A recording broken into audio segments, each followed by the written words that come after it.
Dude. What the fuck?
Damn, bitch is pretty girl. Beautiful.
Yo, dog.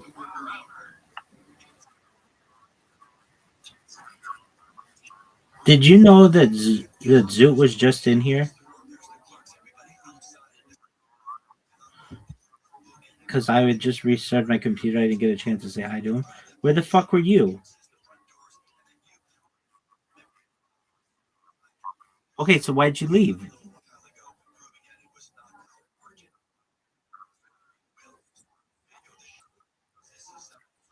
Doug, didn't I fucking tell you it would take 1 minute? No, not like 1 minute. You left for 4 minutes. Dog, what are your thoughts? What are your thoughts on this? An app that tells you where bears are in your area called Bear Aware. Go.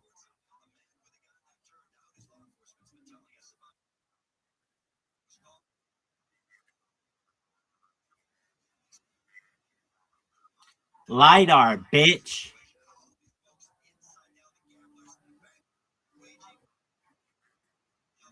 Nope, it's not. Next question.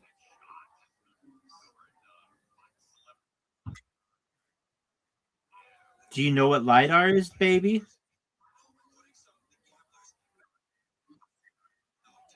It's light detection and ranging, or laser imaging detection and ranging.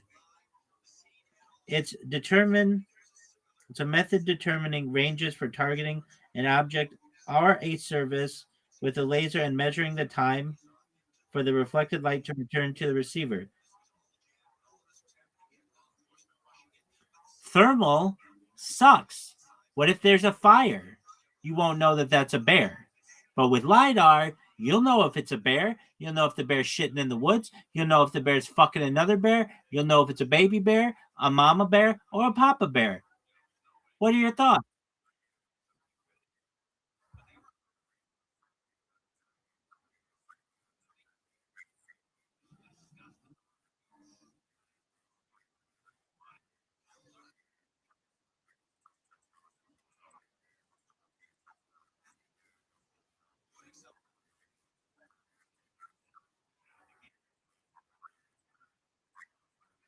Okay, well, you need to learn that LiDAR for bear detection is being used in innovative ways to detect bear for bear detection and research, particularly in remote and challenging environments. Wildlife research and health monitoring at Katmai National Park in Alaska, researchers like Joel Cusick use terrestrial LiDAR scanners to non invasively estimate the volume and weight of brown bears, especially during Fat Bear Week. By scanning bears from a distance, often focusing on their rear end, the system creates 3D models to estimate mass.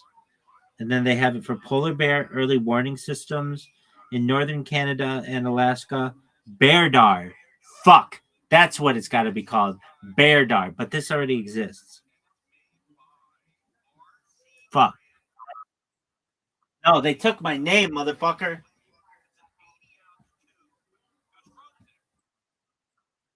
You have to understand I'm in a period of mourning right now. BearDAR. That's fucking amazing. Okay, so what's your question?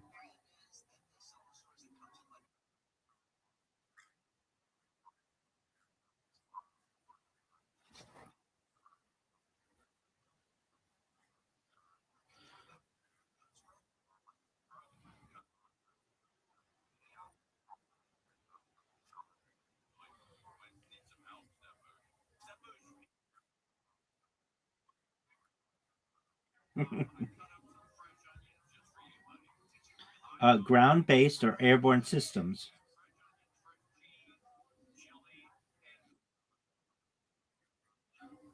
Well, you could do that, but you could just have ground based systems, like little things in the forest that detect bears.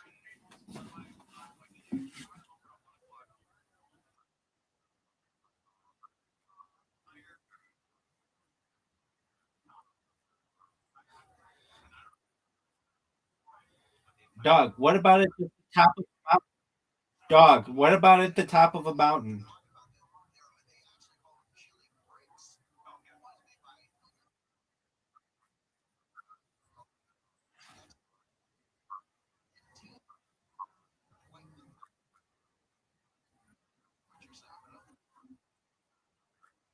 It can it can be used from satellites,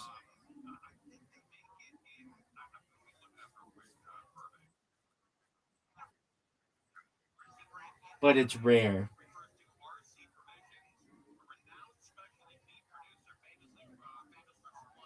But we'll change that. So we'll have satellites all over Canada detecting bear butts from space. What are your thoughts?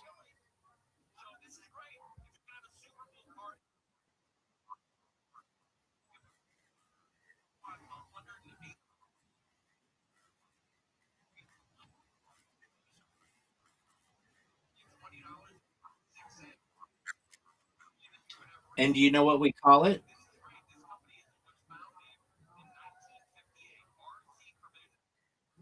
Beardar.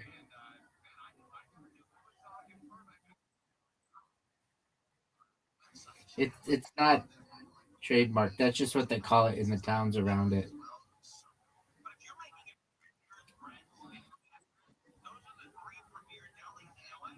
All right. So let's hear you show your coin.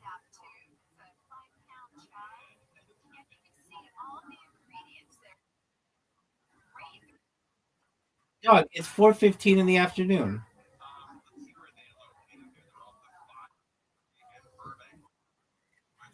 Oh, you need a nap. You need a nap. Okay, so before you do that, let's talk about mermaid grenade.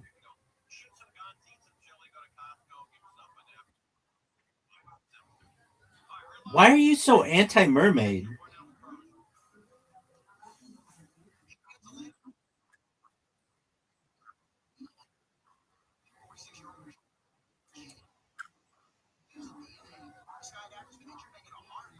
Okay, well, what did you think about First Aid Mermaid?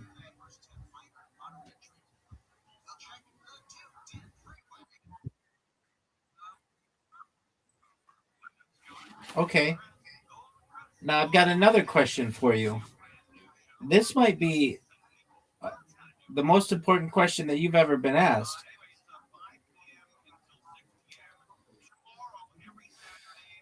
Are you ready for it? Yeah, did you watch that documentary I sent you on the guy who's walking around the world who crossed the Bering Strait?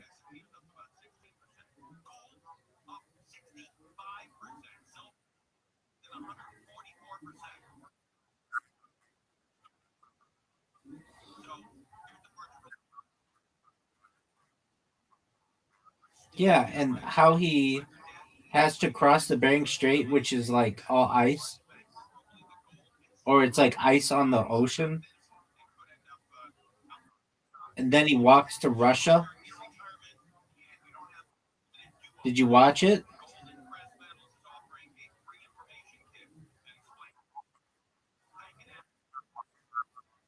I told you what it was, and you looked it up with me. I mean, do I have to fucking send you the link?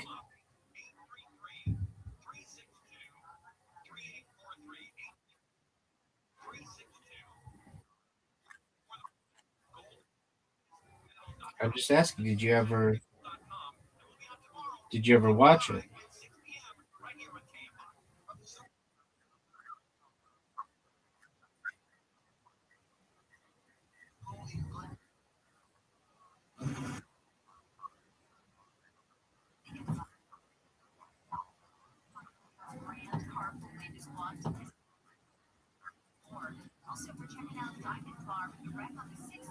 Dog.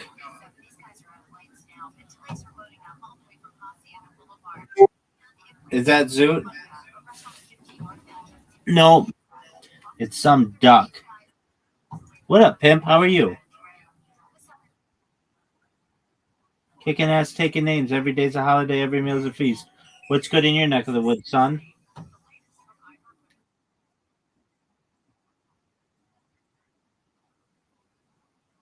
Amazing. 100%. First and foremost, are you 18 years old at least? That's what I like to hear. Excellent. Do you mind if I tell you about myself? Thank you so much. I'm Rabbi Rothschild.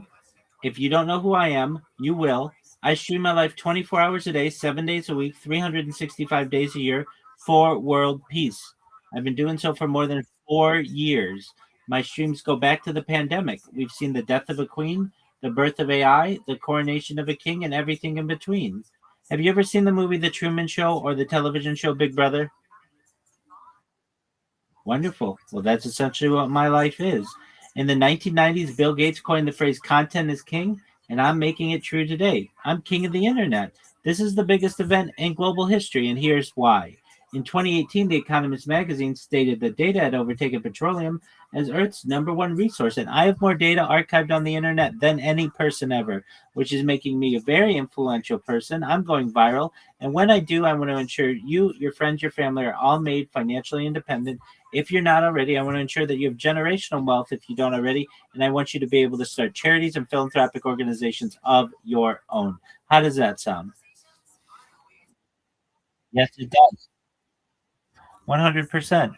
I, in addition to streaming my life, am an advocate for ending world hunger through the use of technology such as agricultural drones, floating greenhouses, saltwater greenhouses, hydroponics, vertical farming, cloud seeding.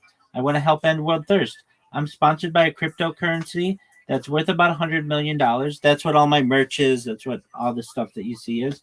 And one of the things that we do is we build wells and water towers in developing nations for the benefit of the less fortunate. Additionally, I'm an advocate for the Life Straw program, and most importantly, desalination technology, where we pump Earth's seawater onto land to make it drinkable. How does that sound to you? I'm Sob. Excellent. Well, there's more. In addition to wanting to end world war, at being an advocate for world peace, wanting to end world hunger and world thirst, I'm a futurist. I'm someone who likes to discuss the future. Things like anti gravity, antimatter, faster than light travel, faster than light communication, things like space tourism, space travel, things like space elevators, terraforming of other planets, interstellar travel. I like to talk about artificial narrow intelligence, artificial super general intelligence, artificial super intelligence. I like to talk about things like perhaps invisibility cloaks, Santa Claus machines, replicators, certainly things like teleportation, de-extinction. People don't know this, but the first successful de-extinction took place in the year 2003 with the Pyrenean ibex, which was a goat located in northern Spain, southern France. Fast forward to the year 2021, a company out of Dallas, Texas is founded, known as Colossal Bioscientific. They've made it their goal that within the next 2 years, or by the year 2028, to reintroduce the woolly mammoth into the Arctic Circle utilizing Asian elephant hybrids. I think that this is a mind blowing goal, and I should have said utilizing Asian elephant surrogates. I think this is a mind blowing goal. I think that'll be really exciting to be able to witness. Following the reintroduction of the woolly mammoth, they want to reintroduce the Tasmanian tiger, followed by the dodo bird, which I just think will be really exciting to be able to witness and archive on my streams. In addition to talking about those subjects, I like to talk about things like life extension technology. When you were born, Imsab, the average life expectancy for you or someone like you was probably about age 80 years old. With your consent, I want to increase that. I want to give you the resources to be able to utilize things like oxygen therapy, human growth hormone, stem cells, cryonics, cryogenics, things like nootropics, peptides, cold shock therapy, red light therapy, testosterone replacement therapy, ambrosia therapy to get you to be older than age 80 to 100, 120 years old. But at 120 years old or so, you may say, Rabbi, back in 2026, everything that you discussed sounded like science fiction, but it's become science fact. My body's starting to break down. What's the next plan? And this is, again, with your consent, if you want, you may be able to utilize a type of technology known as mind uploading technology, where, again, with your consent, we scan your brain into a computer like a CAT scan or an MRI, knowing where every atom is in your central nervous system and your peripheral nervous system for later download as an android, an avatar, a cyborg, a cybernetic being, a clone of yourself, a robot, an ethereal being, whatever you want to be. But essentially, what I'm saying to you, I'm Sob, is that you may have a future as a digital immortality. What are your thoughts? Baller. It's tight, isn't it? Exactly. So that's what I like to talk about. That's what I do. I'm live 24/7. I'm live on over 20 simultaneous YouTube shoots. In fact, I'm Sub. At the top of this Discord, I want you to go to the very top. Do you see where it says welcome? Do you see under that it says shalom? And then you're going to see a red circle that says 24/7 YouTube streams. Yeah. Click that. There's a link in there. Do you see that? Word. This is the biggest event. That's playing right. Himself knows what's up. Word dog. Have you ever seen somebody live on more than one YouTube stream? No. Exactly. Let alone yes, sir. 100%.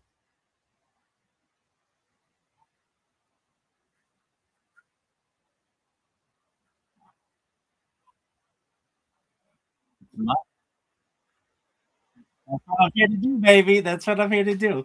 100%. So, I have my life archived for more than 4 years, going back to the pandemic, and I think it'll be very valuable to people of the future, not only from a timeline perspective or a time capsule perspective. It's not just of my life, but I keep a radio on in the background so that I've archived all the news events going back to the pandemic. And additionally, I have more human data archived than any person in global history, which is really important, not just for humans to be able to learn about ourselves from a biological standpoint, my eating habits, my sleeping habits, my breathing habits, my circadian rhythm, everything that makes up what the human species is. But additionally, for training of AI needs accurate human examples on which to build its models. And I have more human data archived on the internet than any person ever, which will make my uh, project essentially the foundation for all AI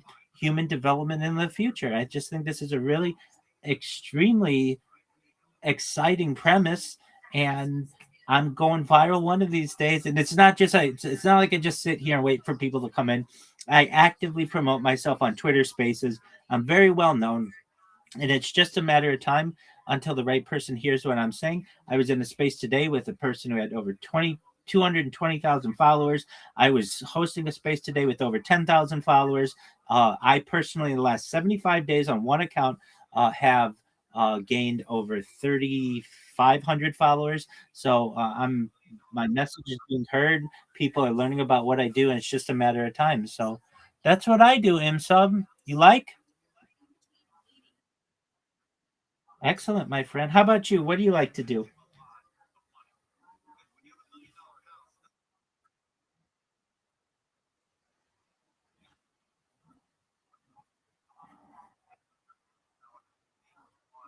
Word dog. What games do you play? 100%. What games you like?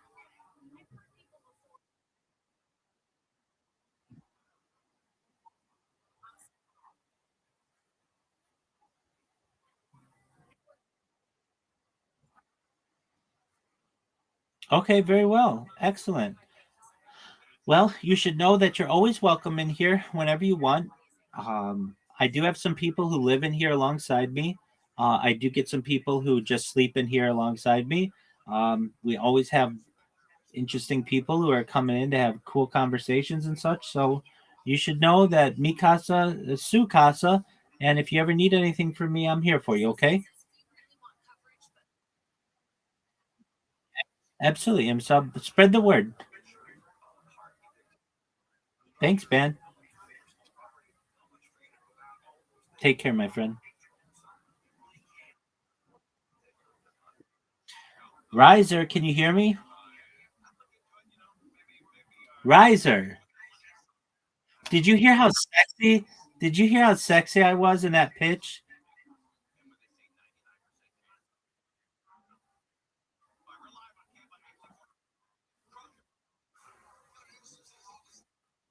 Well, thank you.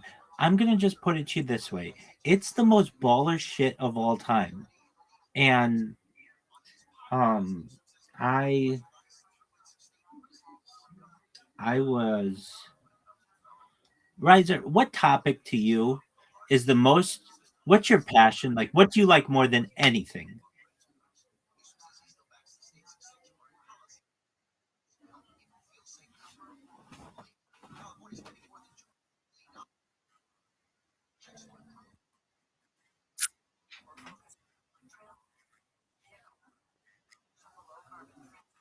Yeah, to learn about.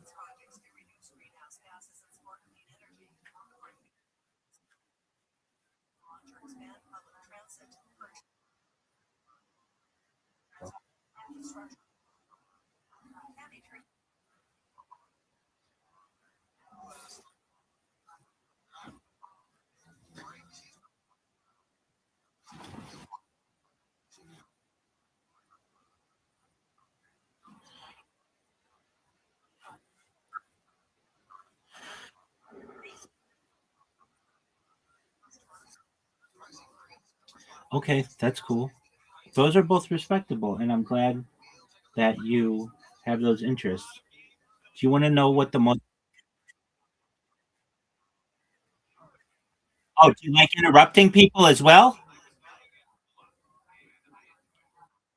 I know you do. No, you don't. You're totally fine. I'm the one who perhaps interrupted you. No, I know you do. You do like new topics.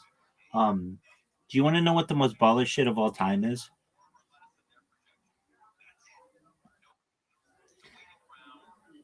Extraterrestrials.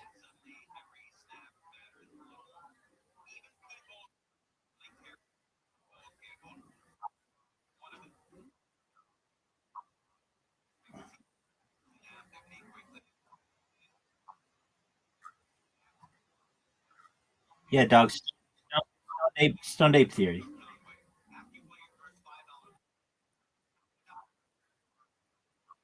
Well, I mean, he's never jerked me off, but I know I'm probably better than most people.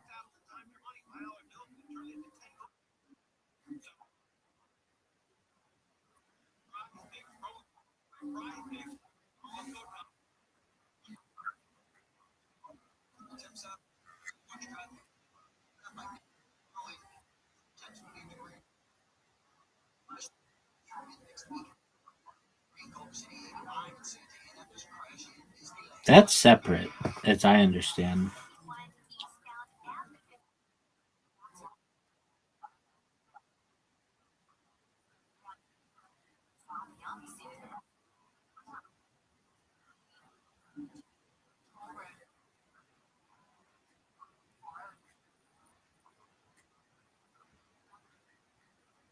Yeah.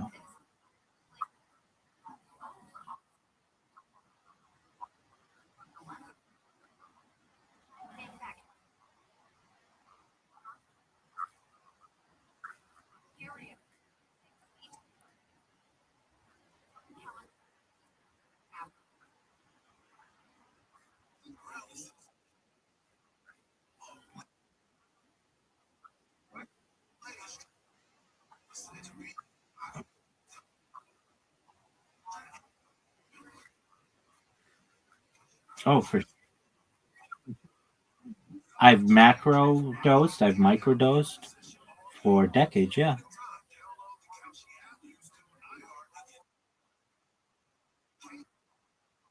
That's a great microdose.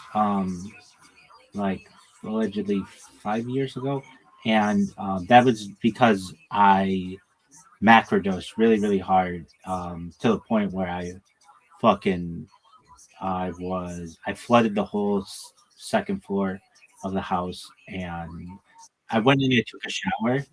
I So here's what I did. I had a ton of mushrooms from this guy that I get them from in the Inland Empire, and I put them in little capsules, and I was microdosing every day, which is really great. Um, and then just one day, I was like, I don't want these. I don't want. I just had this idea, like I don't want I don't want these anymore. I'm just gonna take a bunch of them um and then like throw out the rest of them. And I did, and I fucking tripped balls so hard. I was in the shower, and I flooded the whole from the second floor to the first floor. I leaked through the bathroom floor, and my roommate had to come and heard me like moaning in the bathroom. And I the people in the house were really cool with it. I didn't tell them what happened, but like literally, I just like walked out of the bathroom like naked, and I was just like, I, I don't feel well, and I went downstairs and just talked with my roommates, and then I just took a nap. And when I awoke, everything was back to normal, fortunately, and it did not make a. It like was leaking onto the our first floor, like onto our dining room floor, and I was really fortunate that it did not do more damage than it did. And yeah, so uh, after that, it was a bad trip, but it wasn't like scary or anything. I just was stupid about it, and I just didn't do them anymore. And um, that was like in 2021 or something like that. What is it, 2021 or 2020? Might have been 2020. Um, yeah, but for the stoned ape theory, I actually don't agree with the. I get agree with some of it, but I have you ever seen the Disclosure Project by Dr. Stephen Greer?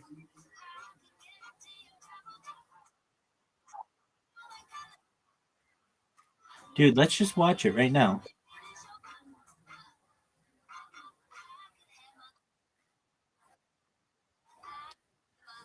It's a press conference.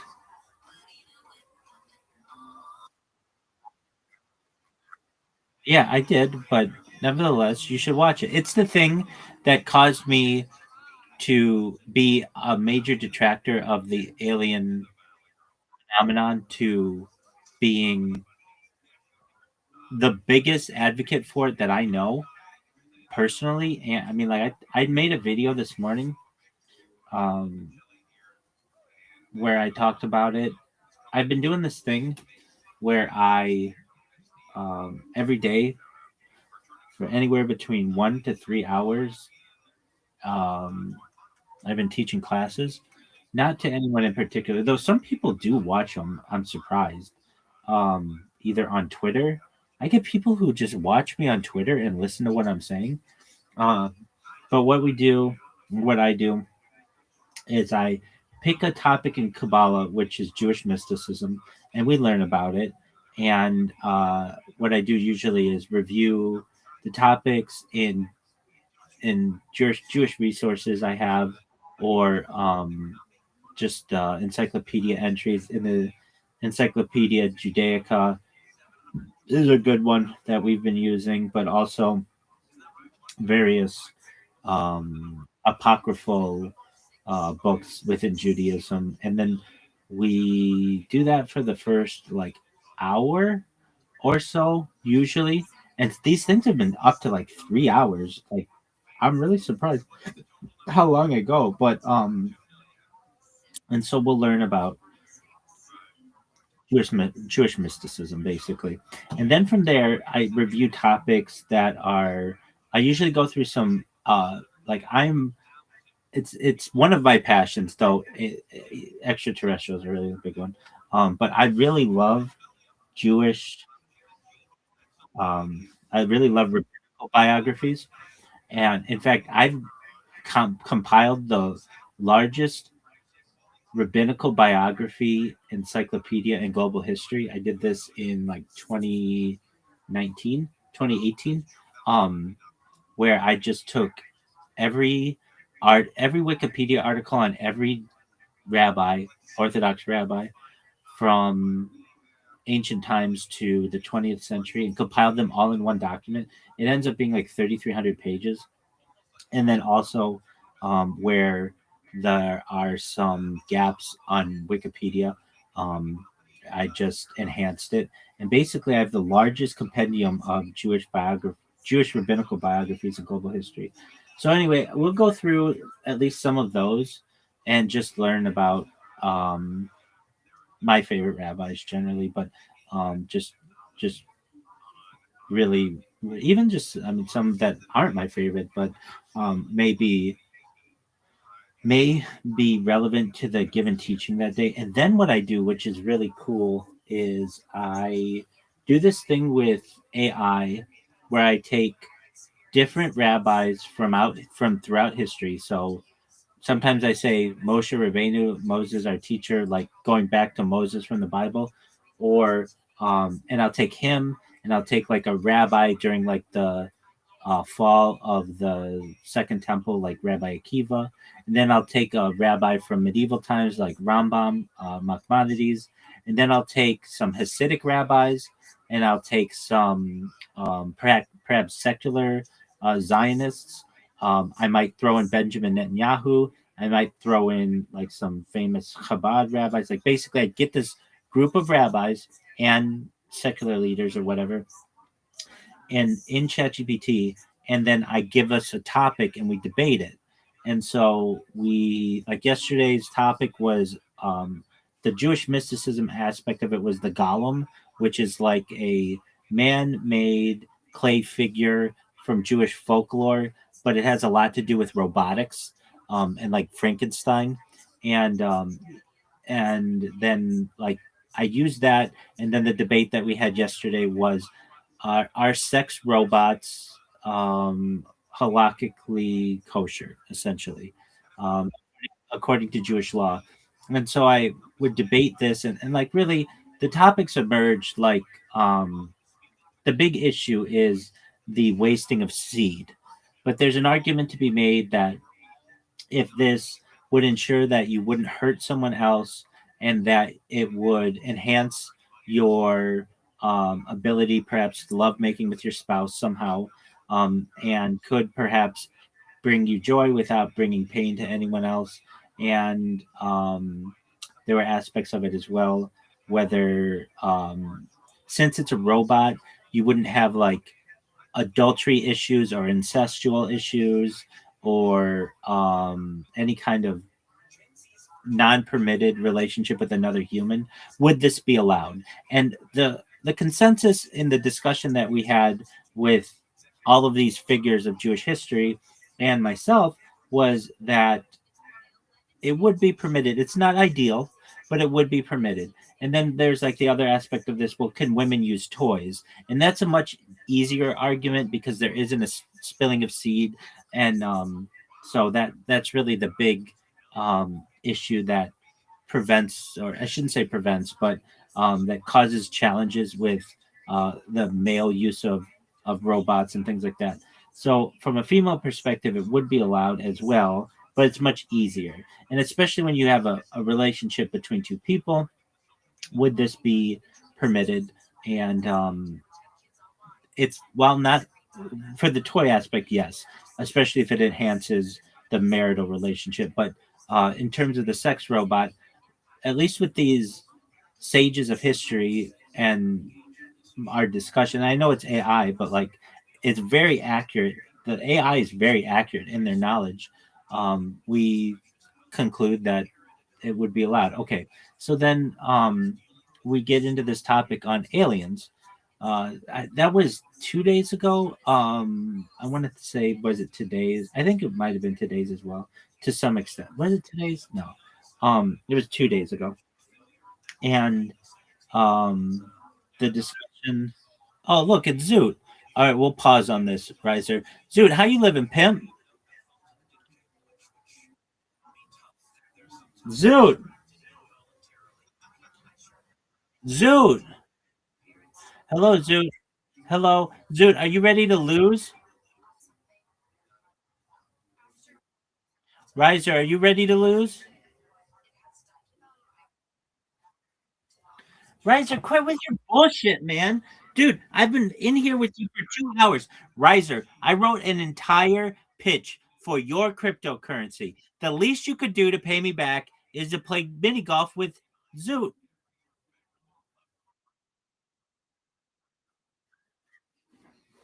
Oh, I see how it is, big dog.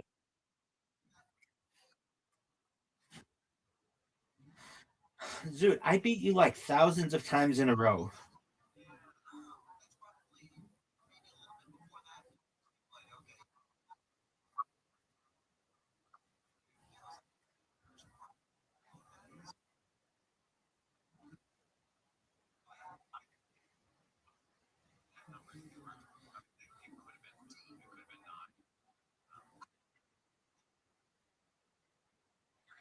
Are we waiting on Riser to stop jerking himself off raw? Riser, Riser.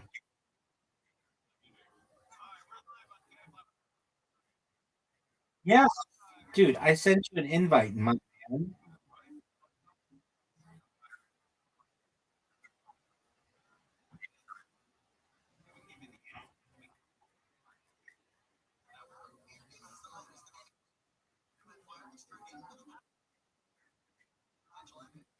You're off.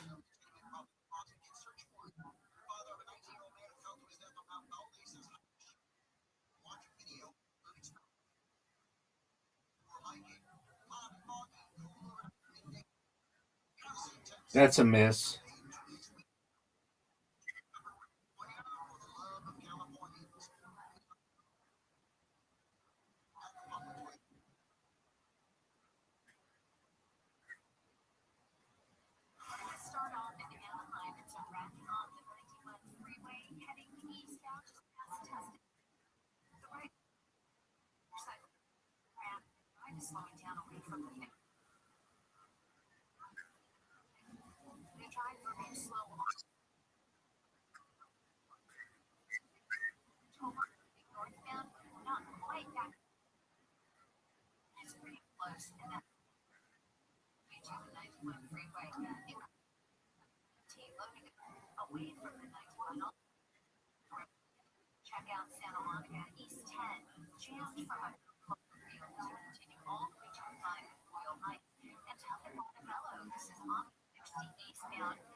You're welcome, Zoot.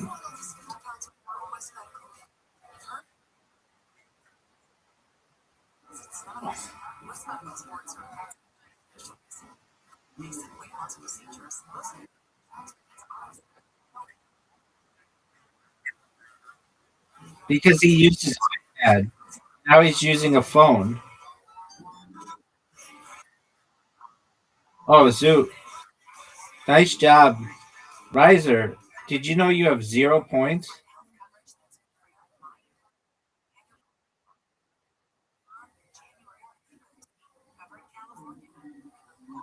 So you're saying that you need the advantages on us?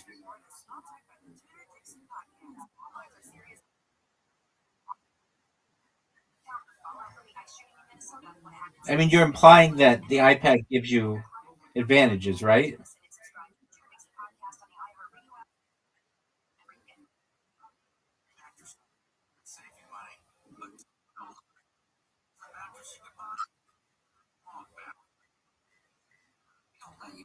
Advantages. I get what you're saying.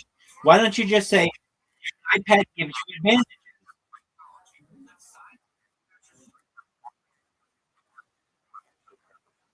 Dog, it's a performance enhancing device. Can we agree on that?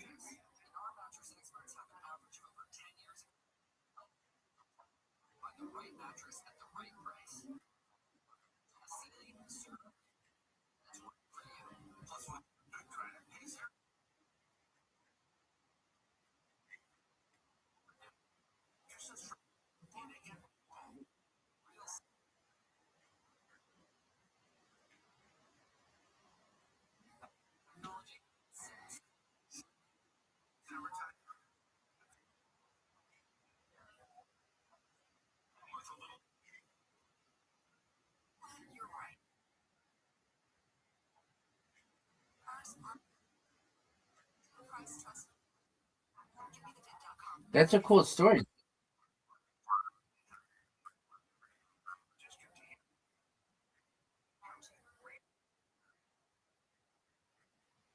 Dog, we've known about that for a long time.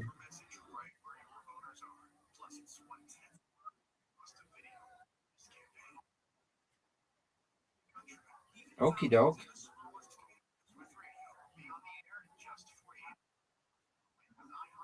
Okay.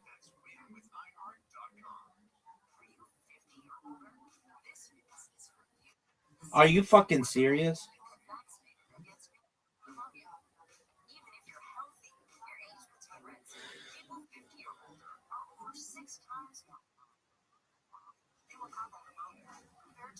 That was pretty good, Zoot.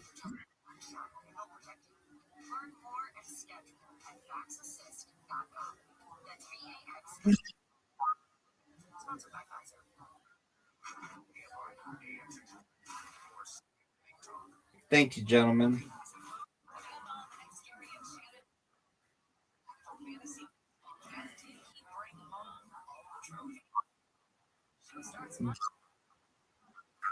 This is a miss. This is the biggest miss I've ever seen.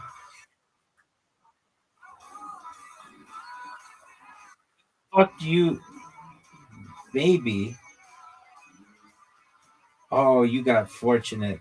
Dog, what's it like to be on the scoreboard, Riser?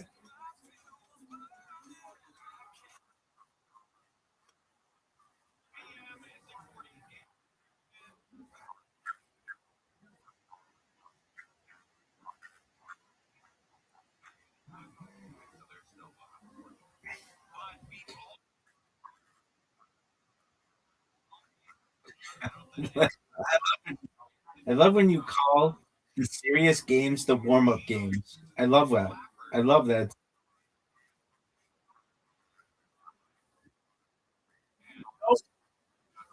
No one calls it that, and no one knows that. That's not real.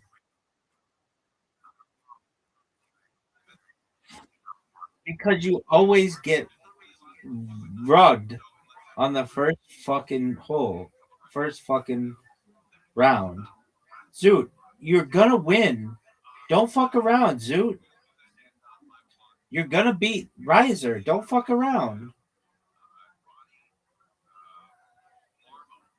That's a good shot.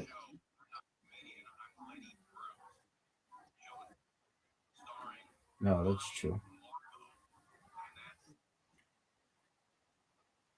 Riser, why did you do that?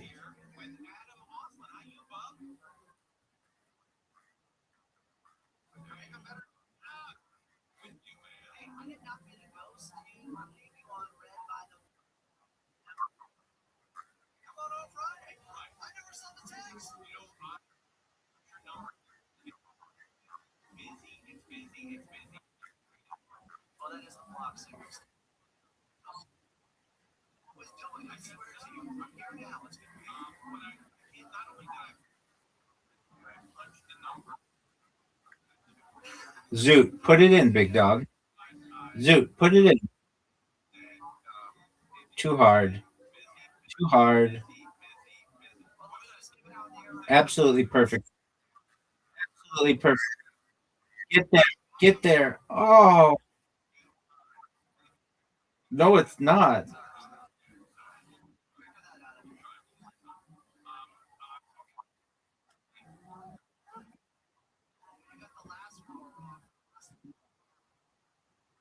Do you guys know, do you guys know what a perfect score is? Do you boys know?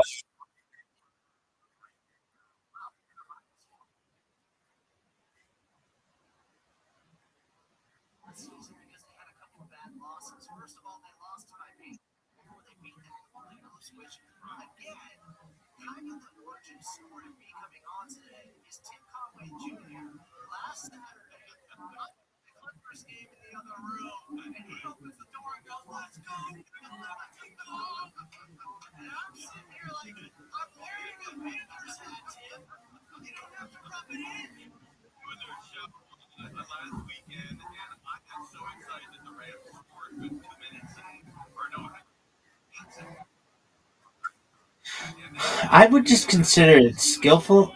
Riser, will you please tell Zoot about your project?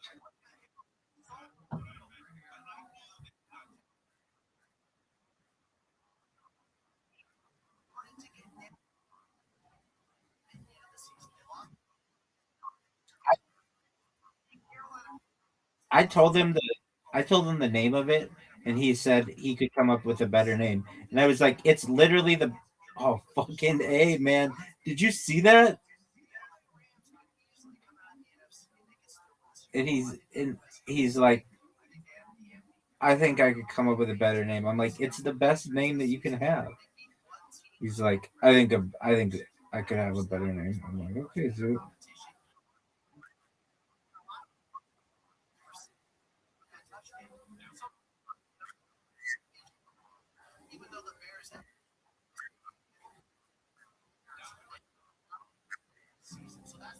Zoot's gonna fuck you.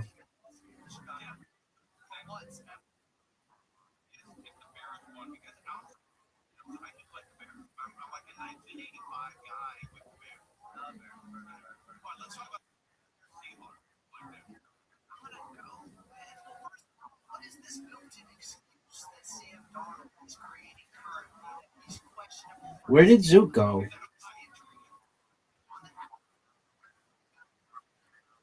No, I did.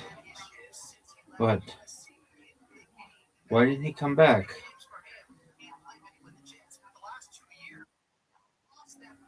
That's a miss.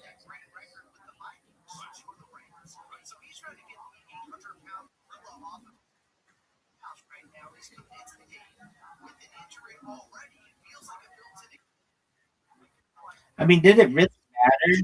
You played as well as I did. I beat the piss out of you two. Just the absolute piss out of you. All right, should I send Zoot an invitation?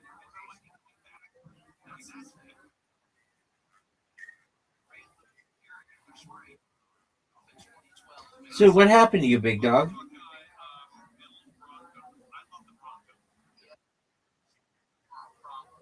Yes, sir. I mean, I won. That's all I fucking care about. Look how sick. Look sick this shot is. Everybody, look how sick that shot sucks.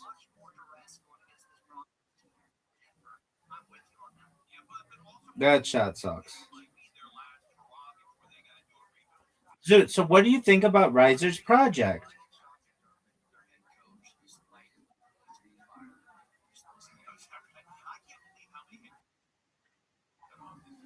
That's what I'm talking about. That's what I'm talking about, dude.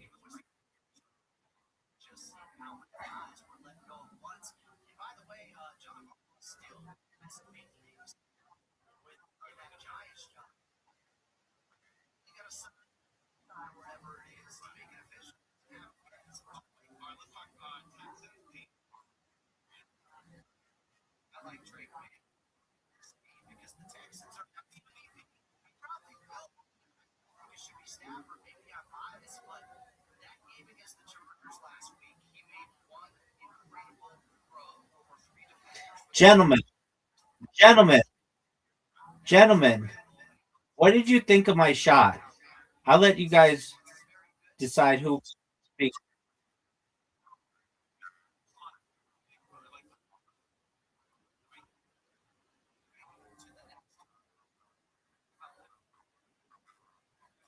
New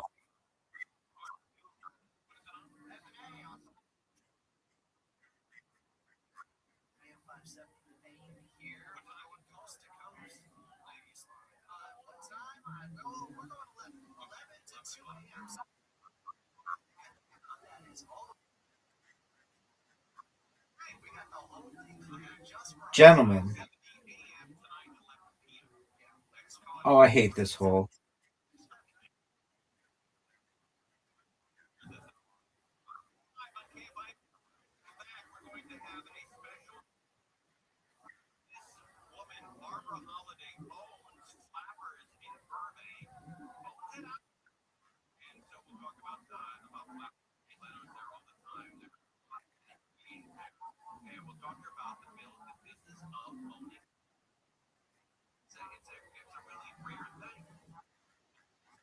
What the fuck was that, dog?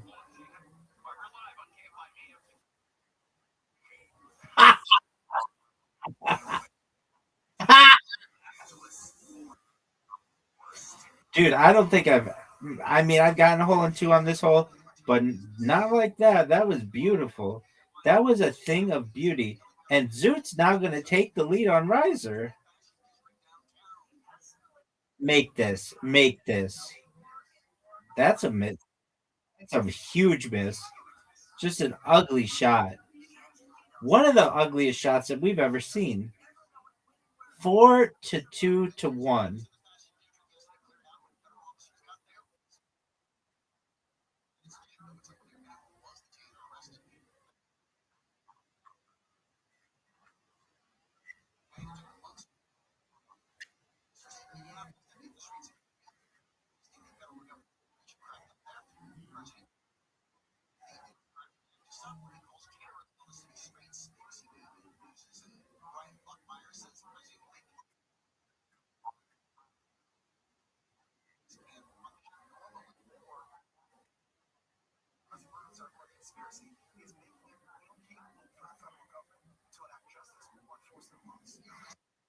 Yeah, baby.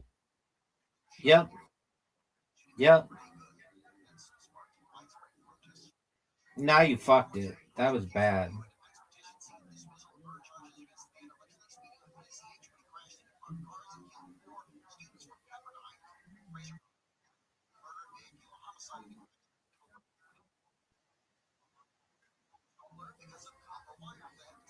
This is a risk.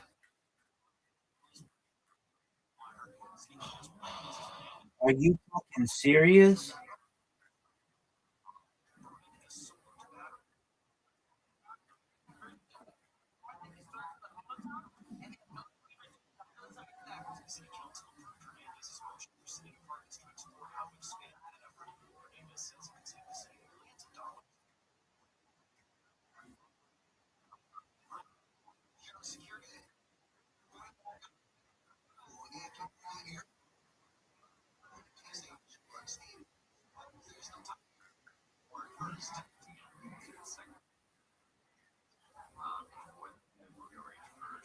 One of the greatest shots.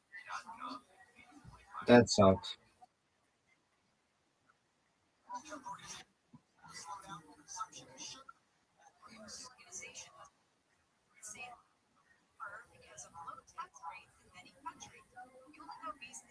Dude, are you gonna go? Are you gonna? I love how Zoot like sometimes fucks this up.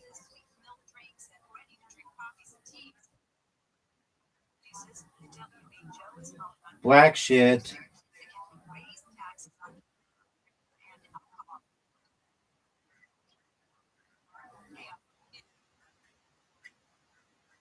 This is a mistake.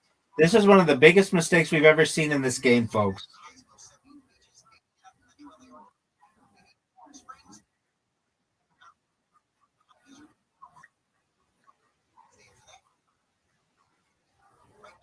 Riser, that was the worst shot I've ever seen on this hole, I think.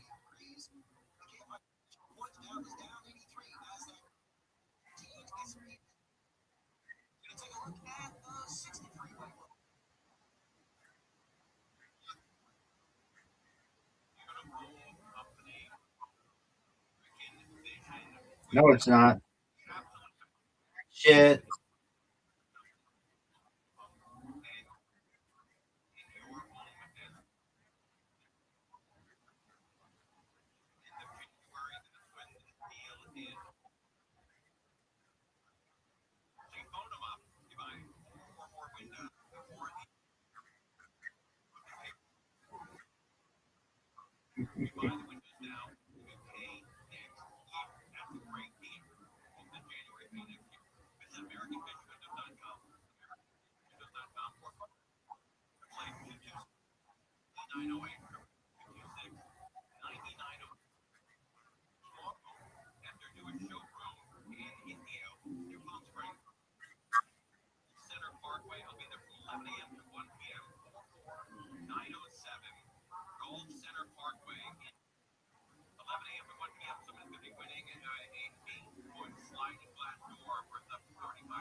How did Zoot give me the whole hole, dog?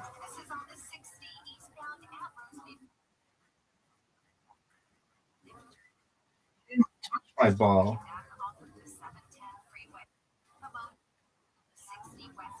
Well, you thought wrong, son. Don't you accuse my Zoot of that.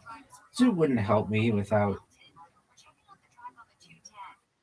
Zoot wouldn't help me at all. Zoot would sit there and rather suck his own dick than help anybody else.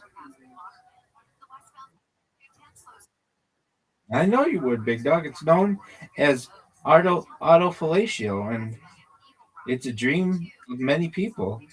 I am included in that. Oh, for sure, it's possible.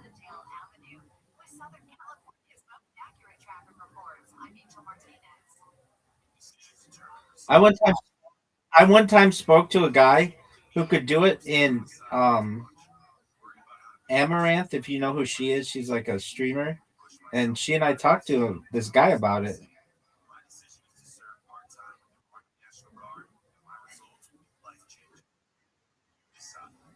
Go ahead, big dog. Well, let me first just go ahead.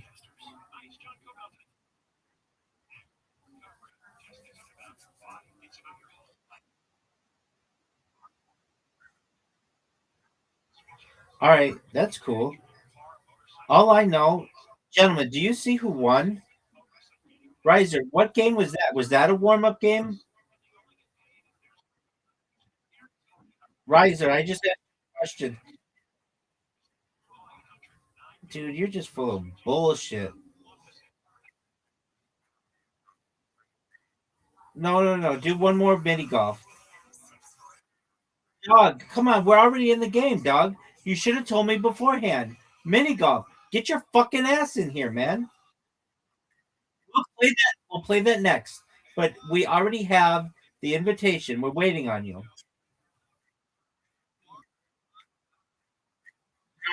Riser, please play. I said please. Dog, come on, man.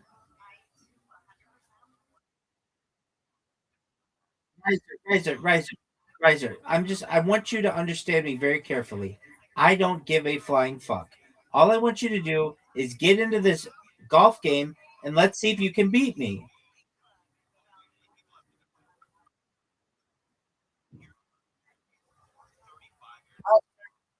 Riser, why are you being like this? Just I sent you the invitation, dog. Just look at what the whole just look at what just look at what the, just look at what the hole is. Did this motherfucker just leave? Oh, how dare he? How dare he do that? Zoot, Zoot, Zoot, Zoot, Zoot, get your shit. Are you gonna see James McCann this weekend? Okay, that's what I needed to know. Next Thursday. And that's when you do the that's where you got your invitation, right? Let's hear your stand up. How long of stand up do you have to do? Okay, let's hear your stand up bit.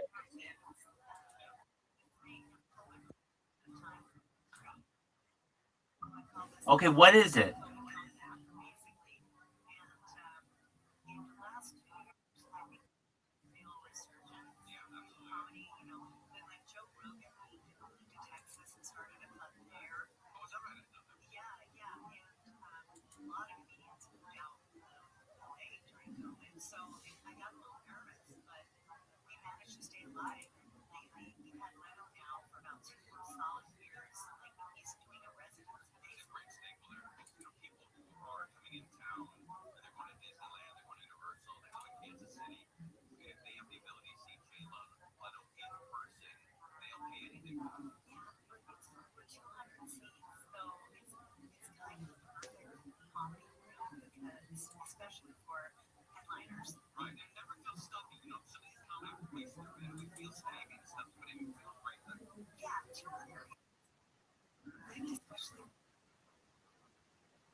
Dude, I would bet everything that I bet my streams that you lose.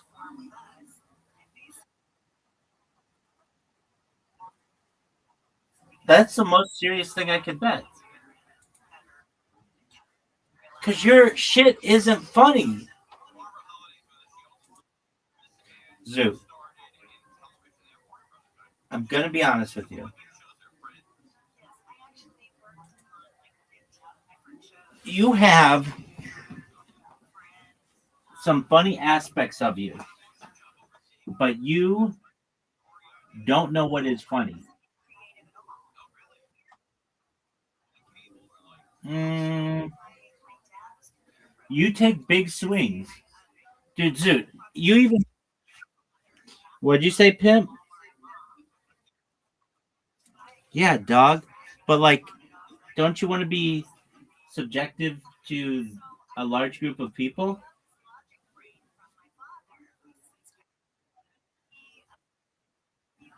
Zoot, are you going to break the streak and make it 14 years of someone from South Australia is going to win the Raw comedy? Zoot, Zoot. If you win your heat, I'd be the most shocked person on earth. Doug, you can't even win it at an open mic.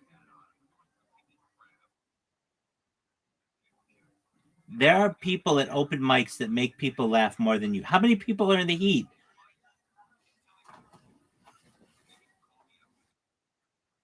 That's what I asked you.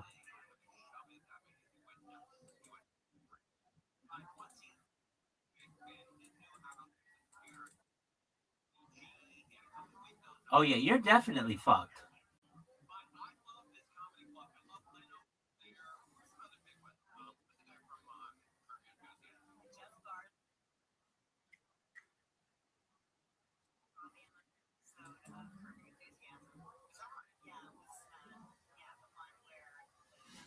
7, dog.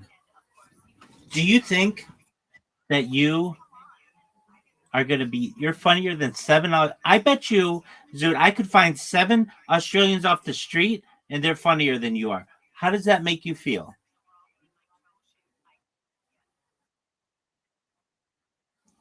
I want you, Zoot, to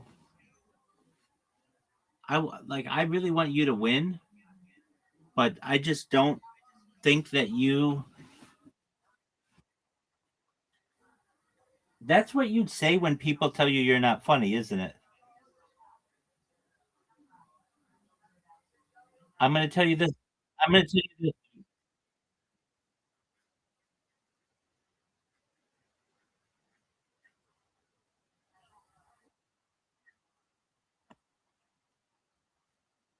Were they sober? Okay. Zoot. I actually love that. Zoot, I want you so what's your stand-up bit going to be?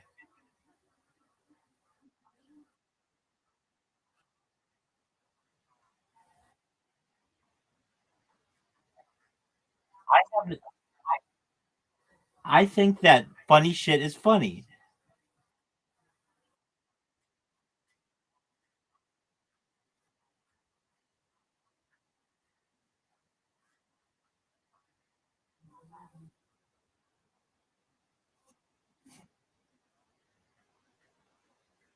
He was okay. I'm not saying he was bad. Zoot, just tell me what is the premise of your stand-up topic? Are you doing Down syndrome or something?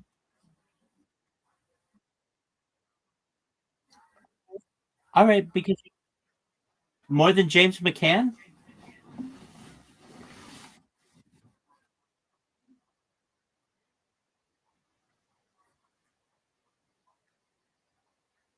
Okay, now here's my question for you, Zoot.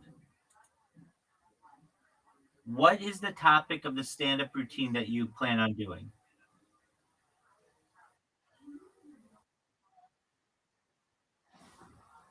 Oh, it's what if the big dog had Down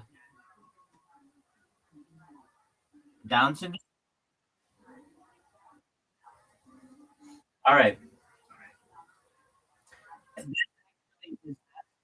This I know what it is, dog. This actually is not your shittiest bit. So let me let me do it for you, and then you tell me where I get it wrong. Hold on though. I'm gonna do it in an improved way. So here it is.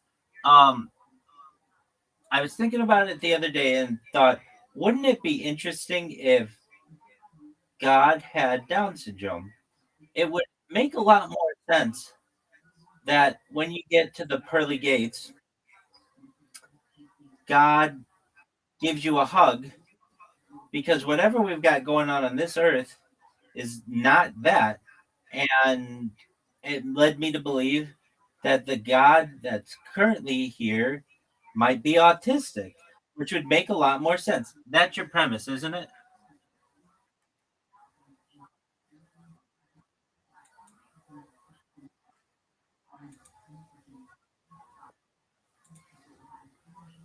Uh, I don't mean that in any blaspheme way. I just it's comedy. Do you think God would think that's funny? Dog,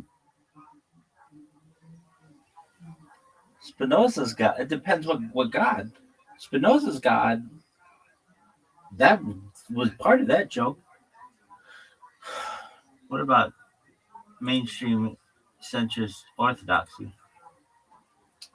Dog, we don't even know what the fuck that. I don't know. What would Maimonides say? Well, I don't know. We would say that we'd have to use negative theology.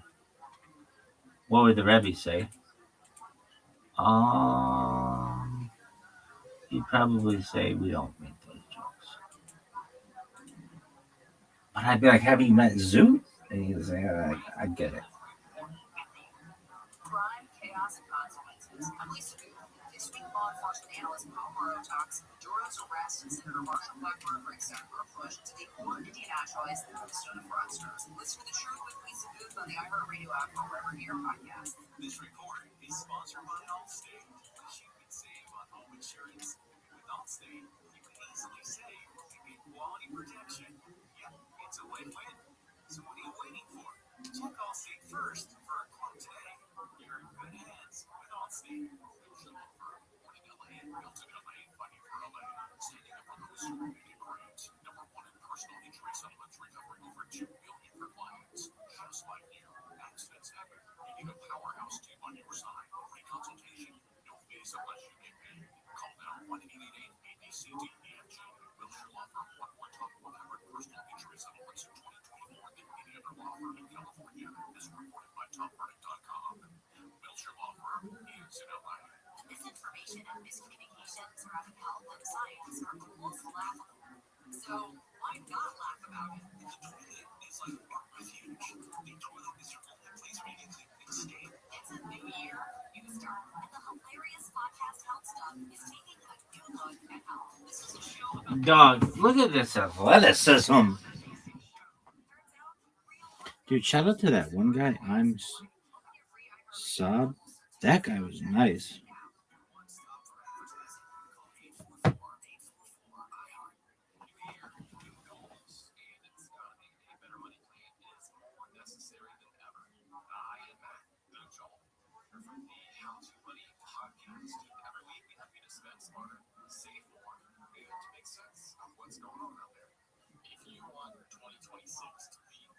finally feel in control of your money. We're here to give you the tools and advice to help you make it happen. Open your free iHeartRadio app, search How to Money, and listen Dog. Are you all witnessing this? This is athleticism at its best. This would be as if the World Cup had sex with the Olympics, had a menage a trois with the Summer and the Winter Olympics. Bitch! With the World Baseball Classic sitting in the cup chair. That's how fucking athletic this is. Bitch!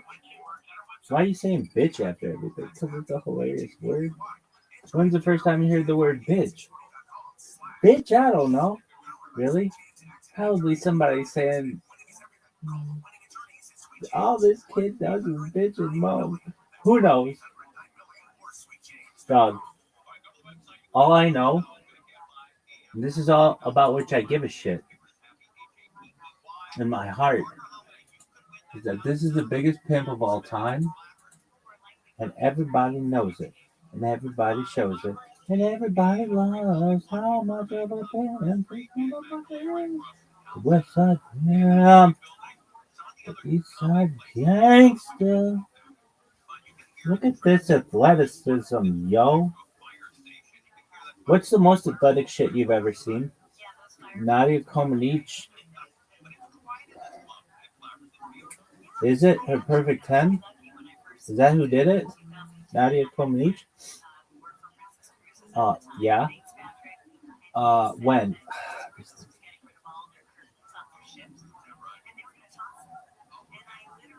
I want to say 1976 Montreal. Really? Nobody knows. Anyway, we'll have to look up that bitch. Why? Because it was before my time, kids. But I could tell you that one stupid bitch was not 96. Who? Strug? What was her first name? Carrie Strug? That bitch was 96. Everybody knows that. And I hope that bitch is ankle healed. Why? Dog. Everybody knows Carrie Strug was 96. Everybody. If you don't know that, go fuck yourself. Everybody knows Nancy Kerrigan was 94. Why? Why not?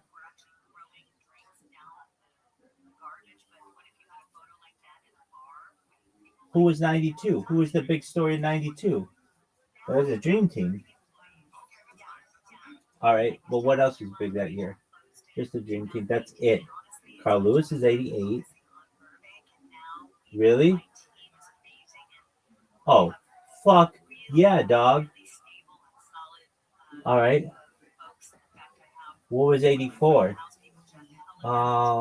Bruce Jenner, the decathlon. That's what sticks out in my head. I think 84, Bruce Jenner decathlon. 88, Carl Lewis, track and field. 92, the Dream Team. 96, Kerry Strug. Oh no, actually, 96 was Michael Johnson as well. No doubt, bitch. What else? 2000. That was fucking Sydney, and those games were boring as fuck. Really? No, we dominated like motherfuckers, baby. All right. Well, what was cool about 2000? I don't fucking know. Nobody remembers those games. Really? Dog. What happened in 2000? I should know those games pretty well. But nobody remembers. 2008 was Michael Phelps. 2012 was Usain Bolt. 2016, nobody knows. 2020 took place in 2021. Nobody watched that shit. I watched it and I didn't even consider it to be watched. How about the other one? We watched 2024. What happened there that was cool? Nothing. Why? Because that shit sucks, bitch.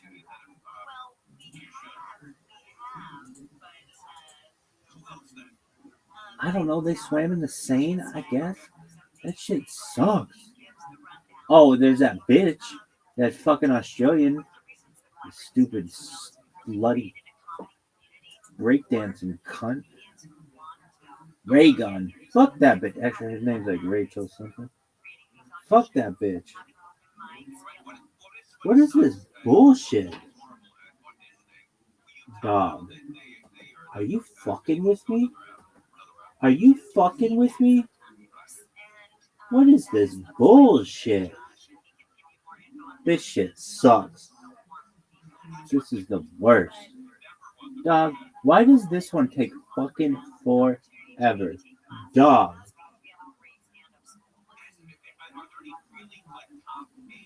Anyway, Raygun was 2024. How about 2020, baby? No, nobody remembers. Those took place in 2021. Nobody knows what the fuck that was. Where was it? Japan or some shit? No, there's the other one. Where did 21 take place? Where the fuck was it? Rio? No, that was 2016. Bitch, get your shit together. Where were the 2021 Olympics? Japan? Or no, Russia, right? I think it was in Russia. No. Maybe a winter. Wasn't it in Russia? Sochi? Sochi sucks. It was Sochi. No, dude, they're already fucking in the middle of a war by then. Where were the 2021 Olympics? Tokyo. Really? Oh, fuck yeah, bitch.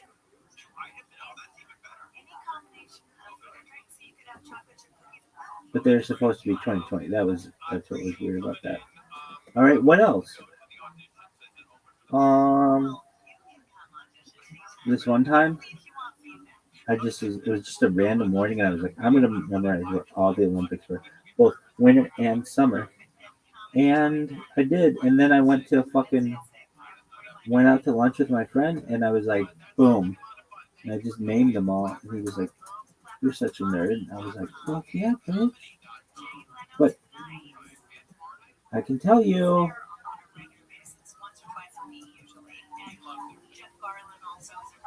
Oh wait, 2000 wasn't fucking. 2000 was Greece, dog. No, 2004 was Greece. 2000 was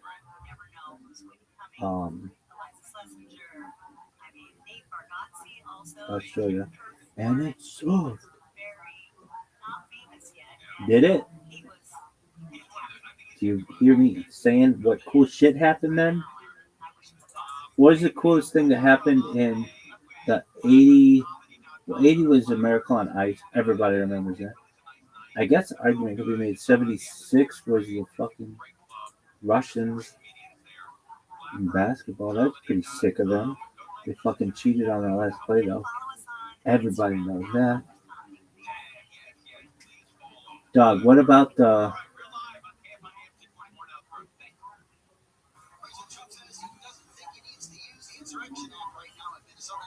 What about Lillehammer, bitch?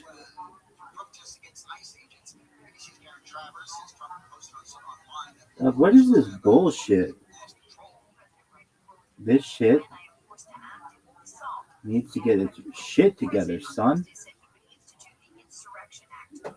Lillehammer, suck this dick. What about Nagano, bitch? What about Nagano, bitch?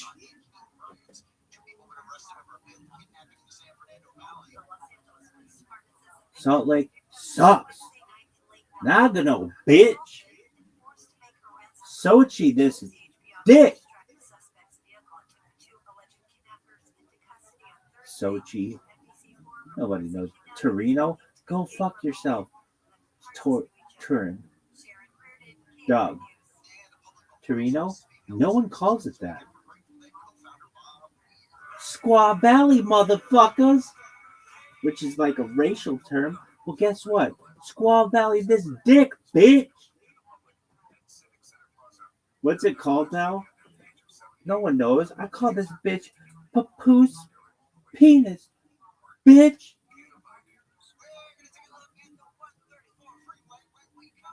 I want to keep those two topics separate. So this bitch, just known as wigwam cock, motherfucker. What's a wigwam? Fuck, man, it's like a hut. Wigwam. What a fucking great word.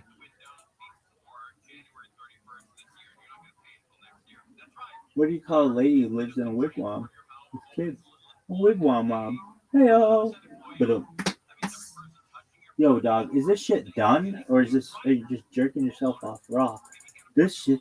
Oh! Look at this athleticism, though. Hey, wigwam mom. How you living, baby? What is a wigwam? Oh, are you fucking serious?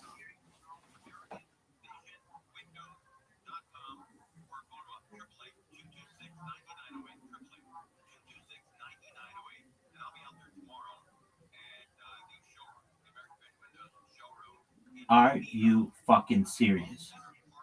Yo, are you fucking serious?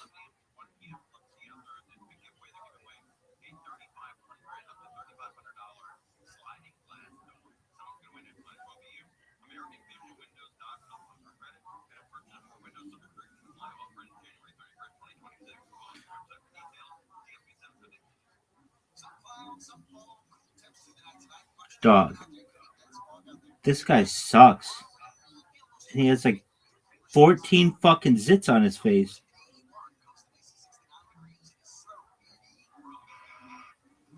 Dog, who would make a video like this? He literally looked like he was just squeezing pimples on his face and then made a video for Atlas. Get your shit together, people. Who approved this? Got me to talk about it. I don't give a fuck. Guy's not a good... I mean, he might be a great... Damn, bro. Are you fucking real? No, this bitch ain't serious. She is. This bitch has got a body on her. All right, are you done, though? What the fuck? Oh, did it say like, hey, dog?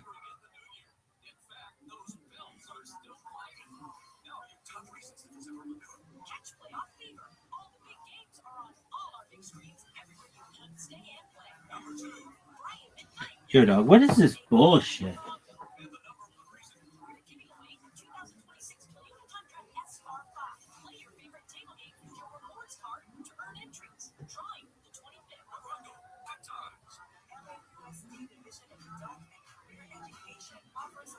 Yo, what is a wigwam?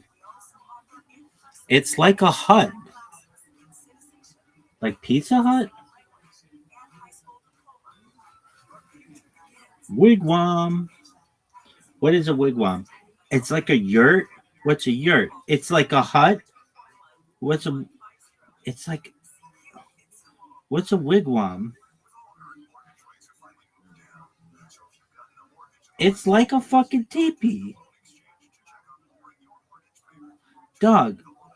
What's the difference between a wigwam and a teepee? Wigwam versus teepee. Some first whatever you fucking call it. What do you call those people? I don't know. Original nations or whatever. First Nations.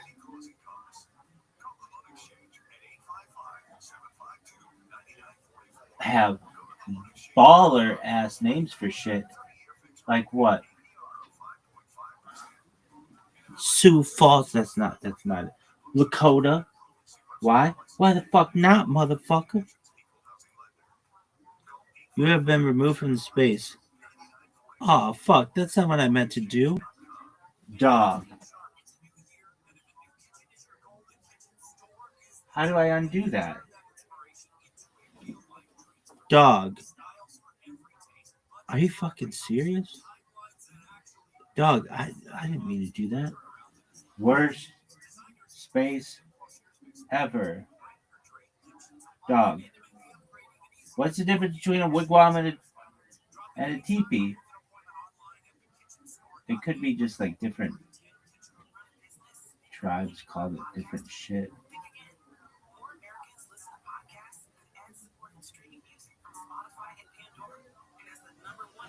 Wigwam versus teepee.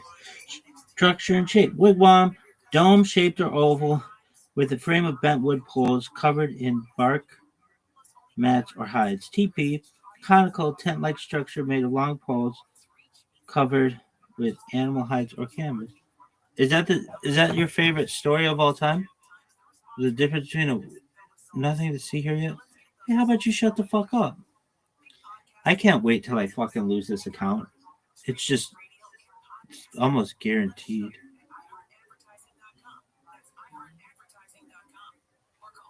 Dog. Would you rather live in a wigwam or a teepee? Wigwam sounds tight, but so does teepee. Wigwam. Teepee. Probably teepee. Why? It rhymes. Teepee rhymes, bitch. Invite the co-host, motherfuckers.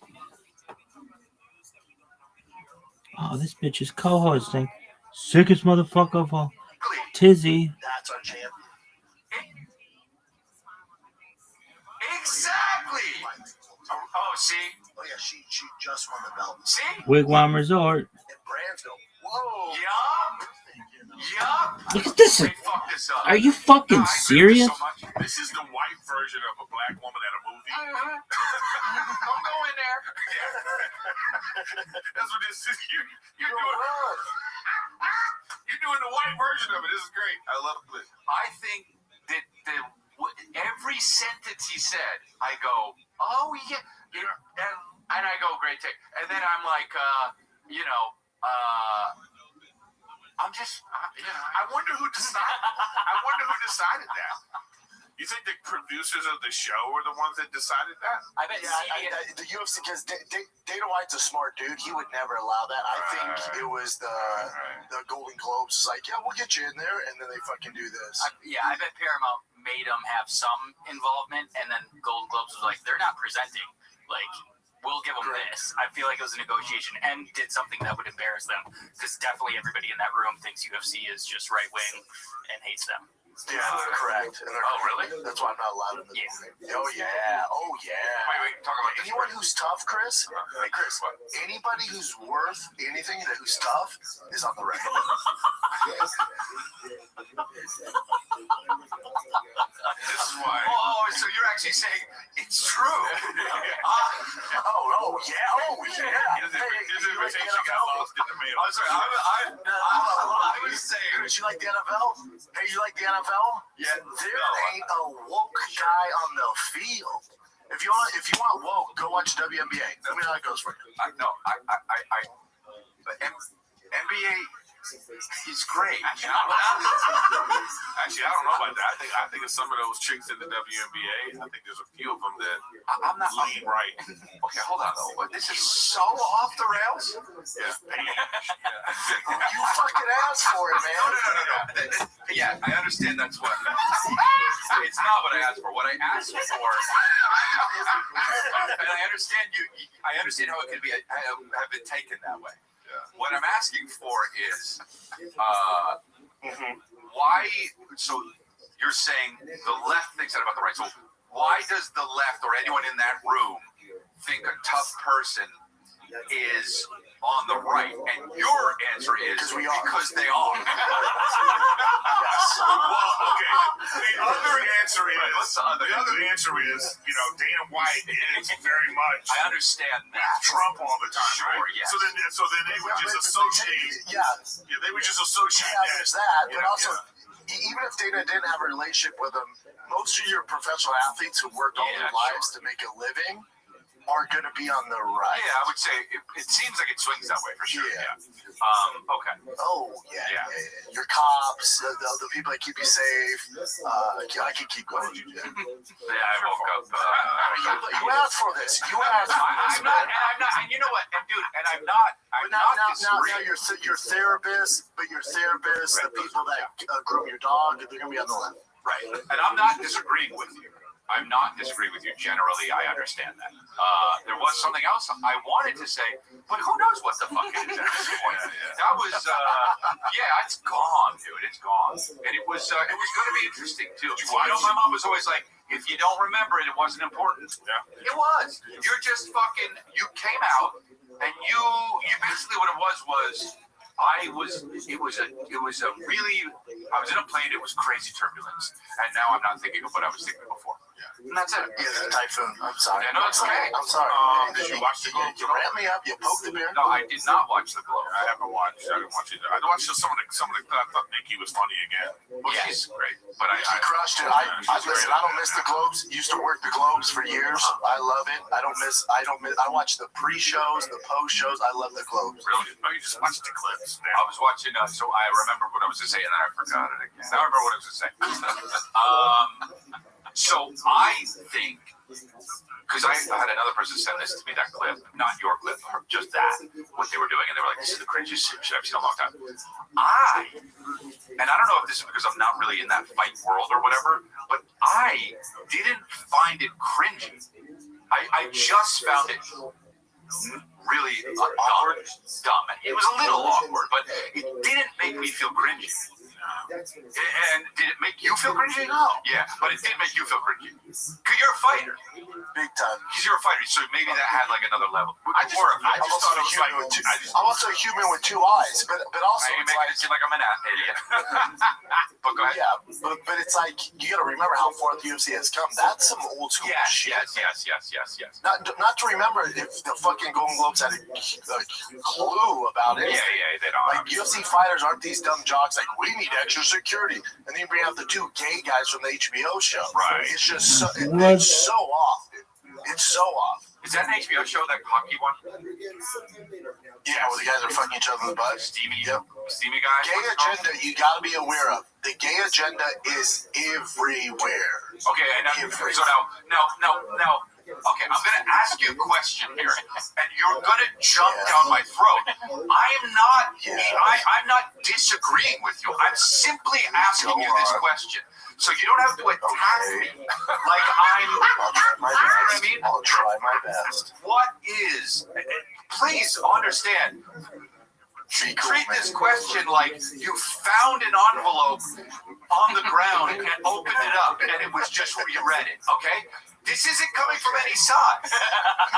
I'm already mad. I understand, but I need you to drop that. Okay? Just try to relax. What is the gay agenda? Just what is it? But you found it on the ground. You found the question on the ground. Yep, I found it. I don't like the heat in your eyes right now. I would look around. I'd search all areas to see who dropped that message at my doorstep. You're very bad. Not Not your doorstep. You just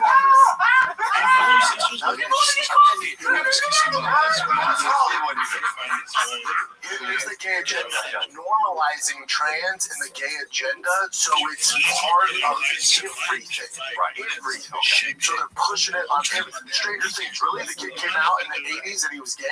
Okay. Right. And all the kids are like, cool, good for you, buddy. Okay. You take 20 minutes to do that? Yeah. On the HBO show? When we were kids, there was none of this, bro. Right. So where does this come from? Where's this come from? And you're talking about less than 3% of the population. Who the fuck are you doing it for? Yeah. So more kids come out as gay? Right. Why don't we focus on other shit? So what you... Isn't there bigger fish to fry? That's what you did. Isn't there bigger fish to fry? With the agenda with adolescents? Oh, look, Brendan. I agree with you. You know what you did? That's what you did. It's like he found the gay agenda envelope, and now he's on Hollywood Boulevard with a microphone. He's One of those the guy. people. You know what I mean? People are trying to drive by, and he's like, "Stop the gay agenda!" So I'm not disagreeing with you. I'm simply, when people say certain things, like, so agenda meaning there's this narrative that they want to push to normalize gay trans. So, and what, because I'm just stupid, what's the reason? Like, what is the reason that they want to do that? Because it's accepted and they feel morally... Also to divide us. Destroy the nuclear family. Destroy the nuclear family. And why? And take out the nuclear family. Why? To institute... I just don't know. I don't disagree with anything you said. But what's the... Because just real quick, when you say it's taking out the nuclear family, who have they done that to, Chris? Oh, I don't know. To the black culture, they've taken that the laws and regulations work in prison. Like notice a lot of black kids don't have dads. It fucks the entire ecosystem. Sure. And fucks them. Yes, I understand. Okay, so, and why do they want that? I'm only asking. I am only asking. I am not on a side here. So go ahead, Nick. I don't necessarily believe this fully, but That's fine. but What do you think? to institute a welfare state where you're dependent on the government and are just like waiting for handouts, and someone with a solid family foundation will work and like be able to take care of themselves and probably take care of more people under them. But if you're just if you're fatherless and Right. So okay, so There you go, Nick. okay, so that's the gay agenda, really, at least part of it. That's the answer. And Yeah. you see it leaked into Netflix. No, I see it. Look, dude, I had to turn a cartoon off the. Why is this even I had a to thing? turn off the cartoon the other day. I go, yo, Cal, you not watching this. And Kristen wasn't. She was like on her computer. She said, why? I was like, look at the fucking bread with eyes. It's got heels on it and a mustache. And I go, get it off. I saw there was like a fighter or something, like what are those fighter influencer guys, and he was like, It was a food show. he was like, he said, I canceled my Netflix. The bread was trans, but yeah. You know, yes, he canceled his Netflix over something like that. Yeah.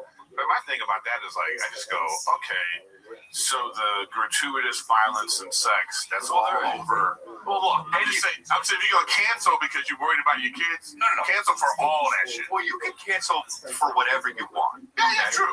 It doesn't matter. But you don't have to but what I'm Yeah, saying is like if you're gonna come out with like, and then even with this kind of thing here, I think when you put out like this show right here, I've never seen this show. I didn't even know this was a thing until I only found out about this because they didn't nominate it for whatever reason.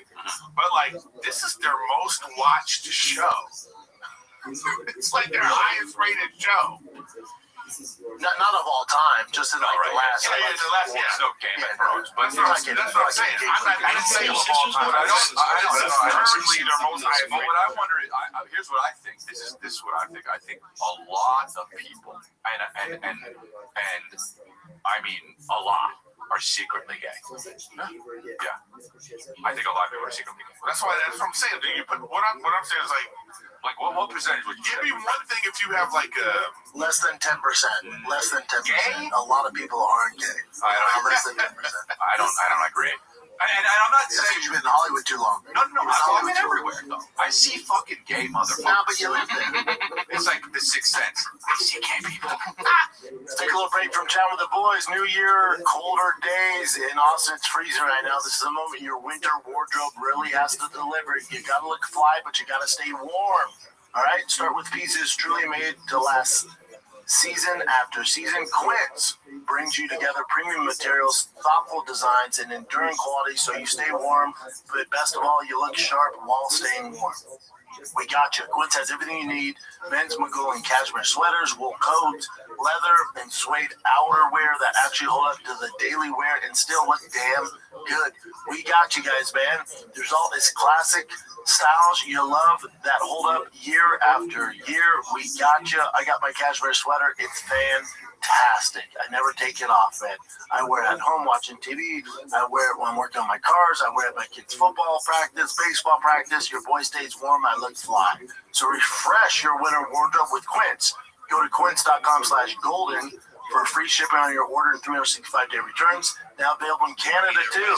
That's QUINCE.com/golden. Free shipping and 365-day returns. Quince.com/golden. Pluto TV has thousands of free movies and TV shows. This is free. This is With movies like Joe Dirt, Pixels, and 50 First Dates. Awesome! And TV shows like Survivor, Lunchbox SquarePants, The Fairly Odd Parents, and Ghost. Pluto TV is always free. Pluto TV. Stream now, pay never. You're welcome. This is another thing too, like the Stranger Things. You see that right now. The Stranger Things is like, I think that what happens in these things is that guy in the show is actually gay. And creators go, In real life, he's gay. In real life, he's gay. It's just like with the Umbrella Academy.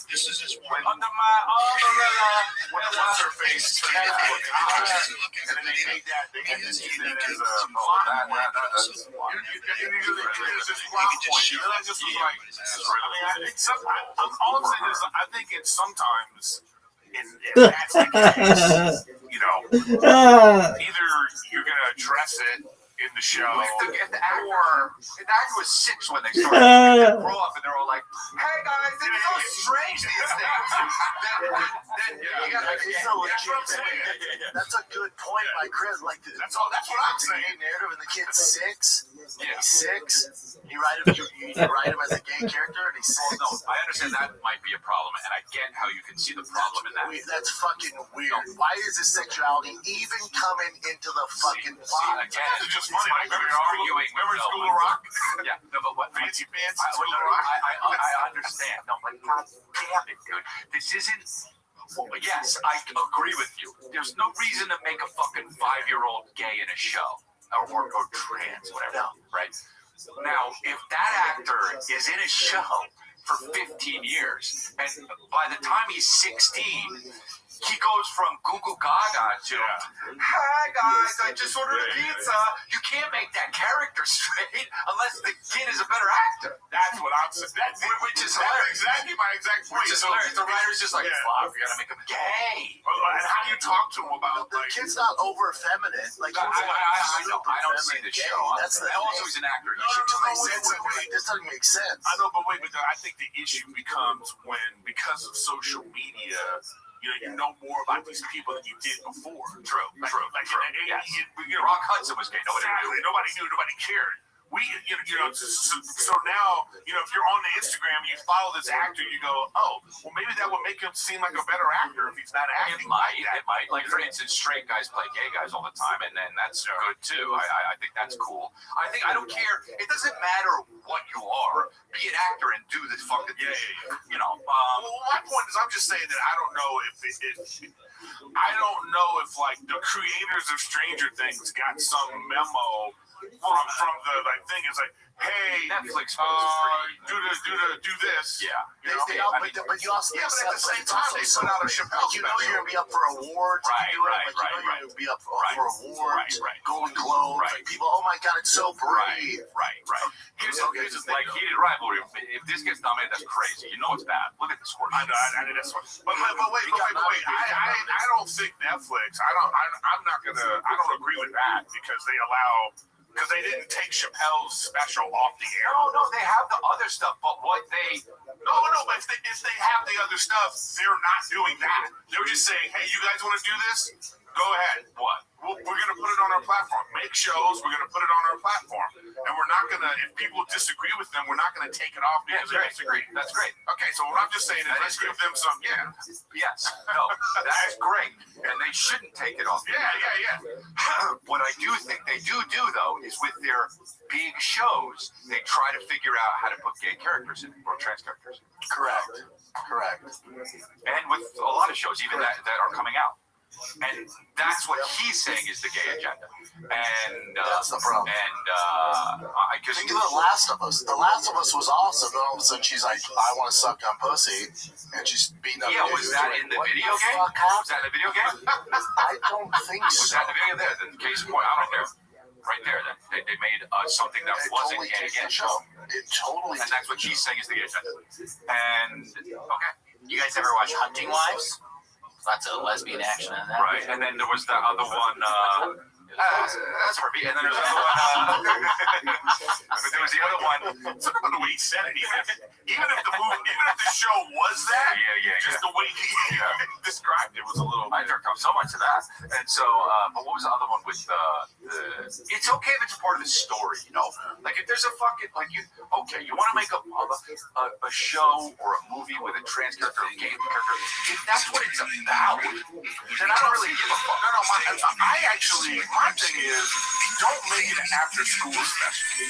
Because, like I always say, the first 3 seasons of Glee was hilarious.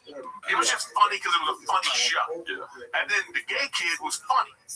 And then after that, it turned into like an after-school special where it was all about like, it was like, oh, this is what they're doing to him. And I was like, wait a minute. He was just a good character. And now you've turned it into like, we have to work.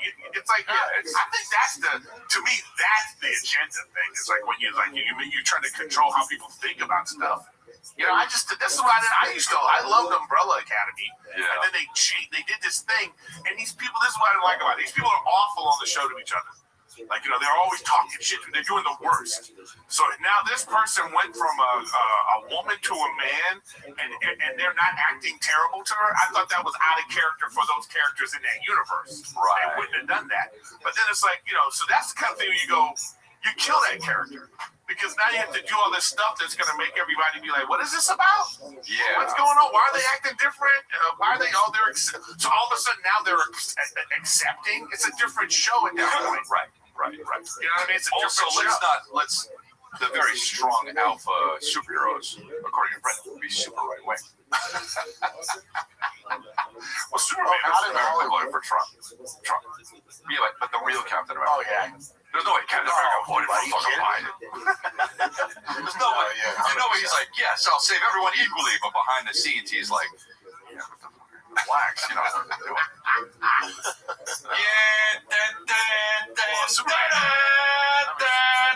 Fucking Trump said it in the ballot. Do your duty, vote. Christopher Equality. Yes, whoever you vote for, get out there and vote. Tony Stark was for sure Republican. Yeah, 100%. Yeah, right? Who's fucking, what superhero would be left wing? They wouldn't. They have so much power. That's very true. She was an all-female. Iron Man, fucking Jarvis. What's up with this fucking trans shit? Flying over the sea. That's so fucking annoying. Bitches. Lance the Christ. I'm here to help everyone equally. I think the Hulk is shooting into blue air. The Hulk is going to be here. It's good. It's not into what you want. If we put it online, people would like it because it's fucking it's interesting. You know, the superheroes being, they're all broken in the movies. You know the real Captain America would be fucking Republican, secretly voting for Trump. And you know Iron Man will be talking to Jarvis about fucking home bitches, dude. And now that is funny, okay? If you put it on the thing, you go bonkers. But you don't want to go bonkers. He doesn't want to go bonkers. He wants to go like, well, you know, In the middle of the fucking bit, he wants to go. In the middle. That's all he's saying. It's a little long. I saw Casey over there going, well, we got to cut that out. That's how we get the clip. And I'm trying to do the fucking thing. And 12 minutes of you.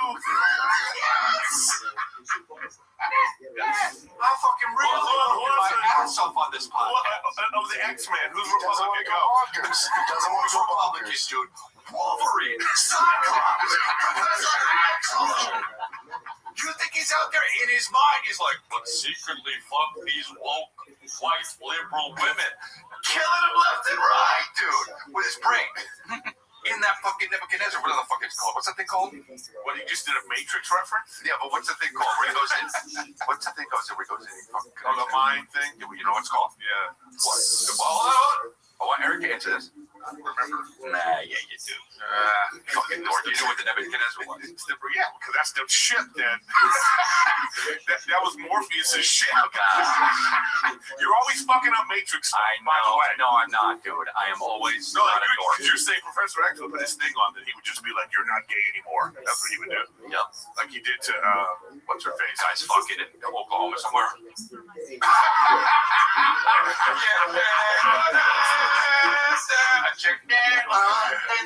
And that's what the moments, bro. We stick to the script. We fucking nail the bit. Casey cuts out the bullshit. And you know what, dude? There's not much bullshit. There's your energy content.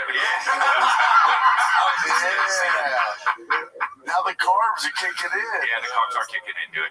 The dates on the carbs, and I had some coconut nibs. It's Cerebro. Yes! Please put Chris in the Cerebro. By the way, fucking Rogue would be right wing too. Why? Because she's a woman, but she would. Yeah, they would just. I don't know. I don't think the X-Men. Rogue would be one of those. Because the X-Men are like, they're It was civil rights. Yeah. It was all. Yeah, mutants are all about like being like treated I badly. understand. Wolverine's on the right.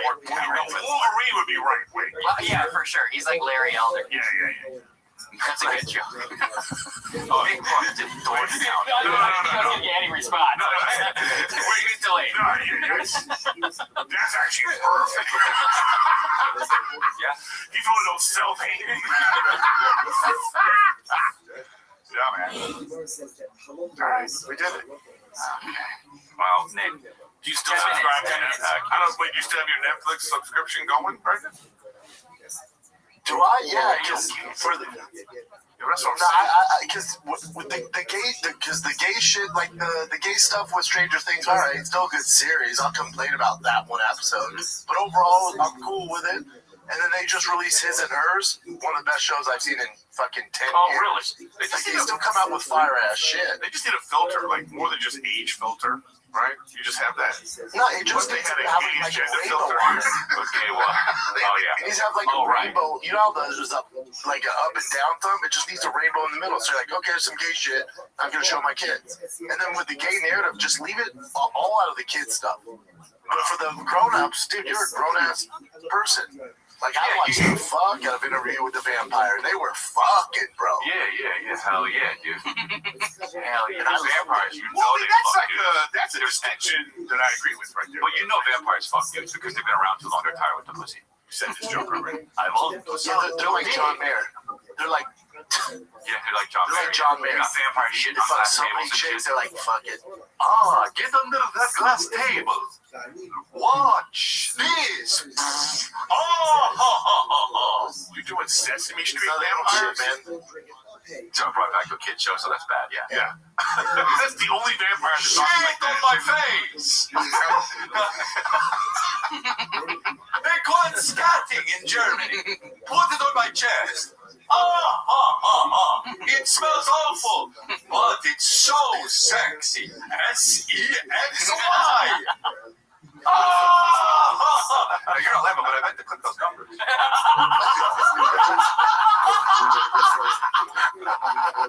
I don't want to get in the way of the magic.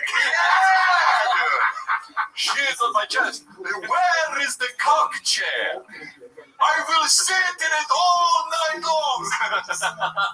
Fuck my eye. W-I-F-E. He's not laughing. Comment. Comment your thoughts. Well,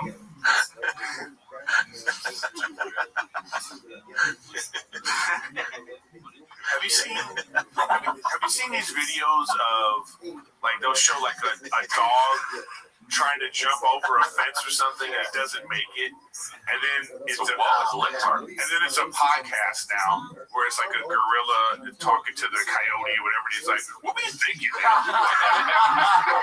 that's hilarious. It's so funny. Wow, that's funny. I'm not saying that. Yeah, so they always show the animal video and then it turns into an animal podcast. AI, I mean, it's pretty much almost at that point where you go, okay, I don't know. Yeah. But it's But see, I like when if you're gonna do AI, do that. well, just be funny about it. You're saying? Yeah. You know, do that. It's Well, like, as opposed to fucking destroy the nation with right. reasons. You know, you say something, you go, okay, here's now Chris actually interviewing so do the interview. Right. I mean, that's funny. Right. You Yeah. know, because and With everyone the knows. ice Listen, cream. are you Everybody knows. guys It's like, ready? It's just a funny Talk. Are you ready for this? Athleticism? But when you get a show like, you know, all right, here's It's like so cheap. here's a private jet picture and all that bullshit. Yeah, it is weird because people believe that shit. I always think back to Phil Henry. You know Phil Henry? He's still around and he still does it. He's fucking so talented. I love this. They do, man. He has a radio Oh, show. this guy. What am I talking about? Yeah. I had him on my podcast. Yeah. I was like, But he's amazing. So he has a radio show, or he has. Is he old? Now it's a part. Yeah, well, he's older, but he had. He has guests on his radio show, and this was back in 1998 and earlier. So this was before the internet really was popping off, and now he does it on the internet. But like he interviews a guest for about 15 minutes, and then he takes calls from people that are real out in the world. And what the people that are real and out in the world, they don't understand that he is talking to himself as another character. He's interrupting himself. It's really actually he's pretty good. artful the way he does it. You I wouldn't haven't know. heard him. Damn, he was on Rick and Morty. The dude is. Yeah, but when you do He's hilarious. when Okay. you do, he's like he would do prank calls too. So it's like what I'm saying is like, but that's the kind of thing where people. But what I'm saying is, he would start the episode sometimes and say, I want to let you know this is all fake. I'm doing this character. We will still get callers in 15 minutes, furious about what I'm saying to myself as another character, thinking it's real, and he does, and it's just because, That's awesome. Orson Welles. You guys remember Crank Yankers? You remember Crank Yankers? Yeah. Old school, man. But these weren't prank calls. His things weren't. Orson Welles would have used AI. You think? Why? He did that radio thing where Mars was attacking. Oh, yeah. Wanted people to think. Well, anyone's AI's gonna be the thing. There's no avoiding it. What do you think, Brennan? There's no avoiding I it. think there's no avoiding it, but I think being authentic is gonna what separates the talent pool. Yeah, like super People talent. that just lean into AI, like that just do AI, especially the younger generation, like fuck this, we need something authentic. Oh, I disagree. Real talent will rise to the top. Like, I disagree. Disagree what? I disagree. I think there will be art that is authentic, made with AI because of the idea that you have. You turned it into this. I think that Unfollow. I'm done. No, but what I'm saying is like it's just like if you might like the idea of let's have animals do a podcast, Right. So AI is just the tool, Right. Yeah. that you can use with your canvas. Right. Yeah. Sure. You know, so you can still have an authentic idea that you use the AI to Right. to But make. you're not doing the But work. also- You're not doing the work. Well, you're not, but also What's in the box? you wouldn't listen to an hour podcast of a gorilla fucking interviewing a peacock. No, you might. What if it's really funny? You I'm might be saying- Surprised. No. 500 I kids would- still has listeners. That's good. No. What I'm saying is that just in the same way that you have CGI in movies, and you use green screen and all that kind of stuff. I mean, that's just we've been using that stuff now for 40 years. Right. I'm saying the AI is just taking over for that. I think that what Brendan's talking about and what people trash AI is when you go, write me a script. Yeah. That's the thing. But what I'm saying is that's not what I'm talking about. I'm saying it's just like that great music that they make. Yeah. I hate that shit. I don't think it's great. love it. I think it's fucking weird. Well, it's not. It's got these moments still where you're like, oh, that's obviously AI. No, I know, But even if it wasn't like a human being, No like, soul, who you're cares? saying? Who gives a even fuck? with that, Yeah, no, I understand what you're saying, and that's I not an agree with it. original IP either, though. So, like, what I'm saying, I like that. I think that stuff's very interesting and funny. But what I'm saying is, I think there will be people who will be able to make original ideas and content, and they'll use the AI as a tool. Yes, it is. That's all I'm saying. It is a slippery thing, though, because it's like at one point does it, I don't But know. Eric, I thought you were saying like if someone's like, oh, I'm not good at art, but with ChatGPT, like, draw me a gorilla. No, Draw that's my not- art. It's like, nah, bitch, that ain't your art. No, that's not what I'm talking about. Yeah, that's not what I'm talking Yeah, it about. sounded like you were. No, dude. Eric, That's not what I said. with the gloves off, too. So, an AI artist named Sienna Rose has 3 songs getting streamed in the Spotify top 50, and I'm pretty sure. Oh, the number one country song is an AI song. Really? Yeah. Not in my world. Also, breaking news. We got a response back from the Fly lawyer. Oh, yeah. I asked him if he had merch I do not, thanks. in the subject line. Yeah, I was like, he didn't write anything back, and then I saw, I'll be in Atlanta. Just write it back. That's not I'll very be in fly. Atlanta this summer. Yeah, but I'm trying to be fly. I'll be in Atlanta, and I'll be in dude. I didn't do my dates, and I fucked it up. But I'll be in a lot of different places. Milwaukee. I'll be in West Nyack. I'll be in St. Louis. I'll be in You're in Austin soon. Austin, yes, in March, and I will be in Australia. You get together on that. Drizzly.com. I don't think we're done with the podcast, but I did want to do that. Oh, we are done. Okay. Well, I'll be all there. I had some fire ass bits, so hopefully you stuck in. And Cincinnati, Ohio, Columbus, look at all this shit. I'm going to be at the Dayton and Funny Bone for just one night. I just forgot the date. You get it? And the After Hour gang just put out our golf video. Played 18 at Woodley Lakes. People are loving it. Oh, really? Yeah. Oh, that's cool. I would like to watch that. It's fun. Yeah, I want to watch that. These guys play fucking golf. Yeah, I would like to watch that. You guys play golf? No, I You just shot 1 over par. Spoiler alert. Really? Oh, wow. Oh, you guys get that Garmin, bro. It's a golf. I know. No, I know. It's a golf Garmin. Golf Garmin, bro. That's such a thing that I would think, like, why would they make that? And of course they do. They probably make fucking so much money off that shit. Golf. If you can market something towards golfers, you can private jet money. No, let me market something for golfers. Oh, haters. Cool. In your private jet, dude. Well, I mean, not so much business is done with golf, right? That's still a thing. You know what I mean? But check out EricGriffin.com for my Chris, where you at in Denver? The Denver Improv? Is that Comedy Works or not? No. Improv. The fuck is Denver Improv? So here's what I did. I'm doing some clubs. I want to get more material. I want to get different material. So I'm doing theaters, but the theaters that I've done recently, I'm coming back to do the club because I want to have a smaller setting where I can work material and do like 4 to 5 shows a weekend, and that's going to be. Yeah, I've just never heard of Denver Improv. Yeah. Really? I think it might be out in. Yeah, the Denver Improv's been there forever. Yeah. But I want to be at the Omaha Funny Bone one night on January 25th because I'm doing this other show on the 24th in Okabuji. I knew you were going to say that. In But Wakanda. it would be in Wakanda. No, but Omaha, Nebraska, guys, 125. All right, so come check me out there. I'm only doing 1 show, so I don't just come on out. Please. Go see Eric. You won't see someone funnier, so go see Eric. That's true. For 1,000 miles. Appreciate you guys. All right, kids, love you.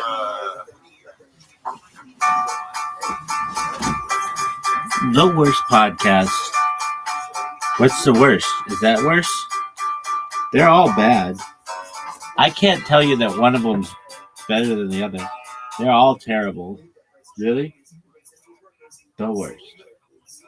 They don't talk about anything but T-ball, people's heights, and that's it. That's the fucking. That's it.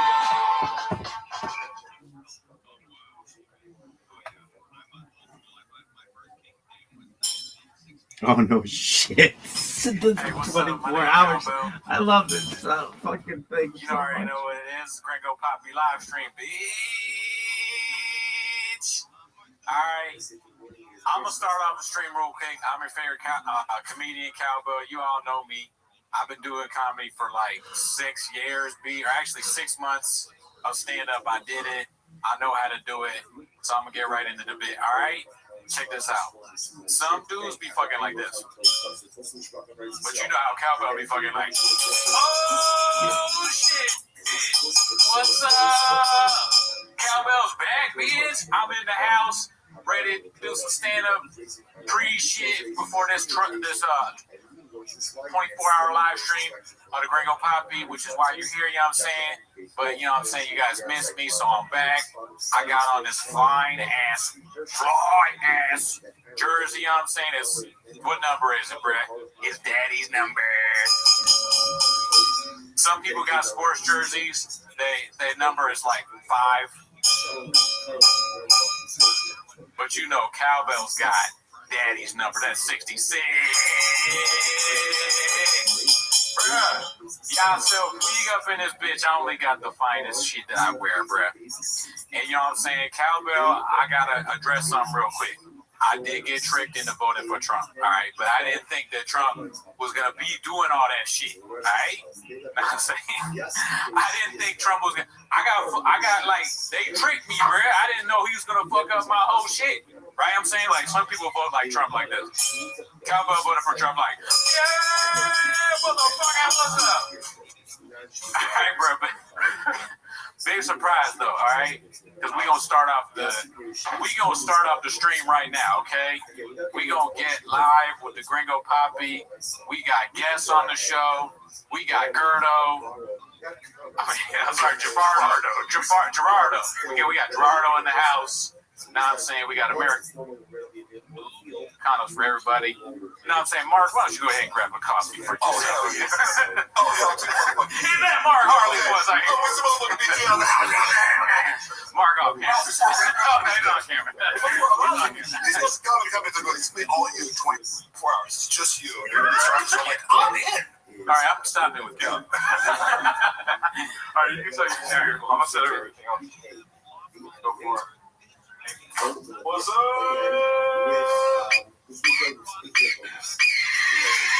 Dude, are we Twitch streamers? Yeah. Where's Carson at?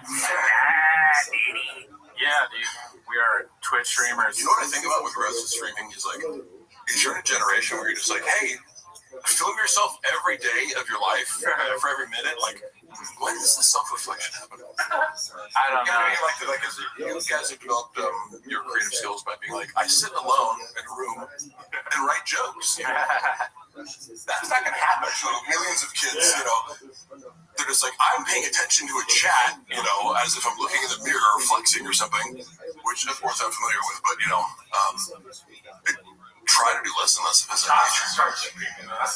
Oh, dude, he's built for that shit. Has he ever talked about that? Or when he was there, did he ever go like, dude, we got to do like a live stream like Carrie Sinat or like...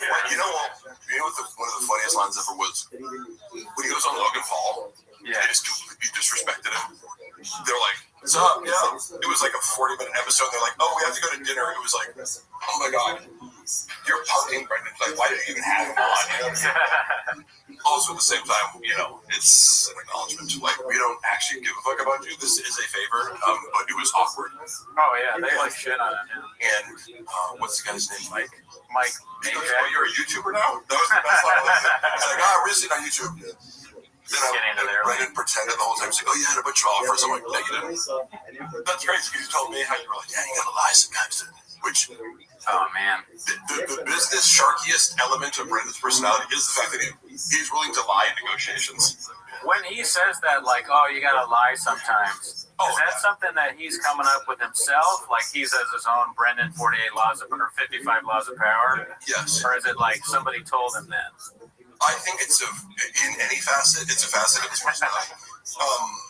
Because this is where I'm happy to give Brendan credit wherever it's due. So people are like, I know he's trying to be like, my credibility shitting on someone is amplified by the fact that I will give them easily credit where they're good at. And so, as far as podcasting, for example, because I've been trying to podcast with Luana in our Hella Toxic, and it's like, but it's a learning process because it's called Hella Toxic. What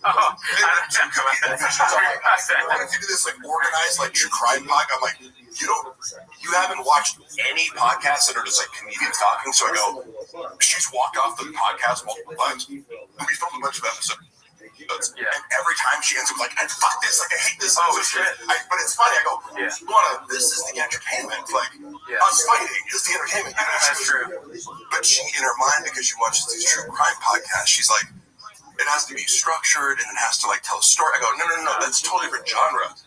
This is the genre of conflict and humor and riffing, and they can't be. You can't be like, oh, what's next in our outline? Oh, we're going to talk about the toxic traits of who does fuck. Luana's doing show sheets. Yeah, but it makes her. Luana is charismatic and funny. Like, I'm sure, well, right? Yeah. She's funny, and also even her being angry, it's like she's funny when she's angry. I agree.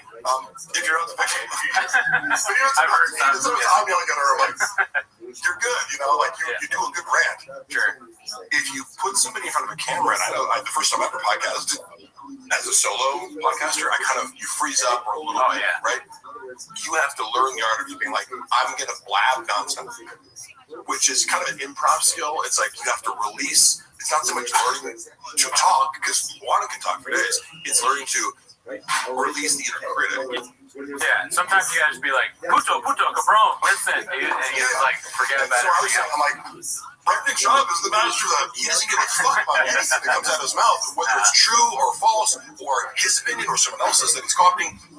He is great at just put the microphone on. He will fill however long you need with bullshit. Yeah, he could do 15 years of slavery. He's like, did he say that? He did say we didn't know that. We were watching on the live the other day. Because I think I saw you bring it up. Yeah, we just saw that. We both burst out laughing. I was like, how do we miss that? It's so good. I mean, he's like, George Bush, because you're of two minds. You're like, this guy, like, killed 1 million innocent Iraqis, but also he had malapropisms. Because that's kind of what he's regular, like this, Brendan's cluster B personality disorder traits are masked by the fact that he comes across as a rube because of, like, his dyslexia that causes, I assume it's dyslexia. Oh, yeah. But so, like, his inability to say things like Chateau Marmont or whatever, like, he fucks up everything. The summary could just be, if you were like, hey, you can only post here if you're posting videos of Schaub fucking words up, it would still be just as full of shit. Oh, yeah. Because it happens every day. I just went, bring it up, the Chateau Marmont. Ever heard of it? I went there the other night. I saw Dolph Lundgren there. Oh, really? Yeah. He's a cool guy. I didn't talk to him, but he seemed nice. Yeah, he's cool, because I say that because I know the whole story of, like, he has, like, a master's in chemistry, so he's, like, a really smart guy, right? Yeah, And so I'm a big fan of, like, buff guys who are, like, exceed your... Yeah, I always want to go up, like, do you know Mark? Because you're both big guys, Yeah, but that is, I mean, he's such an iconic guy, but to hear that he has this kind of academic, like a serious academic... I think I heard that, too. Yeah. He's just, like, a real estate guy, too, I think. He's just like a... ASW, Alan Strickland Williams' new record. Buy that, dude. I don't know who this is. He's our buddy. He's a stand-up. You've listened to it. You said it's really good. Also, I would actually trust you guys as far as... Hella Toxic is the podcast, right? Yes. I didn't know. Yeah, well, but... I'm going to pick it up right now, because earlier I got in a fight with Luana where she's like, I'm deleting all my comments. I'm like, bitch, you aren't. So I took I like private the episode so that you couldn't retaliate against me in an argument. But again, we've shot a lot of episodes. I have to just start putting them out because I'm like, the humor is in the fact I start off every episode, and she was so annoyed by this at first. But I'm like, do you see the joke? Every episode I go, this is episode 1, the first and final episode of Hell Toxic. The second and final episode of Hell Toxic. The third and final episode of Hell Toxic. That's a good bit. Which you didn't get at first. I'm like, no, you just, and then you walked off of the first one and made us reshoot it and pretend it was the video. The thing that people do on podcasts, and everybody loves when you talk about the craft, but the thing that they podcasters talking about podcasts. Yeah, all 3 of us are black belts, and we've been, we're on a different level. Most of you are civilians, and that's fine. I will twist your neck off. I will twist your fucking head off. Yeah, me and Mark, dude, we'll put us in a room, we'll fuck our way out of it for sure. But one thing they do sometimes, like Gerard's mentioned this, is like you do a podcast with somebody, ask them a question, and they just go, no. Oh, like, yes. Yeah, I don't know. And some people, will comment on your podcast like, I know I talk a lot, everyone. If it's an issue for people in the chat, you can go ahead and tell me. But I was talking with someone last night because some people are more. You guys are very patient with my communications, though, but some people aren't. And that's fine. And I go, but nah, you're good. If you want me to fill space, I will talk. What's needed on this show? It annoys the shit out of some people, and I'm okay with that because I wouldn't want to listen to myself either. So I don't want to put. Let's see.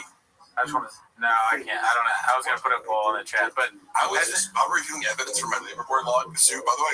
And so I'm like, because Brendan's like, oh, Mark, who is this guy? Literally, his legal argument is like, barely knew the guy, didn't work for me. Like, I buy him tickets to come on the road. Like fuck around, but that's important. So I was looking at this.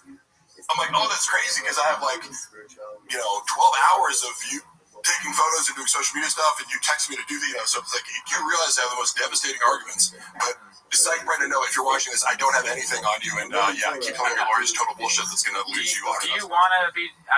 Have at it, but do you want to be talking about your legal things on the pod? You don't care? How's that going? So fucking stupid. How's that going? I got a settlement hearing for the Golden Hour one for some reason that was delayed.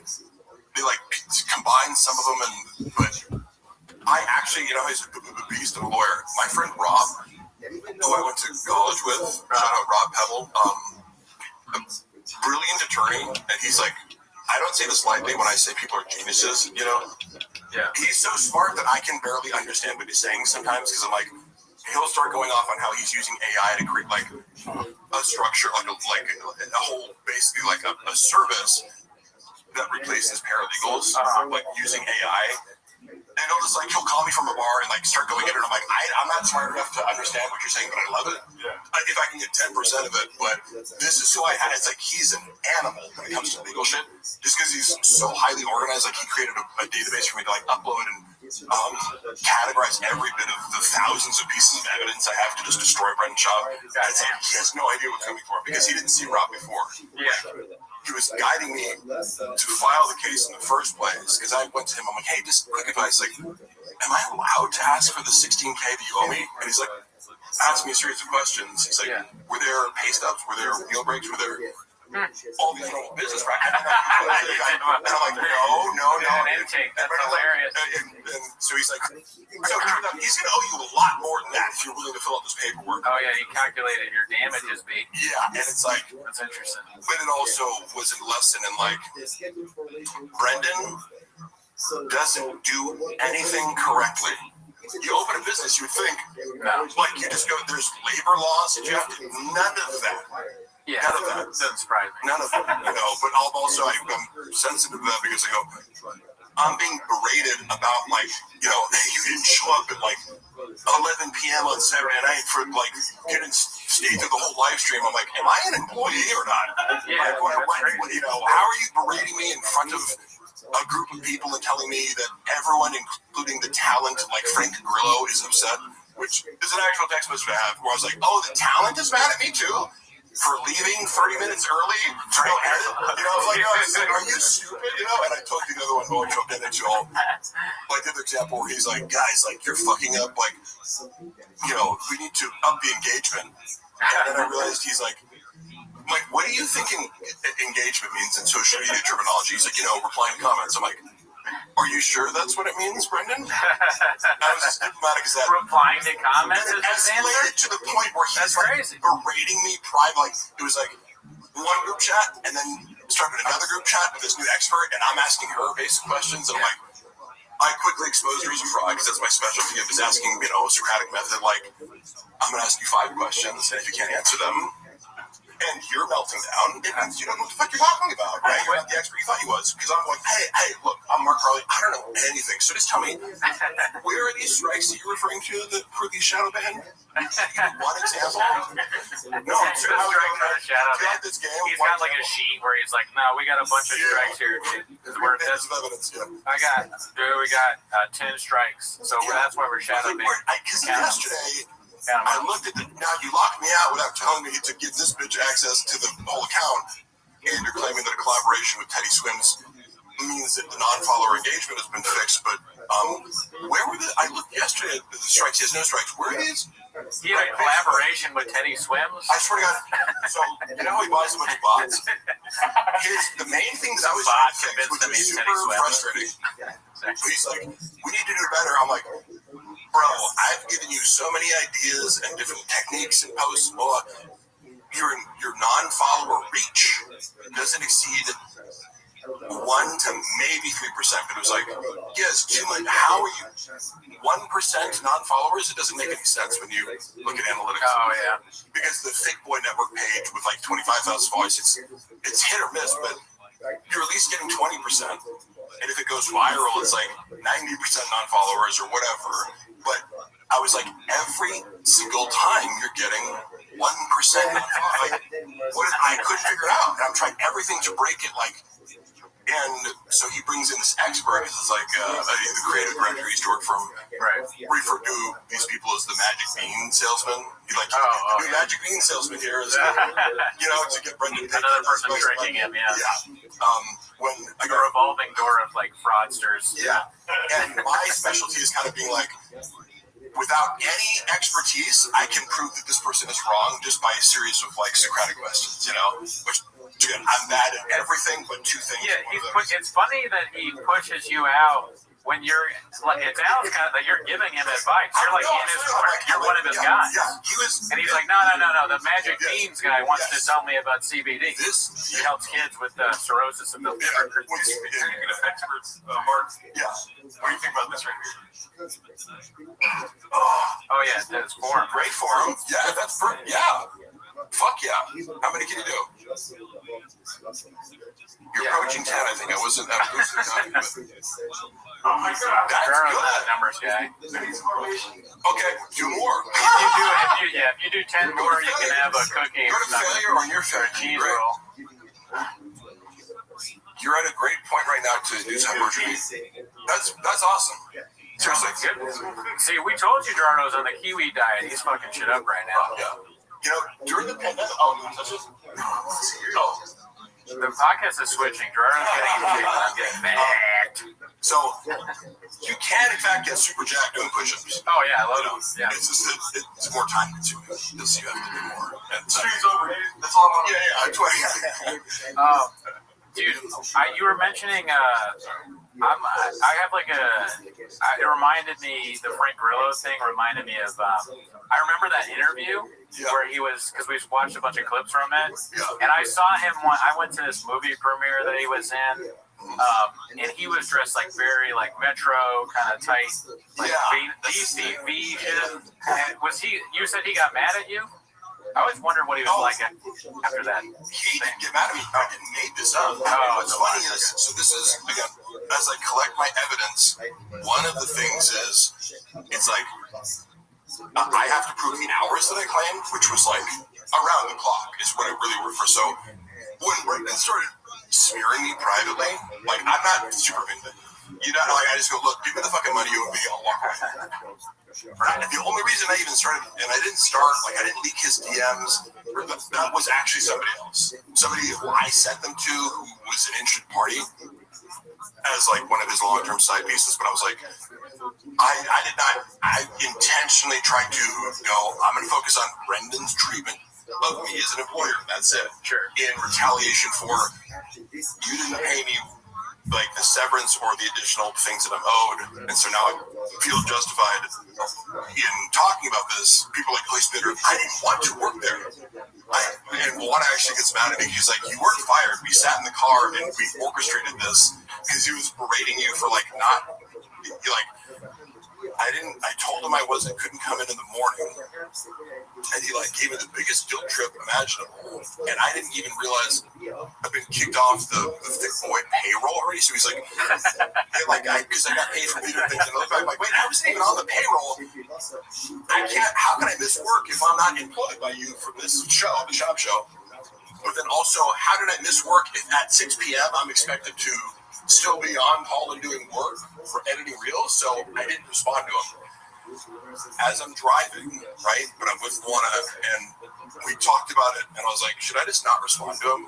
Knowing that if you don't respond to Brendan, he melts down. Like, so he technically fired me, but it's like, Luana gets mad because she's like, you quit by doing something. I go, well, yes, he fired me, but I put him in a position to fire me and look like an idiot to the point where he's had like 4 different versions of why he fired me, you know? Yeah, I mean, I saw that, he didn't say it in the latest, but you texted me. Behind the curtain, you texted me that clip. I watched. Hilarious. Yeah. I go, no skills. Right? Talk to me about skills, yeah. But he was talking about like all the people or like that he had hired, and he's like, I hire them all back or something. Dude, that was so. And also, because that's a tactic of, he's not sophisticated enough to mask these narcissistic tendencies, but by pretending that he is still on good terms with Chappelle, Kat, the Christian, Malik. Malik despises him. And I briefly had a beef with Malik. I don't know if you did. You told me, you told me about it. All right, so he's talking shit about me, and then I was like, I'm not the kind of guy to be like, oh, you can just come to my page randomly and talk shit. I'm like, I don't fucking think about you, and we got along well. That's the thing. Yeah. So I was like Malik, and I was like, what the fuck, bro? Like, and he was referencing something I said on some super small podcast where he misquoted me, so I was upset about that. I'm like, if you're gonna be upset and claim to be upset, at least quote me directly, you know? And you're supposed to squash that, though. Yeah, because I got him to, provoked him into talking with me in my own funny way. Or I'm like, did I need to do that? No, it was entertaining. Yeah, because it's like, if you're going to publicly comment on my skits, say I suck at skits, that sucks. I'm like, hey, guess what? We can make this real weird, you know? You know what that is? Sorry, go ahead. Oh, yeah, I was going to say, to Malik's complete credit, unlike Brendan, because I've taunted Brendan and his only responses to make up 4 different reasons. Like, Brendan's too much of a gigantic pussy to ever say my name. No, but that's true. Like, he didn't in that clip. Logically and also emotionally, he knows that I would do a live podcast with him and go over, and he would lose. He would humiliate himself. Yeah. And even if people go, Shaw would fuck you up, I would fight him. Because the wager is just like, if it's difficult for him in any way, he loses. So there's no upside. Yeah. Just if he has to open a banana or something like that, he's like someone else open. But exactly. What that is, and I remember that vaguely, but I think it's just being in that universe. Yeah. You're bombarded with bullshit. Like I know I don't want to speak on what Malik's thought process is, but I'm sure he's like, I can tell just fed up with all the stuff going on. So he sees that and he's like, fuck this guy. 100%. He's not really I'm empathetic to Malik. It was just my issue was being misquoted. But I owned up to saying, yes, I did say something critical about you on a tiny podcast that I get. People send me shit because people send me all this shit. I don't watch TFK or whatever the show that he said I don't have any skills on recently. People send me these clips to be like, will you go respond? Which I did on a unique channel. But Malik was upset about that in this space where he was maligned. He got shit Brendan, and I didn't realize at the time because I just met Brendan and was like, everything he says is true. Why would I think that he's making up an elaborate lie to protect his ego because Malik corrected him about something? Yeah. But that's in fact what happened. Malik is a very nice guy. I remember, like, years ago, I was talking to him, and he had no idea that we did this. And he was like, I told him, he was like, oh, really? You do that? And then but only thing he knew was flappers. He was just like, I talked to him, he was like, yeah, I see the flapper shit. I'm like, how do you see the flapper stuff, but you don't know? But it was just funny at the time. But yeah, we hit it Shout off. out to Malik. The first time we ever met him, we hit it off. It's great to see. The final thing we said, because we kind of went for a soul curl. I'm like, look, I take accountability for like judging a situation without reaching out to you. But Brendan legitimately painted him as a lunatic. And I'd understand, like, if I was him, I'd be pissed too, because it was like, it was totally unfair. Yeah, I know a little bit about that. I'll let you say. Narcissists tend to, like, they push you and push you and push you until you're like, what the fuck, dude? And then they're like, oh, look at this crazy person. That's exactly what he did. Yeah. And the same night that he's talking shit, he had me and Moana over. The same night he fired Malik, he's on his phone the whole time. We're watching MMA.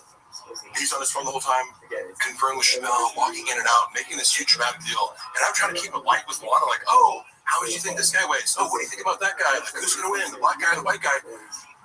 And then on his podcast on Monday, he was like, oh, we had Mark and his wife over. Jesus Christ, they wouldn't shut up. I was like, what? Like, that's not true at all, right? So, but I go, I'm not in the room, but you're making this public to 200,000 people because of the time the views were Netflix.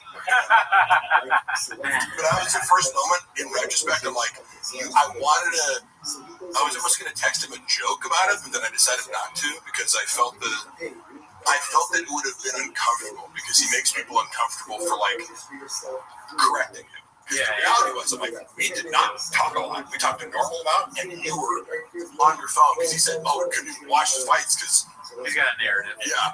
You couldn't watch the fights because me and Luana were talking so much. I'm like, no, you were on your phone and walking in and out of what the fuck are you talking about? But how did I dismiss that? You know, it's like, oh, people show you who they are immediately. You just look like, whatever.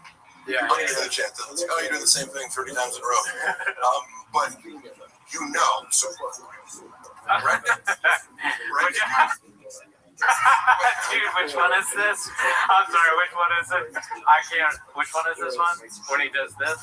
I should know, but we'll be watching it 24,000 times, so we'll catch up. Is this God in the twink? Or when he walks, it's so funny. He's like, imagine if God was gay.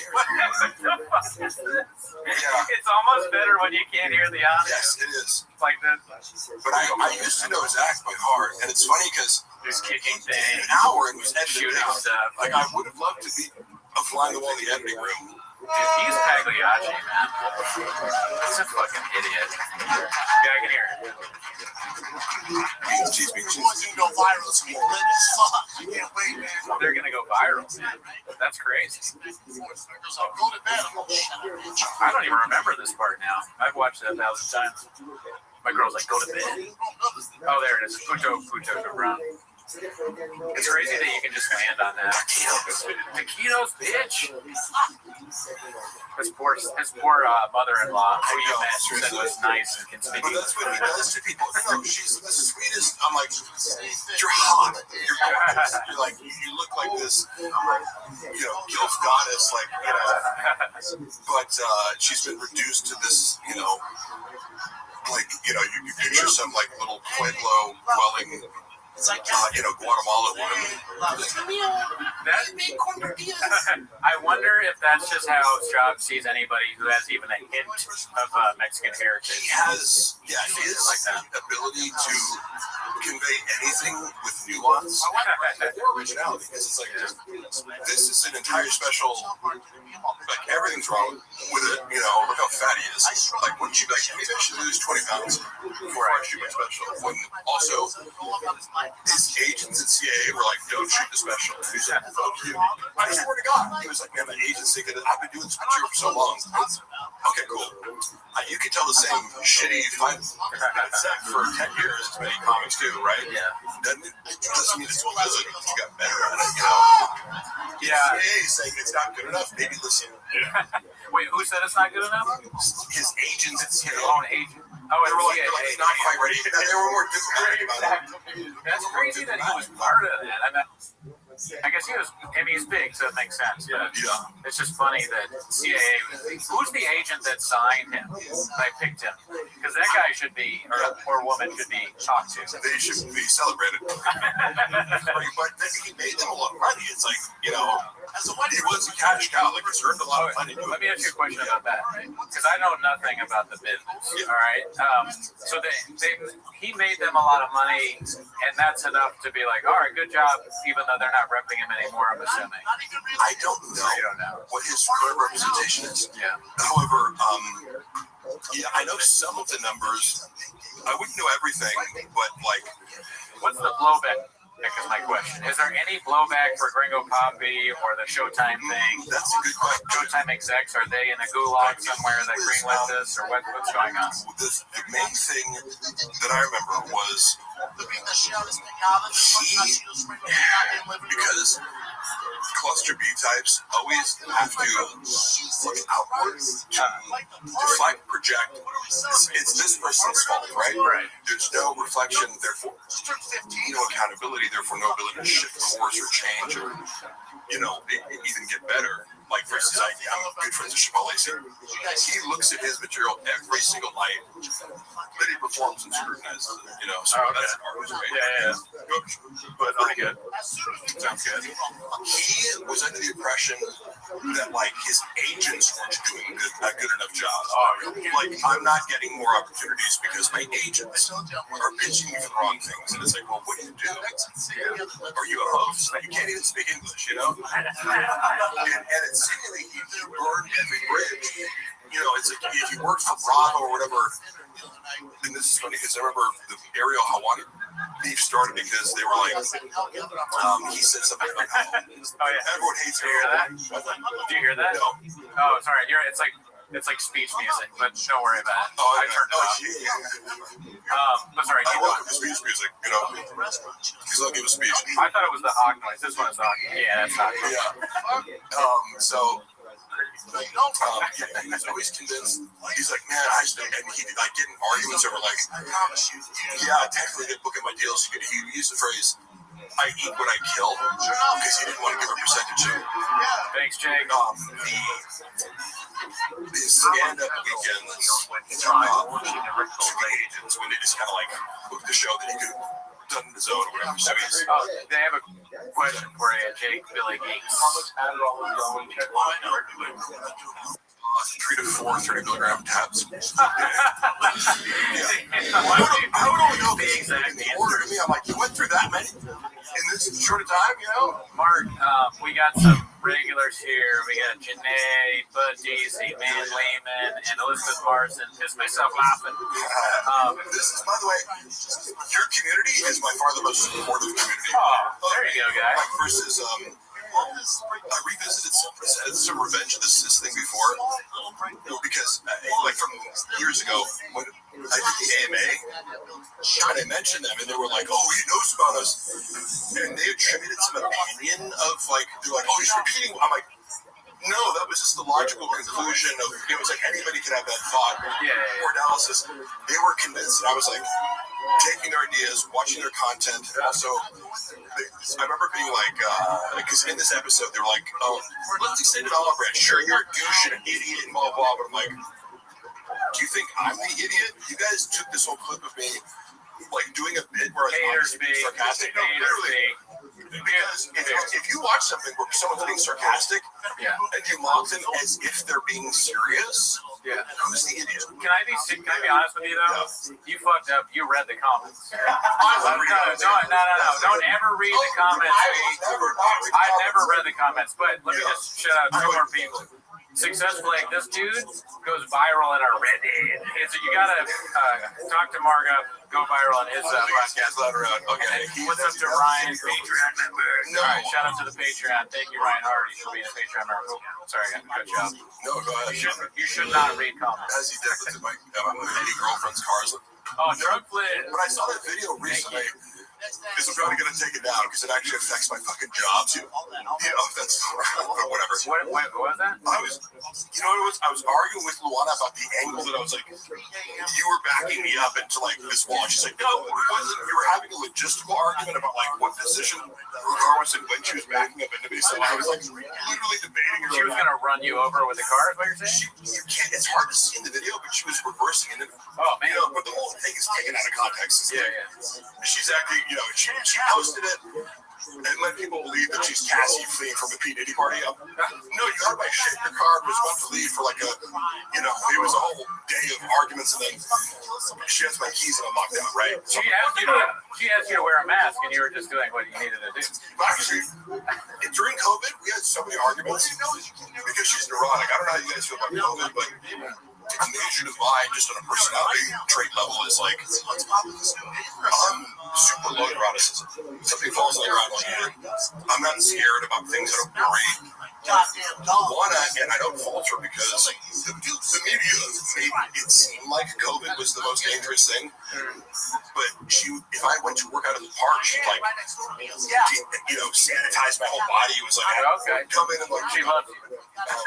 She was just very concerned, but I'm like, being me, I go, shut the fuck up, it's not a big deal. And she's like, no, it's life or death. And so we had all these conflicts already over like COVID and like how to properly clean yourself. Me and Gerardo never had that issue because we both are deep into methylene blue.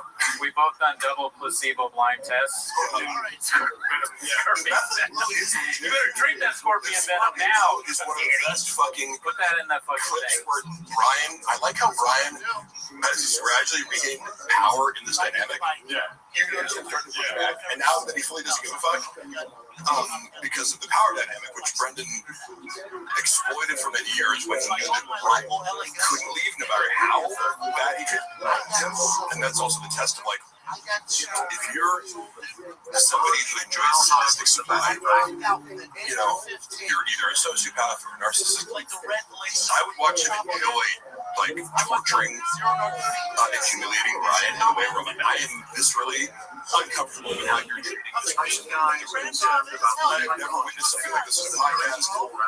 You take pride in putting this person down and convincing them that what they're doing is boring and unfunny when in reality it's absolutely. By the way, whenever you Mark, how was the? Go ahead. You did not hear you. I'm sorry. Yeah, I can't multitask, but that's fine. But I just wanted to do a poll. I'm sorry. I'm a little bit like Shots, even more than Gerardo is.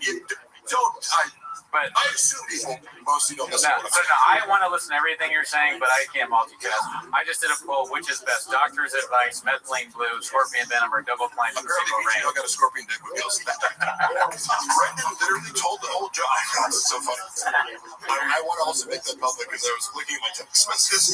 We had arguments over like, I'm like, hey, after like arguing about what engagement means with for 3 hours.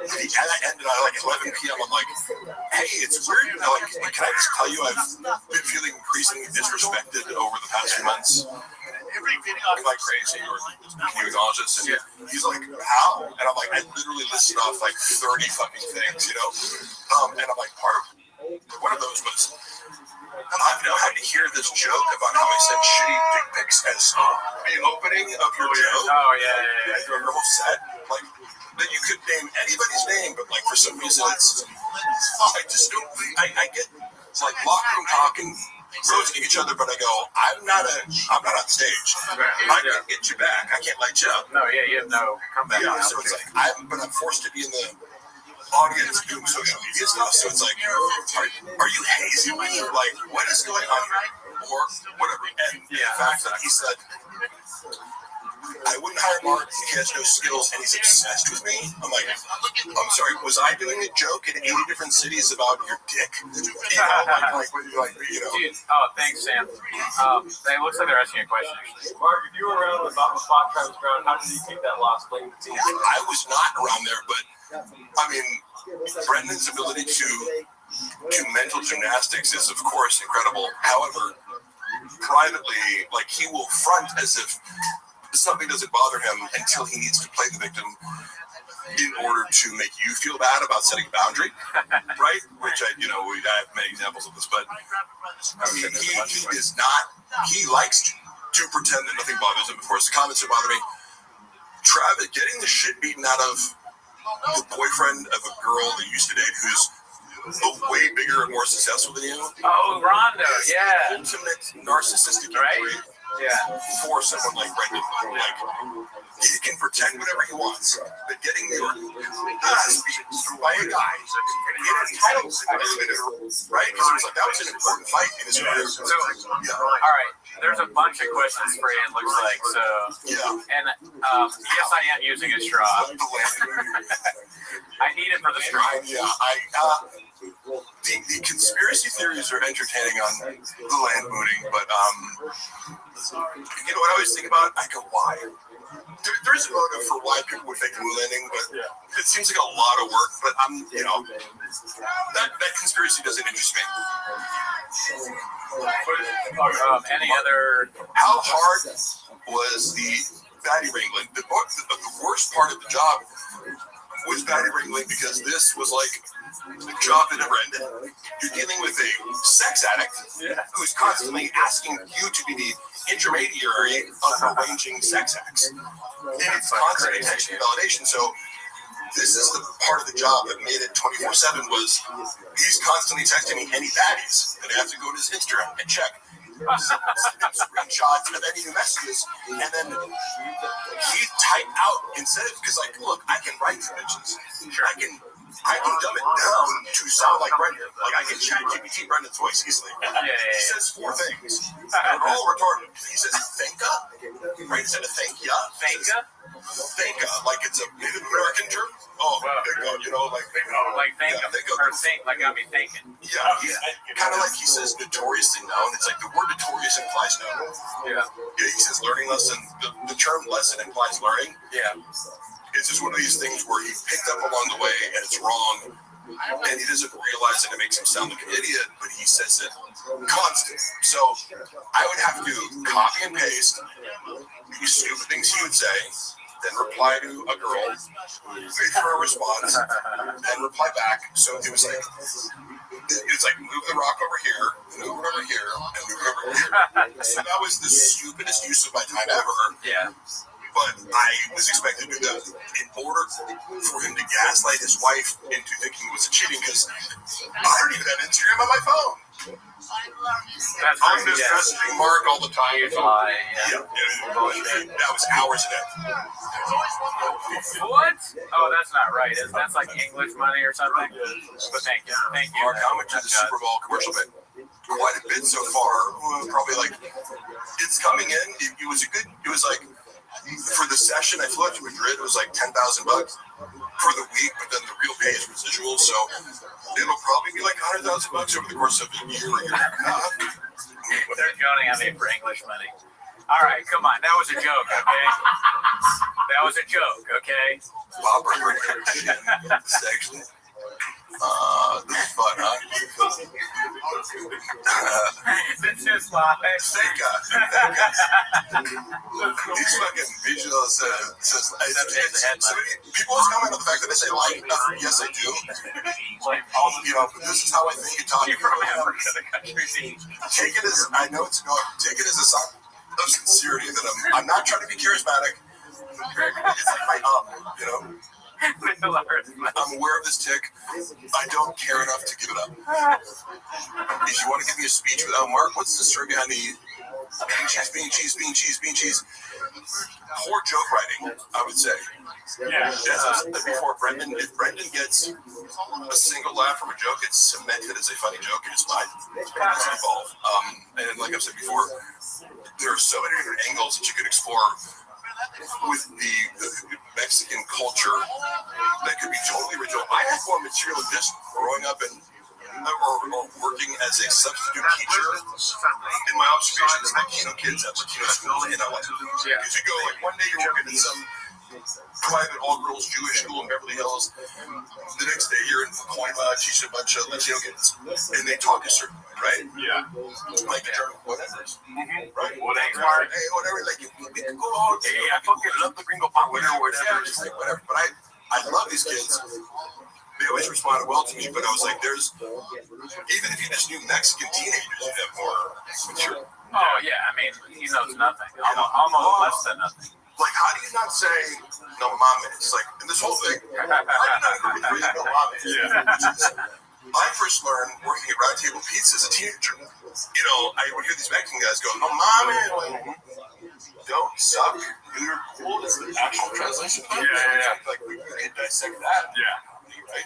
Don't suck dick out of nowhere. No mames. Stop sucking dick, Cooney. No mames, güey. Pinche güey, pendejo.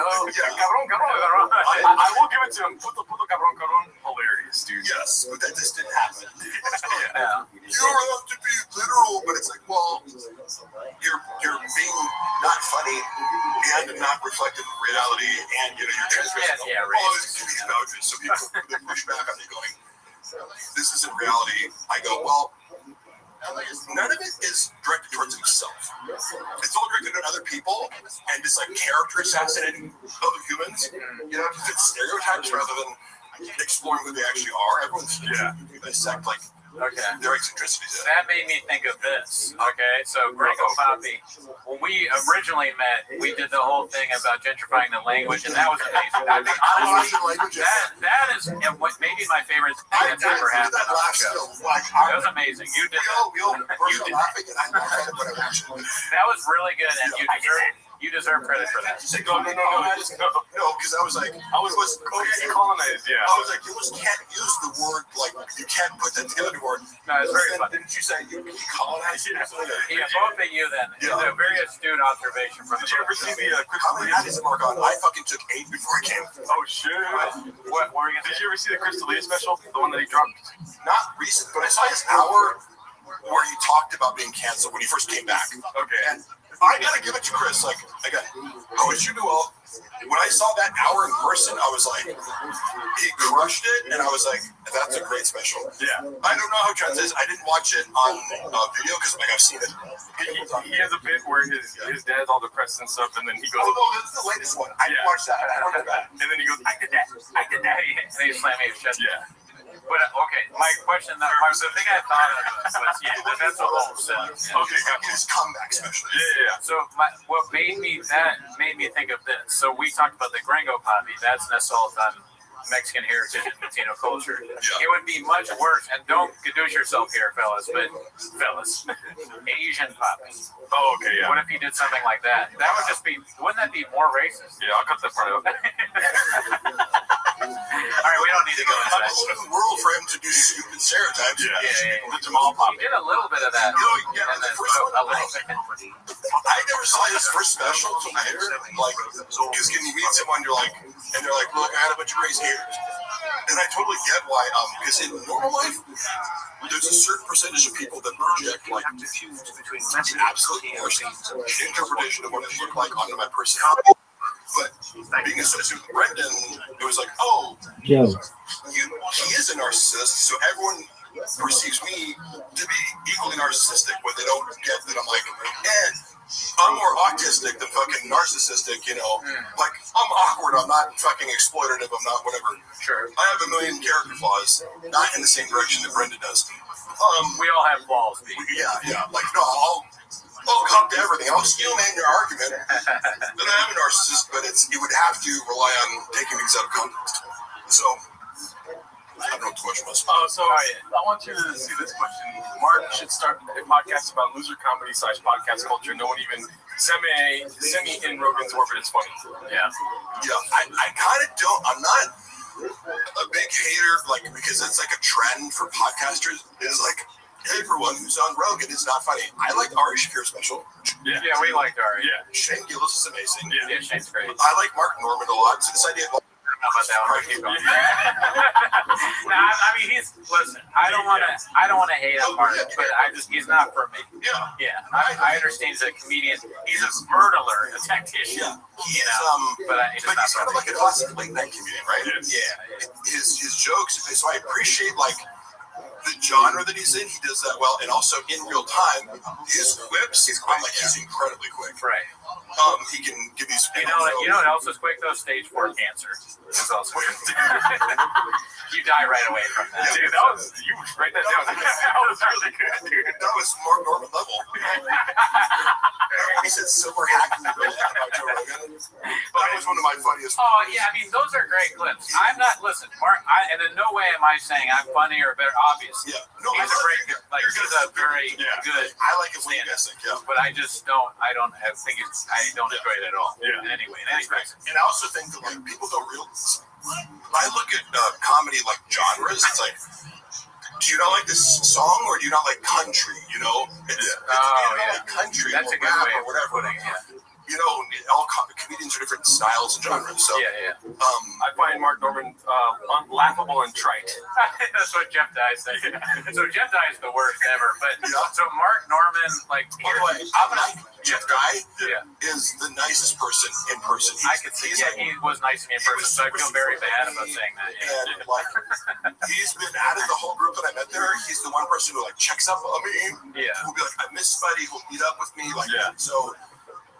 He's a saint in my heart. I'm definitely a bad guy. Like, he was nice to me, and I shit on him. I always want to give people credit for like, before I say anything about his comedy, I want to establish Jeff Dye is in real life one of the nicest people, and it was funny watching the Martin. Marin, sorry, I got this fucking acid reflux. I was watching this Martin Marin beef with him, and Jeff Dye's crime was like calling out the fact that Mark Maron is an asshole. People, I didn't really. I was like, wait, it helps him in the end. Huh? Like, well, this whole thing, like Jeff Dye, that helps Jeff Dye. Yes. That whole thing, it's like now people are talking about Jeff. Yeah. He can go on the podcast. He has something to talk about. But I empathize with Jeff because I was like, he was like, Mark Maron is mocking me. Like, oh, did your feelings get hurt? And Jeff's like, yeah, that's the whole point. My feelings got hurt. That's the guy Jeff Dye is, where he's like, I'm okay to admit that something hurt my feelings. It's not a big deal, you know? Okay, here's my thing. If we're going to talk about Jeff Dye, I'll just say this. Yeah. If I had advice for Jeff Dye and he cared, I would just say, think a little bit about your issues with women. What's going on there? Like, are you like, why is that a thing? Maybe I don't know, do some deep reflection there. That's what I would say. I consider him. He's not like, you know, some people get into comedy like those the Hodge twins who are like conservative black guys. I guess they do comedy shows, and I've watched them. They're funny, but like I consider Jeff an actual comedian. But if you cater to a right-wing audience, and oh, by the way, he posted a clip recently from a few years ago on TVK where I was like questioning him, and he was like, "Oh, Paige Van Zandt is she's got her kids out, her husband's posing behind her doggy style in a bikini." He's like, "Why'd she got to do that?" And I prompted him. I was like, "Hey Jeff, you're seeming real Christian conservative right now. Just to tee him up." Yeah. And his whole comment section was like, "What's wrong with being Christian conservative?" I'm like, "Guys, it's a podcast. I'm teeing him up to give a funny response. Sure. To justify himself." But that is his crowd, right? So that tends to correlate with like kind of being critical of the fact that modern culture has veered away from traditional values or traditional gender roles. It permits more kind of soft or hard, but in Jeff's case, Jeff's is lighthearted, anti-trans. Just right, it's right-wing flavor, right? I'm okay with that because it's like, well, that's your audience, you know? Sure. But part of that is going to be like, wait a minute. I don't think Jeff has any animosity towards women. Truly. I don't know. Into that. It's less that, like, I'm kind of being funny, but, like, even with that, he's just not funny. Like, he's just not good at stand-up. So that's my main criticism, is that that stand-up is bad and kind of stupid. Was there a specific joke or, like, fill me in on, would you say, like, his issues with women? Sure. Do you feel like he picks on women? Well, he has a whole YouTube, he did a whole episode where he's like, people think I hate women. Here's a list of comedians I actually think are funny. Podcast? Yeah, like a YouTube. And then during it, he was like, who's that? It was someone he supposedly picked. He was like, Don. Like it was on his list. Like, did someone else pick this for you? You forgot who the woman was, and it was all like network. It was very like industry plant and famous people for the most part. I'll give credit. He did They say are something. funny, mostly. What's that? But you're saying that they are funny. You're saying they are funny, but dude, would you do a podcast where you're like, here are the women that I actually think are funny? Crazy, you know? I mean, like, I know I'm acting insane here. Like these women actually did make me laugh, and I just how did they work? You know, I'm not racist. He's like, and was one of them Whitney Cummings? Because that's a crime. If it was for Sharia law, he would be in prison. And we should have Sharia law. No, allegedly. Stop. We should have. I'm sorry. We shouldn't. Jeff Dye is a super nice guy. You know, like I said about that. Because I also, whatever he's leaning into as far as the anti-woman stuff, I'm very sensitive to guys who have like deep-seated resentment towards women. Jeff Dye's not. Oh yeah, I don't know. It might come out in comics. It's like, oh, this gets laughed, or he has all sisters. He grew up with like a bunch of sisters. And I would love to have them on the podcast. Oh my god! I think he feels like more comfortable talking about women. Kind of happy. It's like, yeah, I got my 5 black friends over here. I can say, because he's got sisters. Yeah. I don't know, man. It's just like the vibe I get, but we don't need to. People are asking about it sucks, but I have like a medical condition where I'm putting off getting it checked out. I'm sorry. Oh, what? You got a problem with the human body? Get a grip. Balloon fart. What do you think of that thing? Balloon fart. That's one of our big fans. Oh yeah. Hating women is to male comics when talking about their what's he used to be at. Yeah, a little bit, and it is a little bit lame. But what? How do we? Oh, because I was shitting on Norman. That's how we got there. I mean, you have Cooney and Gerardo are yes. That's such a hack premise, dude. Wouldn't life be easier if you were gay? Oh, you're the first guy to ever make that joke. LPJ27, good to see you in the chat. It's so much easier if I was Joe dresses like he thinks The Rock would. That is true. Even though this whole outfit is like $20, like I literally just go, what's the outfit I'm going to sweat the least in today? Yes, it's a stringer. Did you ever go out of the country with Scott? To Canada, yeah. Oh, shit. Okay. Because you were asking about maybe pay earlier. I remember he did 2 shows. Yeah. In Calgary, I made $40,000. What? Which was maybe because it was like this nightclub, and he packed it out. You know, it's something. It's like Shaw was a draw B. At some point, and that drastically fell off because I think people would give you a chance based on celebrity. Yeah. But then if you don't evolve, you know, they'll come see you twice even. But who's one of your favorites? Favorite comedian? Yeah. Kevin Nealon. Right, yeah, Kevin Nealon's great. Bargatze's great. Nick Swartzen's great. So you assume if I see this person once a year at a theater, they're going to have a new hour. Yeah. You know, or it's going to be whatever, at least new. If you watch the guy get shittier over time, when you're already spotting him, like knowing, oh, yeah, this guy is from another arena, we'll give him some credit. They're like, oh, yeah, that's good for a guy who's just fighting people. But then you don't evolve. Are you going to go back the third time? No. Yeah, that's a constant criticism of hackery. BGL could easily be a Bollywood action star. All the guys who are running the bot farm stuff. I definitely missed the boat with a lot of things. I should have just started hitting the steroids heavy at, my early 20s and became a fucking WWE guy. Because now I'm doing like commercials where I'm playing pro wrestlers. I'm like, oh shit, it's fucking done that. Oh yeah, dude. I texted you about that. You're on a run, man. It's awesome. It's been fun, yeah. Very cool to see you on TV. Yeah, do we just have Stachios one? Which one? The Stachios commercial. I've seen them all. Yeah. What were they? Is it fun? Is it fun to do that? Love commercial acting.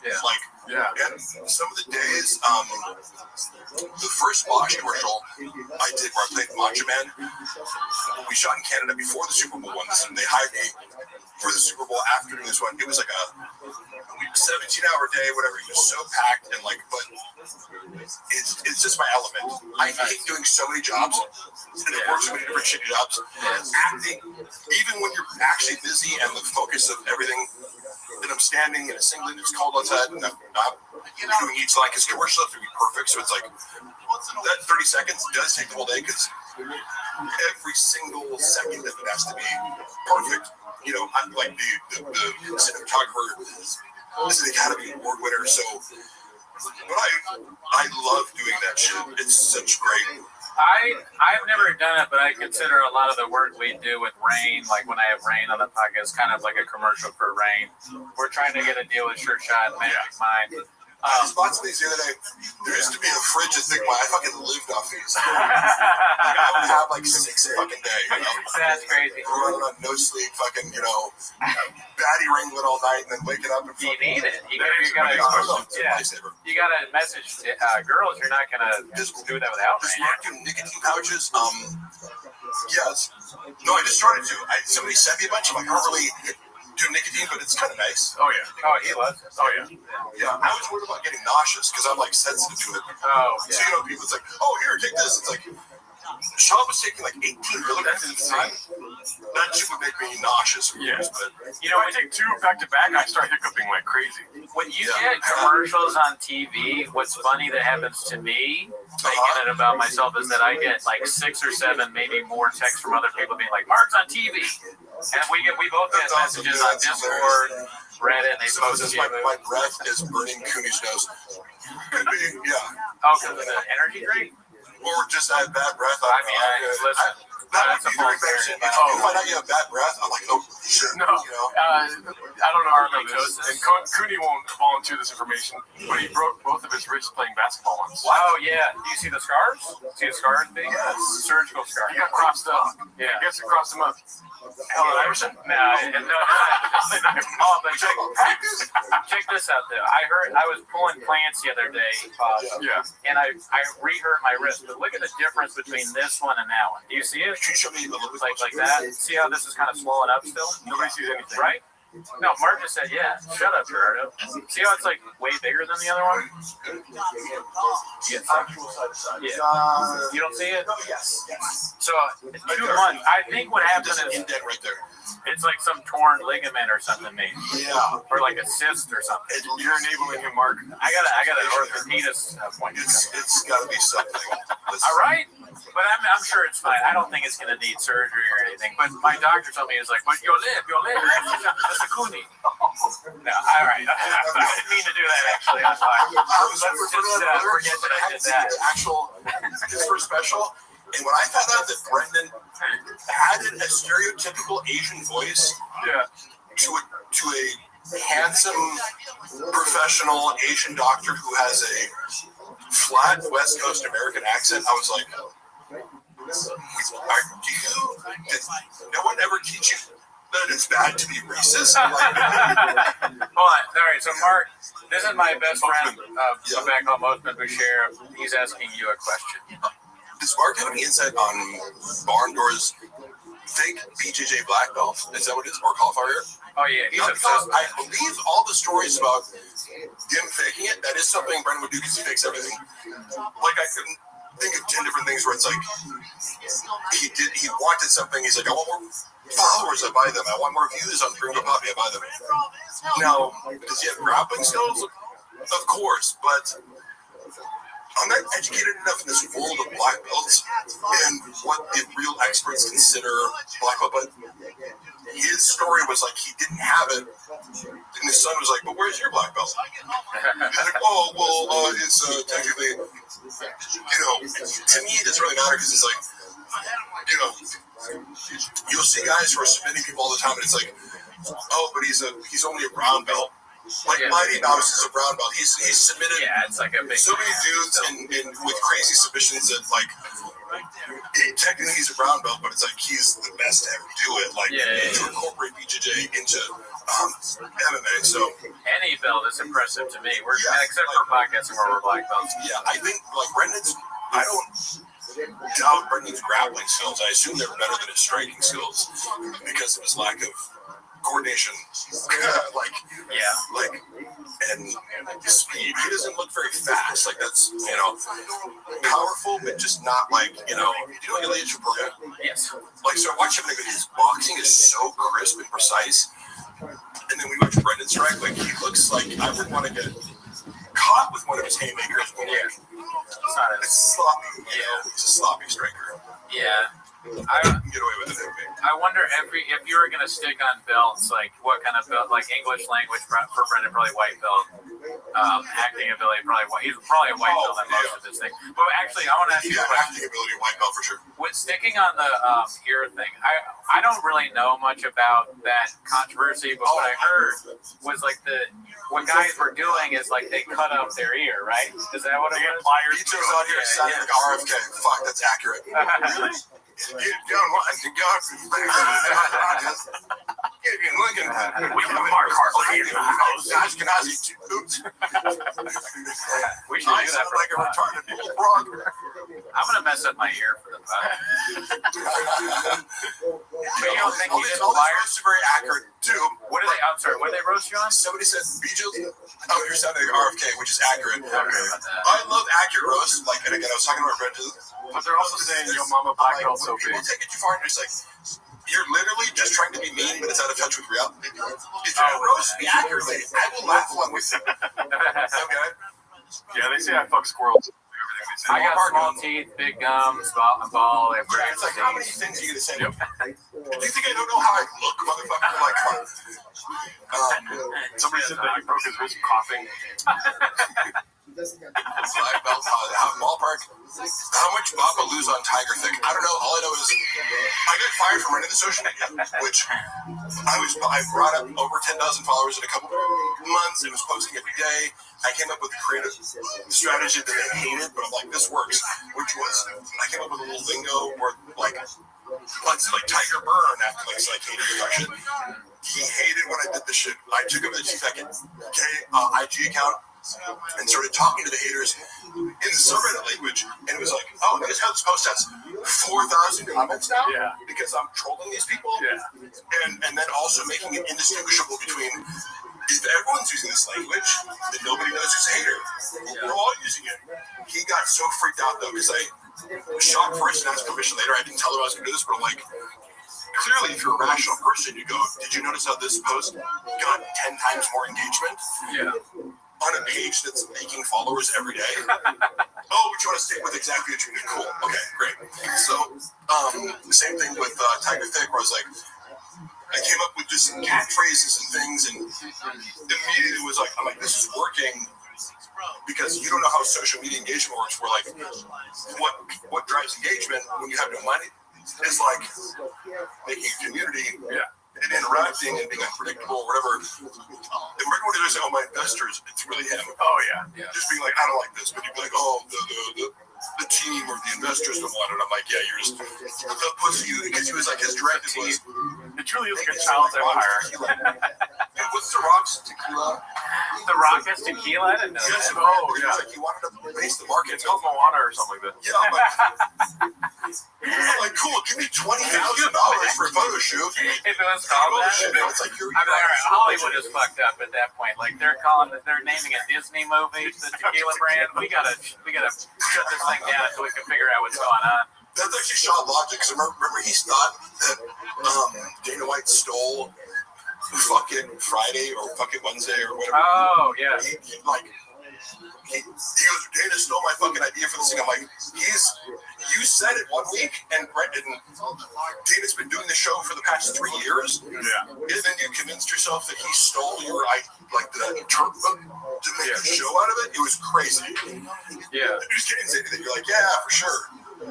Dana's stealing your ideas. I mean, podcasting is a dangerous thing. My wrist isn't working. You have hiccups. Gerard has. But dude, honestly, you know who else had hiccups? Fucking George Carlton. Calm down, chat. One of my York stars. He's one of the greatest ever do it. Yeah. What's funny is the only way to fix this is to throw up. We got you covered there.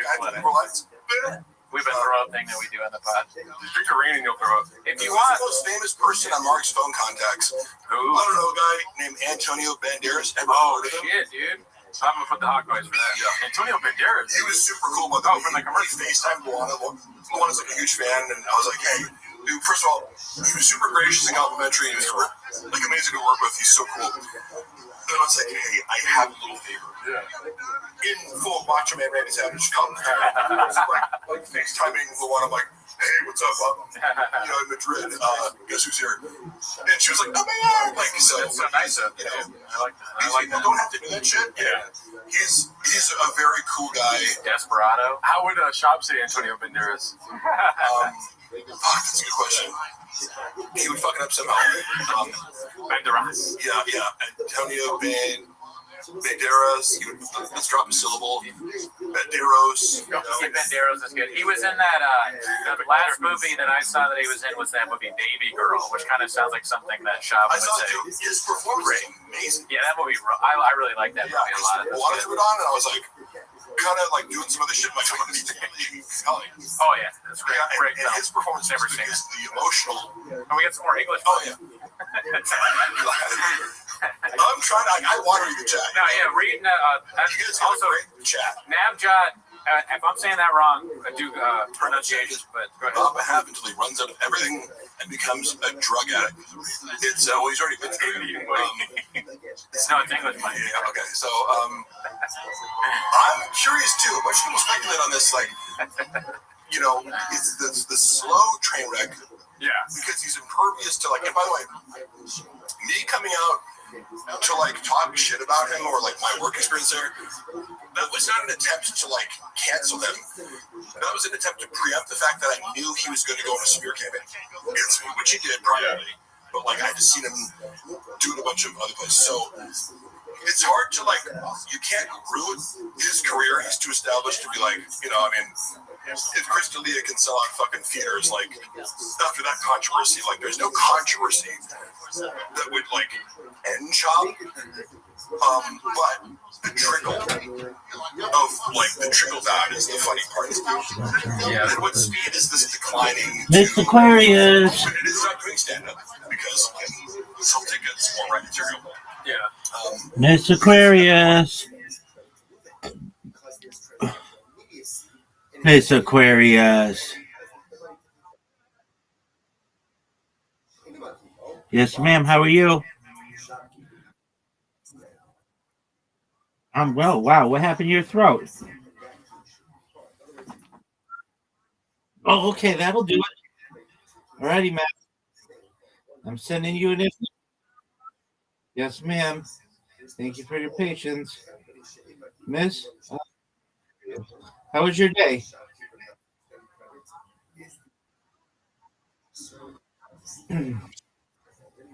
What kind of Dorito? Nacho, cheese, or Cool Ranch? There you go, girl.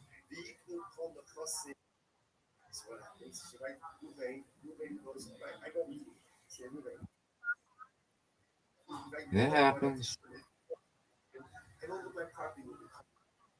Miss, there you go. You have 5 pins that you're gonna get.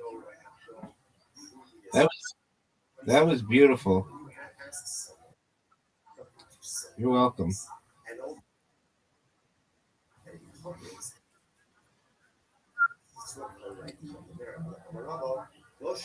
Easy peasy, lemon squeezy.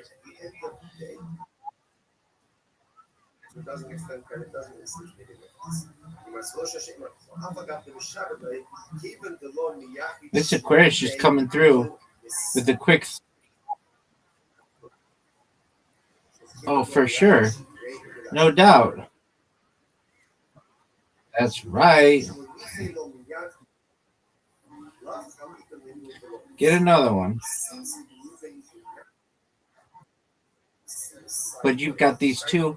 No doubt. There is no doubt you're getting these two. They shouldn't even make you do it. Got them. Told you. Everybody out there. Miss Aquarius on fire.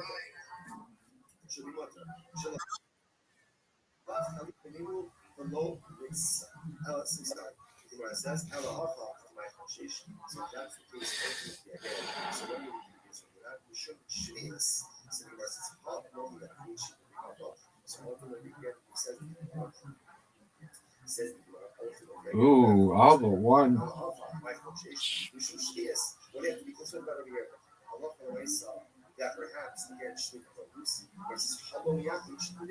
Get it.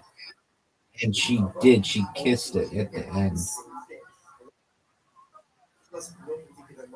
No. That was a bad one. Folks, Mr. Aquarius is putting me to shame. There we go.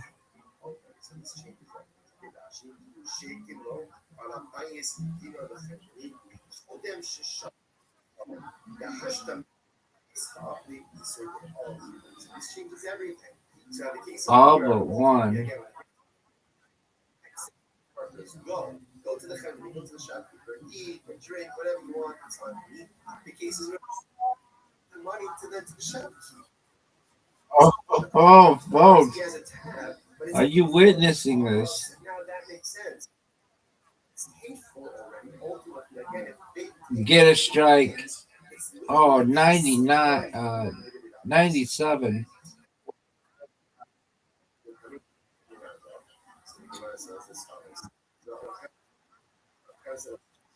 Nope. I can't touch you, Miss Aquarius. And I had a really good round.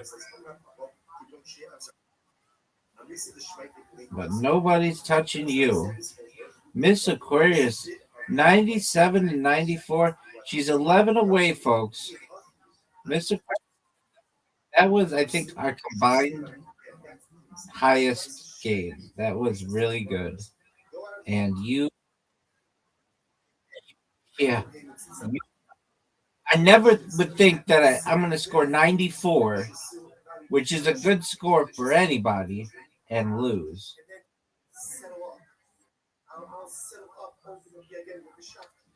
But we did, folks. But I really won. Everybody knows that. Miss Aquarius is unstoppable tonight.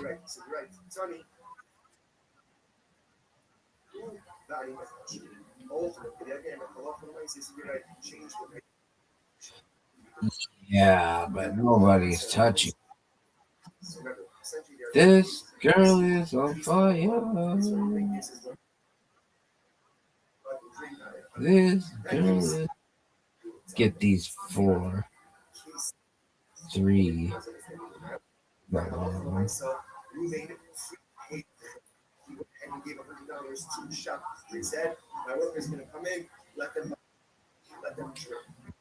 That's how we roll.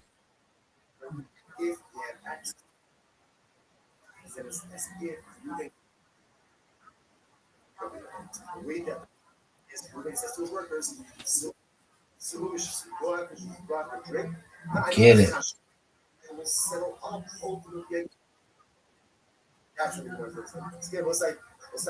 No, not what we wanted, folks.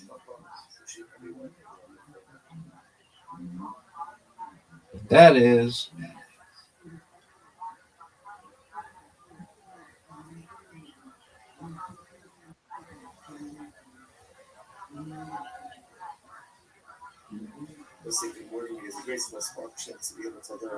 She got 6, folks.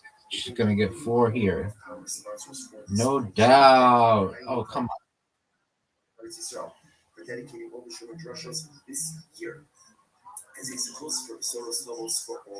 That was terrible.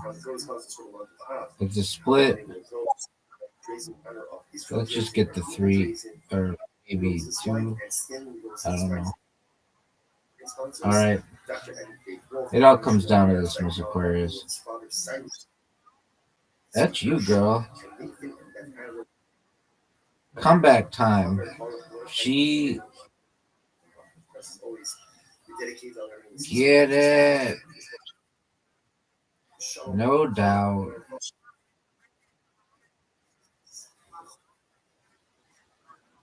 You win. Let's get this one in the corner. No, that's okay. I'll take it. I win, you win. Undefeated in friendship. Yes, she is not in. Very interesting case. You and I, when you're 11 away. Also, the organic do was as follows: they would borrow from the poor and produce non-Shemitah produce on the following year. You, my friend, Rashi says that it's very are she is sweet dreams, Miss Aquarius. again without getting God willing. Borrow not commerce, but lend or borrow Shemitah produce while it's still readily available for everyone. So this that's once it's no longer readily available in the field, you really can no longer kind of keep it for yourself. So the idea over here is so the people of the house are right? We borrow Shemitah produce from the Aniyim during the Shemitah year. Rashi has on the part of the Shemitah, Shkach the offer Aniyim Shemitah Acharat year from the Shemitah. So what ended up happening again is on year number 8, the people of Rabbi also would repay the Aniyim ultimately again with new produce, with their produce. So they came and they said, so people mentioned this practice of the something about it, obviously, the properties to some degree. So they said something for the Yochel said, yeah, I'm saying up in start with the right? Next done, then we'll say that interestingly enough, look at Rashi, you also starts to do a couple of Rashis. You also know, the Yochel said, if members of the House of the Rabbis are acting totally fine, Rashi says, that is shayfa. Well,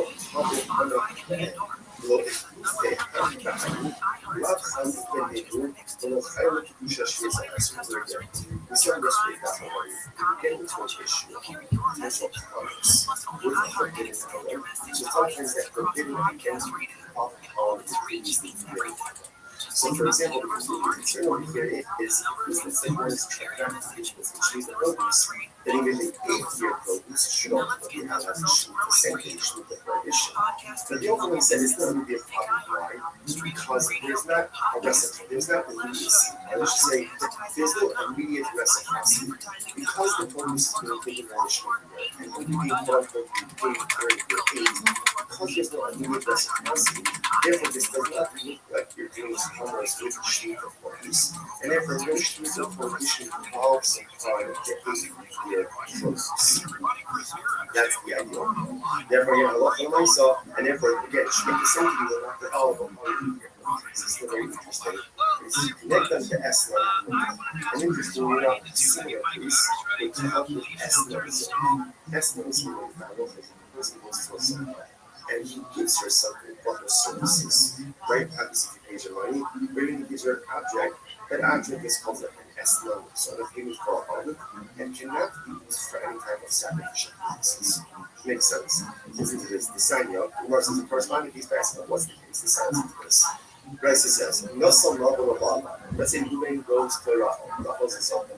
Like Ruben goes to Rachel, and ultimately again, he gives her payment, right? But he doesn't have relations with her. Or Allah have no muscle, or he has relations with her and doesn't pay her anything. What's the halacha? Esmana mutter. For her next payment, ultimately is mutter for sacrificial use. It's obviously it doesn't make sense. The rest I would say. Nothing of Allah, if he gave her, let's say he gave her a lamb, he gave her a sheep, and he didn't have relations with her, then of course it's written for a carbon. Why sheep that came to Allah, he didn't have relations with her. So if he didn't have relations with her, then ultimately again, the lamb is a gift. If it's a gift, there's no restrictions on it. To which the Gemara says, the soon, furthermore, the second case, he had relations with her, but he didn't pay her anything. Ultimately, they pay her anything. If he didn't pay her anything, if even though Allah,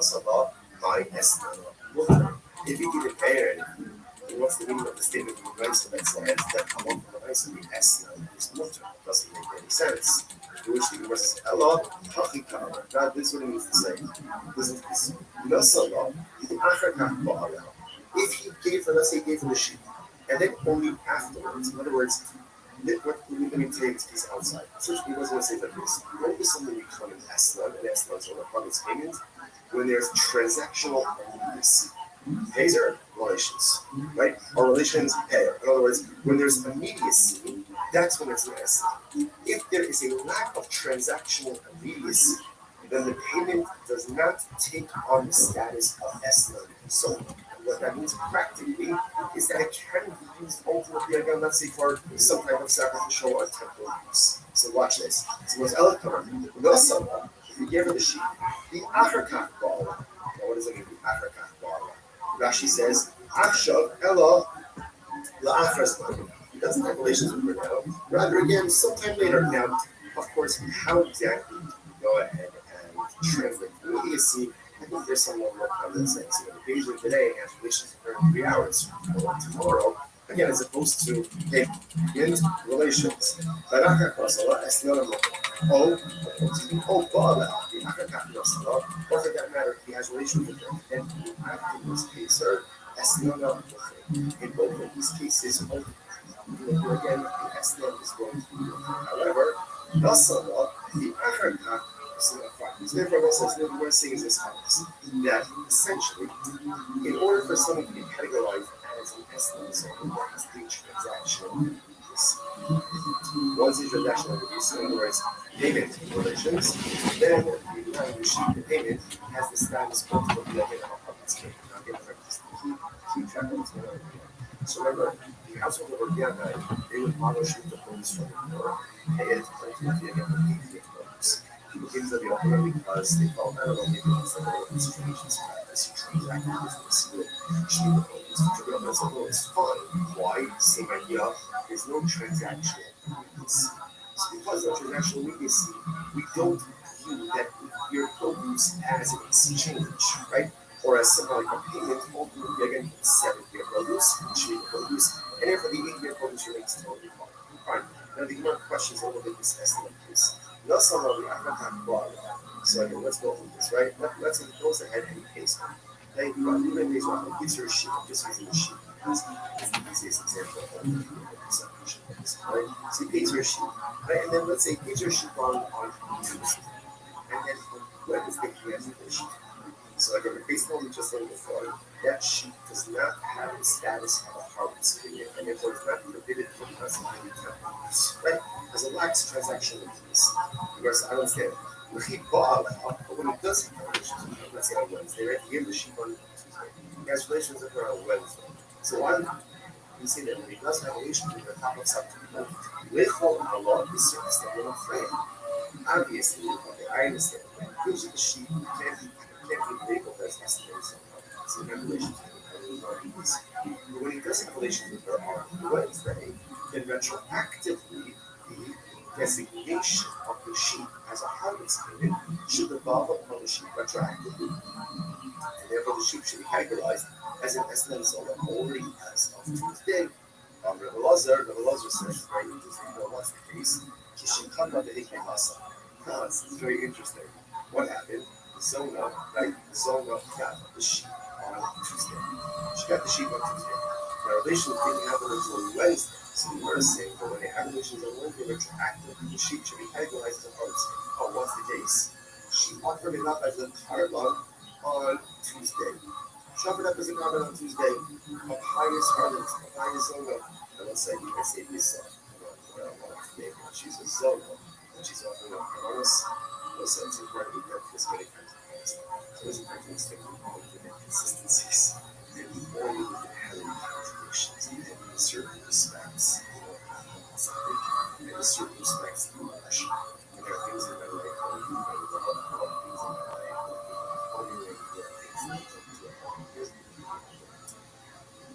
the things that I don't do well, don't do poorly, or don't do at all, Hashem, don't take away from the things that I do well. Yiddishkeit is be righteous in some areas and wrong in many. So obviously, that's not the goal, right? The goal is to have a certain level of harmonious spirituality and righteousness in all areas of life. The must see. Sometimes we feel sometimes we feel fake because here, I'm learning Torah, but I'm doing this. I'm giving stuff out, but I'm doing this. I'm chesed, but I'm doing this. Right? It is hypocritical. It is more contradictory because we're all moved to the nature of human flesh. We're all in hypocrisy. We're all in the contradictions. Such is the nature. And it is important for us not to create for ourselves. And even though the zona is a zona, the sheep also brings covenants. You know what? I guarantee you, those covenants are very often called for punishment. It's a piece of the law. Because at the end of the day, no one knows how many countries are in struggles to know much more. And when we still push forward to do good, despite all the things that are broken, sometimes that's a pinnacle of accomplishment. In any event, so the Zona offered up the covenants, and the time relations occurred on Wednesday, the animal was already gone. She already offered it up. So the says, okay, let's analyze this. Let's unpack this a little bit. If he thought he was the case, he thought about communicating the action. If he said to the son, gives her the shul from land on Tuesday and says, this is yours as of today. Right? Acquire this as of today. Right? Then, halacha wants him, she did the sharila.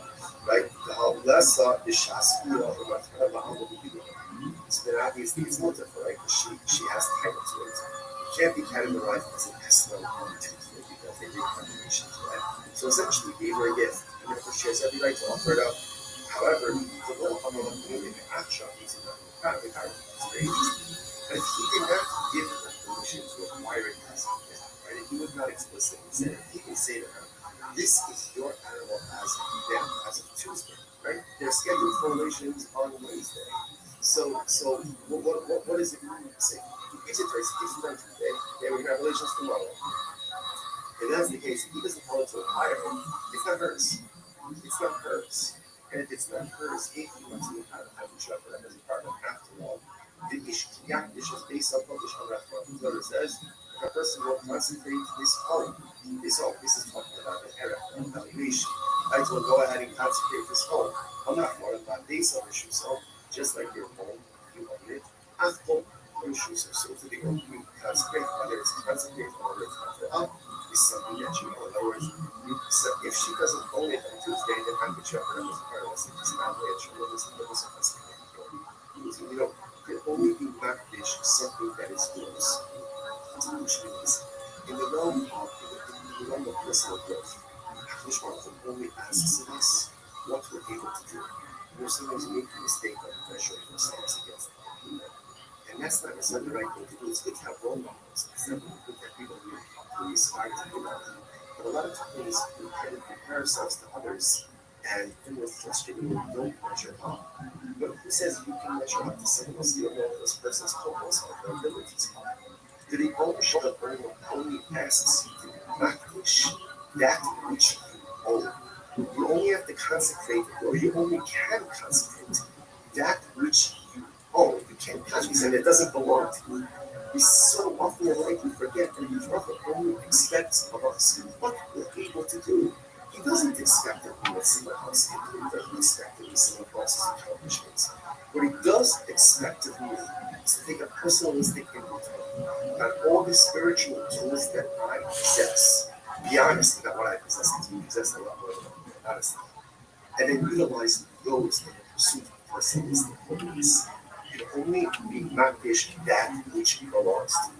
And HaKadosh Baruch Hu only asks of us to accomplish spiritual things that are within our power, within our spiritual tools. It's incredible. El Damla is the case. El Damla, this is very interesting. So he says to her, right, so Reuben gives this to the Zona, the sheep on Tuesday. And he says, okay, keep the sheep with you. We're scheduled to be here tomorrow, right? And just keep it with you until tomorrow. The mitzvah of life, but if you need the sheep or something, let's say something comes up, if you need the sheep better, and the leader part, or whatever it is, then Gemara says, tell me action. Then I give you the right to acquire it. So it's interesting, kind of hedges his best. Fine. So the Gemara says, that's the zoning. Now again, what's the idea? Why are we doing this? Besides that, it's totally it's interesting. We're doing this because you gotta remember, this all happened with Berat this Shmita transaction. The idea that's kind of happening over here is that something can only be estimated limited status when there's a level of transactional use.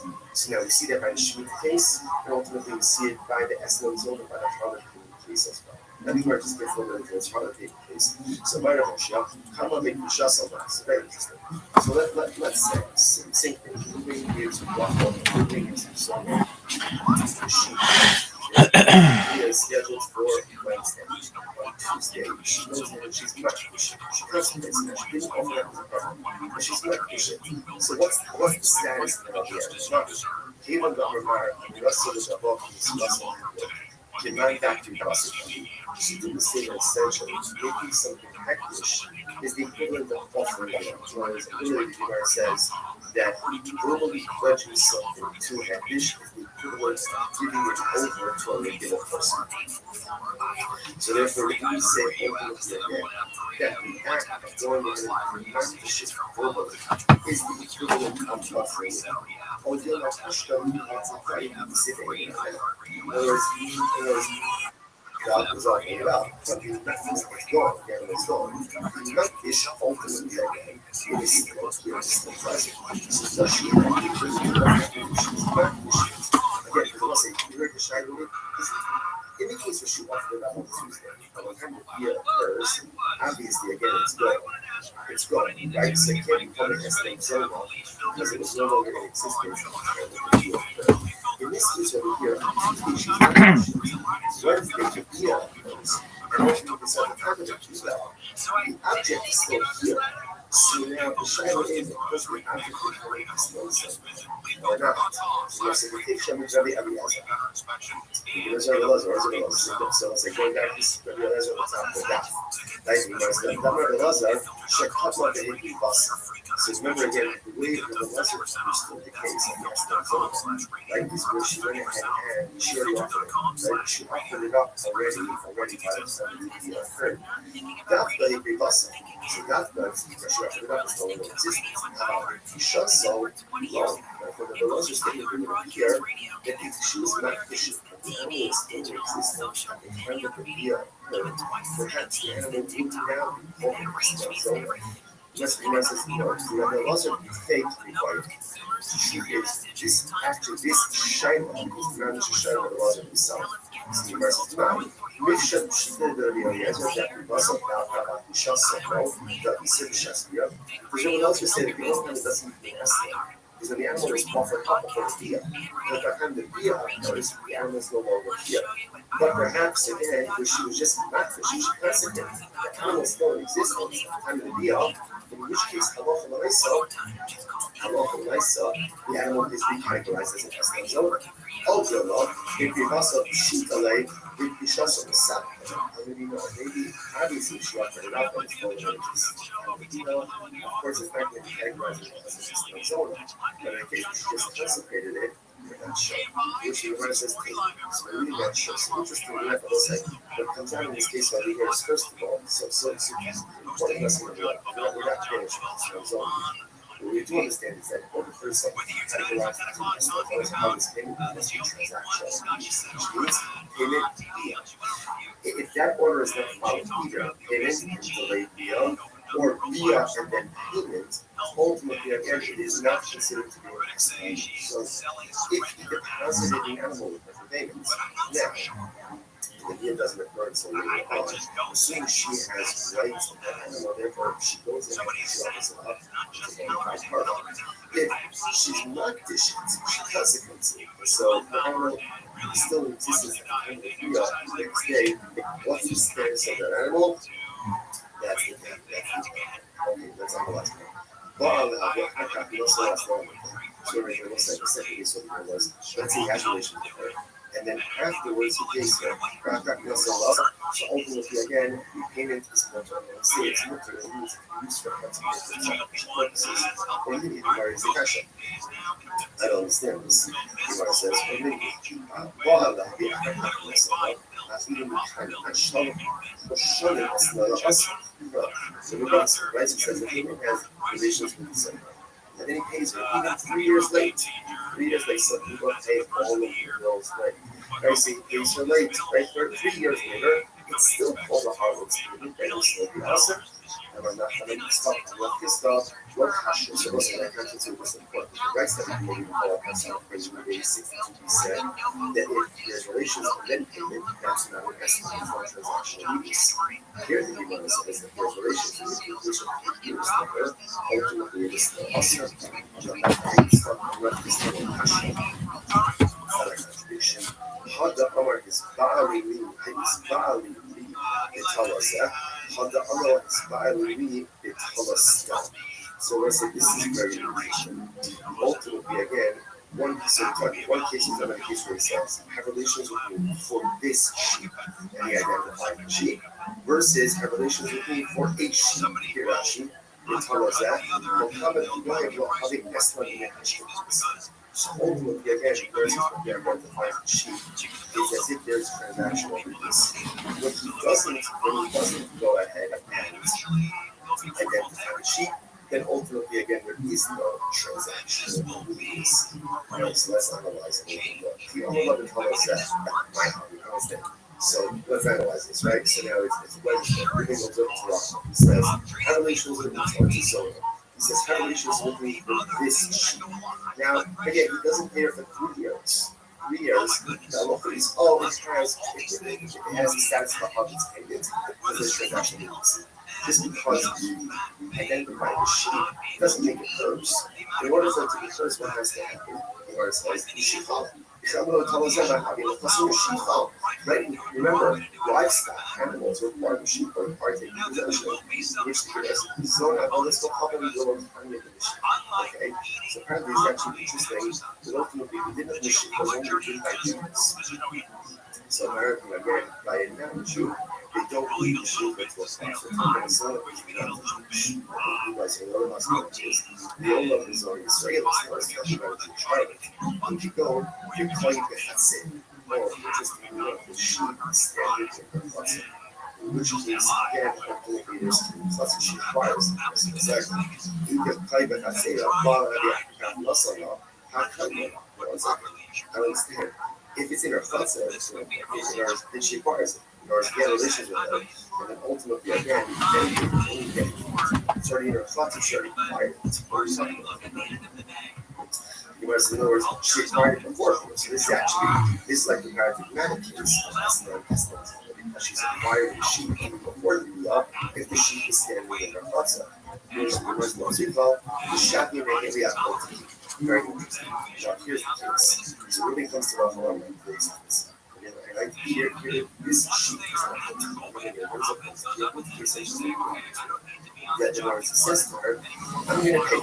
I'm going to pay you for relations. Right? If I don't pay you money, you can take this sheep. So therefore, she doesn't really acquire the sheep initially. She acquires the sheep in the event that there is non-payment. The Allah, he might see on me, Susie, we kind of don't know. He says to her, right? And you let's say within the next 30 days, look, do you love? And if not, shock made the excellent. Take this sheep, ultimately again, as your father taught me. Fine. Lots of negotiations saying this goes into account. Again, it's interesting. All of this is really not in the essence of this process. I'm not having the Kamara will apply. Let's say again, let's say you make employees, donkey drivers, and workers. They say that is paid. Now, the way ultimately, again, she's paying them, Rashi points out that here, Rashi, people come on their hearts. These workers are non-Jews, or they're on their hearts. They just come where they choose. They also come where they choose. And he says to them, the whole day will be so should be right? So what's the Hamel? Well, the aim of Moshe, okay, so actually, so he goes and he says to them, I'm paying you, right? And essentially, you'll use this money to go and purchase for yourself food and drink. Okay, you're right. Okay, everybody just remember this. Get right to his money, go and drink, go and eat. So I'll say, now because they know how to do this. They know how to don't have to be worried. So if you want this 63 week, what we should be is what we should price, what we should be adding this. I was saying, here's this interesting about this. Right? What's the concern here? The Gemara says that halacha l'maisa, he's giving them money. Now, because it's an he has to be concerned with yes. Right? Or he ultimately again or nicer sheep he doesn't have to be concerned with this. Why does he have to be concerned with this? Because essentially he's giving them the money and he's saying, do what you want. Because he's doing that, essentially it's not on him. Whatever they do, they do. Rashi says over here, Rashi just goes through all of this. Right, if you look at the end, if you look at Rashi, Roshim, nice, right? If you look at Rashi, it's actually the last one, the last of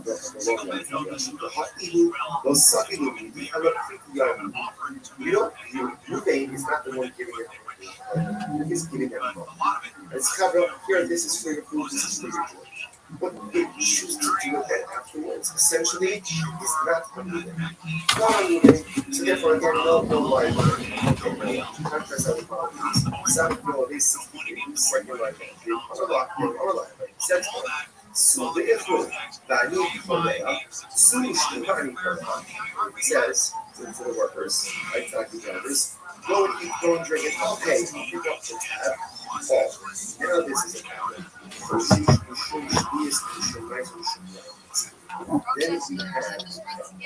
Then we have okay, look, why is that we get that? The hospital is so now it looks like he's purchasing and providing these limited things for us. You see the difference?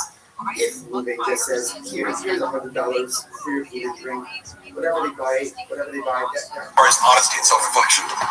Yeah, I mean, that's really not, it's hard for a lot of the Rogan verse to do that, I think, the honesty and self-reflection. And I think, I don't know, because I've never had a ton of money, but it may get harder as you, like, if you're able to just go buy a Rolex and fall asleep during the day, it might be harder to do self-reflection. So, as comics, I consider comics under this umbrella of like, you didn't get into comedy to be a millionaire. You're like, if that happens, great, right? But I presume if you start out by doing open mics and working your way up, it's because you have a love for this art form, right? That supersedes any materialistic pursuits. You know, yeah, it's an outgrowth of that, great. But Brendan had this mentality of materialism, kind of validating his craft. It's like, well, I have a Ferrari, therefore I'm good at stand-up. And it's like, not really. Versus a guy, and I just think of him because he's a very close friend. Chappelle Lacey has an artist mentality. You know, like Chappelle Lacey could give a fuck about any clothes, cars, whatever. He could live like a hermit. He cares about his stand-up. With me, I have a very quick set of a set of rules I live by. Okay, first of all, always diet starts Monday. Second, all right, I'm up at 4:36 every morning before my eats. Yes, Chuck. Then, yeah, exactly. I took that from him, but he got it from me actually. Take a picture of the podcast. Yeah, and then also I never read the comments. No matter what happens, I've never seen anything I like. What is this, Justin Lang? Never heard of him. Don't know who he is. I don't know who Justin Lang is. Hey, I've never in a million years. All right, we got a call here. Antonio Banderas, Antoine Jameson. Antoine Jameson. John. That's a good one. See, you're thinking like a writer. That's the thing I like about some of these writer's perspective. It's almost like I read about the John Africa thing. So many of the Shawbisms I'd seen, and I had no idea where they stem from. And like years later, Anthony Hardaway. Sorry, I would find them out there. I'm like, John Africa's one of them. He said John Africa. Yeah, it's great. He said that. Oh my God, who the fuck is John Africa? Mike Tyson. John Africa. Imagine Mike, not to insult Mike Tyson's intelligence, but he's the one correcting you. I think Mike Tyson is very intelligent, by the way. Seriously. I don't know. I mean, I think like he's so compelling as human. Okay. You guys know more than I do. About him. It came out in 2008. I just remember I saw it in theaters. Yeah. And I brought my girlfriend who wasn't really familiar with his fighting. Getting to see somebody who's never seen Tyson fight off his highlights. It's amazing at that. It's jaw-dropping to me. When somebody's never seen Tyson fight, like, look at this guy beat the shit out of him. In a way that humanity has never even seen before. Now, he's also had this transition into becoming this extremely thoughtful, like I would consider him philosophical. Like he reflects and he thinks, and he's just sincere and authentic at all times. And I think that's what Brendan resents about, because Brendan hates Mike Tyson. He hates insight. He hates. Because also, remember when he was doing that show? Mike Tyson used to do this show in Vegas, like a one-man show. Yeah. It was basically comedy. Like, that's what Brendan should have done. I was always like, why don't you talk about the UFC?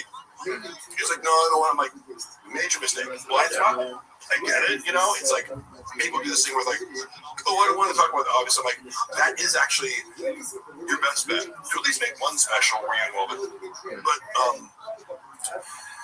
Mike Tyson's show was funny as fuck. Oh, did you go to it or I not? saw clips of it. I was like, oh, he's good. You know, it's well written. It's like a presentation, but was very successful. Great entertainer for sure. That's hilarious. I think part of Brendan's resentment is that, and the fact that he's like, at all times, for better and for worse, he's authentic. If he fucks up a word or says something silly, it's like he's just authentic and doesn't give a fuck. You know? Yeah, definitely. I mean, he's very fun to watch. What I used to do with my buddies is like we'd be hungover in college and we'd watch Tyson highlights of him just destroying somebody in 30 seconds. Oh. Same with Fedor. We did the same. Oh yeah, and I recently got like, because remember somebody told me, I was like, who's your favorite? Right when I got into fighting, and I kind of only Conor McGregor got me back into fighting in 2015, watching pay-per-views. And I asked somebody, who's your favorite fighter? And they're like, Fedor. I'm like, who's that? Because he wasn't in the UFC. And you start watching his fights, you're like, holy shit, this guy's great. Yeah, he was the best. Somebody sent me a clip of Fedor interview with Luke Thomas. Have you ever seen that? It's hilarious because it's like Luke's like, what's your favorite book? And Fedor says something in Russian, and his translator is like, he only reads Russian books. And he's like, what's your favorite movie? He's like, he only reads Russian movies. You wouldn't get it. Good luck, He's like, Mark Seeger's driving me nuts. You would not understand. That's funny. Who hated first? Schaub or Tyson? Yeah, who hated who first? I think Tyson's really open-minded. I don't think Tyson hates anybody. Yeah. I swear to God, because it's like, that's part of his journey. Like, you can just tell I don't think he holds animosity towards anybody. I think he's completely evolved as a human being. You know? My favorite fighter is Cody's white cells. Fuck you, Mark. TT had a great comment. He said that he was like, if he thought he'd fuck up Mike Tyson, I think Mike Tyson today could knock out Schaub easily. Oh yeah. Without question. Not gonna lie, Mark sounded like he's having a stroke. Yeah, so what if I am, bitch? So the fuck. Act like you haven't had a stroke before. Do a few hawk noises. Yeah. We were talking about, one thing we constantly talk about on the pod, because we have to address it, is the violence in my DNA. I'll check back when the segment is over. Holy shit, it's boring. What are you doing right now, dude? What are you doing? You're fucking... Go watch porn. I don't know which one that one. You're doing a little bit reading of comments. That's a duck noise for you. Well, I want to engage. Just kidding. What do we got here? Schaub disrespected Tyson. He did. Schaub disrespected him for no reason. And just kind of acted like he was an idiot. He was like, he was on a no-carb diet, the North Badgers. Who gives a fuck? Mark, how has Chin not had a mental breakdown? I do believe that, I think about Chin a lot. First of all, he's so much stupider than I ever imagined. Like, he doesn't know that Australia isn't in Europe. He couldn't name the European countries, and he goes, Australia? He thought that Australia was in Europe. It's a hilarious first guess. It's a second grade, that's insulting the second graders. That's a preschool level answer, right? Schaub has a bunch of issues with Chin revolving what he doesn't do. He works like 3 days a week and doesn't really offer anything creatively. He doesn't think outside the box. However, in Korean culture, what? It was a good one. I don't know if you know the bit, but there's this bit, and it's not really a bit because it's just true. Everything that Gerardo owns is kind of small. It started off with the fridge. Yeah. Because he had a guy deliver the fridge, and the guy was like laughing to himself. And Gerardo's like, hey, what do you think's funny? And he goes, I used to have a small fridge. Yeah. Oh, fuck. So it is small. But then he kept having other things that were a little small. Right? Like, so if I'm like, a single guy living by yourself, dude. What the fuck? It was fine, and we would never have known about it had Gerardo not made a big deal about how mad he was at this guy. Like, Gerardo was mad that this guy said that he has a small fridge, and it is small. So we're trying to deal with his anger. Here's the thing, Mark. He came to do one thing and one thing only, okay? See that botched paint job in the corner up there? Trust me. Thank you, dude. he had to go paint that up there, right? And then I'm like, do you need me to clear? So like, I'm over here. I'm like, do you need me to clear anything out? And I turn to him, and he's staring at my fridge, and he goes, and with the, puto cabrón accent type shit. Yeah. He's like, oh, you got the small fridge. You got a small fridge. Yeah, you got a small fridge. This is Gerardo's deodorant. This is too small for deodorant. Okay? Syndrome. What are you supposed to put this? I got small armpits, dude. Mark can eat Rardo's fridge. Yes, I can. Don't touch the armpits. Later, Puto. What a fucking idiot, president. Mark, pick up the back of Gelato's fridge that he can't chuck away. I don't need one right now, but we also have Diet Cokes. And then if you do want food, you can also at any time. Yeah, Diet Coke makes you nuts, dude. Yeah, I will drink a Diet Coke soon. The only thing I'm gonna do is just try to throw up later so I don't have to keep hiccuping. Is this your coffee drink? I wanted to know. Because I got you an Americano, because that's what we drink. But do you drink Americano? Yeah. No, I didn't mean like literally. But is that what you drink? Mexicano. Come on. Oh my God. Come on, bro. Made in America. I love them, dude. That's what I share that with Delita. Our love of iced Americano. Imagine being like, I'm a white guy, but I'm just gonna make a special about how Mexican people suck. It's a crazy move. It's like, it's a very strange You choice. want to put about it. It's like, this sounds fucking stupid. We also have Mark, will you sing the Golden Girls theme song, please? Thank you for being a friend. Yeah. Round the corner, back. You ever go to Porto's? No, where is it? It's a chain here. There's a bunch of different Portos. You're not a baked goods guy, right? Are you a baked goods guy? Oh, yeah. Because like Porto's is a famous chain here. It's Cuban bakery. Very it's like not expensive. You can go to all our sponsors at the beginning here. Yeah, I mean, I wish they sponsor. I love this place. I think it's a great. I will try some of it. They got potato balls there. It's a great spot. Can you imagine? We need to get a sponsor soon because I just. Mark, do you think Brendan offered Shin anything monetarily for the move to Austin? I do not. Seriously, I've thought about the people. I think he offered him zero. Whereas, if when you work for a corporation, people would just be like, "Oh, here's $15,000 for your move." There's no fucking way that Brendan offered anybody. So wait, I'm sorry, but did you say he moved on his own? He didn't have to pay. That's my assumption. That's great. He was He has a place to live, he would justify it as like, "Why already pay you now? I pay you off $100,000 a year to work 3 days a week." That's just nobody does that. He's like he's alone in that. That like you move and I don't give you any money because like Mark BTL looks like Lil Nas X on steroids. Do I look like a gay black dude? Is that what Lil Nas X is? I forget. Yeah. Mark, did Akash help Bob with your puppy?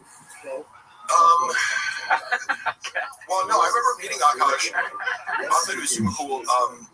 Like, we had a pleasant interaction. Here's the thing. Did you scoop up the bag? Did you scoop up the bag? That's what Schultz and Akash say. Scoop up the bag. Yeah, get it out the mud. Get it out the mud. 10 toes down. 10 toes down. I hope you're 10 toes down when you met him. Must have been if you guys got along. Because if you weren't, they would just. I want a little bit of flavor, but that's. Oh, you do that? Because I do find Schultz annoying as fuck. Because Schultz seems very arrogant to me. Yeah. Oh, yeah. I'm turned off by that. Like, Akash seemed less so in person. I don't know. In the context of that show, different than how I perceived it. Bud Deasy, sorry. Bud Deasy is one of our big fans there. He's a great guy. Never met him. He says, will you tell the Red Bat story? The Red Bars? Red Bat? I assume you mean Red Bar. But oh, you spelled wrong, Bud Deasy? All right, well, you're gone. They just want to value me. They're like, they want to come on the show. I wasn't even planning. That's the thing. It's like, again, to address Brendan recently on the Patreon. I don't know about this because Unique made a video. He called me obsessed with him. If he, like, who have his employees. He goes, yeah, he's obsessed with me. It's weird. And he goes, bad environment because he had no skills. I was like, oh, that's the third fake reason for firing me. Yeah. As I was editing 6 clips in a night, but I have no skills. So, the Red Bar story, not much more to it than they just reached out. So, had people not wanted to have me on the show, it's not like I was going, I need to, like, expose this story. people were reaching out to me going, "Do you want to come on my podcast?" And I was just like, "I guess." And Red Bar, they are so scared of Red Bar, like T-Vet K, and I didn't know a ton about it because it was just one of these things where it's like, "Oh, stay away from Red Bar." It's like the forbidden clause. Who tells you that when you start? Is that an orientation? Brandon versus his vibe, like they knew of Red Bar. It was like kind of like the Reddit. Like, stay away from the Reddit. Don't look at the Reddit. Whatever. But I mean, to me, Red Bar is funny and does good content. So with that, that's kind of funny to me because that makes me think like I was joking there, but an orientation of some kind where you start at Thick Boy Nation and they're like, here's a few things. Thanks for joining the team. It's like here's a donut. It's like drips on your shirt. I got you. You're not gonna get paid. Watch out for the dripping donuts. Nothing they say is true. But Red Bar was treated like the boogeyman. Yeah. I swear to God, I've never got that. I'm like, can't even say his why name. are you guys so scared of this? Like Voldemort. Yeah. Really? No, it's written out. Okay. It was like, because we used to be like that too a little bit. Oh yeah. We love Red Bar. I mean, it's hilarious, and he's a controversial figure. But when we first started, we were just like, maybe we shouldn't say anything. what's funny is his fans have been really cool to me. Like that's one of the more supportive communities of people where I came on and a lot of people were like, "Oh, he was trolling you the whole time." I'm like, I don't give a fuck. Yeah. What his intentions were. We had Mike. I know he probably wanted a little more out of me, and he was trying to press the conversation. But he's being a good broadcaster. It's like Howard Stern is trying to press you to say the most controversial thing. I get that's his imperative. I didn't feel mocked or belittled by it. But you're in on the bit, or you're enjoying it, regardless. Like because he was like had me on FaceTime, and he was like maybe going like, "Oh, this is water, by the way." Great woman, never met her. Oh yeah. He was holding me on FaceTime, and people were like, "Oh, didn't you see how Red Bar was trolling you the whole time?" I'm like, I don't. If he was, I didn't care. It would be an insult almost if he didn't troll you a little bit, right? Like who doesn't he troll when he does not? When he was saying complimentary things to me, I'm like, I don't know. I don't have any reason to doubt he like hates me. Like, I don't have any reason to doubt that he's like being sincere. Because it was just like, yeah, I used to talk shit about you, and then I kind of changed my mind. And I'm like, that's okay. Is he ever sincere? I'm not sure sincere is a part of his, joie de vie. He's not a. To me, it's believable that you could go from like, because he did make fun of me on the show, and. Again, like if you don't know the context of me, or you're comparing me to Brendan Schaub, there are certain things that I do that are sarcastic or tongue-in-cheek that might not be obvious if you're just going, this guy's Brendan Schaub's friend, therefore he's as stupid and narcissistic as Brendan Schaub, and therefore if I'm doing like I'm doing a little act out where I'm acting more Jim Road douchey, then you're gonna go, oh, this guy's really an idiot, even though I'm literally The Indian man wants to know if what do you think of Elephant Graveyard? Oh yeah, one of our guys. Amazing, yeah. I'm sorry for calling you the Indian man. Nap job. Yeah, but you never told us to say it. It's amazing because I like content like that where YouTubers like put instead of daily content, and this I consider you guys this too because you do custom songs. I think you put a lot of effort into podcasts and elevate it, to something greater than just two people talking, right? And I think Elephant Graveyard is an example of this guy puts a lot of effort into the artistic output that he creates. And, I mean, he's a legend. I mean, yeah. Those two are like they're like Socrates and Plato or something like that, or we're standing on the shoulders of giants. Oh, Schaub and Cowan? What's Schaub's salary? Over 100K. God damn, it's crazy. Allegedly. Yeah, that's true. What did you just say? Plus. I know. Oh, his salary. Yeah. Years ago, he negotiated 100K because he found out that Jamie on Joe Rogan makes $1 million a year. But it's reasonable because it's like, well, if your boss is making that's hilarious. $100 million a year, you heard it here. You can't throw $1 million my way. I'm gonna go to the sink real quick. Jamie basically in poverty in Austin there. Yeah, exactly. $1 million. What the fuck is Mark talking about? Effort? I don't know what that means. Will Sass was watching. What's the guest on for today? Thank you, FB. Did you watch the latest? I forget what it's called. The latest Coffee Graveyard that just blew everybody away. Yeah. So funny. At least most of it. Yeah. What was the title for that, chat? I have grapes. I forgot. Put the title in the chat. But yeah, I mean, that guy, he's just. I really. The poetry of it. Have you ever done something like that where you sat down and made like an edited thing where you're talking about something?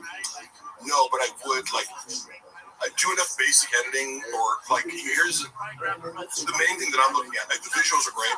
I don't have skills to edit and comedy jokes, but even just the voiceovers he does are very cinematic. So that's what I hone in on. I go, I love the cinematic voiceover style that's matching then the visual qualities that are dreamlike. The transitions. I could never edit that shit. That's a Gerardo skill that I don't have. Because he makes great artistic choices. For all it's because it's not literal. It's not like he's what he's voiceovering is directly what's on the screen. So he's making artistic choices and what is the moment to moment visual. So you have to do that, but also have this kind of poetic narrative for the whole thing. Top Jimmy, I saw your question. Can you post it again? Because I don't remember what it was. Graves activated. So Top Jimmy, I'll keep an eye out for it. Mark says, how do all my Mark in the chat, not Mark here, but Hank rather. How does Gerardo keep all those kids in the bedroom so quiet? Fuck you guys. They're watching the stream in the restroom right now. All the Patreon ads. Trolls. So I remember now. Top Jimmy said, have you seen all of Callan's specials? Oh yeah. No, but I've seen him do live stand up. Like in Cali? Yeah. I've seen him at the store a few times. Yeah. What do you think of him? I mean, he's terrible. Yeah, he's the worst. He's the worst ever. But that doesn't mean that he's not also technical level for no. Here's what I look at. I go his act outs, his they're horrible. Top. He comes out. Do you see that? Because I'm not objective. Because I like Brian. Yeah, you're his friend. Person. You can't say he's bad. And I like at least when people use different. I appreciate physical comedy, or that he's doing something. It's he's making choices that you don't like, but he's way better than stand-up than Yeah, I don't know. I mean, I'm not sure. I'm not sure. Mark. Cootie's trying to pay the bills. He has to hit that's why I'm doing it. I think Jeff Dye is probably better than Callan and Shaw. I mean, Jeff Dye is fine. Totally fair, because I want comedy should just be an instinctual reaction. This just make me laugh or not. That's the only factor of whether you like it. That's the thing, though, because now when I watch Brendan Schaub, I laugh almost every time. But I don't laugh. I don't even laugh when Callan does the hawk duck thing, which I love. I love it. Unironically, I love the bit, but it's not going to make me laugh. My son, be a hawk, not a duck. That's the stupidest thing I've ever heard in my life. Yeah. And part of, when I see clips of Brian on the podcast, as a friend of his who likes him, it makes me sad because Brendan is such a bad comedic partner most of the time, Oh, yeah. He doesn't understand the basics of comedy. No. Or improv, or yes-anding, so it's sometimes he gets it, but he shoots Callan down way more than he should. Callan is very good as a comedic partner for team people up. Him and Chris D'Elia have great chemistry because he allows Chris D'Elia to make him the victim of the comedy. Yeah. And everybody's wait, that's not fair. As Chris D'Elia is roasting him, he knows how to keep it going. Keep a bit going and extend play. You hit on two things that happen in our show. One is, I'm going to start with Brian and then I'll do the D'Elia thing. Yeah. So Brian, when we're watching Brian at Shop, Brian will go into one of his bits, and granted, it's not funny. What is it? Oh, someone says, Mark, does Baba have any incriminating info on you? Fuck no, dude. He has no idea what I have on him. He has no fucking clue. You know that movie, The Dark Knight Rises, when Catwoman, played by what's her face, like leans into Christian Bale. It's like there's a storm coming. That's literally what I think of when I like think of what's coming for Shab. And I have to keep this under wraps because part of it is my legal case. So to put it out on YouTube would be detrimental to my financial bottom line. But it's like he doesn't even know what's coming, and he's too stupid to realize I have everything. You know, Right. He should have just be. nothing. Yeah, he should He just. hired a private investigator to go to Luana's house, and Luana like owned the private investigator. Oh shit. Well, I mean, she's charming enough to be like, and she knew more about like but Luana is skilled at manipulating men. You know, so but also she played it very like savvy, and I applaud her for that. She was able to get the fact that Brendan Schaub was this guy's employer out of him when you're not supposed to do that as a private detective. And I have, you know, somewhere on my phone, but I can show the guy's card. I can show the letter he wrote and put to our apartment door, not realizing I was living there at the time, you idiot. Yeah. But he's operating under suppression. And I remember the one that called me and was like, what's this guy doing out there? Like, did you serve me with some papers or something? I was like, Luana, no, like, because I was at home. Crazy.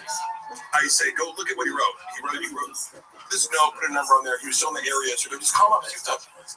He's a private investigator. He didn't say shop. And she talks to him. She knows what he's inventing. He goes, are you here because, she's like, who do you work for? I said, well, I care what I say. I go, oh, is it Brandon Schaub? And does it have to do with a bouquet of flowers that someone sent to his house and he's blaming it on Mark? And he's like, oh, okay, you know what this is about. And he's like, let me tell you the real story. And we, you know, one of these girls said, he was having a long-term affair with, who's smarter than the rest. She has like an MBA and just a more accomplished professional and just somebody who you shouldn't cross. Like, you fucked around with the wrong girl. A lot of these girls he dates are idiots, but this girl, after he crossed the line with her, you know, having lied to her the last time, she sent a bouquet of flowers to Joanna, you know, saying, just outing him for having long relationships. But the note started off with, this is not Mark. So, it's true it wasn't Mark. However, it gave them just enough of a thing to go, Joanna, obviously it's Mark because it says this is not Mark. Yeah. And then he invented an entire story whereby I somehow went to his house with a bouquet of flowers and a note and hopped over his fence. Like, it was a whole, I'm like, you have security cam footage. Like, they've been in your house. The whole thing is covered by, you know, 8 different cameras. And he said to another side piece, hey, you can talk to Mark recently? He's like, no, what's up? He came by the house when it wasn't there. Like, he's harassing my kids. He's like, no way. And he's like, yeah, I had to get the police involved. Like, I'm on the phone with them right now. I'm like, oh, yeah. The police. Yeah, sounds good, bro.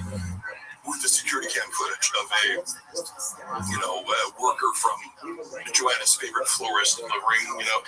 Oh, I just wonder how he gassed her on that, because, like, he's like, oh, he pulled out the fucking camera plugs, you know. He cut the power to the security, because otherwise it'd be like, well, watch the footage. Where am I in this equation? It was just one of the more hilarious things where I go, this willingness to gaslight his wife and family in the craziest way possible, and then hire an investigator, you know, or whatever. He doesn't lawyers. That's why he lost the unique lawsuit, because it's like, imagine Brendan Schaub's your client, and you have to rely on him to tell you the truth about what's going on. You're fucked. Yeah, I mean, being as lawyer is like being anything. You gotta be like, maybe we have another one if you want another one. Because I bit off that one. But go ahead. Yeah.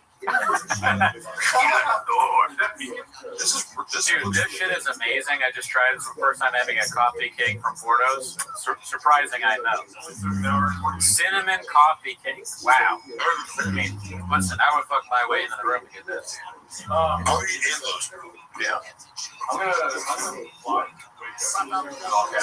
that's not good. No all caps, that's the rules. Mark, you're a drama queen. No, I'm not. Hey, if somebody runs a fucking smear campaign against me to try to ruin my life and make me unemployable or lies publicly about the reason he fired me to make it look like he wasn't a fucking idiot and threw a temper tantrum because I didn't text him back for 2 hours. I get to do whatever the fuck I want for the rest of my life. I got enough dirt on you to murder you. This is what the fuck I do. Mariah, get in and recruit you. Seriously. Brendan's so fucking stupid.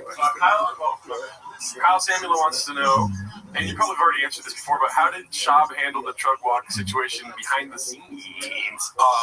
Freak out and handle it terribly. Like, it's always, I will say this answer, it's a choose your own adventure where it's like, hey, make the worst decision possible. If I would, the funny part is always, if I'm tagged in a video, they'll go Brendan Chubb's handler. I'm like, how could I be someone's handler who doesn't listen to any other human? That's facts. You could give him the best advice ever. It's like, hey, what you're about to do, like Joe Rogan said, he needs someone to say, what are you going to do? No, don't do that. Yeah. I would say that to him. He just wouldn't listen. Yeah, It's like, how are you going to handle this truck walk situation? Stutter on fucking, like, I went through DMs. You sent a peach emoji to fucking a picture of Andy Letterman's ass. I saw that. But you're like, oh, I would never hit on her. Doesn't make any sense. I mean, how are laughing at him on this fucking Flagrant podcast for stumbling over his words? How do you handle a truck walk situation? Obvious. You text Bobby Lee, I'm going to kill you. But moving on, Christian L. Literally, it's like, as ridiculous as that Mark broke into my house story, it's like, how can I make this the absolute worst out of this universe fucking problem? I'm just being like, yeah, you like, we already know you're a cheater. Just admit to it. Just like, hey, I'm sorry. Yeah, I mean, you're right. I misread the situation. So Christian L, we know it's just Chan chatting, and he's only giving $4.99. He's not making very much money. Yeah. But he said, let's scroll that guy. Oh, he said, Mark, what is Shop's most redeeming quality? You must have seen something good in the beginning, hoping you answered. I talk about Shop's positive qualities, but you're still under the umbrella of narcissistic personality disorder, which implies in the beginning stages of a relationship, he is going to be very generous. So, for example, like the first time I ever traveled with him was to Austin, Texas in 2021. I got permission to go from my wife because she was like, why the fuck are you going with Job? Like, it was actually her birthday, so I was like, but I'm like, it felt like it was like, dude, I want to go to this school. Like, he invited me, come on, this is gonna be fun. I hadn't traveled like that much, like during COVID. So like, and Chappelle, who Moana loves, is like going with us. So she was like not okay with me going for no money. But I was like, oh, so I made up a lie. I was like, oh, well, Brendan's paying me $500. I told Brendan that, just being like, you're in on the joke. I'm like, oh, this is how I got to do it. But then he gave me $500 to cover my ass, so I could be like, so that was a good deed, right? But yeah, no, I can name many things where it's like he'll be generous, he'll pay for food, all these things, but that's a short-term strategy to earn trust, loyalty, so that in the end, the next year or at some point, as he values you and tries to exploit you, you feel indebted to him, right? Oh, thank you. So I would deliberately stop taking things from him because he'd offer, like, when I was having issues, like, me and Luana started having conflict because she was working a shit ton. She was working like 2 graphic design jobs. She was suffering from burnout. Late 2022. I'm traveling with Shop, fed up to my fucking ears with this bullshit as he's increasingly being disrespectful. So like, I got this crazy boss who's disrespecting me all the time. I'm traveling, then at home I'm working after being in the office. So we're both like high conflict because she's like mad at me about Brendan being like exploiting me and not getting paid enough, and I'm like mad at her because I'm like, I'm coming to the door from traveling, and she's like, like giving me the stink face, but I understand her perspective. And then, what the fuck? You're talking about like how he's a good guy. Oh, okay. Yeah. So, well, that's the other end of it, is what I mean, where it's like, he sets it up so that later down the road, he was making me feel like shit for whatever reason he felt. Because you owe him, right? Yeah, because I owed him. And I had to finally be like, look, dude, like, you're not even treating me like with 100th of the respect that you treated me last year, and I'm like putting all my time and effort into tripping you. Like, you think you're doing me a favor by doing all this? Like, Yeah. I, am college educated, professional writer. I do all these things. Like, I don't need this job. Like, you're underpaying me, and I agreed to do the same fucking. I didn't even negotiate. I was like, what's Christian pay? I'll do the same thing. And I'll do more work for them, just to prove to you that if you want to pay me more, like, and then I'm still being shit on. Like, fuck you. So Yeah, that's so funny. The first time I've seen a guy tripping on acid reflux. I almost took taking acid before I came. I'm like, would that be funny if I was on acid? Oh no. Like with Shab, what I've learned from Shab, because he does have good qualities, is like, number one, he's helped me a lot. Like, I wasn't really that into my son's baseball team, and then like I was to Shab, I was like, I should be like a baseball dad. And When you saw yelling at the umpire. yeah, my son Denver has gotten a lot better at the swing and the pitch, and he never like loses to a fat guy anymore, like a fat kid. So we got rid of that. Like, if a fat kid is playing, he's always better than a fat kid. I didn't like him until I got my own truck. Yeah. Oh yeah. Hey, reading those Reddit posts by one of the baseball parents was so fucking funny, because now I got this constant identity shifting of like, now I'm a baseball dad, and this is my kids in my life after cheating on their mother publicly for a decade. Like, it's hilarious watching this, and then hearing the other side of the story where it's like, Shops also, as he is with everything, portrays himself as like this beast of work ethic. I'm trying to pull Shop. Then you hear the other side of the coin. You're like, so from a third party perspective, Shab is just a lazy fuck who likes to eat chili dogs. So, but yeah, he's and then there's some footage too where he's like fucking up all the like. He can't even like throw a baseball or catch it. Man. Game. Yeah. Fuck. We got to see in action. He's bad at baseball? I didn't see it. Yes. Oh man. He cannot do basic things in baseball. He can't throw. That's hilarious. That's kind of like if you ever watch this football highlights from Colorado. Like, this guy thought he was going to make it in the NFL, and I can say that as well. I've watched myself play football on video thousands of times because I played for a D3 school. Yeah. We used to love to do the difference between high school and college is you were watching a practice film every day, one-on-one drills and scrimmage footage, and you're scrutinized one by one, right? It's humiliating when you fuck up. It's like, as a freshman, I'm like, I don't know how to play football. Like, and your coach is ripping into you, but it's a great, like, you're learning a whole new humility exercise. So, but I look at Sean and I go, I know what it looks like. I'm not saying, like, I had good moments for me. I knew, like, when I was performing well, and it gives you an appreciation for, like, NFL caliber, but you have no idea. Until you see yourself playing football on camera, like, these fucking 300-pound D linemen, it's like, these humans shouldn't be able to move that fast. Watching Sean, I'm like, he looks like a D3 player. You know what I mean? Like, he's not good. Yeah, he doesn't make it to the NFL. I haven't seen good highlights. Jay said, thank you, Jay. Jay, how does Shop feel about earring? Good question, because that's another nuanced one, that falls under the umbrella of Shab hates everyone who he feels is socially beneath him. However, he did negotiate on Eric's behalf not against, but like, when he was being brought into the King of the Sting situation, apparently, according to Shab, which take it with a grain of salt, but I think Thea was kind of like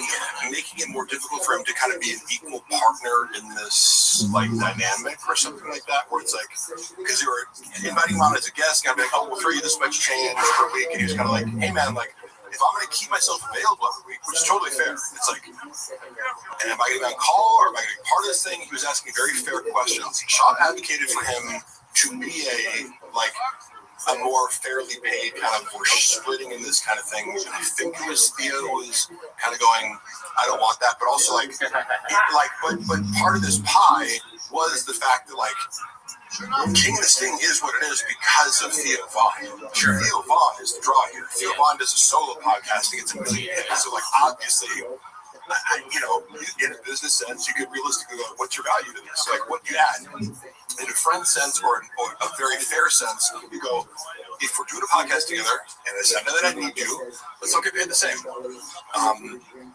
But baked into this cake is a condescension towards Eric, not like his attitude of like he likes to dismiss people. I can't really sell tickets. I can't do that. But Eric's a better stand-up comedian than you, Brendan, and he's been on TV. And he's like, you know, I don't know. Eric again was always very nice to me, and a thoughtful person too. He would always like. He was the first person at Thick Boy when I was like. Really like I got depressed where I would like come to work every day and I'm like I'm waking up early and like dealing with Brenda's bullshit until like 10 p.m. every night, 7 a.m. like I just started to become dead at some point. Like I hate every moment here. And he was the only person to be like, hey man, you all right? And I was like, yeah. He said it's okay to not be okay or something like that. Really? I wouldn't have picked him to be a guy that talks like that. I mean, this is my lawyer, Rob Hebel. That sounds like a good idea for like a sitcom, you know? I moved in a house recently. I moved in a new house in LA. Whenever you move in a new house, it's always weird. It's even weirder in the middle. Hey Rob, you're on a live stream right now. Are you okay with that? Sure, yeah. I mean, I'm thinking of live stream. There's a lot of people watching actually. The tenants of shop thing. Funny enough, this is my labor attorney, Rob Hebel. Hey, Rob. Who's about to destroy Brendan Schaub in court. Oh, actually, no, he's not. He's totally incompetent and it doesn't do anything. Rob, we're actually having an informal discovery conference right now. I share a concept with you. Yes. So, part of this lab thinking that we got going on is that I want you to be an advocate for yourself, and I have another potential client who's correlated. Ring stuff, all that stuff, the doorbell, all the ring security stuff, all good. Why not? Of course. So what I want you to do now, you went through the evidence upload process, and I want you to think about how do we steal this? Is steal advisors, right? Yes. When you throw in plaintiffs figure out their cases, it's just like yours, and doing the guinea pig. Yeah. When you're doing it, you're a creator like me, and you're working at teachers, Richie actually wants to do this. I'm a lawyer, you know, most crazy barber calls, but I can you guys will like all proceed together because I'm going to your database too. Also said. Yes. Thank you. Love you. Robert Pebble, attorney at law. All right. Good luck, Rob. Yeah, so Rob is like, I went to college with him. He's literally one of the smartest people I know. Like I was saying earlier, I'm like, if I get 10% of what he's saying, I'm lucky. But like, I go, man, he's just better than Chop's lawyers. Right. Motion to dismiss. Saying random shit. That's it. So you went to college with this guy? Yeah, we both played football at Pomona College. But I would consider Rob, if he had 150, 160 IQ, I wouldn't be surprised. But he's like extremely intelligent, and specifically with organizational systems. I remember when he was like 20 years old, he's like a gym bro like me, so we like connected over lifting. I'm a few years older than him, so he was a freshman, I was a senior. We connected over like just lifting, you know, and he was like, oh, because I had this policy of like, if you ask me if I'm on juice, like I'll tell you, but if you don't, I'm not gonna talk about it. But he was like, oh, if you ever run a cycle, I'm like, yeah. And so I was like, you're the first person with the audacity to just ask me politely, you know? Yeah. And I appreciate that, but he's very direct. And when you step into that deposition room, you want to look jacked because you're going to be like imposing your presence on people. That Rob is really, it's deceptive because what I like about him is he's a jacked, handsome gym bro, but also he's like an autistic savant with organizational systems. So remember when he was 20 years old, he was like making $100K a year running like LA fitness clubs. Like he would like train other people how to like run a more efficient like personal training like architecture for all the clubs in Southern California. Like started as a personal trainer, like quickly they're like, oh, you're way too smart to do this. Like so he was still going to college, you know, but also making $100,000 a year, like, you know, like telling people how to do their jobs. Yeah, that's great. You didn't get your lunch by the 5th hour. You went 4 hours without a 2-minute break, dude. You didn't get reimbursed for business expenses. Yeah.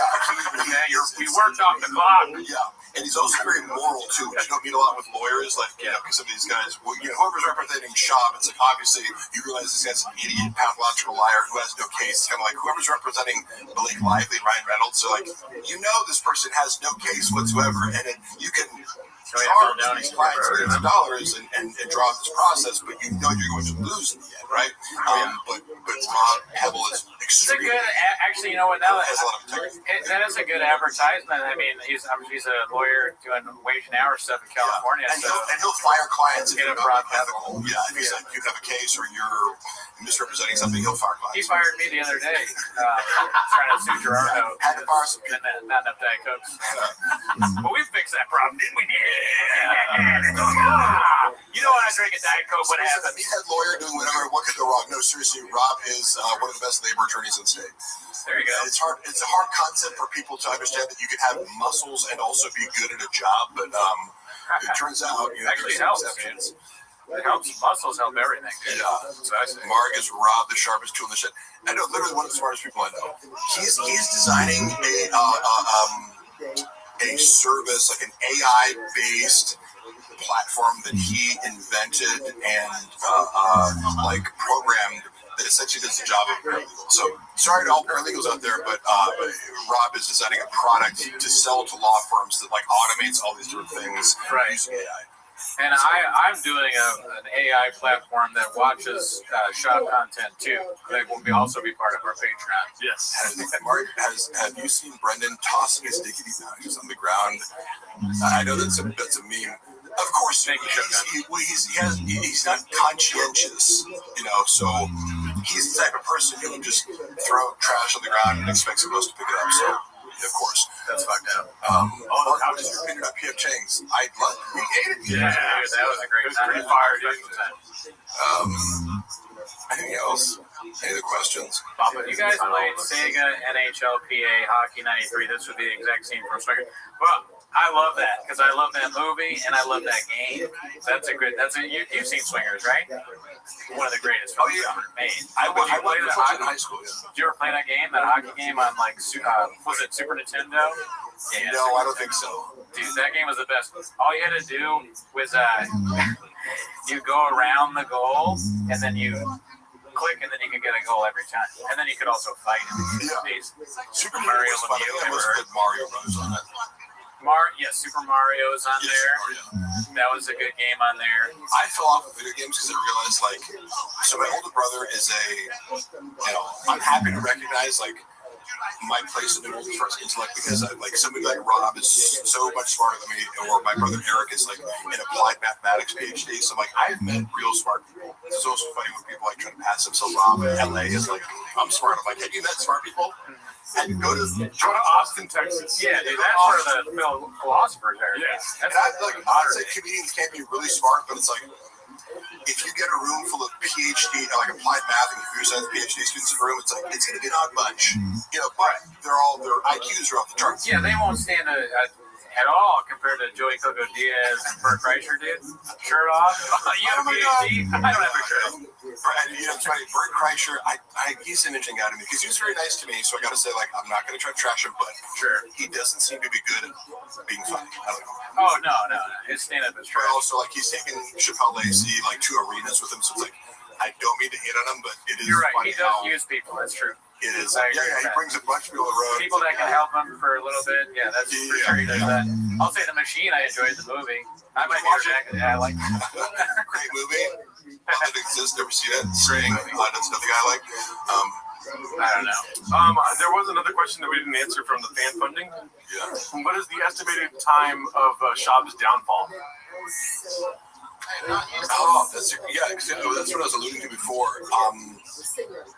Define downfall. Define bullying. I would just, at some point, right? There must be a point where you stop podcasting. And because he says, I would do this for free. No, you wouldn't. Right? There's some point, I remember seeing some clip where he's I fucking do this for you if we weren't making any money. It's would you though? Would you though? No, I don't think so. I don't doubt that Brendan, I do think Brendan thrives off being on cookies are nuts. I don't necessarily feel the compulsion because whatever people call me, I'm constantly being accused of being a narcissist. I'm I feel I get enough attention in life where I don't feel there's this deficit of I need to post things, I feel some people do constantly need to be in front of the camera and courting attention. I feel Brendan does thrive off of that, of just like even the feeling of importance when you walk into a studio, because I go like, he could be doing all this himself. There's nothing sophisticated about his production. But like, why do you need to pay a guy $100,000? Yeah, that's And you're like, dude, what you guys are doing? You guys are the performers and the producers. yeah. I mean, Wouldn't you rather save $100,000 here to do yourself? that's a common knock on him. Yeah, I don't know. You know Like, better. I mean, like, why don't you go? Oh, yeah, they you know cost. what I mean? But you need someone to do pre-production and post-production, so it's just funny.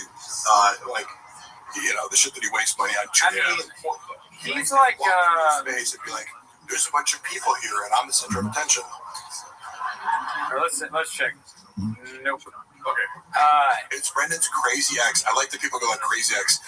Do you think Brendan is a sane person? And again, hey, how did I get into the show? Did I beg you guys to come on here, or do people seem to be interested in having me talk about Brendan? No, we begged you to come here. If you were like, hey, come on my podcast and talk about fucking lifting weights for an hour, I would. But like, I mean, I'll do 10 more push-ups. I'll do 10 more push-ups. Once my wrist is better, I still think it's a funny idea for me and you to go to the gym. Because I like, and I want some time to prepare. Because I think I can probably still do 2 plates maybe. Or I was able. If I worked a little bit too, I think I could probably. I might be able to. But I would need you there to make sure I don't die. you would come back quickly, but Just kidding. would you want to film it? You know? I'm saying 1 plate. How many? Let's do 1 plate. Yeah. I can probably do that once my wrist is better. Stop being blockbuster. You're up. You're up. Yeah, I can do 2 plates 25 times. Get baldy and purple shirt Mexican Jack. What does that mean? Oh, or you know what? Elizabeth Marston said this earlier, and you and me, or Gerardo too, doing a race, like, you know, to see. somebody said who's got Mark and Is that me? On the left with the Where Mark eat like a bigger slob. Dude. If you think you're gonna offend me by telling me that I eat like a slob, good fucking luck. I mean, if you say the words "oh" from No Talent, you have to be specific because look at the 3 of I us. assume people want to say that. We all struggle. We're all Like, imagine thinking I'm insecure about my own talent. I know exactly how untalented I am. I'm not sure I could ever do 2 plates. Maybe back in the day. I could turn like that truck. Yeah, once I got roid out, yeah. Roided, because then the violence in my DNA with the roids, I don't know. Oh, don't worry. I like the idea of like raping people with steroids. Yeah. Like tying you down and being like, you're gonna be on the steroids now. Come on, man. Take a picture. Okay. What was Bob's attitude towards Rogan getting close with Shane Gillis and bringing him into the Rogan tour? I mean, when Brendan and Shane hung out, I think we were in Philly doing shows, and we went to some Barstool event. And Chappelle Lacey has been always with Shane, so I knew about him a little bit like before the SNL thing happened, and I remember watching his. He did a really funny bit to me about being like a sucker for like Trump advertisements. Because he was like, I'm the guy, like I'm the target Trump voter. And he was like, I thought it was really funny and a good angle on Trump. I love his Trump impersonation because I feel like it's neutral. It's not like, you know, oh, hey, Trump, look how so he just does it. And he's like, finds it funny. But wait, who was that? Shane Gillis? Shane, yeah. Yeah, he's funny. Yeah, he does a great bit where he's like if Trump, it was before Trump was you know, somebody attempted to assassinate him, but he goes, Trump would like be, if he did get assassinated, it would be funny. Yeah. You know, sit down, you're gay.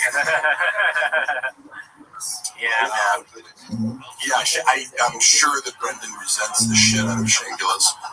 I've said this before. My take on Shane Gillis versus Brendan Schaub is, you know how Brendan Schaub is like cosplaying as like a blue collar guy, like trucks and blue collar and this and that. And it's like Shane Gillis is like actually that, you know, like where he's like kind of he's actually kind of a history nerd, and he went to us, but he actually played college football, like was an O-lineman. His level of self-awareness and his level of like, he owns 2 pairs of pants and a couple pairs of white New Balance. This is such a hard concept for Brendan to rationalize.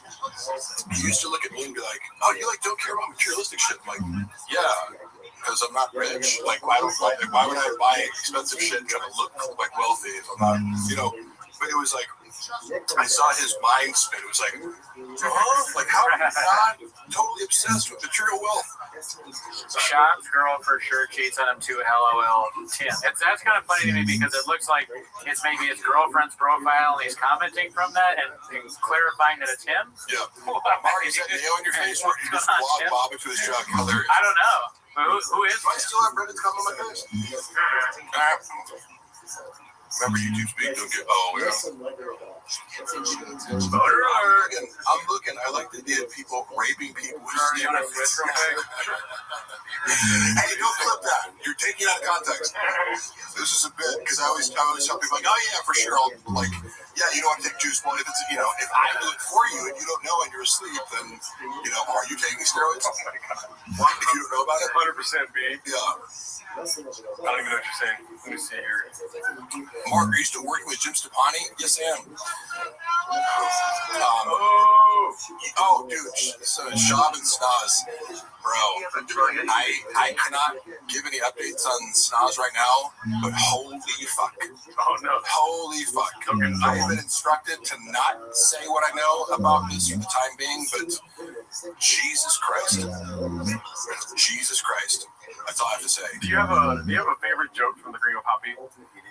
Let me think about that for a second. I was going to actually try to answer. Yeah, okay, I thought you were making I don't know what's in the special versus I've heard it so many times the full hour that he cut down to 26 minutes, but I thought the worst joke was the he would end with the getting a rifle to kill the cougar at the end. Okay, yeah. I was like, as a cat lover, I'm like, why would you just want to murder a mountain lion? His closer. Yeah, I was like disgusted by it. Yeah. Like I'm kind of low key, like when people hate animals, I'm just like, yeah, I want to get those women to go kill a mountain lion that hasn't done anything to my. Yeah. I get it if it attacks your animals or something. You're a farmer. It's like I get it, but you're just like a guy who knows who thinks mountain lions are just dangerous to you're in the fucking Woodland Hills. Yeah. Woodland Hills. This is where the cougars live. I thought it was weird and gross and very not funny, and he kept making that. He goes, I don't know if you've seen the joke. Which one? The mountain lion thing. He keeps doing this callback to go zoom out there with the dogs on this. Oh, big dick. Sorry about that. I was like, this is so ridiculously not funny, and I hate humor that involves references to having a big dick. Yeah. I feel the same way, but it's like when a guy's bragging about having a big dick repeatedly, it's like, hey, there's something going on there. Either you have a small dick or you're big dicks or it makes me uncomfortable because I'm like, what is this fascination? I made a prediction the other day on the podcast that honestly, Shab would make it so far if whether he is or not. Yes. Oh, for sure. He would be like a huge influencer in the gay space. Here's some interesting things like Derek Poston and Jim Norton, openly transgender. Yeah. And I'm like, that's so bold. Yeah. To be like, I'm a male comic. You wouldn't look at these guys and go, oh, they're gay, or like you would never know if it was. And they've taken their fetish and sexual preference and just completely de-shamed it, right? And I'm like, that is some of the boldest shit I've ever seen. Yeah. But is totally authentic for them, apparently, and they have no shame about it. I don't even know if Derek Poston likes to fucking yeah. He's into the porn, I guess. Yeah. But I was like, this motherfucker's real. You know what I mean? If a guy says that, I go, I'm willing to take anything else you say at face value because clearly you do not give a single flight about respect. Yeah, seriously. Yeah. So I always told or would say about Brendan, if you just were more authentic, the whole thing would work better. But if you have no real self and you've constructed a false facade to make up for a wounded self, whatever the NPD is, it's like you can't be authentic, unfortunately, because you dig inward and there's only shame. NPD, what's that? NPD, what's that? Narcissistic personality disorder, maybe cluster B personality disorder, sociopathy, borderline personality, histrionic personality disorder, Machiavellianism. Cluster B has a lot of overlap with regards to a damaged self that allows you to be either self-destructive or destructive of other people. Yeah. In various expressions, they got another core commonality of something's wrong with your brain morally. How did you learn about all that stuff? I'm very interested in personality disorder. People use these terms to be like, oh, that person's bipolar, or like, I go, you don't know what bipolar means. They think people who have like mood swings, I go, no. Bipolar means extended periods of mania and extended periods of depression. So these things are fascinating to me. With narcissistic personality disorder, the moment I started to get buff, people would be like, you're a narcissist. I'm like, am I a narcissist? Because I like, so, a little bit down. Mic check. Okay, that's good. That's fine. My cable was making me laugh. Deadpool costume. Oh my god, I saw that skit. Fucking the Deadpool costume. It was so cringy. But also representative of, like, he used to have a team that would do these skits for him, so it was like high production value, but terrible and unfunny. Yeah. Okay, so I like how, so I don't know if you heard, but I asked him a question. I said, what's your favorite bit from the Gringo Poppy? And he was like, my least favorite bit. So since we get it, Mark, you've watched Jordan Peterson podcast. First of all, I have consumed many hours of Jordan Peterson, but like, imagine me learning psychology from Jordan Peterson. Now he has, that's his area of expertise. I don't subscribe. Can you show me where I can get some pencils, please? He is an expert. Like, have you listened to Jordan Peterson? Because what he says about psychology is highly accurate. You've been able to get pills in the past, have you I'm not? sorry, Mark. One look at Jim Norton and I knew. Well, good for you. I didn't. But I do. You know, I know a girl who used to date Jim Norton. Here's a funny story about him. So he was dating this straight girl, and for either his birthday or her birthday, I forget which one, but they hired a male escort because he wanted to watch this girl get fucked in front of Jim Norton. Yeah. And like, so I'm sure they got a huge cop, and he's like face this girl. Oh shit! Oh my god! Throwing up, and Jim Norton couldn't take it. Oh yeah. He thought he wanted to see this, but he couldn't handle it, and like stormed off and created this huge conflict. Yeah. You know, because the girl was getting banged by. BPD, ASPD, NPD, yes, exactly. That'd be funny. I like Jordan Peterson. Oh, Mark, who provided the 300 pages of evidence? Brendan was, I have repeated this a lot, but let me, because people keep asking him, and it's like he can't admit the truth because it unravels his entire identity in order to admit this, but he literally hired hackers to try to take down the fucking subreddit for like $15,000. How could I make that? Yeah. Right?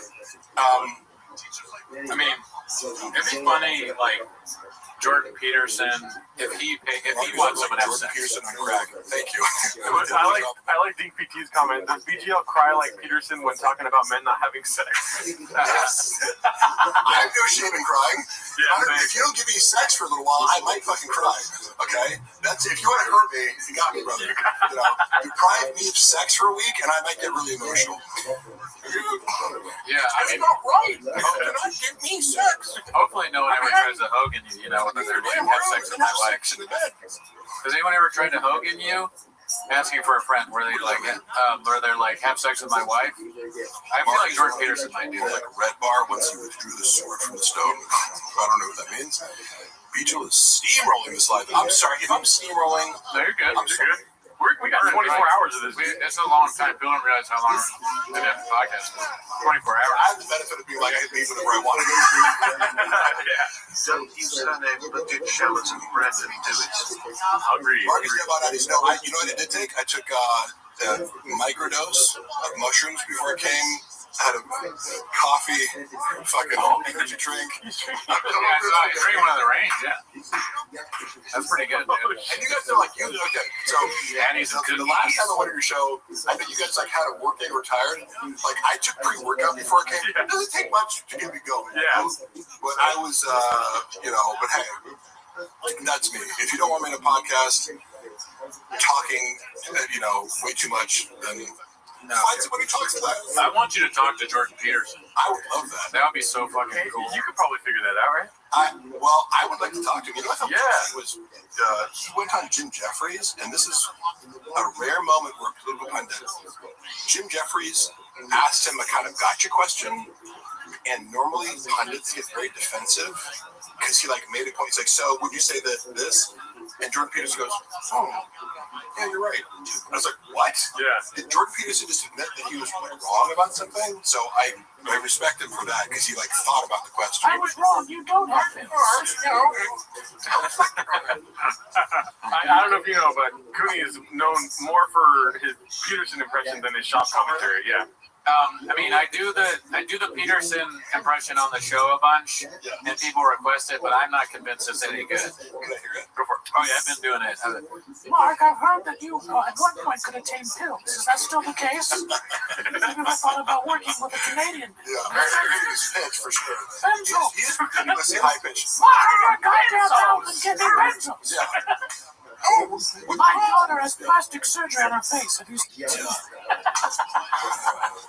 I mean, thank you, David. I'm still not convinced. It's really, it sounds too much like when I do my mom. Like an impersonation of my mom. Has Mark ever laughed genuinely? And that why do people think I don't laugh genuinely? I'm very open with laughter. I don't try to laughter. If I think something's funny, I laugh at it. Can we get some more English money in the chat? We need English money. Navjot, where are you at, Bo? Do you want? Are you saying English money because it's like in pounds? I'm joking around. He fucked up. I mean, I did it on purpose. It's a bread shop. It's a joke. Now, there's a guy that gave us, like, I'm not sure. Indian rubles. Was it rubles? Yeah. Oh, I didn't know that. He gave us that, and I was like, is that English money to Gerardo? And Gerardo didn't cut it in time. Does Mark know the lyrics to 10? There is a. Let me picture it because I'm confusing it right now with all the. I'm falsely confusing it with all the songs you guys do. Give me the start of it. It says, "Oh, Time for my favorite time of the week when we get to hear Papa trying to be."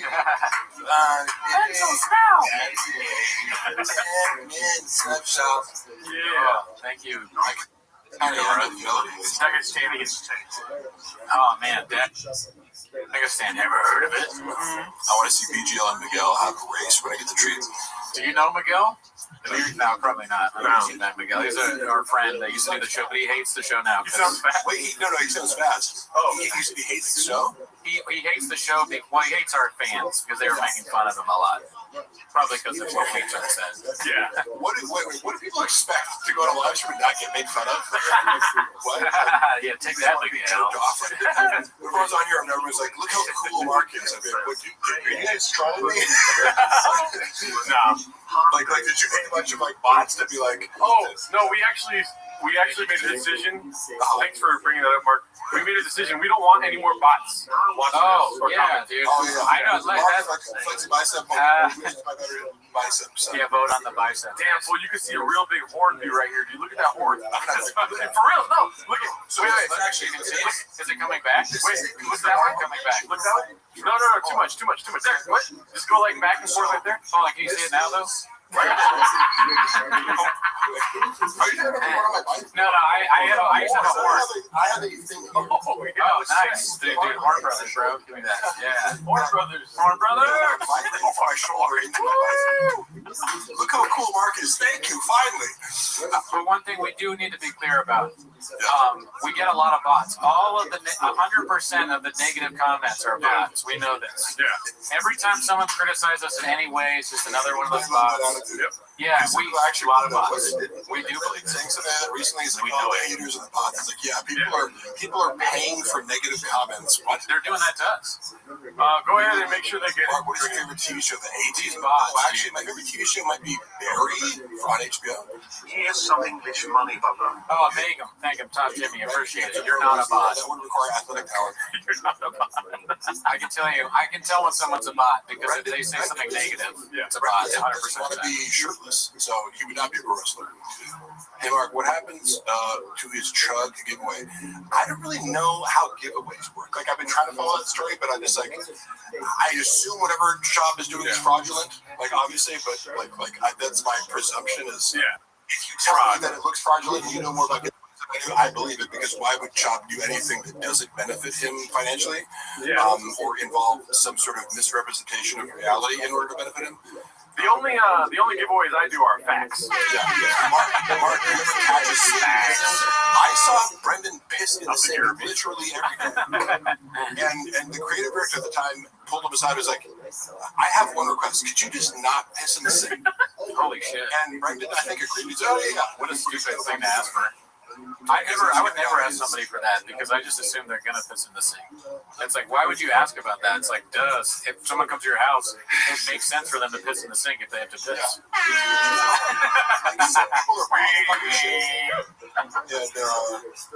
Dude, I pissed in all of my friends' sinks. Both men's sink is full of piss right now. Ford Brothers is when you get horny at the same time. Hilarious. Oh, fuck. Really? You guys horny right now? No. I don't even have a horn. I'm rock hard.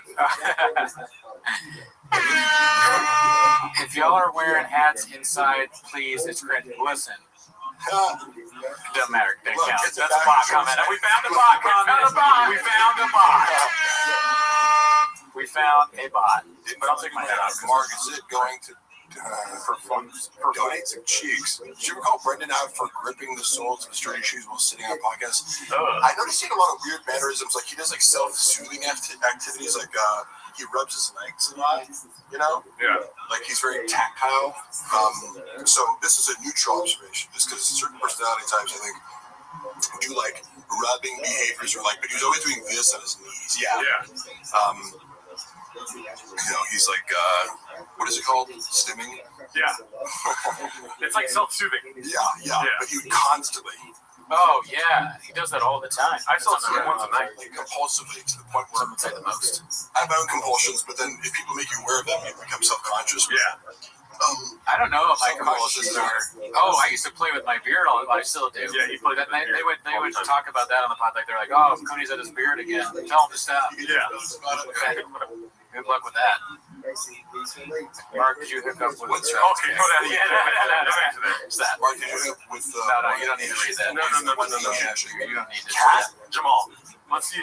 Did Chop take his dick juice straight or require a rain chaser? Great. That's great. Oh shit, dude. It's called autism. Yes. Shab's not autistic. Yeah. He's mentally retarded, but not autistic. Why won't he answer about Sanaz? So I got word that Sanaz called me deranged. But turns out, you know, hopefully you'll find in the near future, but she's the most deranged person who's ever worked for Shop. And I wouldn't say it if it wasn't true. She's crazy? Why she deranged? Hey, Cooney, you have no fucking idea. You almost forgot. I like crazy chicks. It wouldn't surprise me if she ended up in jail the next 2 years. Let me just say that. Whoa, is that crazy? Maybe. Why would I say something that didn't come out to be true? Did you ever see? Let me rephrase this question because it's one of my questions, Mr. Mark. What's the most creative you've seen Shop at once? I like the. Jesus Christ! Was it? No limit. Like I just. Gosh. I've taken random shots where it's like one. Liquid? Oh, I thought it was like intravenous. I think it's like heroin. See what? I'm telling you, he's like Jack. Who did that? Crazy. Who said that? He's already injecting a bunch. We're trying to minimize things in. He did inject it.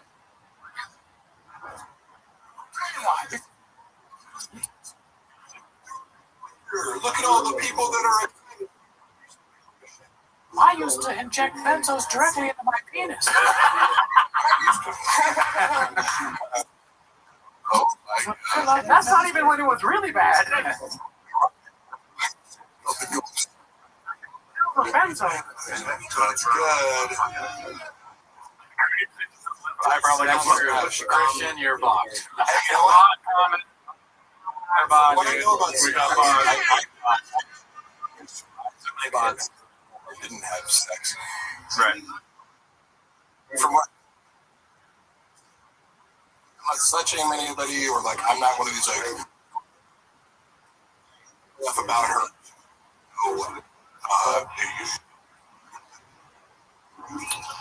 That's all. But what do I know? Just a guy who I heard she stands 10 toes down. That's what people were telling me. She stands 10 toes down. She does stand 10 toes down. I mean, I don't know. What is your favorite bit from the Gringo Poppy if you had to pick one? Wouldn't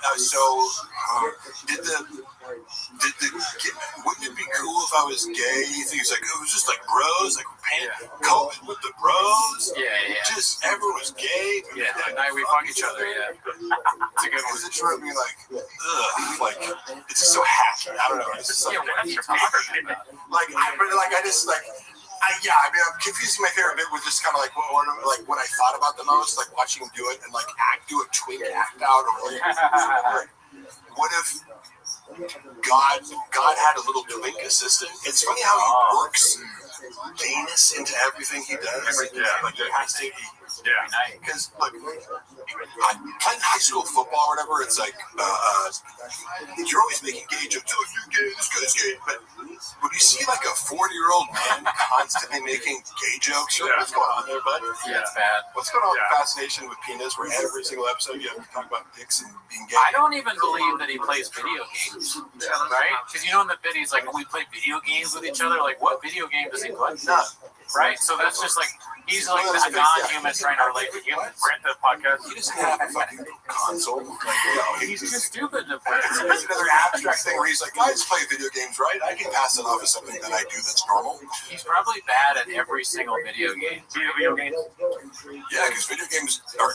I gave up video games when I realized how much better my friends were than me. I'm like, oh, you're actually good at Tony Hawk. And it would take me 3 years of playing it every day to like just get as good as you. Yeah. And I would still be a guy who's good at video games. I really just played Tony Hawk for the music, if I'm being honest. We're not doing all caps, y'all. No, you actually like you don't like all caps? No, because it's just like attention grabbing, and they're not really. And it's also like if they're not here all the time, it's like I'm not gonna. Yeah, you're taking away time from Top Jimmy and Mine would be cool. Yeah, If you make jokes all the time. Do you make gay jokes all the time? Brendan Schaub does. Yeah. Someone's accusing you of making gay jokes. Well, listen, you think I'm Antoine Jameson too. So. Someone said Hacky Sherman Mark would be one of the bros in the scenario. I certainly would be. Why would you exclude me, dude? Gay guys fucking love me. All caps, no doubt. If we do any kind of gay joke, it's ironic. The gay community is some of my biggest supporters. I'll be back. Gotta piss in the sink. I'm pissing like a I got madman. mad love for gay dudes. Oh yeah. I mean, piss it in the sink. I mean, I do it every night, Papa. Every day. Yeah. 7 days a week. Only game Papa's good at is NASCAR. All caps, no gas. Can you do me a favor? Adam is one of our loyal supporters. Yeah, He has a wife named Ellie. Can you say, what's up, Adam and Ellie? Make sure to cuddle tonight or something like that. You know? Hey, what's up? Wait. Where? What's up, Adam and Ellie? Makes you cuddle. Yeah! Get your motherfucking groove on. You know what I'm saying? We need some little animals. No, let it come. Dude, if Ellie is not turned on by that, then I don't know what else to do, Adam. Twin.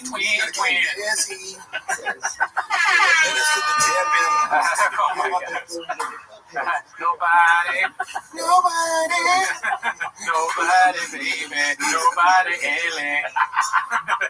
Whatever happened to R&B? Back in the 90s. I'll make love to you, and you won't be too. Ain't nobody on earth. Ellie, fuck you so right. I'll sit back and watch Boys and Men's videos sometimes. Like the whole video is like, "That's no way to the water runs dry," and like the music video is like about this like tragic breakup. It's about like the incident of like the romantic tragedy is like the girl makes a cake for the guy, but he like leaves the room for a second, and he's like, "I'm gonna have this cake," and I want to see you, girl. I want to show you, Ellie, that Adam needs you. Adam needs you, not you. Oh, sorry. Yeah. Adam needs you. Taquitos, it's keto. Yeah. My big dick is right there. Sorry about that. Where'd it go, Poppy? Back to shoot up a cougar. 25 minutes. What if we were gay? Give me some pencils. Beans and cheese. Beans, cheese, beans, What cheese, am I? beans, cheese. Don't take so Oh, shit, Ellie's in here, dude. What the fuck? Joe, what was our Doug? Oh, that was cool. I actually wanted to do that. That was great. Knock that out, yeah. That was great. I think you could do so many versions of that song. Yeah. There could be a Shaw version, Peterson version, Gerardo version. Yeah. I like the part that I'm permanently part of the Thick Boy album. Yeah.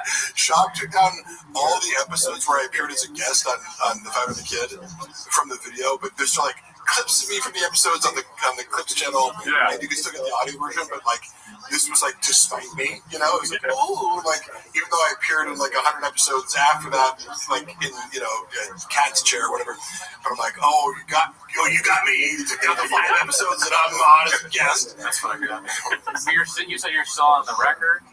Like music? You can find me. He didn't take down the audio versions of the podcast I'm on, and then there's clips where it's like, Mark Harley talks about lifting weights on this episode. Yeah. You didn't quite finish the job erasing me from That's lazy. I guess. I like this. Bench presses Cooney, hour 22. Two S words, frijoles y queso. That's pretty great. He probably should have gotten called out more for saying he played in the NFL. But it's insane. Yeah. We just become more. Like, I don't know. He didn't so far. I don't know, showing up like the Buffalo Bills. Like, I played. It's like how close he was. Damn. Yeah. I see the Lakers game and say that you played with Mark had thrown up at the Lakers. 25, 46 times. I was there when he. The truth about he compulsively repeats saying that he. Okay, so say this to Rogan, for example, so many times that I've heard him compulsively. He said he did it. Okay, in reality, we were in zoo culture when we were heavy into the deadlifting and benching and blah, blah, blah. Now, for the record, I did it 33 times as a 19-year-old in college, so it's like, this isn't that impressive, right? Yeah. If doing that 33 times, it's an NFL-level number. However, you also have to, like, if you're a linebacker, and you bench press 225 33 times, you also have to run a 4.6. You also have to have a fucking 38-inch vertical. You also have to have all these other things that be super good football. So bench press is really not relevant to the bigger picture. Yeah, you want to be strong, but Brendan will put this out there as if he's like, go struggling. No, first of all, the time he's referring to it would turn into 40 reps because he kept repeating this. And sometimes he'd say 42 or whatever. I was there. You did 30 reps, which is impressive. You're a strong bench. 30 reps is very good. However, the plates in Z culture, and I have photographic evidence of this, they don't weigh 45 pounds. Everybody knows that. You wouldn't, but there's calibrated plates for powerlifting that are colored and they're from, Aligo or whatever. There's certain brands of powerlifting plates that are calibrated to be exactly, but just regular iron plates, there's like discrepancies between each plate usually. Interesting. So Yeah, I would have just assumed that 45. as low as 41 pounds. So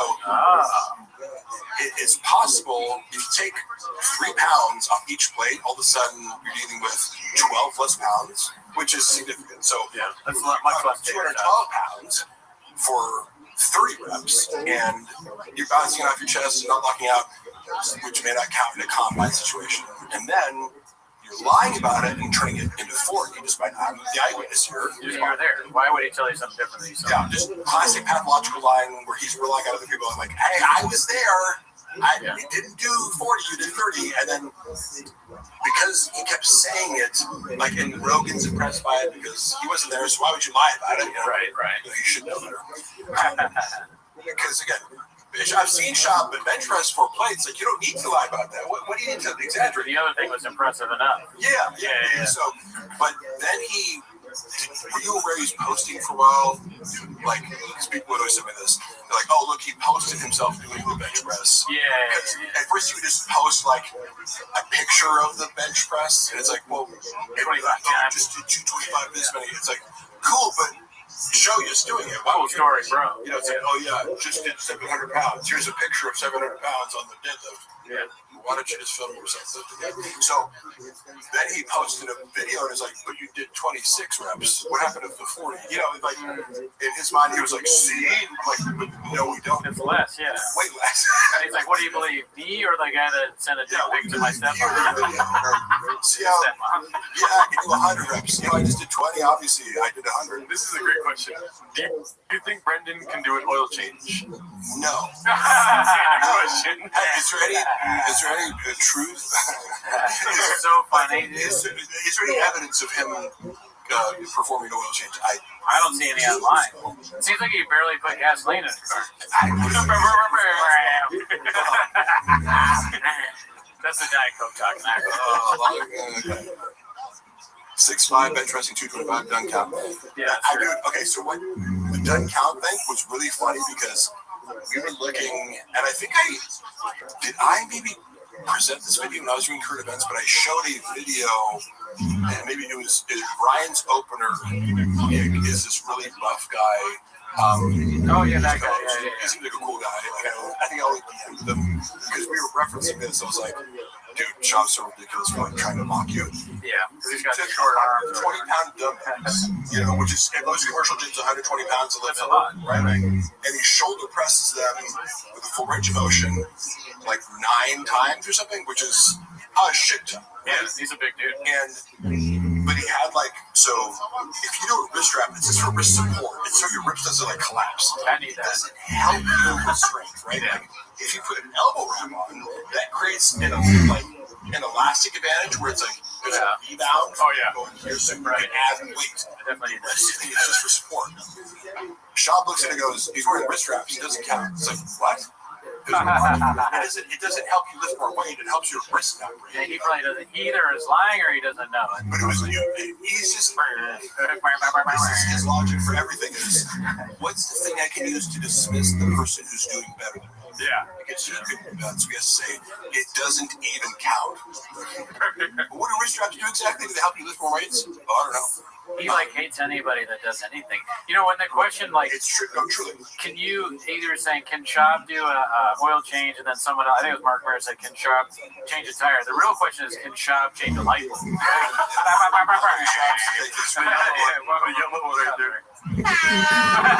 How many Shabs does it take to screw a light bulb? Yeah. Shab is deaf watching what you must do. But the funny thing is, Shab is just scared to watch. He's a man who's scared of, he's scared of comments. He is. He literally is. Yeah, I mean, so he really doesn't read comments? He's scared to. Yeah. Like, I read them because I go, give me something to argue with. This is fun for me. Yeah. I read them compulsively looking for conflict. I just learned a long time ago that you can never, ever read, even if the live stream does, I haven't read a single one of these things coming out. Baseball dead letter, what did you guys think about what happened to Baba's dog, Donnie? Any guesses? Whoa, Donald Trump's off. Oh, is that dog off the pod now? I don't know. Probably his own solo pod. You know what is rebooting as I'm looking over all this big dog. My cloud events. I had this video on my phone of when I lost my cat in late 2021, early 2022. My cat went missing for 8 days, and like me and Luana were really torn up about it. And, I thought the cat was dead. Like, you have to accept if a cat goes missing, you're like, you have to accept. I remember that. Yeah, and I sent to him privately, like him and Chappelle video, like of us. We just found the cat, and you're sleepless, like you haven't slept. If you're looking for a cat, you have to stay up at night, and, like take shifts, and like it fucks with you mentally so much. And I'm super into my animals, so it's like this is all you can think of. Sure, yeah, you're right. I sent it to him, going like this. Him and Chappelle, like we found, our cat Spider, and it's a video of him coming and eating rabbits. He hasn't eaten for 8 days. It was like raining and super cold. It was like the coldest day in fucking, January, like ever. It was the day he got lost. So we were super worried about him. And you hear like Luana's like talking to her mom, like in German, in the background, and they were both kind of like crying, like, and I'm fainting. I'm like, but I was emotional. Sure. he plays it on fucking Fire and the Kid and starts making fun of us. Oh shit! He was like, I got Luana in the background. I'm like, you're doing a Hitler joke about Luana crying because she's speaking in German to her mom, and then like making fun of my god. Hey, cool, bro. Like, but it's now I don't take offense to it. It just tells me like you have no empathy. No, probably not. And you don't understand people's relationships with pets. I know that too because we lost a cat, Brogan and Shorty Pie, our cat. We can't find. Really? Yeah. No, it's pretty brutal. It's haven't seen him in a while. Cats, you either keep them indoors. I know take my cats outside and monitor them and take them inside. But cats want to be outside all the time. How many cats do you have? 4. Oh shit! And I walk them. But Really? With like a leash? I don't walk them. I just walk them. They like to play in the corner of our apartment complex, and they just like to smell shit and be outside as much. But if a cat had its way, it would be outside most of the day. I like cats, but I have a dog. And I like dogs too. Yeah. Do you have a? Cats are easier. Like if you look at that's why. Easier to Shredded cat daddy. What's that? I'm a lifelong cat lover, and but I also love all animals. There doesn't have to be the dog cat dichotomy here. I also love dogs too. It's just dogs are higher maintenance, Yeah, you can't really like leave with the dog. You have to make all these plans. Dogs are like like have someone come feed it. we selectively bred dogs to be more attached to humans and need more human attention and kind of be by yourself. Cats require like 20 minutes of interaction a day. Which is why I think Brendan's figured it out. It's like, you get a dog, you give it back, or you take it to get murdered or whatever it is. Hey, remember when he tried to just do that? remember when he fucked up the hypoallergenic like Russian blue cats or whatever they like? It was a specific kind of cat that he was looking for. I was the person who he tasked with helping him find this breeder. It's very hard to find hypoallergenic acne. There's like a bunch of scams out there for like breeding cats. He got scammed first, maybe after this, but like it's a difficult landscape to navigate if you're not savvy. There's probably a lot more dog breeders out there. Cats that are like that don't trigger allergies. If you look at that, it's like a couple breeds, and you're either getting a hairless cat or just one kind of cat. And I connected them with these people who are legit. And he goes on his podcast after like I secured the deal. I'm like, you're gonna go pick him up this week. Yeah. And he talks shit about the cats. He's like, these stupid fucking cats, and the owners are like. And somebody from the Reddit forwards it. I think to his wife, like someone clipped it and it was like, you can easily, because like there's one breeder of these certain kinds of cats in LA, so they sent it to her, and I saw this like recently a screenshot of this hostile message where it was like, but also fairly, it's like I'm glad your husband like outed himself and like for being like you saved us the trouble of like giving one of our cats to a horrible. Pet, what would be a horrible pet owner? Thank you, man. But he couldn't even. I was like, you can't like you compulsively talk shit about so many things in your life that you don't even realize. Like, you just paid me to work 20 hours to find these cats, and then you're just like couldn't keep your mouth shut long enough for one fucking podcast episode to not talk shit about a stranger who you're about to do business with and fuck up the whole opportunity. I mean, Chavez says, I like how you bring up how he keeps getting scammed. I think we should try to scam him. He is the biggest, he's a target. I mentioned before how the former creative director would talk about the magic beans. The magic beans people. Like, Shav, you need alien insurance. Yeah, it's like, here's the through social media. Yeah. Your switch? Oh, yeah. He used to run this scam where he would get more followers. There's an automated process that you could do where, okay, let's say you're a celebrity, right? And there's an automated thing that likes random people's stories. Yeah. Because if you're like, really? Check mark and 1 million followers, and somebody sees that you like your story, it drives traffic to your page, and then they follow you. So it actually does work. Yeah. But at the time, he was being counterbalanced by the fact that he had fucked with Bobby Lee, and so people were just unfollowing him by the thousands. Yeah. It's like, you can't make up for this. It would have worked if you had a net neutral following, but some engagement. I was just going through all these screenshots of people being like, "Oh, hey, thanks for liking my story, Brendan." Like, because I'd be sending it to him. It's like, you know, he hired this guy. I remember, and like stiffed him at the final month because he just didn't feel like paying it. Allegedly. Yeah, it was like $5,000 a month. Like, for this thing, he's like, "You're not getting new results." I'm like, "Well, it is. It's just if you look at how many followers you're getting, it's just being drowned out by the unfollows because of your own action." It's crazy. It's crazy because when you hit that hundreds of thousands or millions, yeah, it's like you don't see the unfollowing rate really. Yeah. Wait, but just somehow someone who didn't play on their college team is playing in the NFL. LOL, yeah, exactly. The delusion, somebody says, Mark, you know how hard it is to play in the NFL, but somehow someone who didn't play on their college team is playing in NFL. Wait, is that a reference to current players? Because if so, I don't know. I don't follow NFL currently. Guys, can we let PGL Tom be? He hasn't got a worse in that. Guys, stop. Let me talk. Jesus. This has been so much fun, dude. I like how, okay, so how many times is Gringo Poppy going to play? I mean, we did the math. I think it's 57 or 58. I don't know even what number we're on now. I will tell you, you made the first 3 hours bearable. I was thinking about the production value versus this first one. Yeah.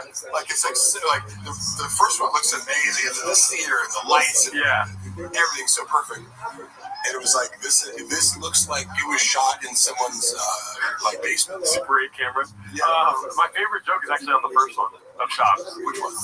When he's like hunting with Joe Rogan. Shut up, Goody. When he's hunting with Joe Rogan and he goes, where are the turkeys at? Over there? Okay, cool. And then he kicks all the turkeys. Fucking hilarious, dude. Why does he kick I don't remember this joke. Because he's like, it's so easy to kill them.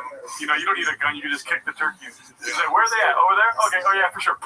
Yeah. And he starts kicking them. I don't know, man. I like all these jokes of like callousness towards animals. Yeah, that's a good point, Mark. I mean, turkeys are great. You ever see those wild turkeys? They're so funny and they're kind of friendly. Yeah. Some of them like you pet them. And I get hunting more elk. turkeys. I see. Kill one elk and eat the meat for the rest of the year. I totally get that, but I don't know. Trophy hunting is a little weird to me, but I get like the argument for it is it drives animal conservation. Yeah. Sure. Sometimes you gotta kill a deer. I just wouldn't ever sign up like, yeah, let me go kill a lion. You wouldn't want to do that. So I can put his head in my fucking living room. It's a weird instinct. Yeah, that'd be cannibalism, dude. It's dead animal shot. It was an enclosed environment, and I had a high-powered rifle. Talk about a lion killing a lion, bee? Mark, let me ask you a question about that. Do you feel any kinship to lions now?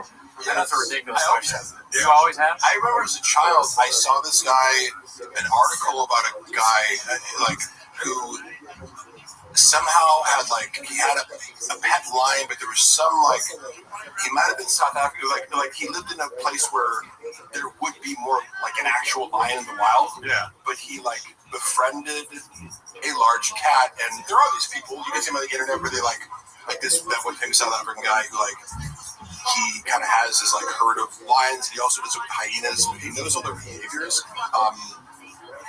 You can own a tiger and develop a friendship with them. Tigers are much more solo. Like in nature, they have their own territory and they go solo.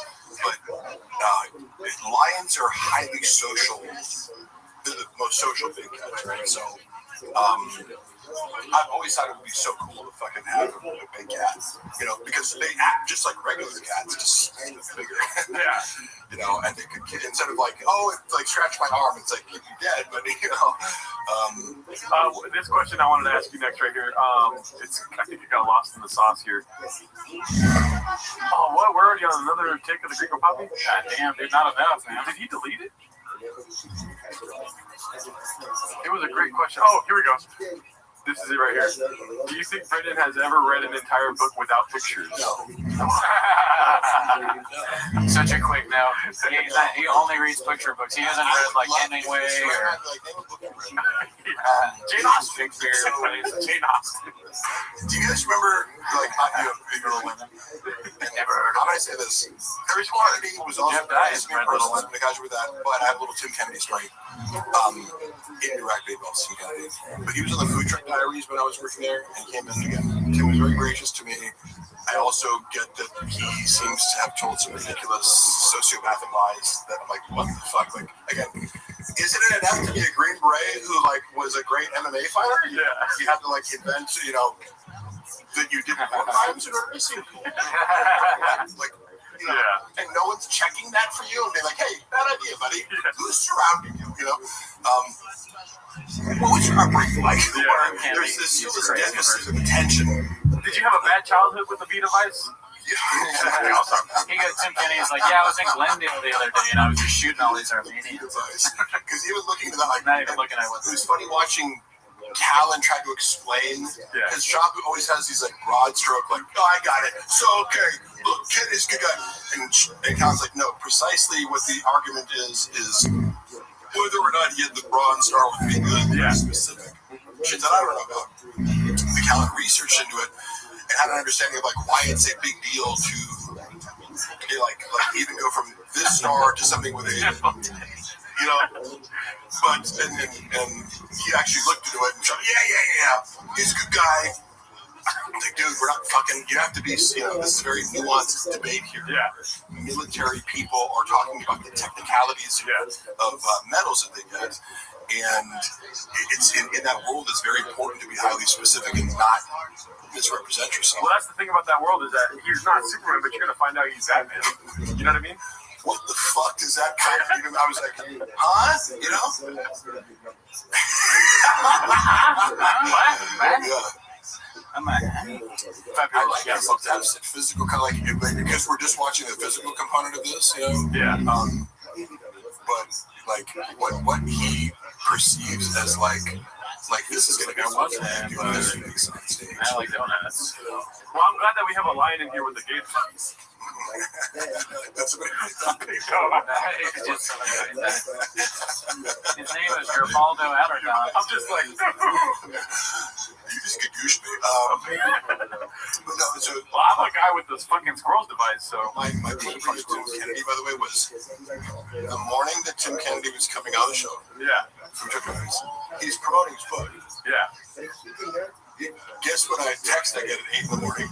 Hey, could you like read the book real quick and like give me some notes? Oh my that didn't god! The whole thing, but I had to like scan. I download the book and scan it and like find like a few.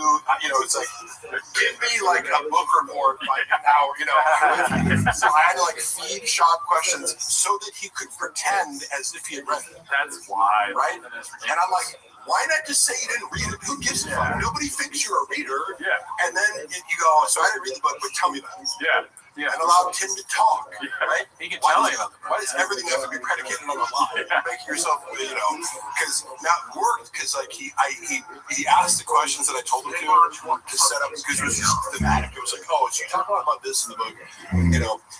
And it teed up Tim perfectly. Yeah. But it just if he'd asked one follow up, it's like, oh, like. Do you remember the chapter about this? And he'd be like, yeah, the one with the thing in it. And he said, yeah. Oh like, Tim asked one follow-up question. Okay, yeah. So I would have some cards. Your ability to assess risk. What the fuck is Chili Chili Relleno. What the fuck is Wingus McDingus? He's Batman. I got a stupid Tim Kennedy out here. Tim Kennedy, ever been killed by him?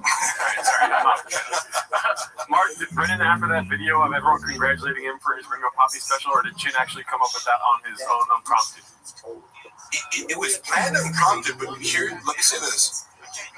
What kind of person would you anticipate? Like, because like, it's almost like, oh my god, you threw this surprise birthday party. It's like, I don't want that, you know? Yeah. Like, don't give me an emotional thing. Right. Like, I'm recording a podcast, Doc. Yeah, exactly. So, Queenie tries to make me cry all the time. It was like, it's telling of what the environment necessitates. Like, Shin's anticipating that this is something that needs to happen. That Brendan, if it didn't happen, would feel insulted. Yeah. He needs to have some sort of self-congratulatory, emotional, like, celebration of his, like, oh my God, thank you for the Academy Award. Yeah, yeah. You put out a 26-minute video on YouTube. Wait, What the fuck are you talking about, you know? And that's got bumpers too, so it's like 23. And it didn't accomplish it. It's like, maybe had this one some award, like, oh, you won the Mark Twain Award or whatever, like something, or the Andy Kaufman Award for comedy. Like, it's not an accomplishment to post a video to YouTube. Yeah. So I don't get what the premise is. So congratulations on uploading a video. But we also celebrated when it hit 1 million views. He was all to dinner, but he bought 300,000. Oh shit! He bought views on Hero Poppy. Yes. Oh, wow. And I heard it from the source. He didn't even need to bought do it. It was like, I need, because he felt in his mind that getting to 1 million views would, it's a benchmark. prove everyone wrong. Yeah. But he gets fixated on, it needs to be this, it needs to, be a certain thing. Speaking of being fixated, I don't expect you to watch all of our shows, but we have this idea that Shop hates us, right? Yeah. So if you could do me a favor, because we've articulated our views on this, right? Yeah. And it's been asked a bunch of times in the chat, if you can close your eyes and paint the picture for me of what it'll be like if he finds where we are and how he would potentially hurt us. Go for it. Yes. Floor is yours. So, Shop would handle if he figured out where you guys lived and actually was forced to watch your content. Yeah. Which you would have to force him to watch it, because the moment anybody made any sort of fun of him, he doesn't just it's fun for me to be the butt of a joke. Like I said before, it's like, if it's a good joke, please, by all means. If it's shitty, okay, but your community is very fun. Yeah. I mean, you're not you're not vicious towards You leave unscathed when you're here, is what you're saying. Out of all the places that make shop content, you guys are very fair. Thank you. Okay, thank you. Good spirit. Thank you. Now get to the part where he comes in and We he's have done I'm saying, so I've never counted. if you were a normal human being, if you had a 10 minutes of fucking Chris D'Elia or Brian Callen, they'd be like, oh, that's hilarious. That you guys do a podcast about me every week. That's funny. Shop would hate it irrationally, because you guys it's all fun and spirited. Even though we love him. Yeah, we're not biggest fans. It's all good spirited. He would hate the moment that he discovered that he was the butt of a joke by plebeians, he was beneath them. Yeah. You guys don't know that he's right. So it's like, who's out here in their mom's closet and doing and so he'd use every adjective to dismiss their own shit. And then he would imagine beating up or talk about beating the shit out of you, or outside of you. Yes.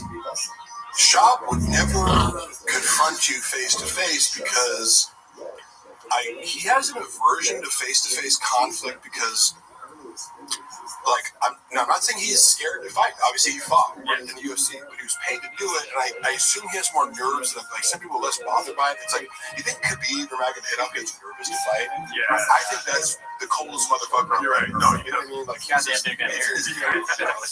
But some guys, admittedly, George St. Pierre, he'd just be admitted to being very nervous, and it makes sense because he's kind of a nerdy guy, but he's just really good at fighting. But it's like, you're in an arena and some dude's trying to beat the shit out of you. Of course, but you walk in here and two fat dudes are eating coffee cakes. You know what I mean? Yeah, it's a joke. Here's what I'm saying, though, I can take it is seriously. that Brendan in real life, despite his success in the UFC, he's not somebody who enjoys conflict per se. I enjoy confrontation more than he does. Yeah. The idea of beating the shit out of someone who deserves it. For example, oh my God. if I'm just saying, if I saw some dude bullying my friend, he would be like, oh, I get to beat the shit out of this guy. Nice, let's go. Let's go. Justified, right? Yeah, no violence. But that's predicated on the idea of a moral compass. Yes. Right? Where you're right. Damn, you're fucking smart, Mark. What the fuck, dude? Dude, yeah. This Because is somebody who did listen to our who like literally enjoys sadistically inflicting violence on people just because you're capable of it, and it gives you pleasure in the act of committing violence against people. Like you draw pleasure from that. Brendan's not a sociopath, but it implies like there would be a world. Now, of course, if somebody attacked his wife or kids, of course, it's an automatic. Oh, yeah. I have no doubt that he would defend. He's going to intersect the hell out of you, dude. But he wouldn't be able to comprehend or justify what the moral transgression is. Yeah. Now, there are fighting words for guys where it's like, you can roast me or whatever, but there's certain things a guy can say to me where I'm like, you're inviting me to hit you in the face. Right, Yeah. like if Disrespecting me Yeah. in a way that transgresses a male boundary. like if you ate someone's Triscuits and they were like, "Hey, why did you eat my Triscuits?" And then their mom calls you. Gadoosh, yeah. You probably have to yell at your mom. But if you say it to my mom, That I'm is a gonna kill predicate you. for physical violence. And that's a funny thing to analyze too, because that shows you the moral compass is broken there. You're attacking the guy because you ate his food? Wow. What the fuck is wrong with you? You know, Brian, wow, that was Just good. Wow. In his mind, he's the hero of that story. He doesn't realize you're like, oh no, you're Cobra Kai, you know. Oh, it's Oz, dude. It's Oz. Assad is one of our favorites. Finally, dude, he's a chef. Hey, real quick, y'all talk about Baba being scared. That's your takeaway. Look him in the room. Lock him in the room and he'll fuck his way out on skate with the Diet Coke. Yeah, exactly. I just tell you, like, why would I lie about my perception of Brendan? The most mean and aggressive he was in group chats. He likes to bully people where he has formal authority in front of other people. Yeah. And knowing that if you clap back at him, it's going to be in front of other people, therefore he's justified in firing you. Yes. I would be far more aggressive. Like, I would say things to him in text message that he's probably never heard before from an employee. But it's just me going coldly, like, you're wrong. Like, I'm sorry, Brendan. I'd be diplomatic, but I'm like, let me analyze this for you and tell you why you're incorrect and be coherent. And he, like, it scrambled his brain because he's like, employees aren't, stop arguing. I'm like, but I'm right. And you're just totally wrong to the point of, like, if I tell you that you're right, I'm actually, like, harming your business, you know? And then in person, we have these conflicts over text and be like, let's talk tomorrow. And he'd be like, hey, what's up, brother? Like, he's very reconciliatory. Yeah. And I'm okay, like, football coaches in my life, like, when I played college football, I had this head coach who was, like, a former NFL offensive lineman who was, like, super smart and, like, just an aggressive, nasty competitor. You know, he would get in your fucking face and just be like, if you fucked up, like, he would, like, grab your face mask and be like, what the fuck, you know, like, so I'm okay with guys being like, you fucked up and I'm telling you directly, but you'd also, if you did a great job, he'd bring the same energy to compliment you. So I'm not scared of a boss being like, you fucked up and assertive. Yeah, it's like, cool, be direct and tell me what I need to do. But Shab is like, he'll be a dick to you in a text message or group chat, but then see you in person and be like, hey man, so I gotta tone it down and be a little, I'm like, okay, you want me to say be a yes man more? Is that what you're saying? You know? You want me to not point out that you're a fucking idiot to the group chat? So you want me to tell you what we think will happen? Yeah. You know, you're very diplomatic. I mean, we're more on your side now where we don't believe he'll actually hurt us. You know what I mean? But we used to have two big red chairs. Only for the sole reason that we could dance around him while he tries to choke us out. Yeah, we were thinking the chairs could maybe give us some time. We'd like hold it right in front of him and he'd try and get us. That's hilarious. Last line of defense kind of. But then Bobby Lee told us that we don't have to worry about that. Yeah. Tiger Belly's money is pretty good, but most of that we just put right back in the pot. Yeah. As you can see from the Portos. Right. Yeah, the coffee cakes. He pays us pretty well. He's a good boss. Bobby's assertive. Yes. He'll tell us, like, you know, hey, there weren't enough clips about, you know, like more beans, more cheese. Yeah. You know, where like we still know Mr. Whole Foods isn't giving you guys like years to find that out. The mastermind. Yeah. So it's like I always talk with Bobby every night. I just remember that phone call. Oh yeah, I saw it. Dude, he called me up. He's like, we fucking got him, dude. We got him. He's behind the server. I'm like, no way. How do you know this? He's like, fucking hackers that I hired with a duffel bag full of cash. Hacker accounts open it. I'm like, okay. Here's what I'm gonna recommend you do. Don't tell them about this. Yeah. Let's just think it through.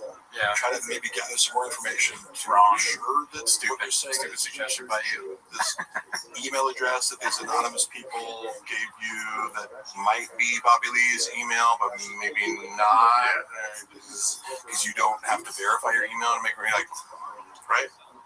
Something a 12-year-old could think through. Yeah. Types of like, and I verified this is true. You gotta give it up to that guy that doesn't matter that made that motherfucking email tigerbelly.com. Oh, yeah. That guy, dude. That's a bad Chef's kiss. All you do is lie to me. Right, 'cause Rogan is short pie. Somebody out there actually did that Yeah. and made Brendan Schaub ruin his career. And Brian was threatening people on behalf of this server or whatever. Yeah. Flapjack. Honestly, how well do you think you do in a real fight with Bob? I think you'd be surprised, B. All I've ever said about fighting Brendan is that I wouldn't be scared to. It's like I played fucking college football against guys who are bigger and stronger than Brendan. I wrestled at heavyweight in high school. A lot of I cappuccinos. would be like, do you think I'm scared of being punched in the face? Yeah. I've been in more street fights and we're like, I'm just not like, do you think engaging in physical violence with a guy who's roughly my size scares me? You must not know me. That's how I feel about Agostino Zinga. I'd probably beat him. That guy He's a great to guy. my wife's DMs. Oh, yeah, I've heard. Like, it was so that's not funny. good. Because I'm like, hey, Hey, do you think Luana would go for you? Like, He slid into my DMs. did he? Oh, you trying to fuck? He's trying to fuck? Well, let's just say he slid into more than that.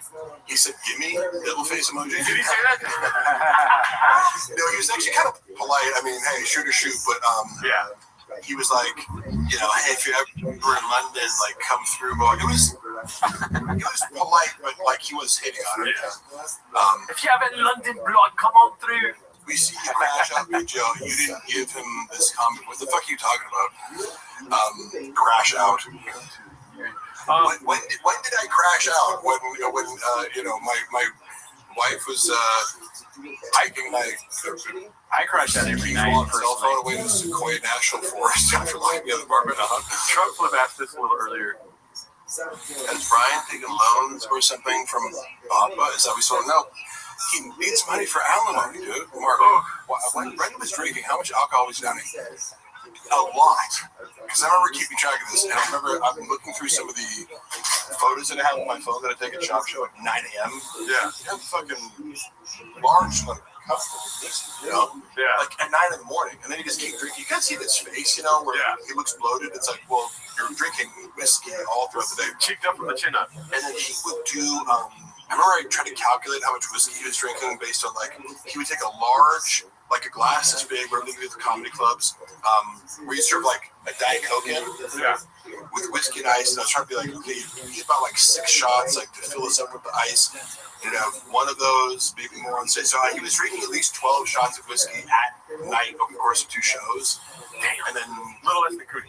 I was like, he was at least drinking 30 drinks of whiskey a weekend. It was, oh my God. And then go to London. So is that alcoholism? Like, I don't know what the definition of, but I don't know if it is or not. He But seemed to at least have a very high tolerance. Yeah. And it was part of his acting. He's like sipping a giant glass of whiskey on stage that he would finish by the end of the show. yikes. And for somebody who struggles to pronounce words, it's not a great look. Yeah, And by the second show, he'd be like, you know, he sounded drunk on top of. What was that yellow thing he was drinking on the where he dips out? It looks like a banana. He drank out of it and he has a weird face. Oh, that was the Shui. Celebration of Tai Tuivasa.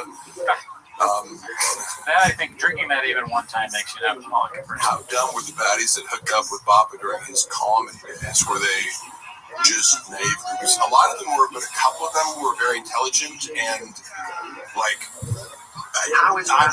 Women are, you know, you have to understand that like the draw of status is enormous for most, even sophisticated women. It's like, yeah, you're famous. He's also, you know, tall, good-looking athlete, right? Like, is it surprising that Brendan Schaub has women offer themselves to him? No. A lot of them are dumb, but a few of them are sophisticated. But they just see through his bullshit. Yeah. He gaslights every woman he's with on the side to be like, he does this like future faking where he's like, I'm gonna leave my wife for you, and like, Oh my God. he uses, he's like, poor old me, like I don't even see my wife anymore. It's just like a staged marriage, like yes, for the kids, and because I've seen him to my own friends, multiple of my own friends, because I'm like, this chick that I work out with, Zoo Culture, like who he like pursues, or this, I've seen him pursue so many women that like I knew before him, and so I get the real tea of like his approach is identical. You know, he just like Addie's, and Maddie. He's the most socials. He is incapable of not repeating the same things over again. To use the same story, which involves like I'm super sympathetic. My life is actually really sad at home because I'm sex with my wife, so this is really cheating. Yeah, but you are the one that I'm gonna leave my wife for and start a family with. Yeah, he does like a 60-year-old in the middle class. So what? He acts like a 60-year-old in the middle class, like acting like they're gonna leave their wife. They don't really have that much money, so they can't just pay for sex and like not have to coerce. Yeah, you know, like I don't know. It's like because you could get away with all this by like, look, you know the deal, right? Like I'm famous, I have money, I have kids. You're the side piece. Yeah, you can't be honest. Yeah, he needs a shared fantasy, which is also NPD, you know, classic behavior. You enter into a shared fantasy because I've received like women I didn't know that well, women that would reach out to me and be like, we made plans to go to a fertility clinic and talk about having kids. I'm like, what? I'm like, you're an idiot for believing that, first of all, but Brendan was initiated. Yeah, because he develops a pretty elaborate fantasy with women who he will then discard the next week, which creates liabilities. Because, like, guess what? If you do that to enough women, one of them's gonna ask Crystalia. Ask Crystalia. Yeah, dude. Right. It's just like you're upping the odds of like, if you treat enough women like objects, one of them might protest. And you're like, ouch. And that might give momentum to a movement. A little bit of movement. Or to other people. Truck Flip, great question. He already answered that though. Yeah, I think he thinks Elder Guerrero is next things. He's doing God's work. He's an artiste. How many addies work with all that whiskey? Oh, we already answered that too. 4 day. Yeah, it's quite good. How is Brendan affording his lifestyle? Does it make sense? Peter. Somebody said Peter. Okay. So I really try to not speak inaccurately, right? Like because there's already so many people speculating on like he's going broke, he's doing this, like. But if I don't see your bank accounts or know your exact financial situations, I can't comment on that. Because I know he made a lot of money doing stand-up, for sure. He made a lot of money doing podcasts. So, like, if you have any sort of financial intelligence, you can tuck some of that away. And I think he doesn't keep it a secret that he lives outside of his means. Like, he talks about that he just bought a Corvette because he got money from the UFC or whatever. Right. I mean, that's the main thing is, like, a guy like me, if you give me a bunch of money, I'd be like, I'd buy a functional car and, like I don't know, live in a tiny home. I don't try to just be like, the comfort would be having a bunch of money as security to kind of do what I want and not have to worry about it. It doesn't make sense to me to be like, I got a bunch of money, I can look like I'm more rich. Yeah. Like, what? Who gives a fuck? But to him, the appearance of wealth is very important to him. Yeah. Enjoy that. As, you know, many people in LA that you meet that I'm just, they're fucking materialistic. They're in Austin now, though, and they do. You know, one thing we were laughing about with the expensive thing. He's whining all the time about Austin now, and one of the first things he said was they don't have an Erewhon in here. Oh yes, I wanted to ask you. Well, what do you think about that? That's a crazy thing to say. Oh yeah. Also, you guys have been to Erewhon. Oh, of course. I would never have actually shopped there had it not been for Shab. No, just because it's like I hate because I can like. As a bodybuilder, you're like you cook your own food, and I eat steak and rice, chicken rice, I don't need fancy shit, right? Yeah. So I'm already cooking for myself. So I'm like, wait, so this like $10 steak that I could get from Costco, that's amazing. I like the equivalent of that at Erewhon would be like $80 from the fucking, you know. I just remember going there and being like, wait, I bought a drink and like a plate of food that had like meat and a side dish, and it's like $40, you know, Yeah, their hot bar different. And it's now the food is very good, but it's like going to Erewhon is part of the whole, like, I'm rich, I can afford it. You like to be seen at Erewhon because everything's so expensive, it prices out all the brokies. Yeah. So, Everyone's like fucking Costco on the beach, dude. Just derailing. It's a funny little thing there. It was invite me there, but like, I'm like, I can eat McDonald's. I don't need to like. Shout out to CR Guitar, dude. What the fuck? Oh shit, dude. Mark. CR Guitar. CR Guitar is the guy that made our theme song. Oh, He's in Canada. He's a great musician. He's a great follow on Instagram. Mark from Ireland with the T-Mouse boys. You know, on my mom's side, her mother is Irish heritage. Mary Evelyn Lane. We're all so Irish. I have Irish heritage. Dude, hit up CR Guitar. I'm so fucking. Someone say the most Irishest. What the fuck is an Erewhon be?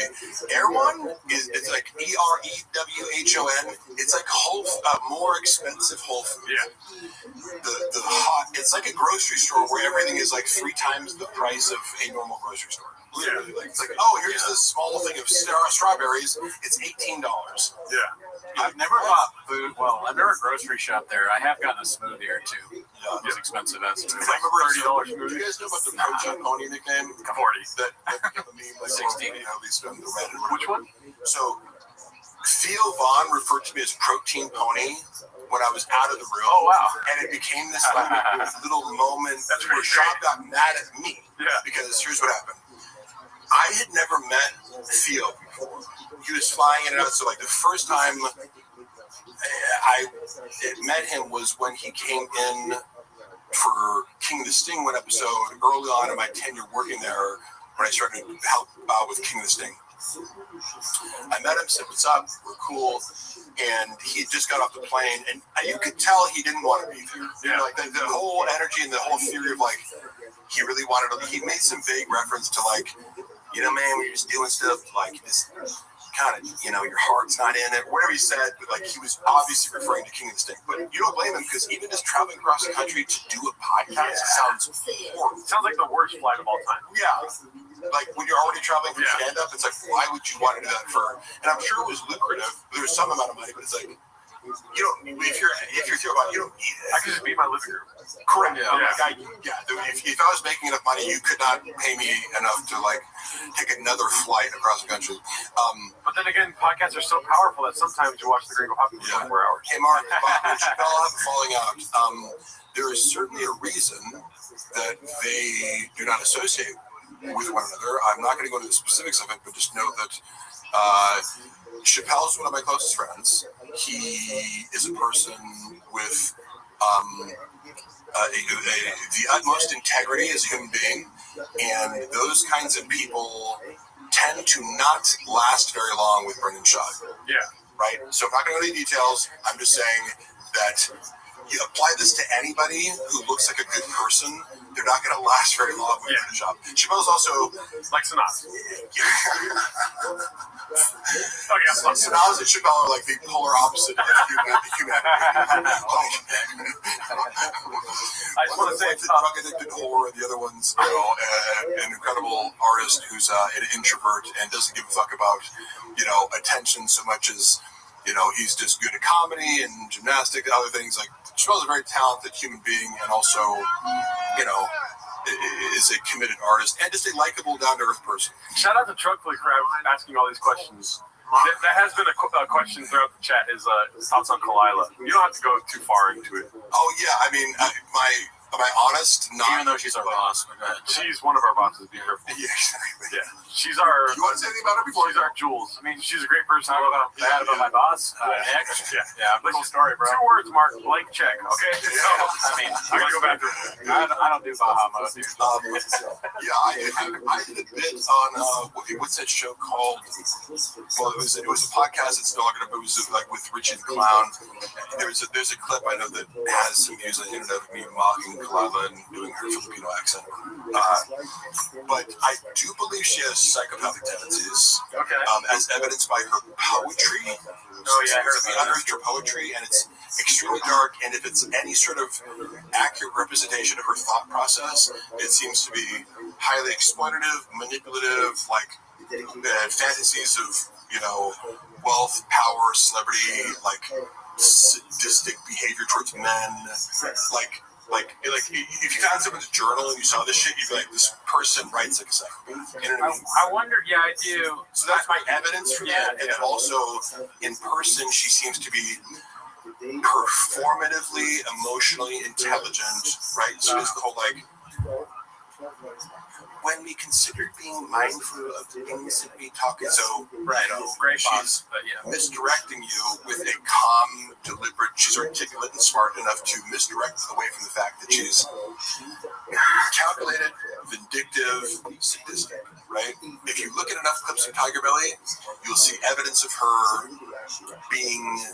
When the mask slips, she's sadistic. She has enough self-awareness not to do that all the time, and she often comes across as genuine. And I'm like, I believe that she is very close with Bobby, but like, I have to assume she is very calculated in her pursuit of Bobby, and she's highly incentivized to make the relationship seem as legitimate as possible and her love legitimate, even though I would assign very ulterior, like, calculated motives for her to pursue Bobby and become well-known and famous. Although I'm not saying she didn't do anything with Bobby.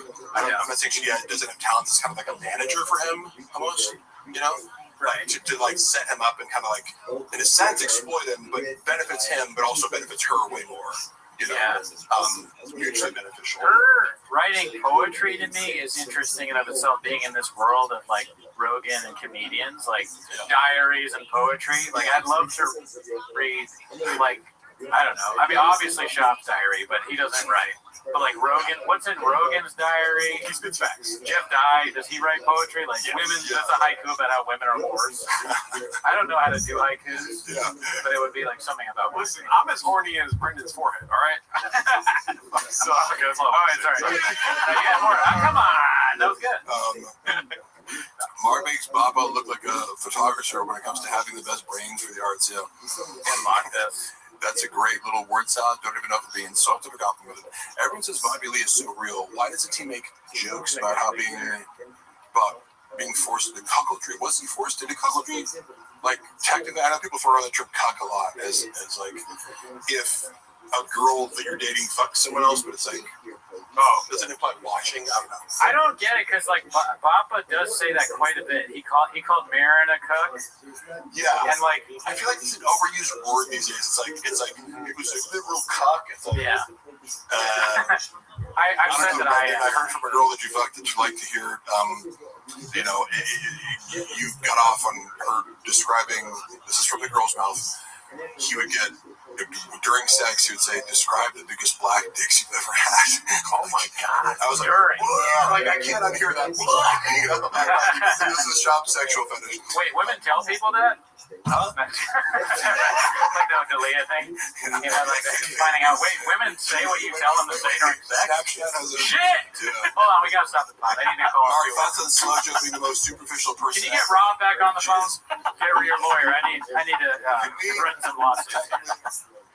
When I said that during sex, I didn't know that you could say it to other people. Can you screenshot that? Man, dude. Fuck it. Somebody just asked me a question. Oh, where my hell's that slow Joe? Yeah, she's in person. It's what I thought was funny about this. Her portrayal in the Real Poppy specifically is that it's predicated on her being a rattlesnake. Yeah, and like goddamn rattlesnake. Hot tempered and this and that. It's like, if you meet Joanna, she's incredibly sweet. Oh, really? Visual, spicy. Like, but you know, she's like, want to be Kim Kardashian, right? Okay. Does Kim Kardashian mean mean and nasty? You know what I mean? Like, it's like, no. She's very polite and conscientious and sweet. Like, now Shab will, like, privately, he'll complain about her, like, I'll get into arguments and this and that. And I'm like, well, yeah, like, anybody who doesn't buy into your, like, stupid worldview you have arguments with. So. Sure. I would imagine that she's not accurately portrayed by Shab, for sure. There's no way he's, like, describing her accurately. No. Crop out the ugly. I know for a fact he's actually, she's real rap. He told me how, like, because there's a joke in Gringo Poppy where he goes, crop out the uglies, and send back, and then the reveal is, we're in a group chat, dumbass, and he's saying that to his wife. Yeah. And I go, did she really say that? And he goes, no, that was me.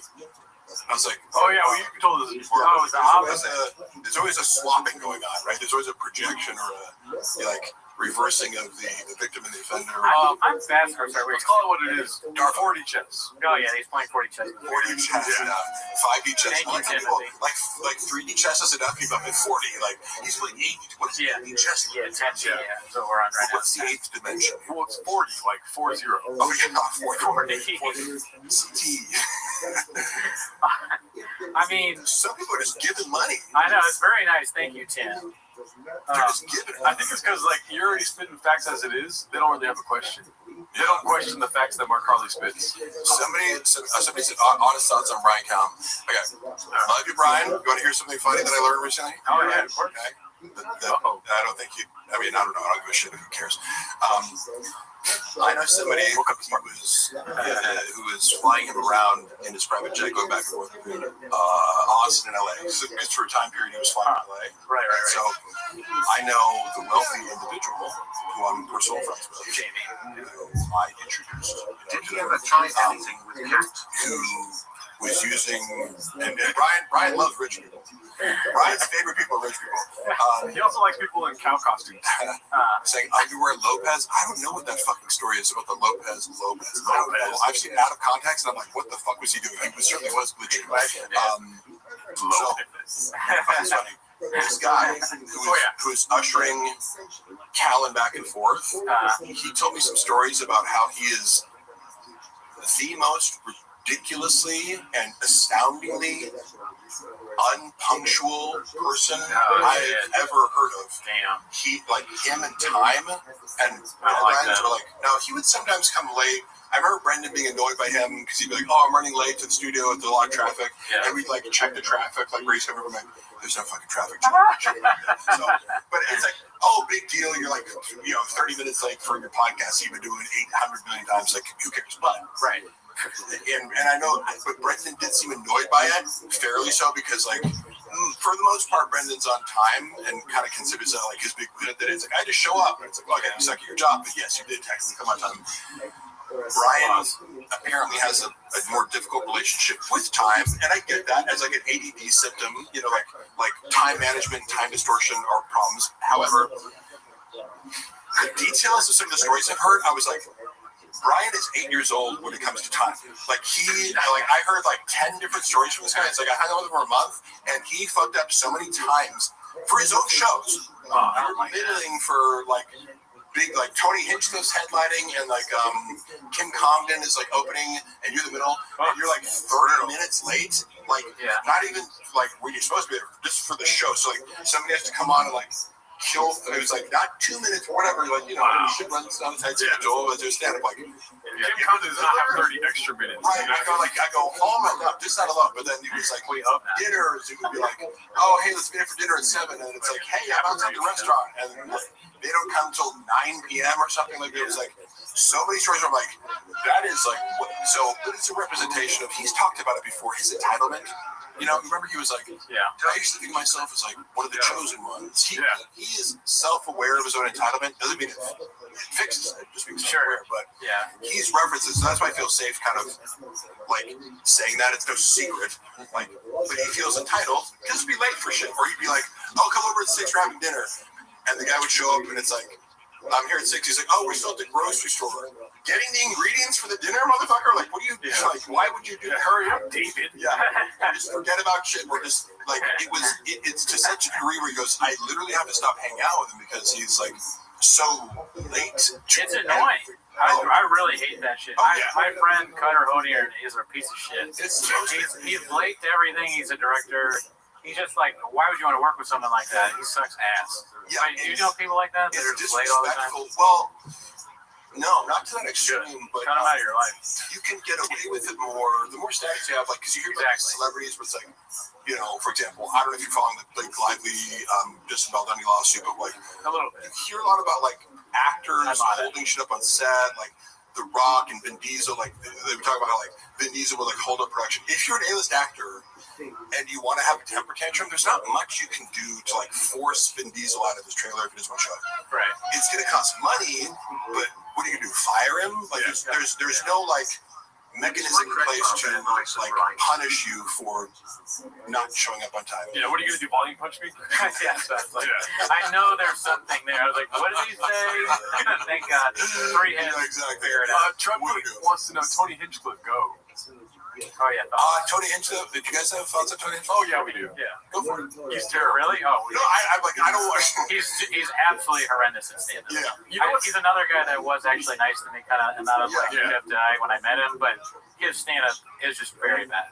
You said something that was very, I think, Do you like good the his, other day. when he's on Kill? Do you like Kill Tony the show? Not really. Okay. Yeah. I mean, here's the thing. Kill Tony show is great, right?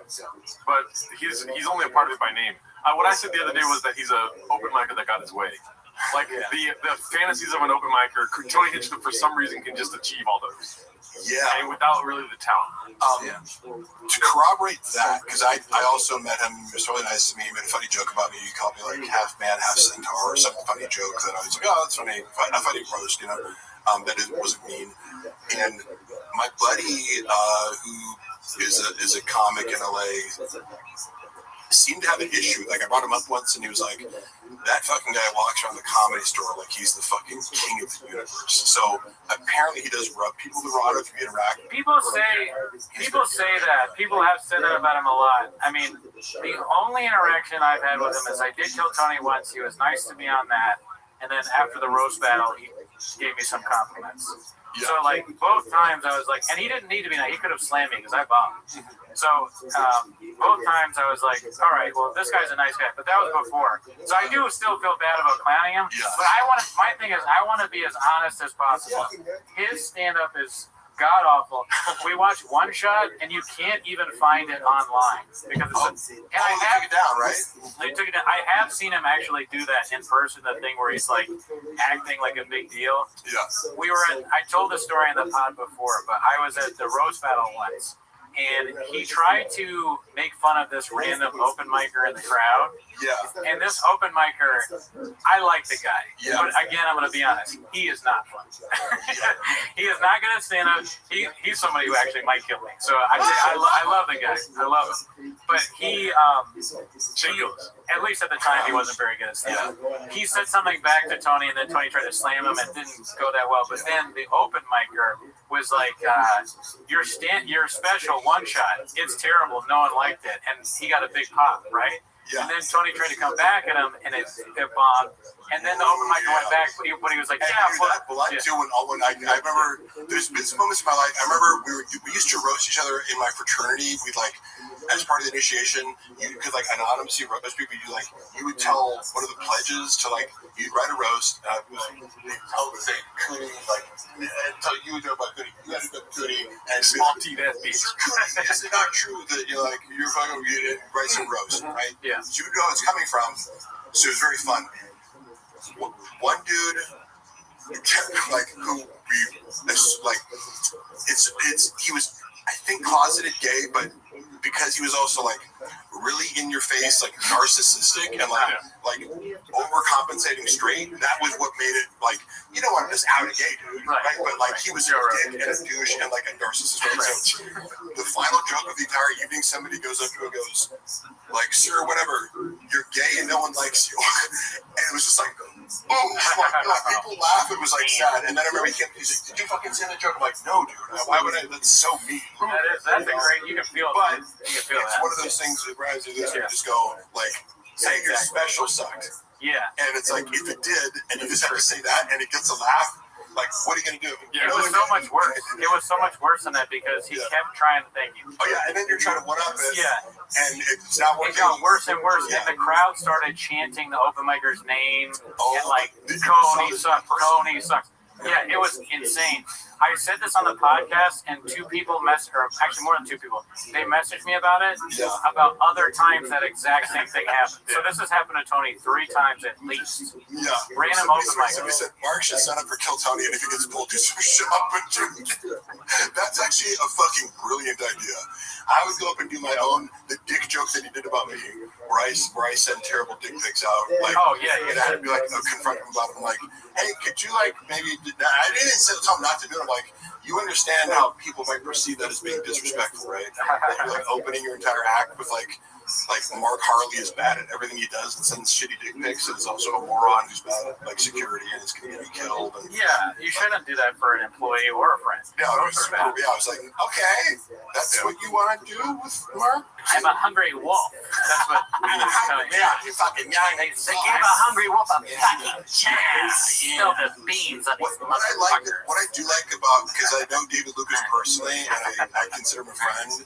I like their dynamic, and I like that when David Rose killed, David Rose, Tony Hinchcliffe. Tony laughs about it. Like, he's very open to like David's roast. I like their dynamic. You ever make you think, Alan? Like, got you thinking at all?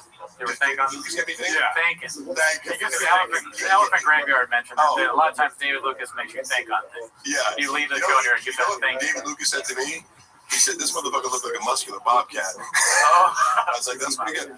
Well, we got a lion problem, y'all. Yeah, I think he said, "I have a protein powder fetish or something like that." He knows more of the way. That's funny because you hear the same shit over and over again, right? And you're like, "Oh, okay." Like, this was funny. It made me laugh. It was original. I mean, their dynamic to me and Gerardo often do this, but it's just like David's like, "Man, you gay though," and then Tony's like, "Well, you're fat and black. You're fat and black. Yeah, you're fat and black. You gay though. You gay as hell, bro." Can you help shit out with current events? What was funny was we discussed. I hate to be repetitive, but I did try to help Chin with current events because the way they were doing it is like, are you reading newspaper articles as current events? Like, that's not how the world works. Get a fucking YouTube video, get a viral clip. Like, why are you responding to like, a girl was kidnapped, and then Chin's reading it out loud or whatever? It was like, Jesus Christ, this is like the worst part of the show was current events. I mean, this is not the world has evolved and left news articles behind. So I was like, going, what's hot right now? Andrew Tate and like they loved the first one. The first couple ones I brought in, they were like, "Oh, that's hilarious." Nate, it was just, it's easy because it's like a YouTube short and it's on the internet. And he's hot, so you get to react to what he's saying, and he's like, Andrew Tate's delivery is funny, it's rash, it's like, and then he did this. The next time around, so I was like, "Oh, this is working. It's like that. I'll do another one next week." Yeah, and he does this joke where he goes, "I was reading an article the other day. Some kid can recite pi to 200 places. That's great. But how the fuck are you supposed to get laid reciting pi to a hoe?" And that's right. You guys laugh. It's like the verbiage. How are you supposed to get laid in a club reciting pi to a hoe? And I was like, that's just funny. It's a funny delivery and it's a funny line. And also, he did great on Twitter. Ooch has a funny. Is that Ooch? No, it's somebody that just. He asked about interaction. David's funniest joke is when he said Tony buys baby carrots just to suck on. I don't know if I got you. Never mind. Oh yeah, he said, "Who's the worst interaction you had as a T-Fat Kiggins?" Oh, that's a good one.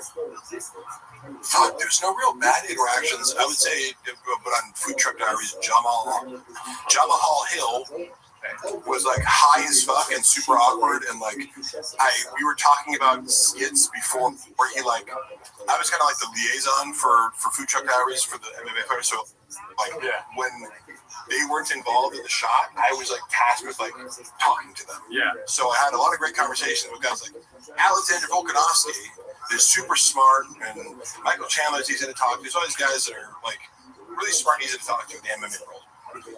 Jamal Hill like comes out the car like having just smoked a blunt and was like super like awkward and not gonna. He was like whispering, and it was like is this kind of weird because he's like high and like paranoid and like whispering.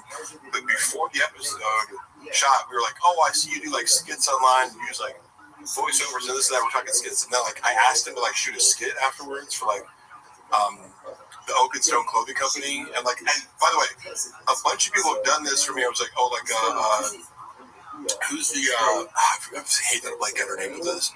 She's super gorgeous, the female commentator for the UFC. Megan Kelly. No, what's her name? I know. Shit.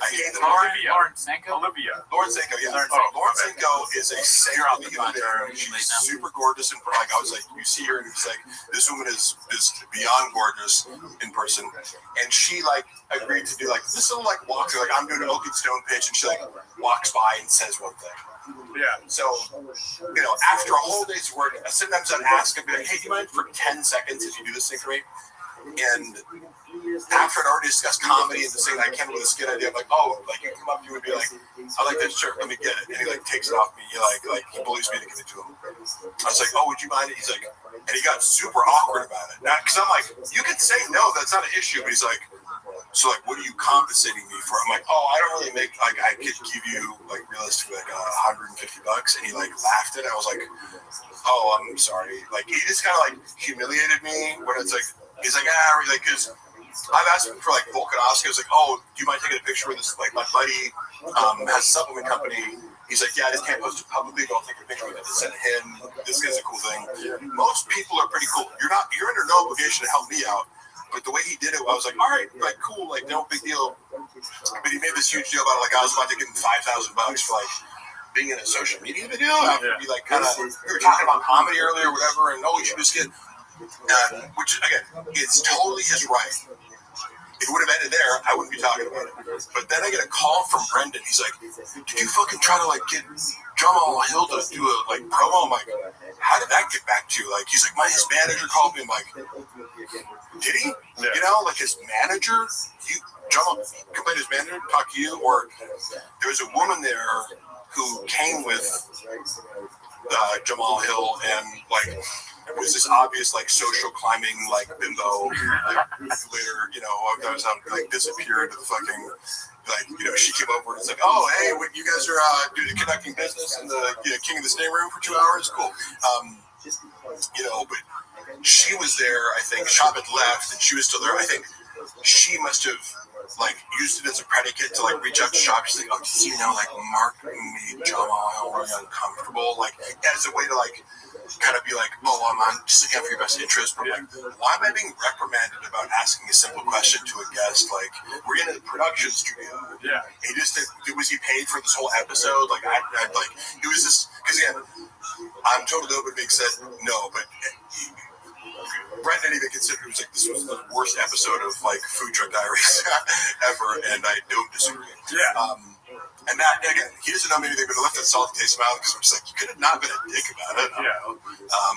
Just because people who are bigger than you, Laura Sanko doing one for me was fucking so cool, and she's gonna be bigger than I don't know. I just think she has way more appeal than you on social media. Not Jamal Hill. Or I missed somebody. Yeah, although he is he was champion. He's become. The world is now seeing that he's very unlikable as he copes with his losses. I wasn't not a fan of his. It was funny because Brendan was he'll never be champion, and then he was. I was kind of it was funny that you kind of said that to me. I was agnostic as far as his fighting skills, but Megan Olivia. No, it was Lauren Sanko. Lauren Sanko is gorgeous in person. She looks hot on camera. In person, it's has Mark answered who Bappa makes cleanup is used? Whoever the fuck is there, probably George or janitors or maybe inside info about the Pure Spectrum. Yes, okay, Pure Spectrum lawsuit. That's a great question. All I can say is Brendan introduced the idea of the Pure Spectrum lawsuit. It must have been 2021 because we were at Zoo Culture. Lifting alone, and my recollection is not exact at the time frame, but we were lifting there, and I wasn't yet working at Thick Boy, so I believe it must have been summer 2021. Somehow this gets brought up. He's telling me that he had to sue them, right? And so his version of events, again, when I first met him. So I have no reason to distrust everything he says, which I now anything the Chop says is take it with a grain of salt, because if it involves him being wronged and other people and money and numbers, it's none of this is potentially true. There could be a kernel of truth, or he could be flipping it entirely on its head to project his bad deeds onto other people and reverse victim and offender.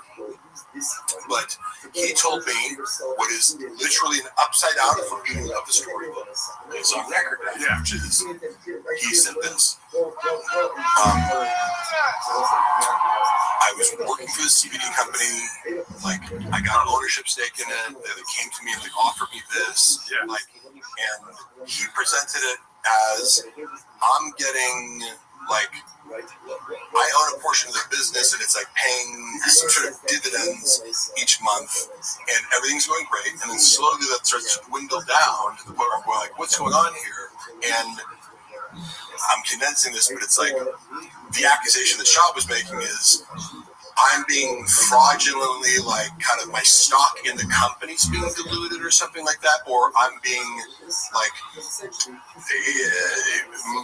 what I should be getting is being artificially deflated, and I have to bring someone in and do, like, accounting, you know, like, and audit their numbers because I'm supposed to be getting, it's like big check, and then it gets smaller and smaller and smaller, but, like, the company's growing. Like, he was like, there's some sort of inconsistency where my paycheck is suspiciously getting smaller for no reason. Then the lawsuit says this, which feels like that's weird, like that's crazy, and then you like, you know, so you have to take legal action against this guy, but you know, like in this story, he's the innocent victim of being swindled out of like a business deal. You know what I mean? He was unfairly treated by a guy who like Magic Bean Sales. Yeah. It's like, this guy came in and just fucked me over, and I'm like, I gotta sue him. But then you read the lawsuit, and it's like, I can corroborate what he did here because I've seen him do the same thing elsewhere, which is one way you're getting paid is a flat fee to do social media posts, right? In rain bottles, you know, whatever the total is something like $3,000 over the course of the relationship. You know, whatever it is, we'll pay you $10K a month, but you have to do 2 Instagram feed posts and 8 stories or something. You know, you have these like requirements, right? Yeah, we call that Black Rifle Buffalo, right? It's like you have to do it. He did nothing. He didn't post once, right? So it's like not just like, oh, we missed one here or there. He was doing nothing. Maybe talked about his podcast, stuff like in his mind he justified it, but he was paid hundreds of thousands of dollars and just wasn't doing it. Like they look back at whatever time frame, they're like, hey, so it turns out you posted no posts and no stories. You have to stop doing things, or like we have to dissolve your ownership. So, and then the ownership of the company will be another source of revenue if it pays dividends. And then also like using a code, like use code shops. You're getting the percentages of the sales using the code. So 3 streams of income. Well, if you're not posting like the code, if you're not promoting it, you know, if you're not hitting the post, your pay is going to get docked. If you're not getting commissions, your pay is going to get docked. And then the ownership stake, I think, was negotiated because they were like, well, instead of us suing you for the $300,000 that we gave you to do nothing, how about you just like give us back the 10% of the company? And that's where the point of contention is whether or not he had the 10% ownership is the company, which he claimed to have in some sort of legal document that does or does not exist. This is the whole lawsuit around that. But it's alleged that he took $100,000 after dissolving his ownership stake to pretend that he still had or claim legally that he still had the ownership stake. Took $100K cash for these KGB guys in order to oust the CEO like in a hostile takeover, because it's like it would be like, oh, these guys own 45%, ad shots 10%, now you have majority stake and they can oust you. That's like to go, oh, that's great. The opposite of what you told me. Which one's true? Gee, wonder who's telling the truth. You know, sad because at the end of the day, that whole CBD thing was about the kids. You know, giving CBD to kids for their type 1 diabetes. And I think he justified, because I know he justified it some way. Probably him crying about it on a podcast where it was like, I did the promotion. I talked about CBD and how it cured my kids' seizures. Like, I am God now, and give me $500,000. When I see a kid, I'm just like, you want any CBD? You know, like, and I do my Jack, not like Pete Holmes with Magic Mind. I'm like, you want some Magic Mind? I give it to kids all the time. This guy's a real narcissist. The boys are getting tired. You know what? I'm autistic, bitch. Hey. No, I was going to ask more about the CBD thing, too. We want to talk about CBD, and you know what? If you have a problem with that, that's your problem. Why don't you go back to Also, I love it. If you allege me of being a narcissist, Why don't you use the diagnostic criteria? Oh, you don't know what the fuck you're talking about? There's 9 of them. Can you name them? Can you go into theory? Do you ever watch Sam Vaknin lecture on narcissistic personality disorder, borderline personality disorder? Oh, y'all must have forgot. Yeah. Y'all must have Where are my pencils? Yeah, people accuse me of being a narcissist who know fuck nothing about narcissism or any form of personality. Sounds like somebody is not watching the YouTube. Oh, give me 1 second here. We got a guest coming in. Oh shit. We got a motherfucker zooming in. Oh shit. Oh, is it Dandy? Oh, I don't think he's there yet. Okay, he's not there yet. Wait, let's not. Oh shit. Is that Brendan Walsh? Brandon, you got Brandon talking about Brandon, another Brandon. What's up? What's up, Walsh? Dicey. Wait, you're okay. Oh, you did mute. Unmute. You're mute. Oh, chat. I'm gonna text him. You're mute. How about this in 5 bar? Yes, I am. Oh, there he goes. What's up? What's up, Walsh? How do you make it big? How can I hear him? Oh, are your headphones kind of fucked up or something? Let me see. Oh yeah. No, it's like this. Do you hear it now? Like, hello. Can you hear it? I'm lost in the sauce. Go ahead. I can't hear him though. I can hear him. Brendan, we can hear you. It's just Mark can't hear you. Oh, okay. Yeah, you're good. Can you hear him? No. You mess with these a little bit, you'll see. Dude, so Walsh, what's up, man? We've been watching the 24-hour Gringo Poppy with Mark Harley. Sorry you couldn't be at the beginning of it. What are you up to? Anything better you can be doing with your time. You can't hear. Yeah, I'm going to take these. Oh, I'm going to get my headphones. Yeah. It's all crazy here. Yeah, sorry. Now I can't hear. Can you hear me? No. Oh, let me see here. Where are you at? Is that you? Yeah, that's me. I got it. Okay, We're got it. good. All right, technical difficulties, but I can hear now. What's up? Now Walsh can't hear. Okay, good. Truck walk. Where are you at right now? Nice. Great place, never been. I'm fucking a lot of chicks. Oh, hell yeah, dude. Hell yeah, dude. DMing. Have you guys ever talked to, have you ever met Mark Harley? No. What's up, bro? Hey, real quick. How many chicks you fuck? I was just curious if you did have any hookups for addies and baddies this year. Bro, I got all of the hookups. I got friends in dark web places. So how's it going with the watching? I mean, could there be a better way to? I think we've watched it 15 times. Oh yeah, we've watched it a lot already. Yeah. We've got. Really? Yeah, it is pretty long. Walsh, do you have a favorite bit from the Gringo Poppy that you can remember? Oh, the I one? Is he going mute again? I don't know why. Trying to fix this. We can't hear you. That's the other. Oh, he's By muted. the way, He's muted again. you think Bob is on? Can you hear us? How bad of a drug addict was he? When I was working for Thick Boy, Brendan was on so many substances every day. As like a business owner, it's like he's drunk, he's on kratom, he's popping Adderall, he's fucking nicotine. It was like. So you can tell the story because we can't hear Brendan at the moment. Oh, we're trying to fix the audio. Can I tell the story of what Brendan being a drug addict? Yeah. It wouldn't surprise me if he got off of drugs. Like, I don't think he's somebody who would necessarily misrepresent that because it was all pretty out in the open when he was doing this. Yeah, now we can hear Walsh. Sorry, so what was your favorite bit from Gringo Poppy? I think that I like when he makes his eye go like this.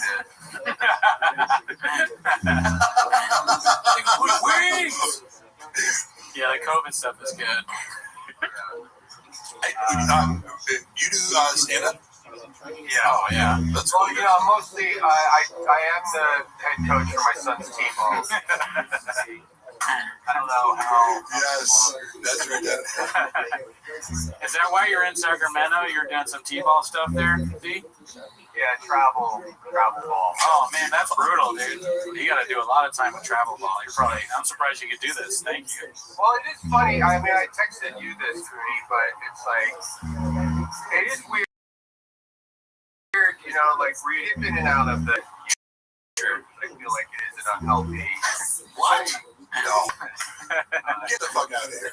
And I do have the empathy too, where I'm like, God, can you imagine? Like, put yourself in his shoes. Like, imagine you stumble across a red board where people are just picking apart every second of your life. Can I tell you though, I felt like that because I didn't know what it was, and then the first time I ever appeared on TFK, barely knowing Brendan or his history or the Reddit or anything, all of a sudden the next day I appear and I'm like, they bring me out as like a guy to talk about lifting weights and anabolics and dieting and stuff. So I'm like giving what I would consider benign advice to people, and then the next day, like, I'm being bombarded with like, you fucking ugly loser, you're the worst actor. Like, cause I at that time I only had like acting reels on my YouTube, and there's like thousands of comments like, you're the worst fucking actor I've ever. I'm like, what the fuck is this? Like, what did I do to these people? You know, and having no concept. But then Brent was also like, did you get a bunch of hate? Like, just want to let you know. So I'm like, I immediately dismissed the entire Reddit as being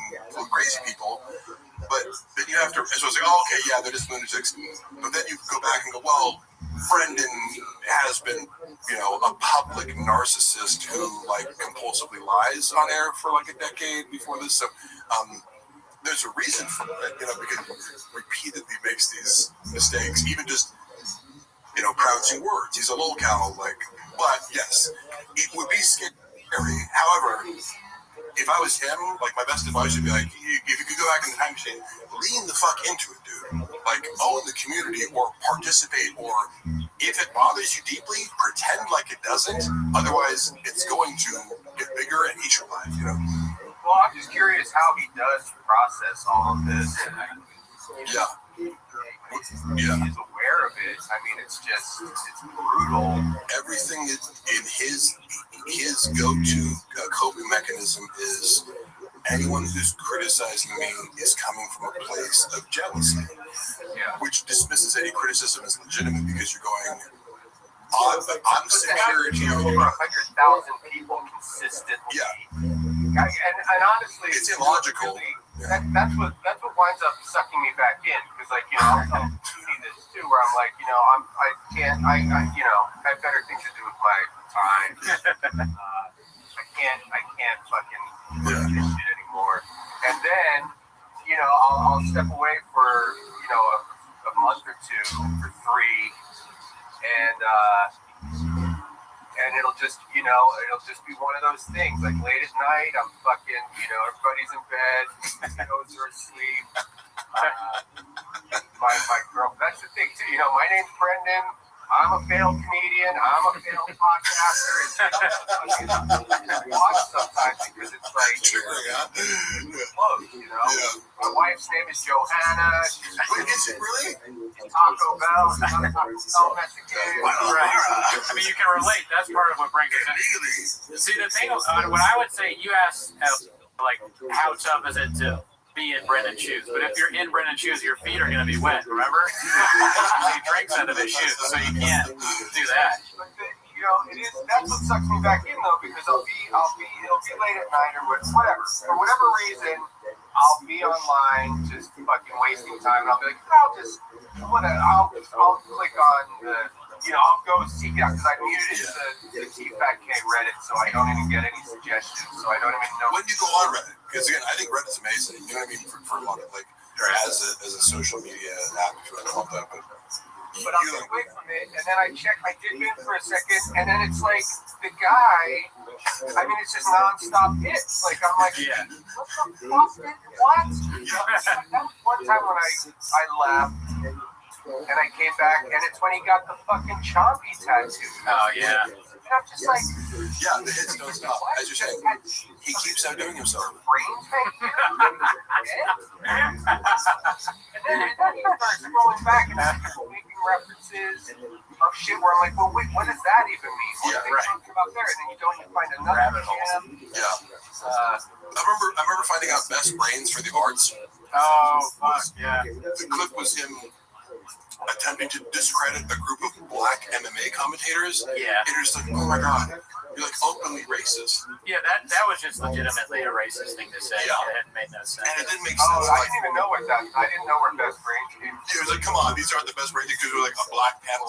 Yeah, because like Cormier, I think, and somebody else is like, we get what you're doing. We get it. We get it. Yeah, It's it's all like, black. we get it. You're trying to do like the diversity hire thing, and it was just like, do you hear the words that are coming out of your mouth? Like, I mean, he said we were laughing about this today. Well, she said, I just saw that movie, 15 Years a Slave. And we hadn't heard that before. We're like, God damn, dude. but Chop is legitimately a racist. Oh, for Like, sure. knowing him privately, I'm not going to say like the exact ways in which I feel comfortable saying. I don't believe it. Yeah, no way.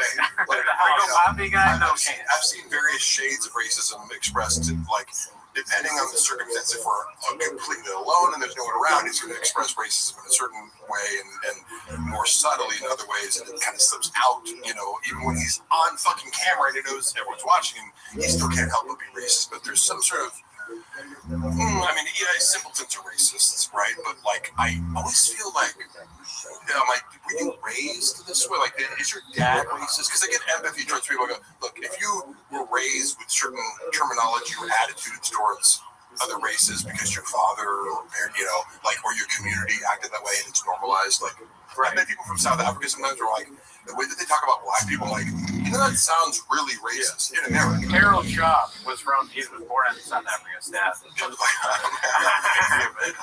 Well, I got a question for you. So with the Reddit time, is it like in the house? Is it like Daddy's doing his Reddit time, or they're just already asleep? No, Like, don't disturb. I don't do anything until everybody's in bed generally, because otherwise there's fucking movie or some shit on TV. But it does get. I mean, I haven't been this bad in a while, but there was a period of time when I did have to step away, when it was literally the first thing I would look at. Grab my phone, check, you know, whatever. If there was a text message, I looked at that, and then the first thing I would do is go on Reddit and see like this. But it's a testament to your creativity. Like a addiction problem. Like, you're going to it in the morning and there's nothing. You're like, damn it, there's something. Even more. The same post as last night. Hair of the dog. I would like to put a plea out to everybody running the TFATK Bobby Lee, yeah. Reddit board. Right. Bobby Lee His cohorts. If we can please make a message across the board, because they did this with you, Mark, where I think they had to blur your face. Yeah. Can everybody please blur Callan's fucking feet when he's wearing the jacket? Yes, dude. On that board, to see that cocksucker sitting Indian style, goddamn flop. Yeah. The Indian style is Most hilarious. offensive visual of all. Yeah. What a great call. Because you're like, is that even comfortable? Or with the big gay lion stuff.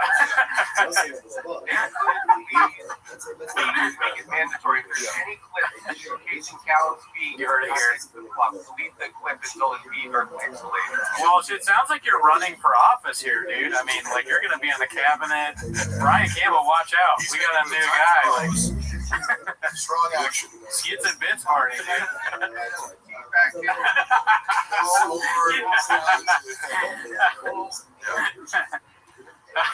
There is no black TFATK or white TFATK. There is Barack Obama. TFATK. That whole, everything about it is, I mean, I have a pretty loose grip on reality sometimes. And it really does kind of fuck with my reality, where I'm like, I can't even understand how it's real. I don't understand how, because like I said, you know, like my podcast and shit, all of us here are less successful than Shaw. Yeah, dude. No, that's not true. No, I'm very, have you seen my Ferrari, bro? I think I'm doing all right. Well, yeah, I guess for you, Mark. My Prius. But he's like, Brandon Journalist sucked. Prius, bro. He's like, I've been to both their houses. And we said that when Rudy came on my podcast, it was just like, I was like, could you, well, I mean, I don't know if this sounds racist, but I was like, if there was a black chick watching the podcast going, wait, hold up, there's two guys named Brendan talking shit about goddamn Brendan. This motherfucker's crazy. But the whole this really does baffle me, like how, because it's like, okay, you know, people shit on their, because I guess, you know, they used to get hundreds of thousands of listeners for whatever reason. So, what I remember was like looking back, it was the average was like 250K at some point around 2019. I don't know. There was a lot at some point. But those are bone zone numbers right there. But the people will be shitting on it, and like, you know, oh, okay, it only has like 30,000 listeners, but or viewers or whatever the counts are. It's so huge. But even that is hard for me. I'm like, who? It really is confused. Like, who? What? I would like to know people who are total fans of this show.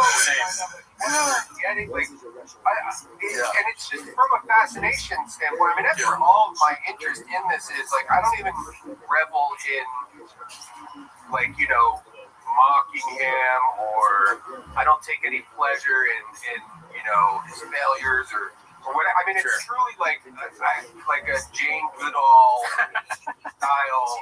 I'm just completely fascinated with this, and I can't wrap my head around the fact that any of it is real on any level. Like, you know, and I do vacillate from thinking, like, you know, I mean, I can't give him this much credit, but I mean, because I do try to look at the you know, positive. I don't know. I want life to be nice and amazing. Yeah. So I'll think, like, this is, maybe he's some kind of a genius. Like, maybe this is a true, like, next level Andy Kaufman thing going on. Wouldn't that be great? That's the only acceptable explanation, even though I know that it's not true. Yeah. Right.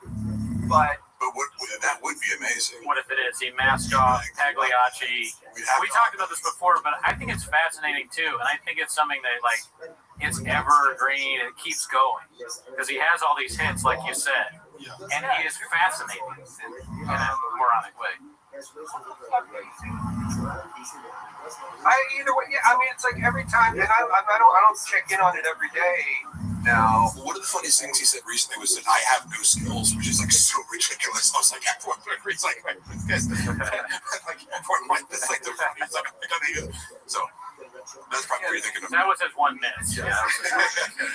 There's something new, and it just blows my fucking mind. Okay. The new stuff that I remember, like, the last one was the moonding. He said land moonding. That was big.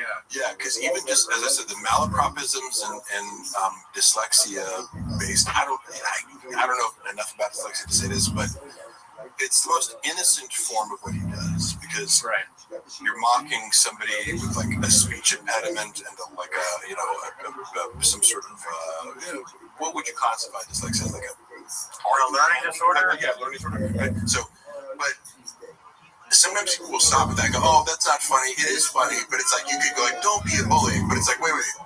He's a bully. Watch this guy further and start to understand that he's actually a narcissistic bully. And then you have a whole new world of like things to justify the It's really hard to defend him. If you know him well, but on the surface level, on a regular basis, where it's just mind blowing.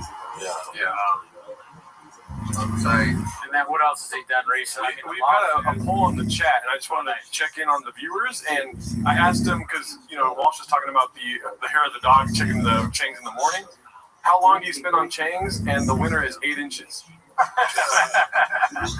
course, classic. Looking at the Reddit board, this is another thing that blows my fucking mind. Because, like, when he sees if he is in fact looking at this, right, I feel like if he is any level of a human being, he would have to, like this, if this was happening to me, I would just have to stop, like, just make believe it doesn't exist. I don't know how else you can cope with it. But if he is checking in on it, because, like, one of the clips up top here is him shoving those fucking nicotine pouches down the cushion of his chair. And it's like, that's the thing, is like, anytime you try to find a shred of humanity in this guy and have some kind of empathy, all you have to do is open up the Reddit board, and within 2 seconds you're like, never mind, fuck this dude. Like, it's just like that. Because it's a basic feedback mechanism. If you had even 100 people in a subreddit commenting on the things you did, I would be curious enough to go like, is what they're saying true? Like, should I be ashamed of things like, people will make fun of me for saying like, which I do. Not enough for me to really try consciously to expunge the word like as from my book, but it makes me self-conscious and makes me think about, should I try, but there's none of that with Brendan because he is very scared. He does not visit the suburb because criticism is very threatening to people of this certain personality. So is he just? I mean, he obviously was raised in a certain way. I have some insight on that I thought was interesting. If you want to hear any criticism or yeah. One story sticks in my mind that I think you could extrapolate a lot from, and he tells this story because he has these like moments of like vulnerability, and he's telling a story that seems genuine and sympathetic because you couldn't make up the details. Like it's not when he's telling a story where he's the hero of the story. It's less likely to be true, but sometimes he'll tell a story where he's the victim, where you go like, it's embarrassing enough where I can tell there's real pain there. And one of the stories was, as a kid, do you know the story? No, I'm just laughing. It's embarrassing enough that there's real pain made me laugh because I'm a bad person. So I'm a bad person. I'm just laughing. No, I'm trying to describe it because, like you, by the way, people think I have animosity towards like Brendan. It's like, no, he owes me money and he's trying to smear me, and I like keep that warfare kind of private. I can also look at him objectively. Oh yeah, well, by the way, if you ever need a lawyer, we had Mark's lawyer on earlier.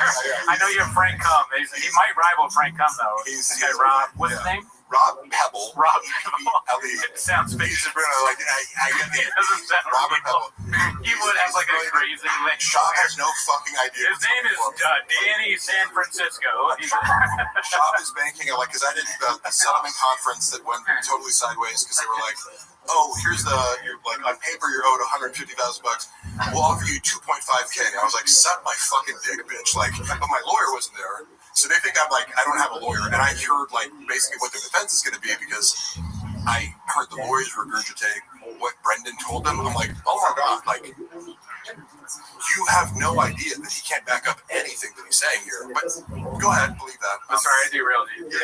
The story I was going to say is, as a child, let's say he was, I don't know, between 10 and 13 or something, he starts off by saying, I used to love strawberry ice cream. And if there was a gallon of Neapolitan ice cream, I would dig out all the strawberry ice cream. So it was a fresh, like... Yeah, I hate to say this, but I'm familiar with this story. But that got me insight into his childhood trauma because my parents, like, right, I can list all any flaws or whatever, but I go, to shame me about eating it's not something that would happen ever, even if I was fat, like saying you fat fuck or something, whatever his dad said, because he comes home and he's like, Brendan, did you eat all the fucking strawberry ice cream out of it? Which is a stupid thing to do, but it's a kid thing to do. But like, clearly, Brendan has always been self-absorbed, and he's like, I know, I'll just eat all my dad's fucking ice cream, like eat this one part of the ice cream to myself. And my dad goes in the room and just goes, did you know fucking strawberry ice cream? He's like, yeah. He's like, fat pig or fat fuck or fat pig or something.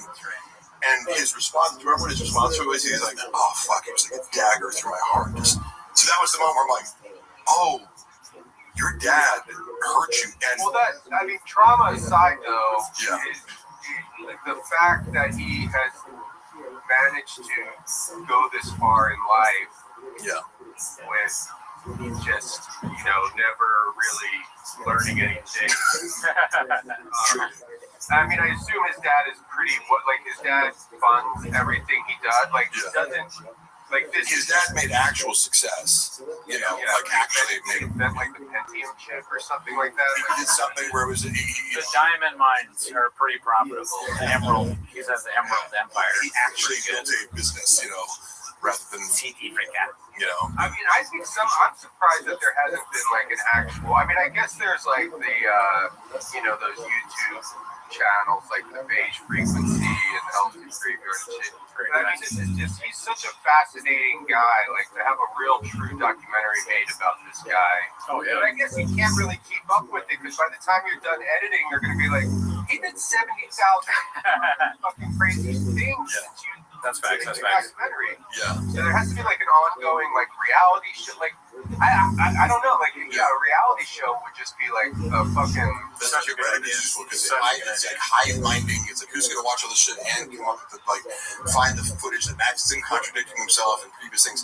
I never watched that Beige Frequency documentary or whatever it was where it exposed all like the lies in his before I met him, because I met him I was like, oh, this is a guy who Chappelle Lacey opens for. Like I had a clean slate as far as meeting him. So he just seemed pretty normal to me, and I didn't have any incentive. Once the subreddit attacked me for appearing in his world, I was like, oh, these are crazy people. So why would I seek out more information about this person when I feel unfairly attacked? I think, and then later you watch the page, you're like, oh my god, he just lies about everything his whole life. You know? by the way, the chat is saying that you guys are on Baja mode. I don't know what that means. Thanks, chat. I think that you guys have a great idea with the reality show. I would watch that. But my thing has always been documentary on specifically the Gringo Poppy, because that is the most important aspect of his work. I want to work. I'm being serious here. I want to work on this. I was talking to Adam Sandler and Yasiel Puig the other day about this because we were discussing ideas and all that. And they were like, "Yeah, you got to do this. This is your thing." So that's something. But no, I do think that the main thing that I would like to see is a documentary on the building of the set, who wrote the stuff, how did he come up with the jokes, what is people's reaction to it, and then obviously Papa comes in it and we interview him at some point, or the director does. I would like to contribute some things I could add a few key, not everything, but I go I was there for the conversations where I'm friends with the editor who's being tasked with you're sending. It's difficult because I edited for Brendan. I learned how to edit for Brendan, and I was his normal paid editor was having trouble editing clips down to 90 seconds. Yeah, he'd be like, "Oh, here's a 5 minute clip. Get it down to a 90-second Instagram reel." Right. And I would treat him like a writing project. I'm like, "Okay, let me do this." I learned how to do that because, and then Brendan started trusting me, right, to edit more. So I did have a little bit of editing experience. One of the things with the Gringo Poppy was he kept going, juice up the laughs more. Yeah. In his head, a stand-up comedy special is funnier. Juice up the laughs if the laughs in the audience are louder. And so it was repeated. It's he sent it back. He sent the dish back 4 times to the fucking kitchen to be like, warm it up. Dude, how fucking loud do you think the laughs need to be? So people might notice that it sounds ridiculous because it was ridiculous. Because you're like, dude, you want it more loud than that? Do you think it's going to make the jokes better? Are you tricking people into laughing? He doesn't know anything, yeah. And by the way, the reason I brought up the strawberry ice cream thing was the insight was he has an issue with seeing other people eat. I eat a tremendous amount of food, but I'm also in shape, right? And this is a difficult concept for him because I think one of the reasons he wanted to be friends with me was I think he thought he was going to get ripped by osmosis. And I'm like, yeah, we can work out in the gym together.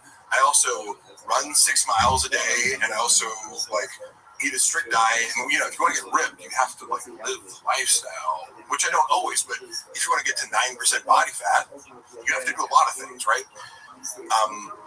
He believes that it's kind of if I'm around this guy, I'm gonna, and then probably became disappointed later.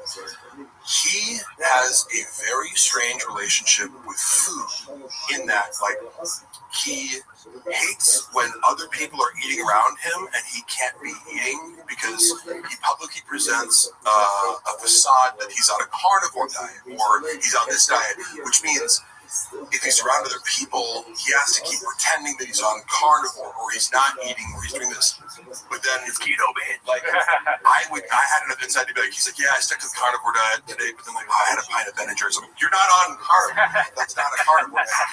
What a child. Oh, I ate steak and then the next meal I ate, a bunch of candy. That's not a carnivore. You just ate steak and candy. He would say something crazy yeah, I'm on the carnivore diet, but I ate 10 bags of Skittles yesterday. It was every day with him. I don't think he stuck to a diet for more than 18 hours at a time. So I go, well, you wonder why you're not losing weight. It's because you just like you're eating an additional 1,000 calories of fat. Right. So, but he would in the green room because like in the green room he's in charge, right? The Oprah isn't on there, but that's where we get fed, right? So I'm ordering like, oh, can I get 2 orders of chicken tenders because I eat a lot of fucking food.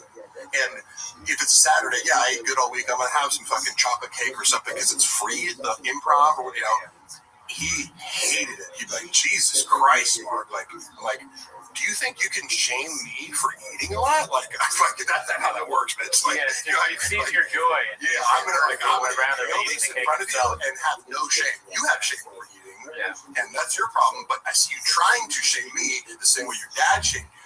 And this is part of the body dysmorphia or eating disorder complex that you have, that it becomes very transparent because he has this like contempt, for other people eating around him. And there are multiple stories that say like but the moment he could get in private, like he wouldn't want to eat before show, but then after show, he's like, let's go get pizza. I'm like, are we supposed to be dieting or like, you want to go get pizza at 1 a.m.? Like, He's like Chuck E. Cheese. Let's go to Chuck E. Cheese. My relationship with food. They have a cat there. Do you think, and I got to quick music here real quick, but do you think he would his like narcissism, would he give, like if somebody did present him with making a weekly reality show with him, would his narcissism outweigh his?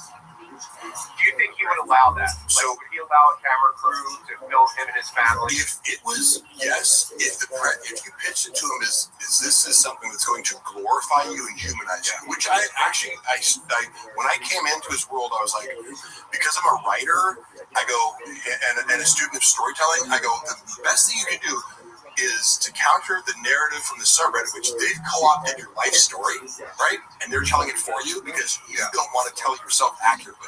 You don't want to talk about your UFC shit on stage. You don't want to talk about, I go, you haven't written your narrative. You need to write a book or do something where it's like, I am Brendan Schaub and I'm XYZ. You're not doing that well enough, so other people are doing it for you in a very negative way. So my first recommendation to him was like, you need to reassert your own narrative.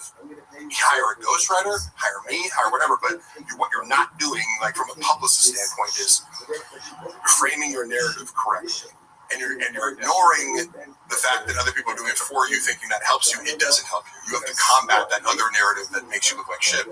But I had a few novel ideas that I thought were fun, but like, for example, I took over the TFATK IG and started talking to the voice of the page. I was like, I'm going to talk in Shabanese. Somebody would say like, what are we doing here? And I'd be like, I don't know, B, or so. Like I would respond, and it drove the people commenting nuts. So they keep commenting like, what the fuck is this? Because it broke the mold, and all of a sudden, oh, you can't do this. I'm like, oh yeah, I can, bitch. I didn't tell Brendan that I was going to do this. It was an experiment. And I thought that he'd be able to see, like, hey, do you see how I 10x to the engagement by, like, co-opting the Reddit speak? And then it also blunts the force of, the haters come to the page and they plant their seed by going dicey. And everyone starts talking that way. All of a sudden, the fans and haters can't be distinguished. He immediately was like, oh, he gets uncomfortable. When he's the butt of the joke in any perceivable way, he was really scared of that. I started editing, because again, their page too, even though like they're just leaking followers. So I go, let me change something up. I started editing the clips in a way where like I'd have these like weird zoom ins and kind of like do like a little bit different editing style for the clips. Because it's just normal, sure. But Brian and Brendan, because of their egomania, like, and self-absorption, like, no, like, we're funny on our own. They don't, it's like, hey, guess what? Like, I study comedy too, bitch. Like, you're not the only person in the world who has ideas about comedy. They always thought they were like, let me teach you about comedy. I'm like, okay, I've been a screenwriter for 20 years. Go ahead. Any idea...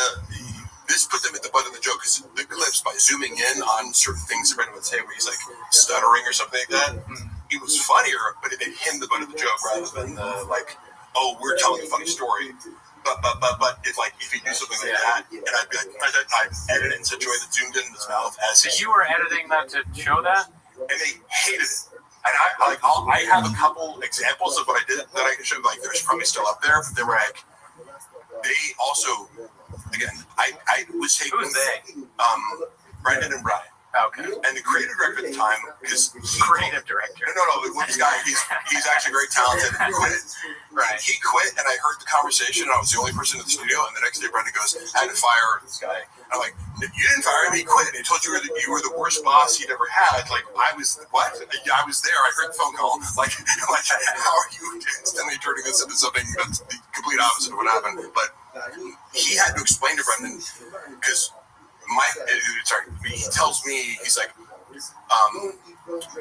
Brendan's like upset about the reels, the way you're editing them, and he doesn't understand that like you're open to feedback and just trying things, and that this is a style, like an artistic style that you're experimenting with. And Brendan thought that I was like going to be too sensitive to I'm like, this is harder to do. So like, if you're going to edit it the easy way, sure, I can give you 3 normal shade reels, but these ones are getting more engagement because it's weirder and more kind of like watchable, and but they hate anything that makes them the butt of the joke. So any novel idea I had, like you're proposing, of like a reality show. Well, yeah, if the reality show, if he knew that it would end up being something that was reliant on his stupidity and errors being the source of comedy, rather than him being just a funny person who's telling funny stories and roasting other people. Like if it was like, watch Shock roast his kids and his family and his loved ones, and like he's the only normal sane person, in the household, that's his style of comedy. Everyone around me is stupid and incompetent, and I'm just a normal cool guy enduring all the idiots around me. That's how he perceives like his role in his comedy universe. The moment Brendan's the butt of the joke, as a bumbling retard, he's out. He would not even, entertain it in any facet. So you just got to trick him into it. Well, right. So we got to figure out a way to trick him into this. Yeah. You'd have to do it long form and edit it all at once. Well, again, he's got to be kind of so detached from reality. I don't know if his wife would point out that, like, because I don't think you have to have an angle of, like, making fun of him. I think you just present reality, and it's like, he wouldn't necessarily be aware. Yeah, okay. If it wasn't overt, you could make it seem to him like it was great, but it would read as funny. Okay, I got an idea. I gotta leave. Okay, sure. I just one question. How much does Callan get paid for being on the? My understanding from Brendan, which again, take with a grain of salt, but also it sounds about reasonable, is that because Brendan takes a fluctuating percentage based on like T-Fat being around at the Thick Boy Studios and kind of taking care of the ads. We had Callan shows up, does his job, and gets $25K. That's my understanding. $25K a month. Yes. See, none of this makes sense. Nor does it mean, I go, how do you have a podcast of $40,000 where the split is, it's like $1 per listener? I don't know. I don't know how they get that much money. I mean, Harold must pay Brian that money straight out of the bank account from Emerald. Yeah, and that could be exaggerated from Brendan. I don't know. Brendan Walsh, I just want to let you know, somebody has posted Jersey the Real Dog on the Fighter in the Kitchen subreddit. Request blur all future posts of Brian's feet. It's company policy to respect the victims. Bean cheese, bean cheese, bean cheese, bean cheese. You're making waves. I hope people stick to that. Yeah. Well, you guys have fun with your little hate rally. All right. Well, you and me, we're gonna do Windy City Heat 2 with Brendan Schaubert. Okay, that's our next business plan. All right. Love you. Nice meeting you, Big. Nice meeting you. Thanks, bro. All right. See you, Brendan. Wow, Brendan Walsh, world record pod. Check it out. Let's switch. Yeah. Go. We got it. Oh my gosh. Sorry, I've been running around. Let me see here. We have been playing the Gringo Poppy in the background that whole time. If anyone's wondering. How do you guys originally know Brendan? Just through comedy. Yeah. First I got it from his Skits and Bits online. Yeah. So, Mark, what's the thoughts on college med beds? Oh my God, Joe Rogan is a redacted, unfunny. Peptides are very low consequence. Like, you can fuck up steroids and have some unintended consequences. Core money by promoting other talentless, unfunny redacts to the top of the industry. Okay, so Think are the 3 worst comedians of the Rogan sphere? great question, Truck Flip. What do you think, Mark Harley? I was going to let you guys go first because Okay. I feel more comfortable shitting on comedians after actual comedians shit on comedians. Okay, 3 worst comedians of the Rogan's first question. Tony Hinchcliffe, Bert Kreischer, who's the 3rd? David Lucas. Oh, there you go. How dare you? So easy. That's my point. Oh, sorry. I mean, No, I'm just kidding. I'm glad you stick up. I will not Stick up for your friends. Not enough people are sticking up for their friends these days. Yes. Yeah. I genuinely love David Lucas. We work out together. Like, he's just always been a cool guy to me. So, You guys play video games? Mark, how many monthly Patreon subscribers would you suppose to have right now? You know, that's funny. So Unique has, most people send me Unique shit, and then he starts popping up in my algorithm. So I see a lot of stuff from Unique's channel, who I have an odd kinship for, or like affinity for. He will say, "Oh, these posts are getting 60 likes, therefore it must be 60 subscribers." And I'm like, the 60 likes are probably out of like 200 plus 300 something. It's a fraction, you know. Yeah. I would assume 500 max. Yeah. That'd be reasonable, right? Yeah, let me see here. Let's do a quick study. It wouldn't shock me if there was 500 subscribers. Because there's like, okay, if you're getting, let's say you get 50K monthly viewers, you know, that's 1 out of 100. I mean, look how strong you are, dude. We got 438 viewers with 342 likes, dude. What the fuck? Oh, hell yeah. Someone said David Lucas works out. David Lucas is actually very strong, yes. You'd be surprised, B.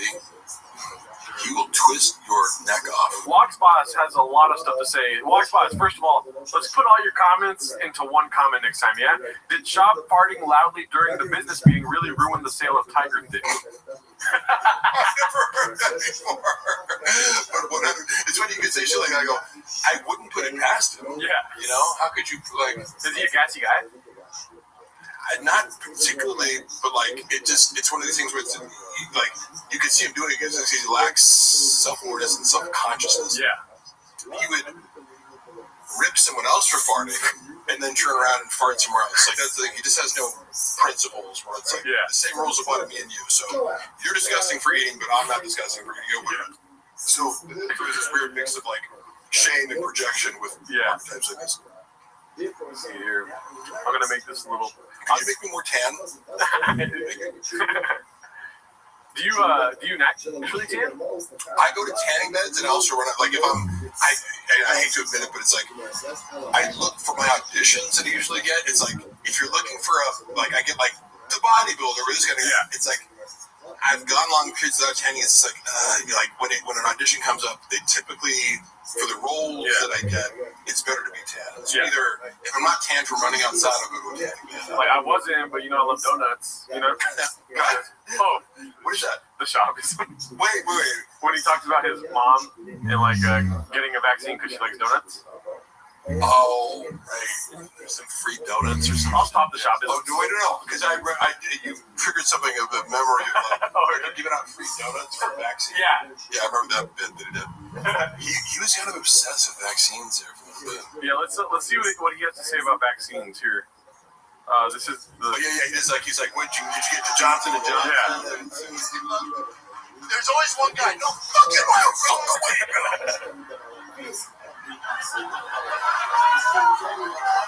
It's like that's he doesn't want to touch this topic. It's funny because he's outwardly he pretended like he was not anti-vax, even though he actually was very anti-vax. Oh wow, yeah. And I'm agnostic about I got the vaccine just because Luana was paranoid about it. Yeah. But I'm like, I don't give a fuck either way. But it was funny watching somebody have this, cognitive dissonance over you feel like you have to tell people that you're not against vaccines, but then every time you're alone, you're like, look at vaccines, baby. Yeah. Well, you've seen the most recent Joe Rogan episode with him, right? Where he talks about vax and autism. Yeah. And it's funny because it's like, that's a conversation. Be like, I've read RFK's books just because I feel like when someone's like, this guy's a lunatic, and then I hear him talk, and I'm like, if you can get past his bullfrog voice, you know, that I was imitating earlier as the joke. I didn't actually have hiccups because I go, this guy's coherent and clearly has an encyclopedic knowledge of certain things. So I go, I'll read his books and hear him out. Like, I'm not. And I realize it's polarizing. Yeah. So I've read the arguments about the connection between vaccines and autism, and I don't know enough to actually, like, I didn't dive deeper into it, but I go, I'm aware of the arguments. Yeah. You know, but somebody like Brendan Schaub should not be discussing this. You know what I mean? Yeah. That's not your place to discuss science. Thank you for having me. I'm the fighter in the kid podcast. How much can you live for? How many chicks can you? I fucked 5 squirrels last night. I was driving around Central Park with a dead black bear in my gas. And at night we fuck each other. I got a vaccine. RFK Gringo Bobby.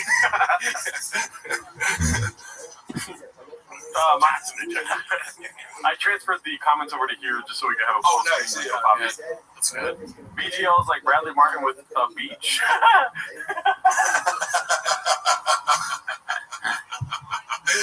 Oh man, did he do Bradley Martin? It was fun. You know, I was like, do people know about Bradley Martin and Brendan Schaub's dynamic? What's their dynamic? I know that he won money. Yeah, like it was just funny because when they first started talking, it was like I got to witness them first hanging out, and it was always funny because I think like had I not been with Brendan, Bradley's so sensitive to like social status, he would have completely ignored it. Yeah. All he cares about is like, are you in your 20s and like a rising social media star that I can take advantage of? That's literally his only. So it's like he sees my gray hair and is like, well, next, like, yeah, he would have like, I don't give a fuck about you, but like, I see you paying a lot of attention to Brendan Schaub, and then like by virtue of me being in his orbit, he's like would like acknowledge me. No, he was nice to me. Yeah, like he was nice to me, and he gave me a ride at some point. Like I don't have any problem with Bradley Martin, but their dynamic was funny because like outwardly they're like, oh man, it was fun to meet this guy. It was like the Spider-Man meme, like you were the same person. But then Brendan would talk mad shit about him behind his back because again, anyone who threatens him, he tells a story of like they were doing a podcast maybe, and something came up where he's like, someone's like, who's stronger between you two? And Brendan's version of the story was, or like Brendan's attempt to be diplomatic, right? Now, Bradley Martin is super strong. Like, he's not just a big dude. He can deadlift 700 pounds. He can bench 4 something. You know, it's like, he's strong as fuck. It's stronger than Brendan, because that's what he does. And you can just look at him and be like, yeah, okay, Brendan's strong, but like Bradley Martin's an actual power lifter. Yeah. So Brendan tries to answer the question first. He goes, oh, I'm sure, like, you know, he's trying to do like, you get me up, you get me in there, I get you bench, or kind of, I'm sure there's some lifts, you get me. And Bradley's just like, what are you talking about? I beat you in everything. Yeah. Which is true, right? Brendan was like so taken aback by that. Like he had to tell me later, he's like, what a fucking egomaniac. I'm like, but he was just saying, yeah. Like, you were trying to be like, oh yeah, I get you. It's like, but that's not true. I'm trying to do literally every lift. Yeah. Like, have you seen me squat 6 plates? Can you do that? You know, this is, you know. But it is when he's like, Jesus Christ, like, this guy's insane. I'm obviously strong. I'm the star of the show. Yeah, like, there is a question I wanted to ask you that was in the chat here. My wife's not. Oh, and then he accused Bradley Martin of being gay. Because he was like, Brendan saw his girlfriend. So that's like saying, like, I breathed today. If you're in the shop, literally, I'm trying to tell you, like, that's another part of this whole like weird gay fascination. Was like, how many people do I have to hear you talk about being gay, who you have no evidence for being gay, and it's either are you lying about the person being gay, which is super funny. It's for a gay rumor about a straight. It's like, how socially aggressive is that? Like passive aggressive, right? Be cool, right? Be cool, bro. Yeah, it's like, and then. If the guy is actually gay, you think it's cool to just like out people who don't want to be outed? Like what? You know? look, if you walk in on a guy sucking dick, like you could be like, hey, I think Mark might be gay. I walked in, have a cappuccino with him. You know what I mean? Not the cappuccino. Yeah. But the amount of times that I would watch him accuse someone of being gay with no evidence, the only evidence being he does something better than me. Bradley Martin's stronger than me. You know that guy's gay, right? Yeah, right. And he would say it in a way where he goes, it's like, if you disagree with me, you're clearly not, it's like you can't see it. Like, what? How he's gay? Yeah. Like, what part of oh my god, Bradley Martin is gay? Like, that he's fucking this chick that you like? Yeah. You tried to hit on Well, it. you could always play your Shabs game and be like, well, dude, he could never be as gay as you. But I wanted to highlight this right here before it goes away. Kodachrome Graphics. Mark, do you have plans for a new podcast? If so, do you need a piece of an editor just to plug your podcast? Hit me up. Hit me up on Instagram if you want to do that. Me and Luana, as I mentioned before, we've been filming episodes of Hella Toxic, and basically I'm not going to release it without her permission, but we're arguing over the source of the comedy. I'm like, the fact that you're walking off and getting mad and we're fighting is the source of that's what. So we're kind of arguing. We shot a bunch of stuff, but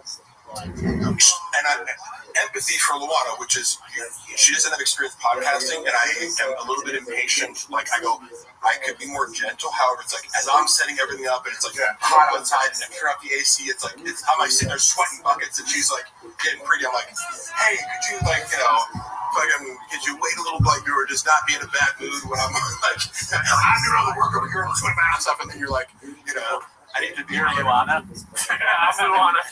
He's the Luana of the pod. I'm the Luana. He's the Luana of the Oh pod. yeah. I lose my shit. Yeah. Is that true? Oh yeah. Yes. Oh, you in the setup and stuff like that? Yeah. Yeah. All right. Yeah. All right. I have this on camera where I'm I'm annoying the fuck out of her, and then she walks off. But I'm like, no, Luana, she's mad about it. She's like, it doesn't make me look good. I'm like, nobody cares whether you look good. I don't look good because I'm being annoying. Yeah. None of us have ever looked good, probably. But so I'm currently trying to convince her to release this footage. Or I'm like, no, that's people don't want to see two people getting along. Yeah. Swimming. It's hey, here's our perfect fine relationship. I'm like, no, It's called Hella Toxic. I know. And then you guys are just getting along and everything's working. That's why I like the joke that I came up with that she admitted. She even told me on camera, she walked up and she said, so fucking thinking about the last episode every time. It's so stupid. I'm like, no, this is because you're doing what I predicted. You're walking off. Yeah, you're going to like he's toxic. You know what you can do? I'm out. You're toxic. You should, in the intro, have you lifting a car. That'd be great. That would be fucking hilarious. Yeah. To make that the intro theme song. Yeah. And then have her in the car rolling her eyes here we go again. Meaty fat chick, meaty delta, meaty man. Let's go leaning into it. You should. That sounds good. But yeah, check out Hella Toxic. It's on Mark Harley's YouTube channel. There's just one episode out right now, but okay. The real truth about it, we released that first episode. It's the fake first episode because we filmed the real first episode. And we spent too long talking about we just seen this movie Sinners. Oh yeah. And we were both bitching about how we didn't like it. And she's like, suddenly as we were about to get to a part where we had planned, which is we wanted to our narrative, and we were reading, we kind of read out messages from where we first met 10 years ago, on OkCupid when she was in Germany. I was like, well, I want to make that part of the serial narrative aspect of it is we're going to tell our story, but also just man, sure. As I'm about to pick up the binder with the thing, she's like, "This is fucking sucks." And she's like, "Well," I'm like, "Wait, come back!" Yeah. No, that was fine. She's like, "We're talking about Sinners for 40 fucking minutes." I'm like, "It's okay." Yeah, she thinks too much. Right? Yeah, it's like trust me, people aren't wait, they spent a minute too long on talking about a movie. Yeah. People are just listening to it. Yeah. If you think too much, you don't get great shit. Like Gringo Pop, you didn't put any thought into this. No, exactly. Just put it on YouTube. Yeah. Part of I forget sometimes that I'm you have to practice that, and just the art of releasing your inner critic and talking nonstop. Yep. And so if you're trying to worry about looking good, you're going to speak less and seem still. Yeah. And also, you should be in a couple weeks, you're going to be I have nothing to talk about if you only want to stick to correct random topics. Yeah, so just let it unfold and work on the dynamic of making like feeding off of each other. Can I give you some constructive criticism? Yeah. Because I've listened to the first episode. Okay, yeah. And you guys should invest in some of these, dude. Oh, I fucked it up before. I had this. Yeah. I wasn't connected. I didn't realize. I was like, oh, they weren't. It was like the camera. So then we reshot another one. I'm like, motherfucker, like I didn't even know how to work them. But these are great. I had that exact one. Okay, so cool. We were wearing them. Yeah. And I was just like, someone's like, oh, the camera's picking up the audio. And I was Yeah. like, no, it's not. We had them. And I'm like, oh shit. That happened to me the first couple times I used it too. Yeah. But it's super effective. And do you guys use a phone or do you use the camera? You just use a phone, but I just got a camera. Oh yeah, that camera. I was experimenting with that. I'm like, it looks way better. Yeah. Yeah, even with the phone, it has a nice little hookup. But if you guys have good audio, I'm sure you guys are gonna take off. Yeah. Well, my only point of doing this was like, we filmed the first episode on our 10th anniversary. So like, look, we can wait to like do the perfect fucking setup and everything. Like, but that's gonna happen now. Like, they're like, okay, when we have $5,000 to do this, I go. Put the camera up, put it in our fucking living room, and just let it one angle, whatever, because then it's also like, there's no editing where it's like, to make you look good. This is just it. There's no editing, so you see the tension, you know? Yeah. And it's deliberately lo-fi, which I love and go, look. Yeah. I hate when people like pretend like that they're bigger than they are. It's like, oh, we need this whole podcast. It's like, we're getting 100 views. Why do you need to fucking have this whole official space? Yeah. As if that's the thing. No, be interesting first. Get a storage unit. Right, yeah, somewhere to put your truck. Yeah, as I've always said, Brendan, it's like, Brendan, why wouldn't you just shoot everything in your fucking own garage? Like, you have the space to have the studio. Yeah. You can't, yeah. Like, why wouldn't you just make that the thing? You can't wait for success to come to you. That's why we don't have a Rain sponsorship, but we have Rain out, as if we did. Yes. Because one day Rain will find us. They're like, you guys are great. We love what you're doing. Beast of the manifest. We're fake it till you make it. Marketing geniuses, just like off our, forefather, Brennan. I've actually been waiting for this moment, Mark. If you could do me a favor, please. Yeah. I will cue the music. What I need you to do right now is focus really hard. Right? Yeah. And please use the keyboard here. Yeah. Spell my name. It's Gerdo. Oh, shit. D-O. Sorry.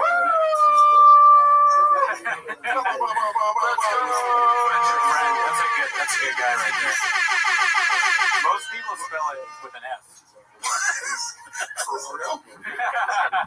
I was saying Jafardo. That was great. Is it spelled giraffe? Giraffe. It's kind of like Chin not knowing that Australia isn't in Europe. You go, how did you like figure out how to feed yourself? Yeah. You know, Nice Mexican man. how did you like My make name is a Gerardo. Gerardo, can you get me some Giraffe. benzos? Benzos. They're all trying to tell you how to spell it. You got it right, y'all. Gerardo. Just Tosto. Gerardo. Geraldo. Gerdo. Okay. Look at you guys. I'm here for Oh yeah, you didn't spell it right. Cockfest. You didn't put any salsa on top of it, so No. it wasn't spelled correctly. That is probably my favorite joke for every special because it's so that was like the viral bad joke. Yeah. It was like what's a Mexican cookie? A chocolate chip cookie with some sauce on top. It's like The pillow. Yeah. because Oh, Thank you. sorry. Could there be a worse lazier joke? Yeah. You know? I mean, I never thought of that before. No, it is something like It is. I don't think it's lazy so much as it is just racist. You know? Yeah, it is degrading. It's like you've never seen a Mexican cookie before. Yeah, makes sense. So unaware of yes. It is hurtful because they're so good. You know what I mean? Like a salsa cookie is disgusting. Yeah. But a Mexican cookie is Disneyland, dude. Yeah, That's what I always say. Mexican cookie being the thing you brought that one time specifically? Yeah. It also implies it's like, oh yes, Mexicans don't know how to make food. Yeah. Why would you put salsa on cookie? Yeah. Yep. Thanks.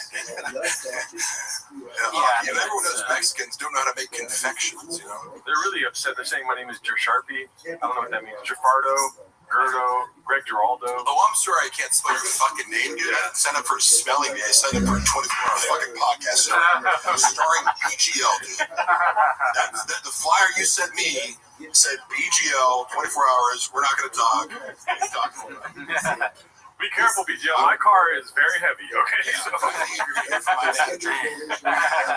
my car has a hybrid battery. We reenact that here. Yes, please.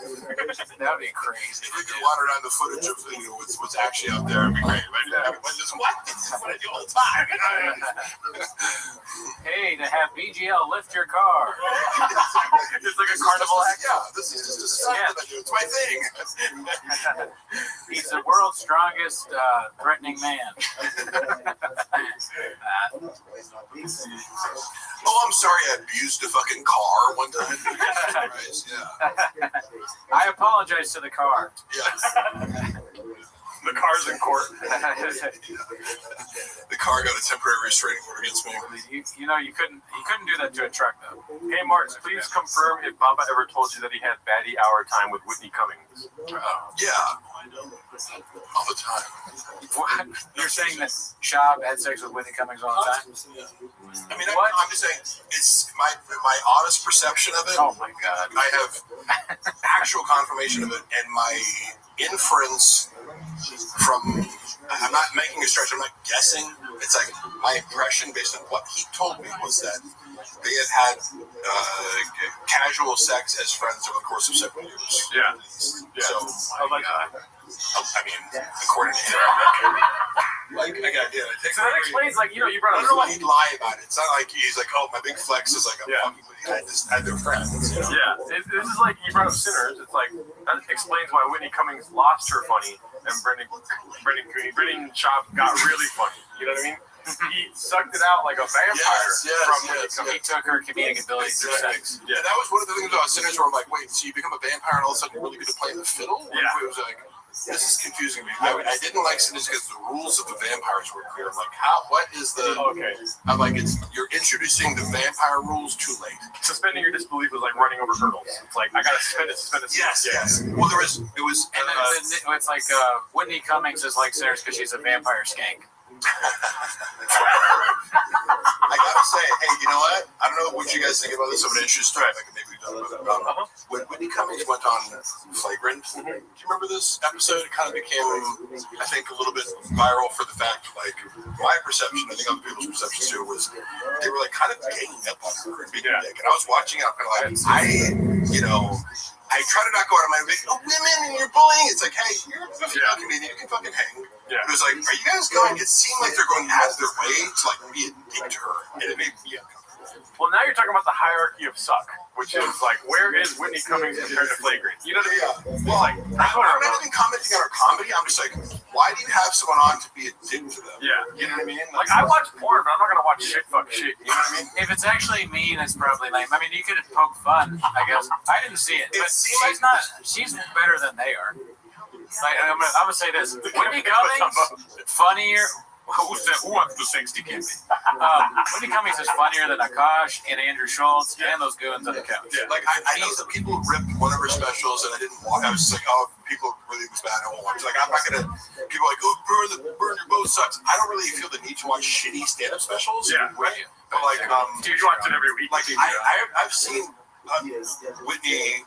There was one where she had like an AI robot, and I was like, "Oh, that special was good." So I liked Whitney Cummings specials. I think Jokes. Jokes isn't the one with the robot. Oh no, because we watch Jokes. I'm just saying, I don't think of Whitney Cummings as a bad. Like I know maybe some stuff she's put out was poorly received, but I've seen enough to go like, yeah, she can write jokes. She's better than Brendan, whatever. But I just remember watching the Flagrant episode, being like, they're really going out of their way to like. Be like a group of guys kind of ganging up on her. And she calls it out. She's like, are you guys like really doing this right now? Yeah. Like, and they're like, they're kind of gaslighting her. Like, oh, just change it. It's like, but you're being meaner than like, you know, when Logan Paul's on the episode, you're kind of kissing his ass. Yeah. Like, you're being a dick. Yeah. No, it's just, That's funny to be like treat Mike Majak way better than Whitney Cummings. Yeah, like he's a god. Yeah. You can't insult that guy. It's just a little trashy to be like, but when a girl comes on, it's like, we're gonna bully her. Like, like I don't know. You gotta bully everybody if you're gonna bully. Yes, or nobody. Keep the same energy. Everybody get these jokes. Yeah, it's just weird to like crank it up like in a, because it's not one-on-one, which I would get if you're like, okay, I'm gonna interview a girl a little bit differently, or maybe add some tension vibe to it, one-on-one. But it's like there's 6 dudes here. Yeah. It's like a couch full of guys, like all trying to like take their shot at like, like roasting Whitney Cummings. She's horrifically bad at comedy, but so are they.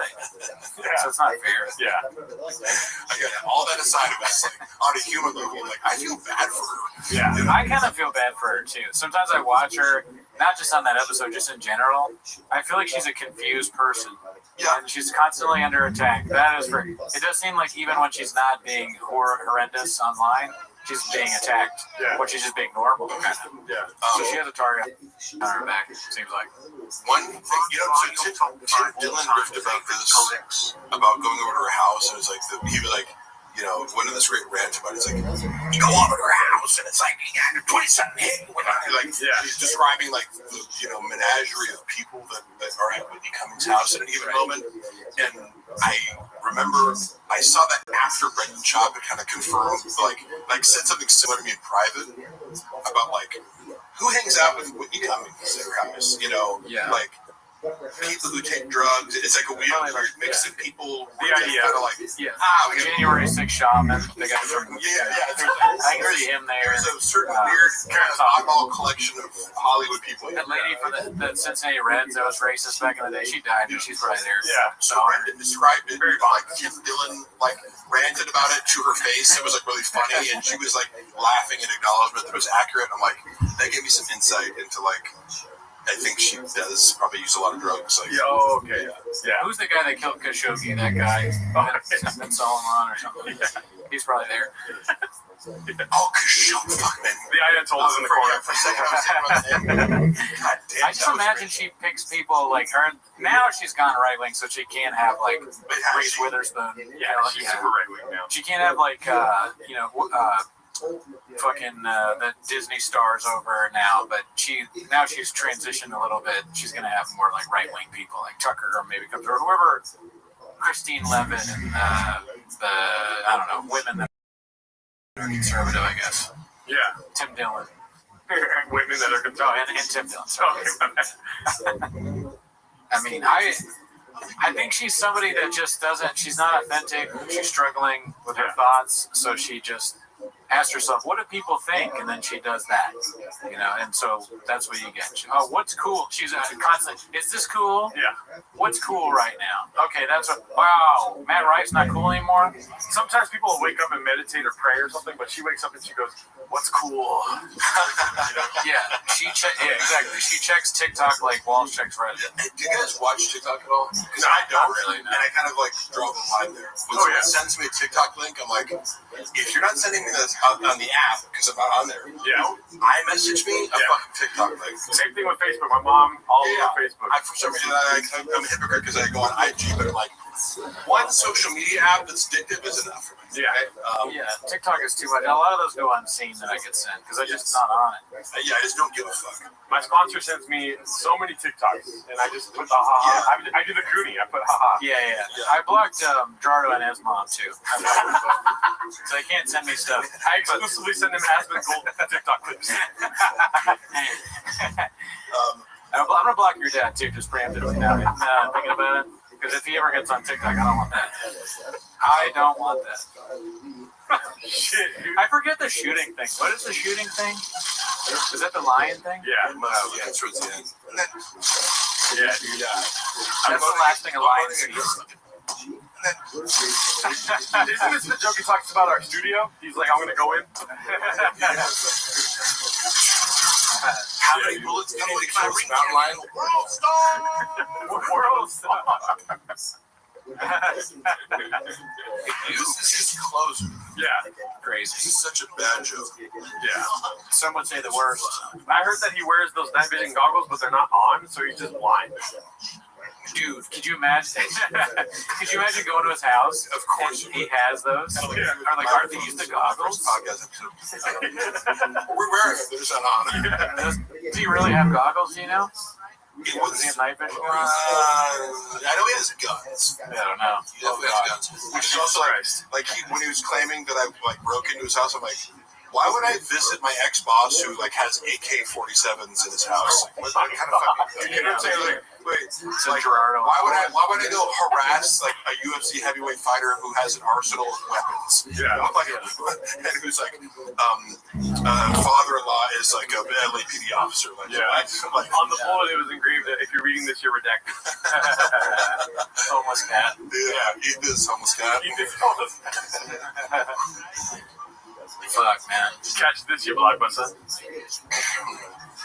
He's definitely coming for us at some point. Yeah. You know, I'll fight to the death. It's a matter of when as opposed to if. I remember because it's funny, like when you chose to. I would love to. Earlier you asked about Akash giving notes. Yeah. And one of the things I wanted to comment on was how do you give notes on somebody on a stand-up special that's already been filmed? Yeah. You shot it, motherfucker. It's like, hey, can you give me script notes on the movie? It's like, well, that would be at the script stage. You have to watch somebody's set and give them feedback. Yeah. Right. So he was doing a lot of like, can I get feedback on this on his finished product? And it's like, well, unless I have access to all the footage and angles and jokes he took out, I can't. Like unless I have the raw footage, how can I get a note? So my editor, and that would take weight, So I remember he was just like thirsting for like, is this good? Hey Rogan, is this good? And then he doesn't get back to her. He says, oh yeah, I'm proud of you. And then later he said he didn't watch, that story was like, did you watch it? You didn't watch it, Yeah. And he's like, well, clearly he didn't fucking watch it. He was just like, yeah, hey, great job, buddy. Yeah. I'm doing 8 3-hour podcasts. Definitely have time to watch. I mean, there is precedent for that though, because I think it was Joe DeRosa just did his special. Yeah. And he said that he had already filmed it. I keep thinking this whenever you see the What's Up Dallas. I see because it doesn't happen. Anyway, that's our donation. But Joe DeRosa filmed the special, right? They sold it by him. Ladies and tonight, I'm the Bro Whisperer. Hey, not used to that. A demo thing. We got your males. That's what I specialize in. I'm a real confession. Yeah. I don't mind it though. I'm the Bro Whisperer. I'm the Bro Whisperer. Is Chin's family dishonored by him, Mark? Oh my God, that's an aggressive question. Probably not, because he's maintained steady employment. Have I told you? I don't know. I'm being repetitive. The connection that I see between Korean culture, what I know about Korean culture via Malcolm Gladwell book, and do you know about this? Like, how. I like what Malcolm Gladwell books because he focuses on these little interesting anecdotes that proves him wrong at point, like the 10,000 hour rule or whatever. One of his books talks about how Korean Airlines had a disproportionate number of crashes, and they tried to trace it back to basically the communication between the pilot and co-pilot was stunted or stifled because in Korean culture, hierarchy is so important to every aspect of how things are done socially. Yeah. Like, if you're above me socially, you can't drink tea before me. Like, it's very strict. You do not question your boss. Like, so it's like Chin's a perfect employee for Brendan. Yeah. I'm a nightmare. You know what I mean? Because I'll talk back to you when you're wrong. Chin's like, whatever you want. Like, I'm just abiding by you're above me. I don't get to question you. Yeah. But also, Brendan he likes that. Yeah. He despises the fact that Chin isn't like offering new creative ideas. It's like, well, you can kind of get one of the other. You want super loyal until you shut the fuck up all the time. Or utilitarian. Yeah. So he loves it and resents it. But I do see that as part of the reason. How do you survive in the shock universe? You have to be totally compliant. You have to be a shark. You never stop swimming. Non-threatening. You got to be eaten.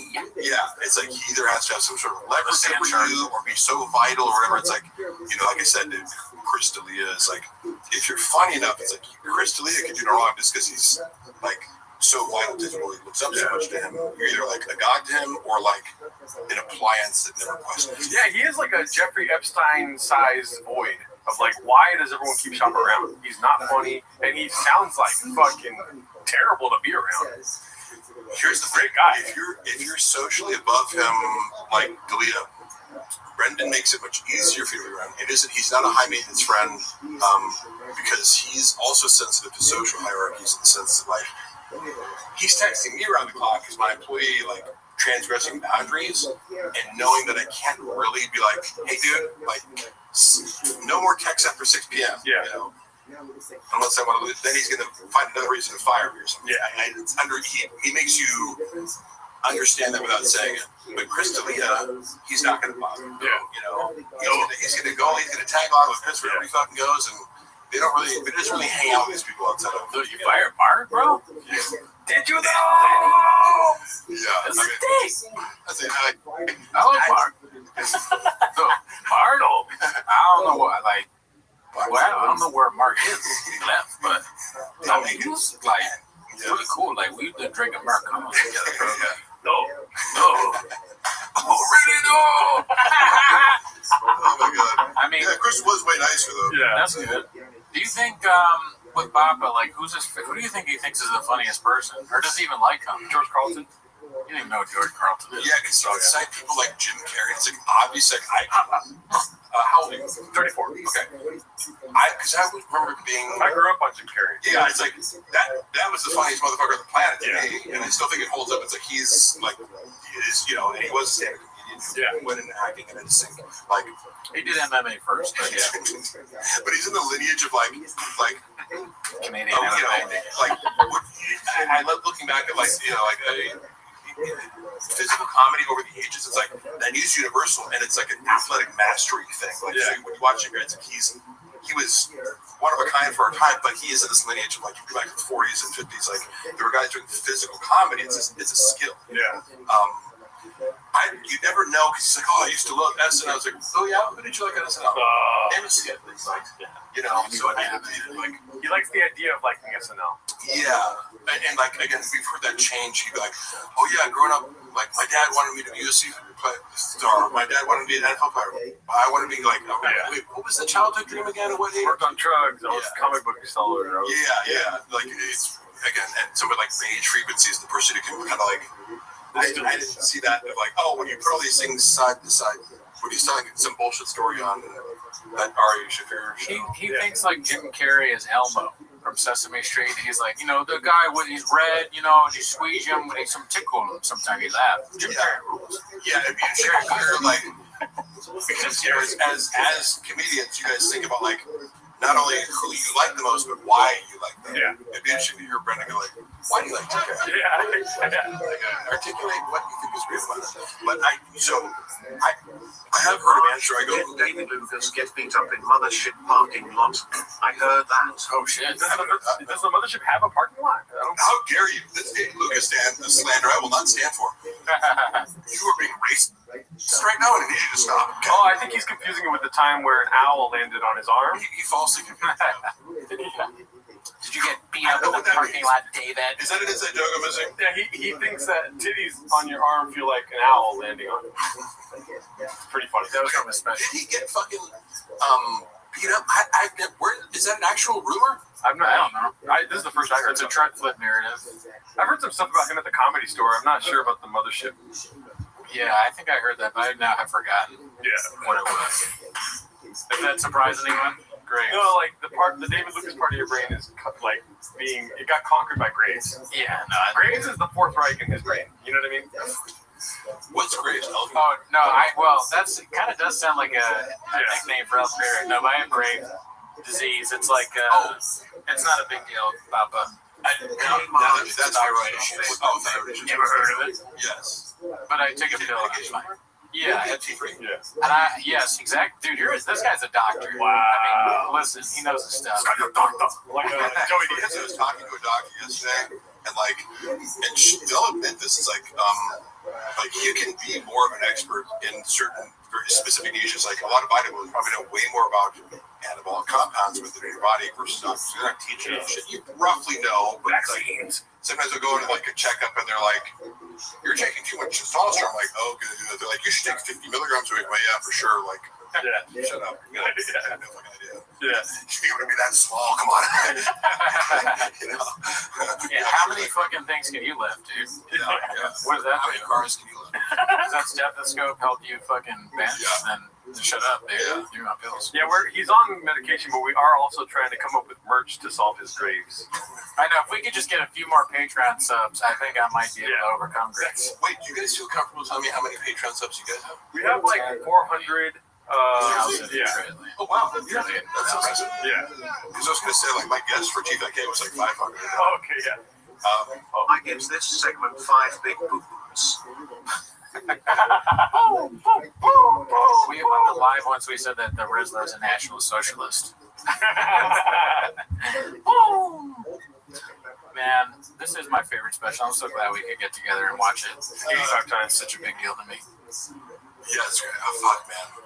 I can't believe I took part in this. And it was like such a big, like, team effort celebration. And the documentary has to be a docu-series, and one episode has to be called Marg with a G.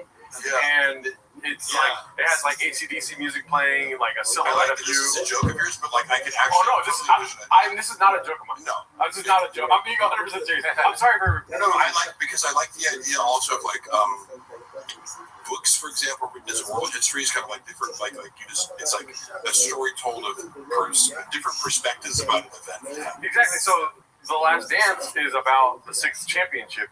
But in that scope, they go back. I get to watch that. I want to watch it. Yeah. I know everyone loved it. So, like, for instance, this is his 6th championship, his 2nd special.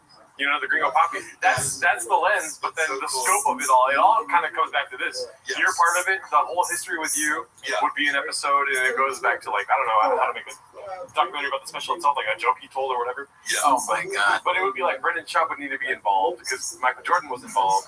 And then this is like, dude, he would make a shot for shot remake. Oh my God.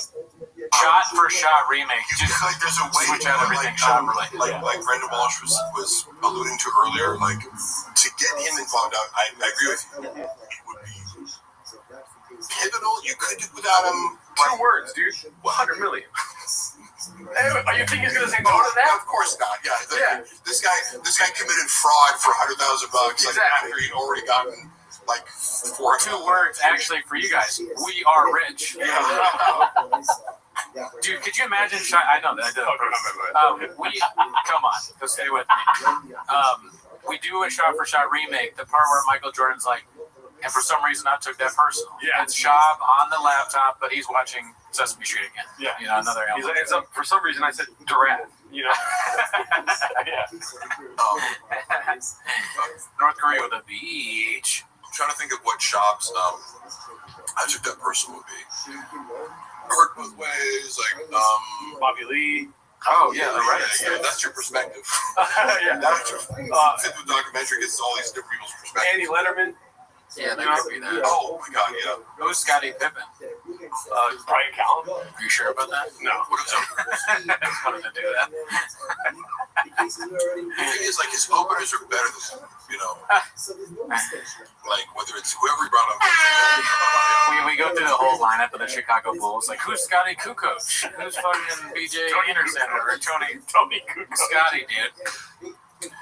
Stay with me. From what I understand about the rivalry, by the way, between Scottie Pippen and Michael Jordan was so intense that they were like, they bet on like the size of their sons' penises or something. Oh my it was God. Like crazy, like where. Yeah. I don't know if it's right now. It's conceivable because these guys are like egomaniac competitors. Right. Like, kind of.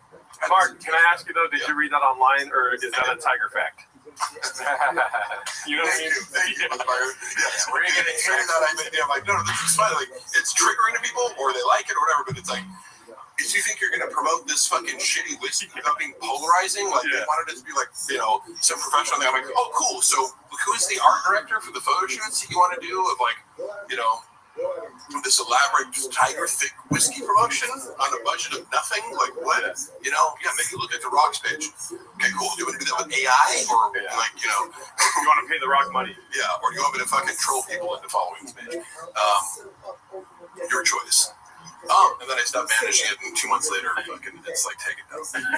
I remember commenting on it. I got blocked on the page because I was posting every day on it, and like I got fired for putting an extra C. Yeah, the 4th C.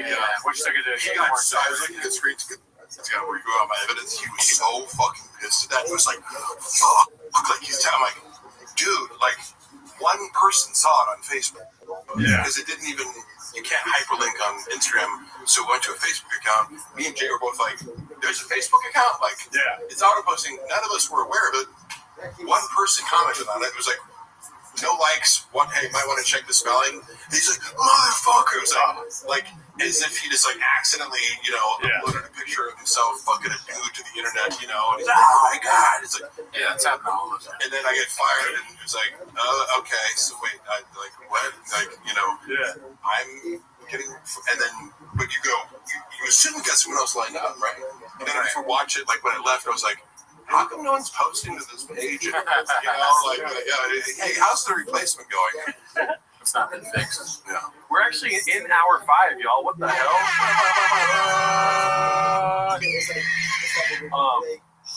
Yeah, we got more guests coming through, y'all.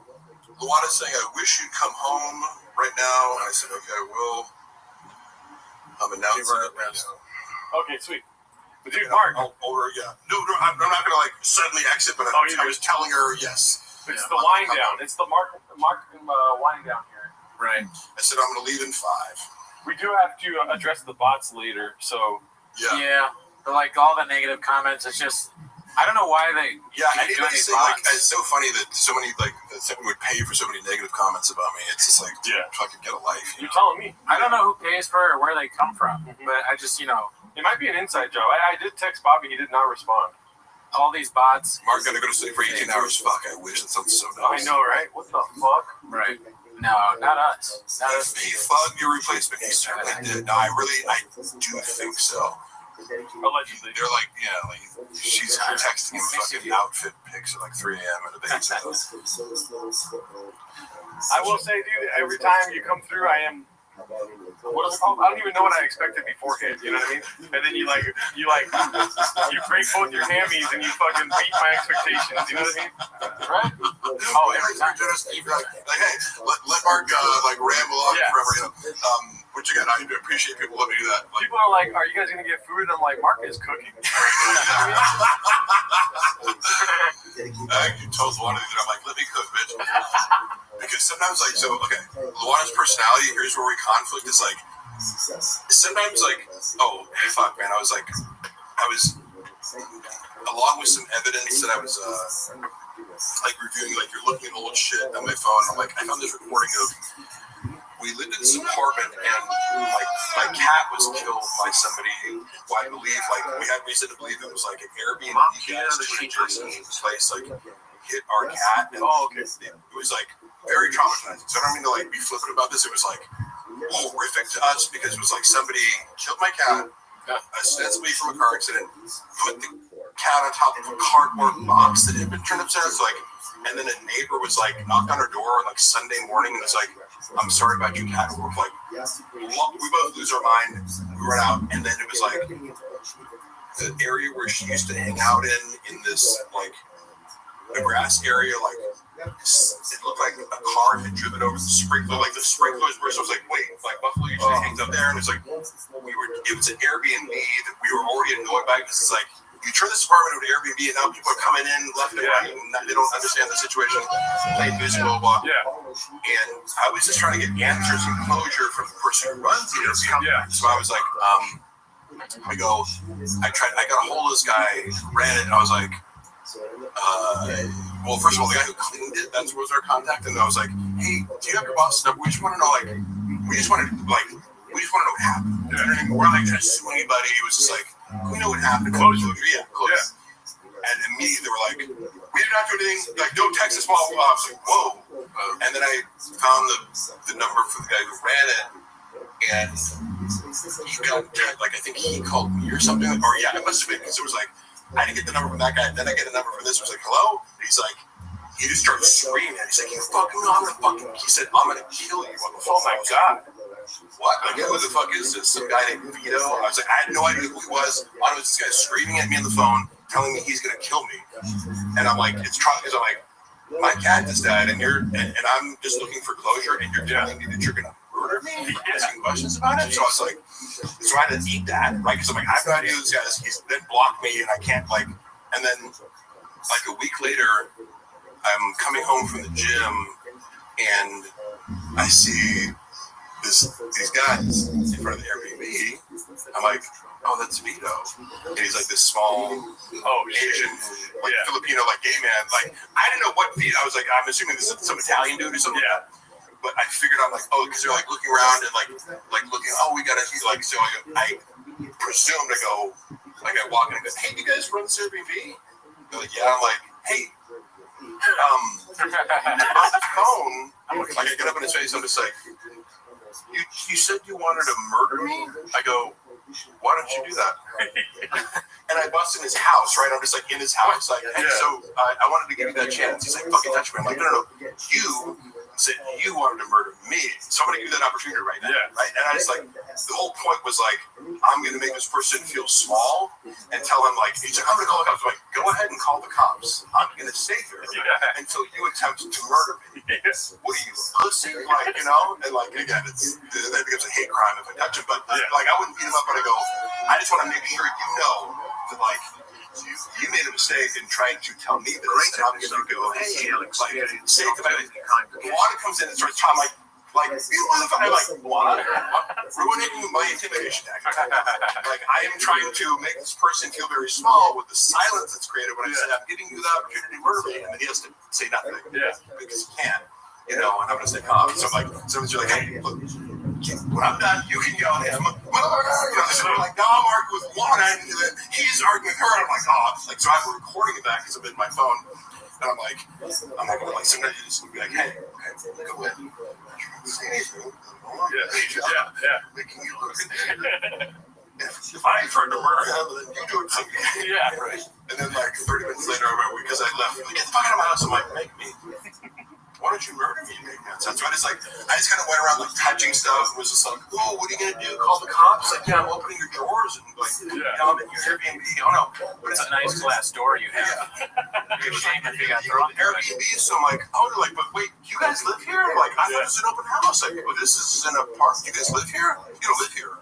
You rented? What did I tried to get them to admit, like, oh, you run an illegal Airbnb. Like, oh yeah, man, like, so what's your position here? You run a live here or not? Or those Triscuits open? I'm hungry. Yeah, I just trying to like intimidate him, make him go comfort, make him go get out, and then realize he has no power. Yeah, should call like until the cops escort me out, right? When I left on my own accord, I felt like the job was done. Yeah. And then the cops, like 20 minutes later, come over to my house. And they're like, they're like, hey, were you in this guy's house? I'm like, yeah, I was. Can't do that. I'm like, I know. Thank you. No shit. You're trying to arrest a lion, officer? I don't know if that's a good idea for you. Yeah, bro. Try it. Try me right now, dude. There's a guy in college I knew who has become a shirt. One of the guys on the track team,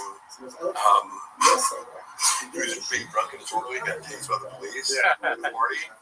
And he like ripped the little things out. He goes, I'm an athlete, I can take it. Dan, I'm sorry to hear about your cat, dude. Yeah, sorry, man. No, I didn't like it. It is sincerely like losing a pet. Yeah. Super emotional.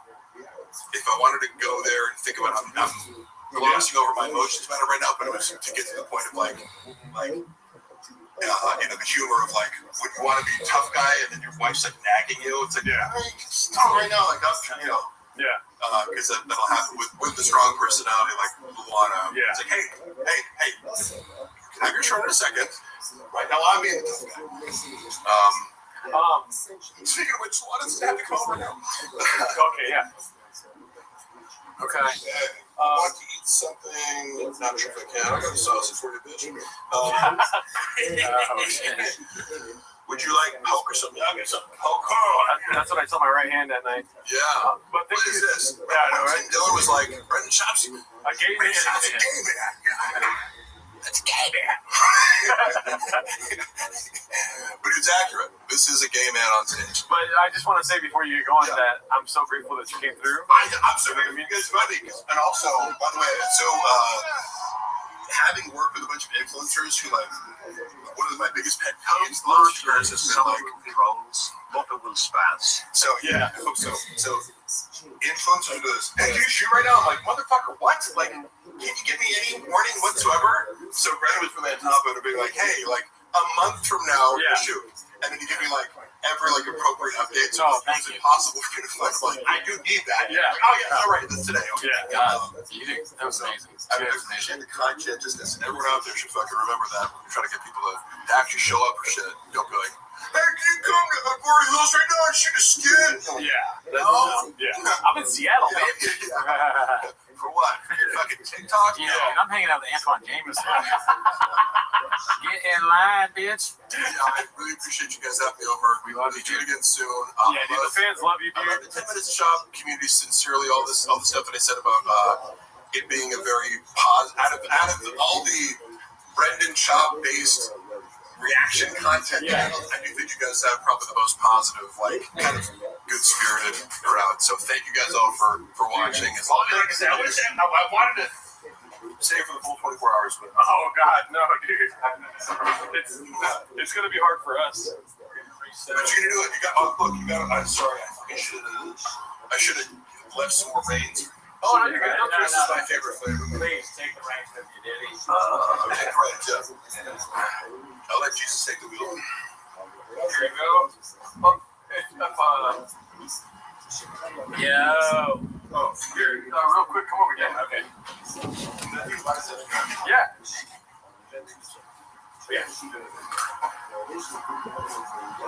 Just standing here and talking a little cool. All right, everybody. We had Dude. Take it with you, man. Take the whole thing. Yeah. Have fun with it, dude. Comments right here if you want. Okay. Here, let me see that. You see that, man? All right, guys. Mark, see you, buddy. You're the best. So that was Netflix. Mark came in, he destroyed as usual while we were watching the greatest stand-up special ever done. Yeah, what are comments, dude? Oh, 2 S words. Yeah, maybe Horn Brothers can be a thing. I'm not glad that the horn in the middle of my head is back. I had that surgically removed by a doctor. The doctor cut off. He said this is a real thing. You got a horn in the middle of my head, and the doctor cut it off. And I didn't think it was going to grow back, but I guess it's grown back. What's up, Mark Ramirez? Good to see you. Good to see you. Lando, it's been a while since I've seen you. TriStar, whoa. I feel like I haven't seen TriStar in a while. Tommy Jarvis, what'd you say? This is so great, Papas. You got good guests and everything. Yeah. Walsh, I mean, we want to get some more people on. It's been tricky to kind of like coordinate with everybody. But I think later on, It Doesn't Matter podcast is going to be on with us.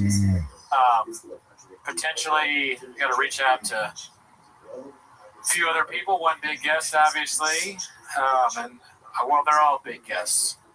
But potentially, we were hoping to have Brian Campbell, our CEO, but he's very busy on presidential stuff. But maybe him, maybe Sean, maybe Alan Strickland-Williams. Is Walsh coming? We already had Walsh on, dude. You missed it, but it's on the show, so you can watch it after. Did we reach out to Chin? No. I thought about that. I actually grasped at somebody pretty big, and I was promptly turned down. But I won't say who. But I was turned down. Oh yeah, Ghidorah says, when is AZ coming? I'd like to have AZ on the podcast. I think maybe on a Raccoon Tweeties episode. Somebody tell him to message me. I think that would be funny. Hot chip guy? No. TriStar, you should know better. We'll never. Nick is not. We're not down with Nick. He's not welcome here. Chin is welcome. Nick, not so much. No, I didn't reach out to Joe Rogan. That's a stupid question. Bobby Lee. I haven't had the balls to reach out to Bobby Lee just yet. Plus, he's my boss, so it's kind of awkward to ask your boss for stuff. Have you ever had a job? Ever heard of it? Mark Ramirez, you're close. I'm coming for you. Your life is almost over. Oh, you know what? The idea about racing is funny. Maybe we'll do that. I want to do more like bits where we're doing stuff outside.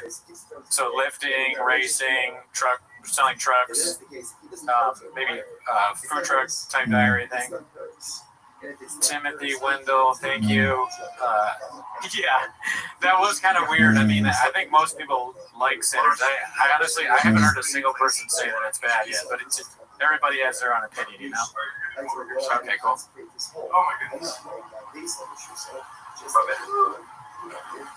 Water.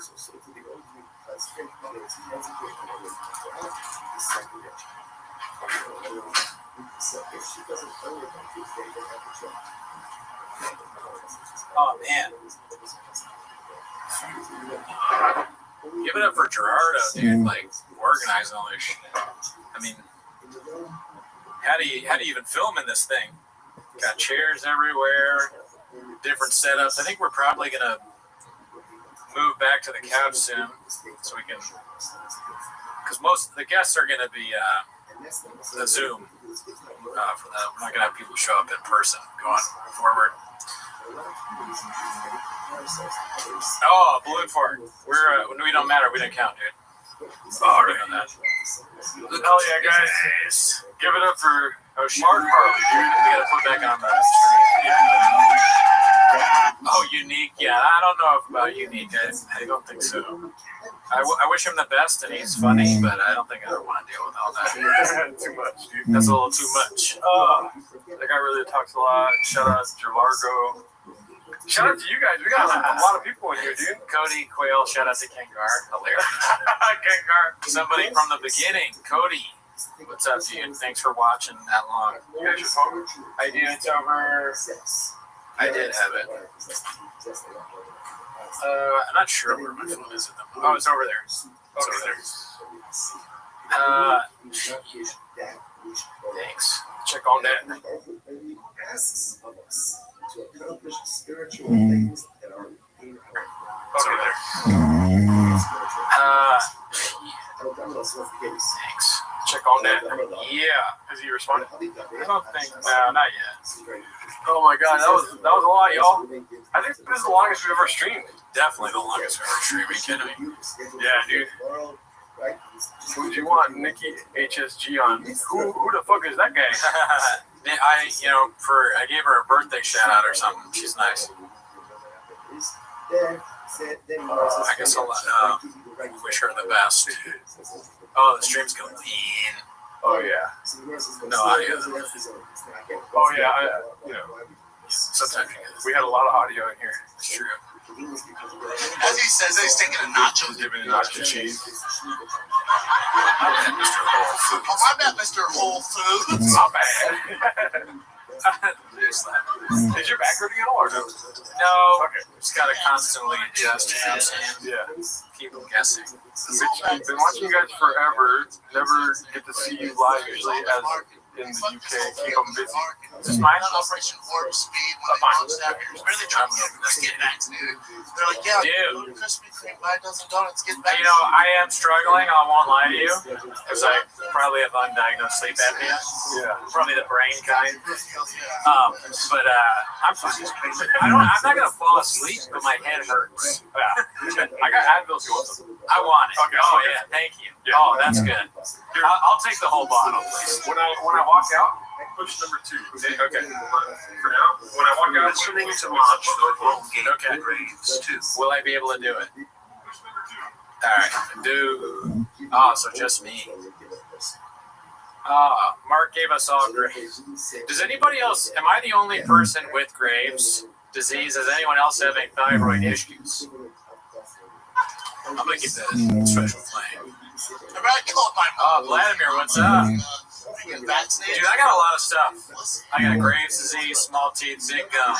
I got a headache. My wrist is maybe broken again. So that's the thing about, they don't tell you about podcasts. A lot of your favorite podcasters have chronic diseases. In fact, most of them do. Part of having a black belt and being very good at talking for a long period of time about nonsense is you have to have something that's threatening your life. In 20 to 30 years, I could be dead. But right now, all I have is a headache. So it's not really that big a deal.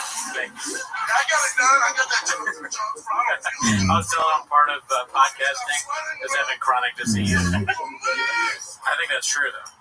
What is it that got you? Mark Harley being here or the Gringo Poppy playing? I would say it was the inherited grace. And probably apples. Maybe the drinking and the food. Actor we've never heard of. Just blast them all over. But I'm fine. Like we're not the only podcasters that say. Yeah, we do a few. All over the news, all over the But it's nothing I can't handle. I feel pretty good. I feel great at it. Cooney or Gerardo? Wait, there was some fan funding that we did. Holy shit. This is the payment for my Raccoon Tweety Special Edition Rain. Thanks. Listening to Mark for that long gave me graves too. Mark thinking the center screenplay needs work is what does Kino mean?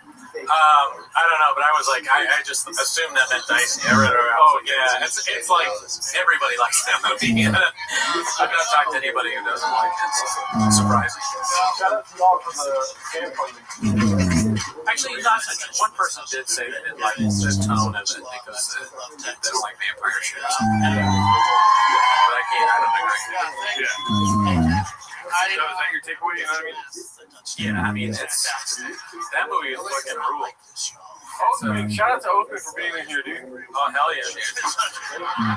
Oathman should be on the show later. Yeah, he's able to. It's still a little early. Talk about locking us back. IBM boys. I can't go through another lockdown. Straight up. Thank you, Oathman. That last one. It's nice and early. I donated over $20 in less than 10 minutes. Thank you, Tony. Yeah, dude, I stayed up until like 1 in the morning setting up this board. Yeah, NXT says as soon as Cooney transitions to the couch, he's falling asleep. Yeah. Like I should DoorDash Red Bull. Dude, I would drink this at gunpoint. I can get you Red Bull if you want. You have Red Bull? No, but I can go to the Aldi right here. If you want to. Yeah, I can do that. I mean, sure. Can you? Yeah, I mean, listen, I'll just keep talking to the chat. Okay, I'll go get 2 Red Bulls from you. Yeah. I got you. I got fast. Yeah, good. That's what. Yeah, when Gerardo leaves, he's getting a drink from me, and I'll just make fun of him. I also, what's it called? I got a free trial on Zoom, so we're good. Oh, sick. Yeah, I gotta cancel that. Yeah, I'll keep an eye on it. Yes. And would you rather sit on the couch or no? Up to you, bro. I'll find gear there. Everything's already set up for the couch if you want. That's fine. Okay, cool. You can always send this to you too. It's more comfortable. All right. Yeah, dude. I mean, Red Bull Run seems healthier than what my original suggestion was to order DoorDash pizza. Every time we have pizza on the stream, it goes really bad. So I think I'm just gonna live off baked goods. Earlier, when I were like planning this shit for the stream, it was kind of, and we've been telling you all about this for weeks, but I'm not gonna lie to you. I won't sugar credit for you. I won't put sugar all over your dicks and vaginas and tell you it's delicious. We didn't really plan a lot, I would say. Like, we were just reaching out to people like, can you be on? Can you be on? They were like, we need Diet Coke. So Gerardo got Diet Coke. And I was like, what kind of food should we have? He's been streaming for so long. So This is my girl. I was like, what bakeries are open? So, I coffee cake. And listen, LA's I wasn't going to get donuts. I wasn't, but, I love donuts. So I got a bunch of bakers. I'm so tired I forgot where I was going. So let's check back in with the chat. Ryan Hardy, where did you get the Puig jersey, Danny? Okay, I got the Puig jersey on all those little fronts out front the first day. What is that site where you? It's like I've never used it before. Where you bid on things. That's how the Graves is hitting hard. I got it on that site where you bid on stuff. I wasn't sure about jersey sizes, so I had to chat GPT. What is large in jersey sizes? If you don't know, 48, Danny. eBay. That's it. See, you asked the question, you knew the answer already. That's the kind of fan we want. Thank you for helping. I got on eBay. I bid a little bit under, and I won immediately. And I was like, "Damn, I should have bid way less." I said, "You're in a group chat with other parents, dumbass." Fucking, but it wasn't that expensive. And it came, and then like yesterday, I got a little surprise for you, Gerardo. And he was like, "Oh, I think I already know what it is." I had forgotten that I texted him. Oh shit, Gerardo's calling me. I'll put on speaker. All right, you're on speaker. You know I want sugar free. Don't ask me a stupid question, Option. Thank you. I appreciate it. I'm sorry. All right, there. Dude. Would you guys are sugar-free people, I'm assuming, right? I mean, is it, I'm glad that he asked, but because sometimes people aren't, but I gotta have a sugar-free. But anyways, I was talking to Gerardo, and he was like, I think I know what it is. I'm like, what do you mean? He's like, the Yasal Puig thing. Apparently I had texted it to him earlier, and I forgot. It's just, I mean, the Graves is really Recently, I just don't remember anything. I might have even just said that twice. I'm not really sure. Yeah, dude. I mean, all sugar-free soda is pretty good. So I think it's all great. Nino Bone would have been cool if you guys could have gotten Matan on. I don't have any connection to Matan. I think he's funny. Sure, it'd be great to have him on, but I don't know anyone that knows Matan.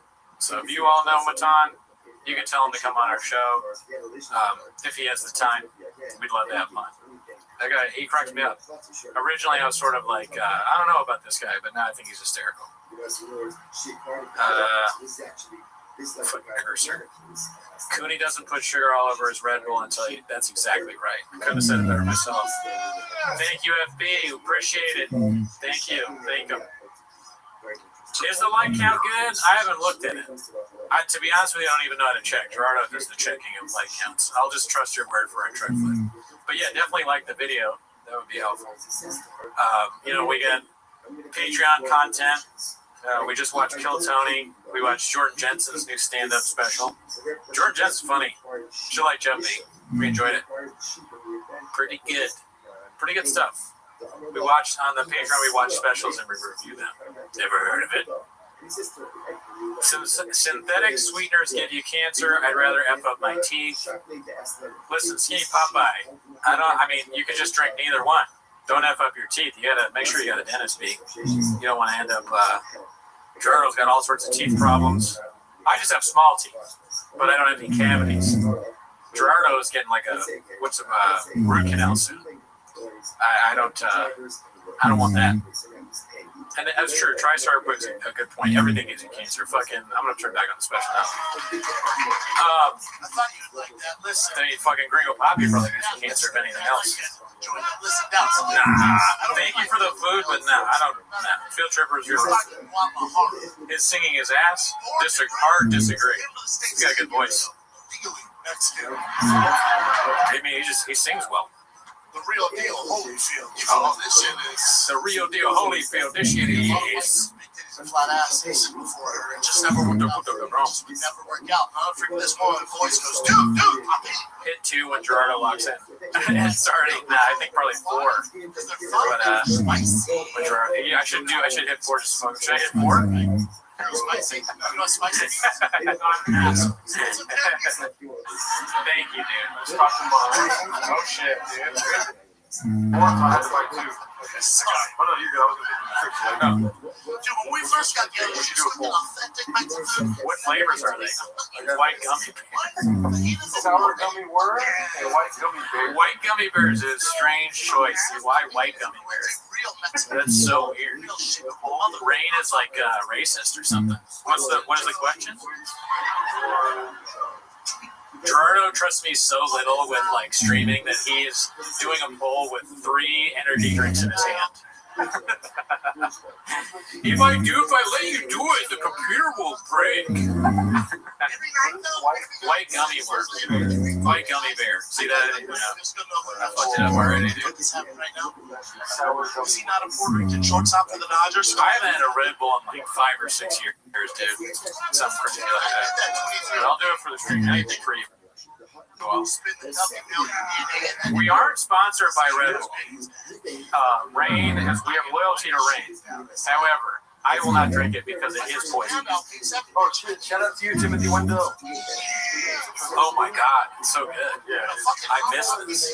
I will regret this in 30 minutes. Oh, dude, it's close. Dude, let me ask you. Oh shit, it's a tough question. Let me ask y'all a question. Anybody ever remember 5-hour energy drinks? I mean, I used to like to drink those and watch the girl Poppy solo. But no, dude, those are like Sal Volcano. We watched him on the Patreon, and the one thing I agreed with him about is the feeling you get from having a 5-hour energy is indescribable. Yeah, it is not a good feeling. Yeah. The second you drink it, you're like, oh my god, why? Why did I do this? What kind of job is this? That I need 5-hour energy to do it. That was when I had the most hourly of hourly jobs. Bookstore, restaurant, smoothie guy. I was like slamming 5 Hour Energies, making smoothies with apple stickers in it. Hey, mine has a sticker in it. Who's the guy making it? Oh, I'm sorry. I accidentally left the sticker on the apple. I apologize. Here we go. Dude, everything they eat, bean cheese, bean cheese, bean cheese, bean cheese. Like, Oh, I forgot about this. dude, everything they eat, bean cheese, bean cheese, bean cheese, bean cheese. Like, what the hell, man? Pushing the carb load year round? You never tailor off the carbs? That's the game plan? I got you. I'm talking to you. Sorry. All right. They're like, they go, like, wait, Paul Pierce is going to be on the show? No. The truth. Like, hey, Paul.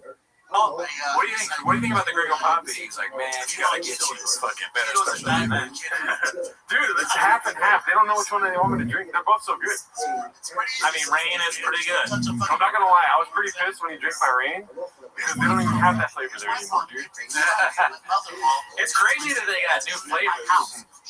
I don't understand the marketing of Rain. Like, why make a new Monster? Yeah. Why rebrand like that? Yeah. You're cutting into Monster sales. It's like, we need something for Gen Z. A new kind of. I'm fine with it. This is the perfect energy drink right here. Well, coffee, but the second best. Which one do you want me to drink? I'm not gonna look. I mean, I think white gummy berry. You gotta try You're supposed to try it. You're supposed to push it without salt. I fucked up as usual. Don't vote for me. Don't vote just like I vote, okay? Don't copy me. Don't be a cuck. All right? That's the last thing you want to be. Don't cuck off me. Vote with your heart. I'm gonna wait till it says 5 minutes ago and then I'm gonna choose it right now.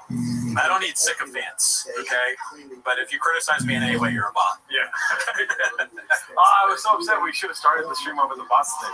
We kind of killed the bot joke, Yeah. but I forgot everything I was going to say anyways. Yeah. So We met up last night and talked for 3 hours about this bot bit that we were gonna do. It's not a bit, it's for reals. We're done with the bots. yeah, no, there's no pit. No more bots. You know what I mean? We're gonna focus our attention instead of on the comments, on coffee cake, stuff like that, donuts. It's just crazy, like the comments where they go like, "Oh, go back to Timos every week." It's like, all right, bot. Yeah. Like, do you think I was born yet? Do you think this is my first rodeo? Yeah. That's what I told Gerardo last week. I was like, "There's a lot of people that don't." I told him to sit down so he could take it. I was like, "I got to talk to you." There's a lot of people that are watching us right now that think it's actually the first time that we've been to a rodeo.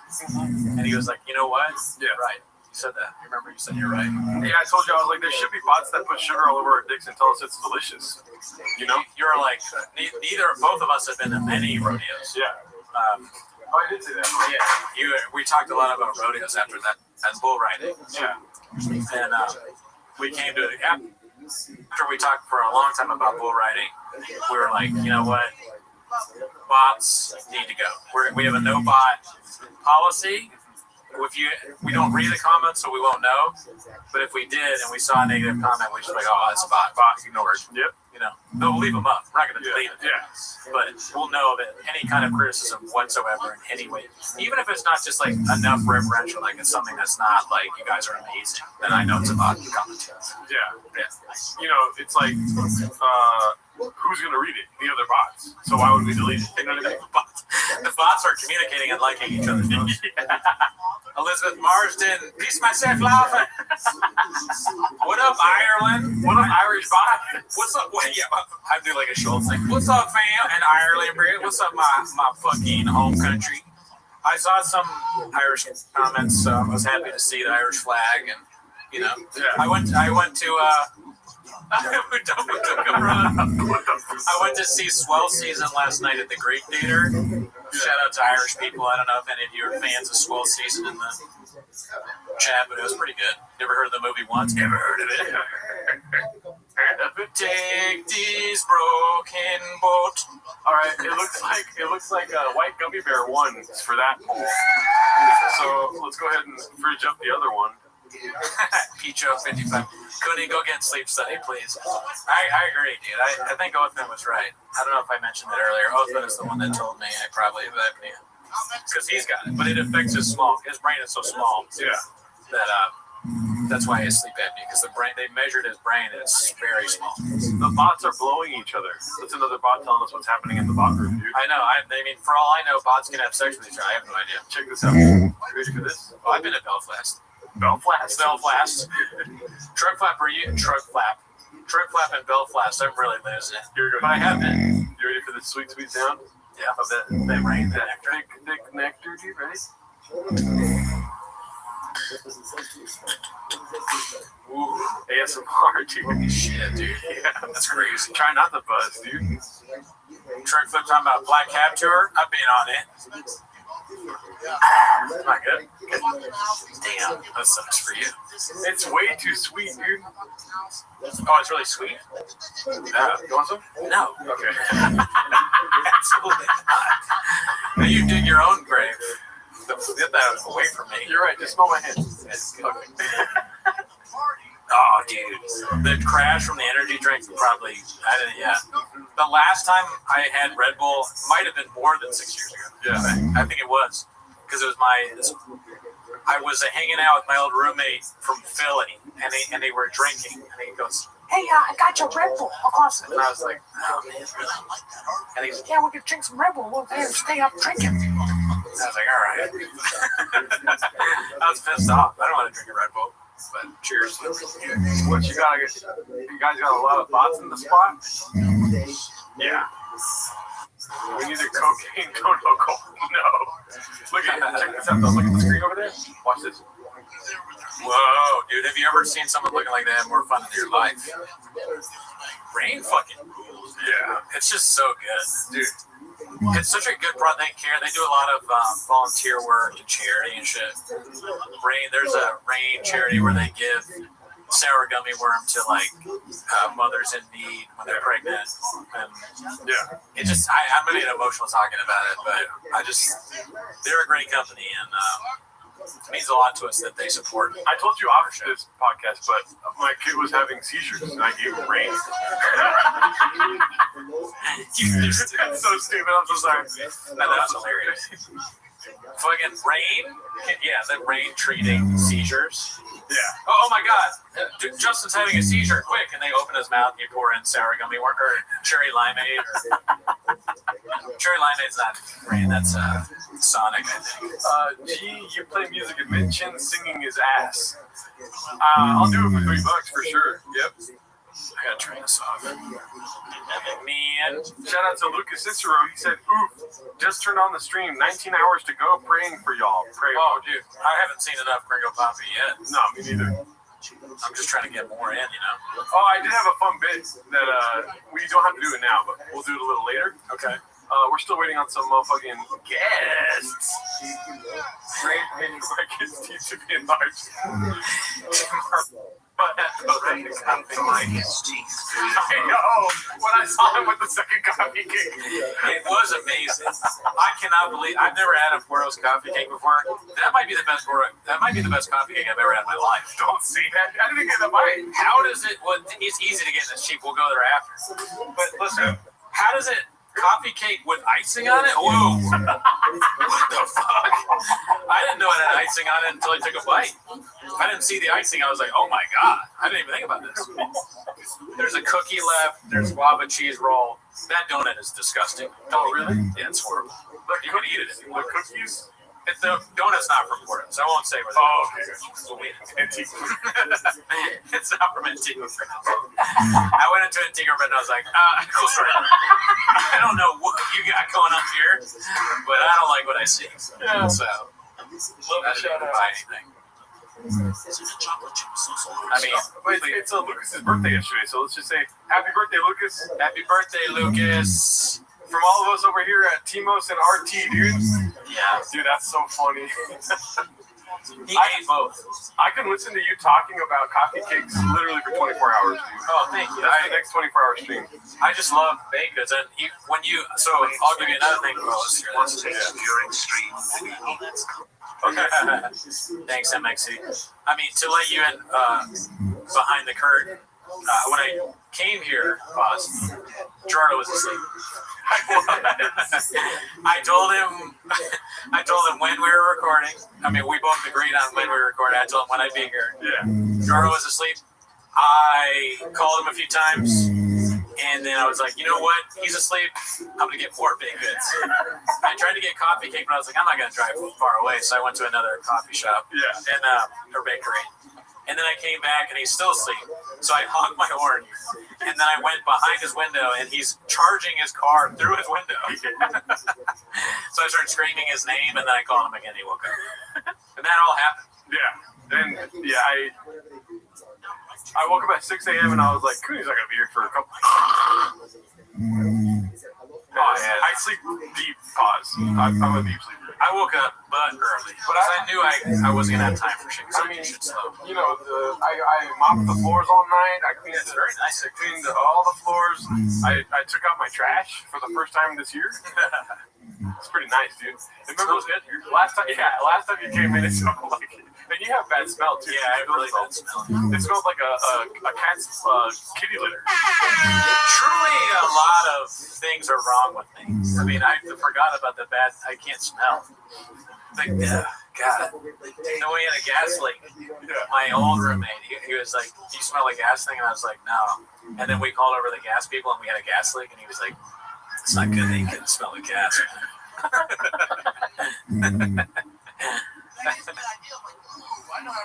That's hilarious. Fucking gas leak. The guy that did the gas leak claimed to have fixed it, and he didn't fix it. He just left the leak going. So we had to have another gas guy come out. They're trying to kill me, dude. I shot fired him or flappers. Does anything on Cooney work? Taste. She's a lemon. I can still taste. I can see. My eyesight's okay. That's one of the things that goes with grapes, though. Eyesight. So Mark has been a screenwriter for 20 years. Everyone was uncomfortable with the truthiness of that statement. Mark has been a screenwriter for 20 years. Everyone was comfortable with the truthiness of that statement. Listen, you don't come here for the truth. You come here for the facts, right? That's true. Yeah, so think about that. And facts you can choose. That was so, but you like to make the 20-year thing. Sure, I've been a screenwriter for 20 years. That was awesome. I wish I said stuff like that. I like how Brendan Walsh, in the same motion he entered the chat, he left the chat. Yeah. He was like, all right, I gotta go. See you later. No, he listen, you don't have to tell the truth when you're spitting facts, right? Yeah. That's what I say. You have no sense of smell and you have no sense of humor. Comedy, ever heard of it? Come on, dude. That's a bot. That's a bot, dude. Oh, that's a bot. Yeah. That is a fucking bot and a half. Oh, shout out to the subscribers too, dude. We got a shit ton of subscribers today, dude. Oh, we just hit 10,700. Hell yeah. Oh, hell yeah. Yeah, dude. I mean, of course we did. This is the greatest special of all time. Yeah, there's a bit that we're going to be doing later. I'm excited to do it. I told Cooney about it when he got here. It's going to be, we're going to try to do some Gringo Poppy meditation, see where we can go. It's like trying to do DMT, but with a large dose, because we're going to be listening to this. You know what I mean? Okay. I'm with you. I hear you. Don't kill me. Don't kill me. Yeah, and then it's when you're in a meditative state, that's where you know where the real funny is, right? Oh yeah. Like, I don't go to a comedy show unless I close my eyes for 10 minutes and focus in on my inner child. You know? Sorry. Luminowski, I met him in person. Never met him. If you guys want, I can make some fucking sausage salad. You go over there and do a cooking show. Yeah, I can do that. I got camera set up for all that. This is you. You're like, I could. You want to. You want sausage. I already told Policy to bring sausage to the salad. Love Timos, but honestly, I miss when it was weak. David, listen, bot. Yeah, bot. Like your bot. Just because you use emoji, you think we don't know it's a bot? Yeah. And then TriStar, thank you for calling it out. In the community, we have to stay together, stand strong, and call out bots. When we see them, David's son is a bot. Yep. Okay? You're lucky you're not block bot. Yeah. Yeah. I'm not mad, I'm just upset. This special is skewed. Death to all bots, but no violence. No violence. I know if you want to watch you cook together. I could teach you how to make some. Oh, that's how to burn a sausage and put it on salad? I think I know how to do that already. Oh, okay. No offense. Sausage salad all day. I'm gonna tell Flossie to bring some sausage and some fucking salad, dude. Sorry for Oh cussing. yeah, I mean, listen. Ghidorah says make banh mi. Can you make banh mi? God damn, who's this? You guys gonna premiere any new songs today? Not today. We're not done with songs, okay? We're still doing Gerardo. It's working on some things in the kitchen. We may go back to songs. I mean, we want, and that's our goal. But as you can see, we're very busy. energy drinks. The Guru Poppy has to play for 24 hours. A song on today's podcast. But you got Cowbell, you got Mark, you got Walsh, maybe some more guests. You know, don't ask for too much. You're a bot. Actually, it's a bot question. That's a fucking bot. You tried to trick me, bot. You tried to trick me, bot. I forget where you were, who you are. I mean, we just noticed this a couple days ago, so we're going to be struggling with who's bots and who's not. Timble's sentient meaning. How many hours deep? I don't know, 6 hours? I was thinking about making beans and cheese, but that seems like a mission. Bean cheese, bean cheese, bean cheese. That would be crazy. I remember I said on the phone nachos, but I was like, that's gross. Oh, yeah, the nachos is bad. That would fuck us up. Yeah. I mean, pizza would fuck us up too. When you left, I was laughing about how hard it is to stream and eat pizza. Yeah.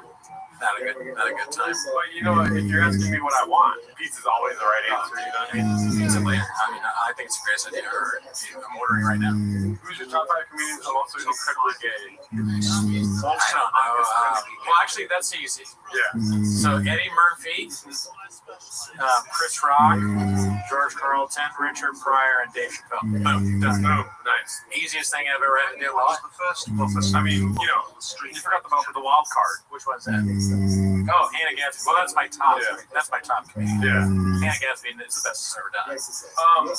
What I was gonna say though, can you watch the first Papa special or will the stream get gadooshed? John Doe, the stream will get gadooshed. If you don't know, in our early days of podcasting, we did watch the first special and we uploaded it to YouTube, and it got gadooshed immediately, dude. What was that? The first special. Oh yeah. Yeah. Dude, hey, look at that. Should we do that for a bit until later? Yeah. Okay. Hell yeah. Same link? Hell yeah, Papa. Yeah, same link. Or wait, no, that meeting's over. Let me. Okay. I'll leave this over here. Yeah, gotcha. All right. Dude, thank you, Wade. We love you too. Oh, hell yeah. Look, what is the color of our belt? Black. Always. Black belt. We were black belts like when we first started, honestly. Yeah. We were doing it even before we started. Yeah. Just something we know. Something we know how to do. Is talking on a podcast about shop. Rosa in the chat. What's up? Oh, what's up? The Madre. Okay, she started the whole thing, fellas. Mom, can we call you later? Oh yeah, are you free to hop on a call or? If not, it's all good. They really want you. Everyone's asking about you, Mom. You know, the one bad bit about Rosa, she refuses to meet me in person. I went to the Norco horse party. I didn't see Rosa there, so that's all I'm saying. A little bit blockbuster, honestly. Yeah. I thought she was gonna be there, and she wasn't. I don't I'm know. excited to get a call. Okay, I'll call my mom real quick. Yeah, we can call. Let me see. Yeah, you call. Mom, no politics, yeah? Yeah, please don't get us canceled. Where my mom at? Right here. How's the White House, Rosa? How's the White House? And did you hear about Trump? Oh no! Come on! Why are you starting, Rosa? Control yourself. You told me not to. We told him. Listen, Rosa. What about Trump? He's the man. Oh my God, Mom! A bot. It's a bot comment. He's better than Gringo. That's the damn truth. That might be true. Can't argue with that. That's just tiger fact. Sheriff and Andre Hashem said my mom died Monday, and the Rosa bit is really making me happy. So, What? yeah. Everyone else is calling you a Russian bot. I think that people are enjoying your call is what's going on. But we've told people that. Yeah, I'm a real person. I'm not a bot. Oh, okay. It kind of sounds robotic right there. That didn't help. It cut out a little bit. It made you sound like a robot. I am I'm getting over some sinus stuff. Oh, okay. All right, hear that. Yeah. It's called TDS. But the other way. The opposite. Yeah. Okay. What's the opposite of TDS? Austin brain. Rosa Alarcon has Austin brain. My mom has heavy Austin brains. Why? You guys just be glad I'm calling. How are you doing, Mom? Everyone's happy that you're calling. I'm in the middle of cooking a vegetable soup with all the homegrown vegetables, and it's got beef in it too. Yeah. Okay. All right, please don't make any abondigas. Yeah. No. Or she calls it albahamod. Albondigas. Yeah. Say it right, Cody. Sorry, I apologize. Like, I'm basically Brennan Chavez. How's your day going so far? Nice little Saturday?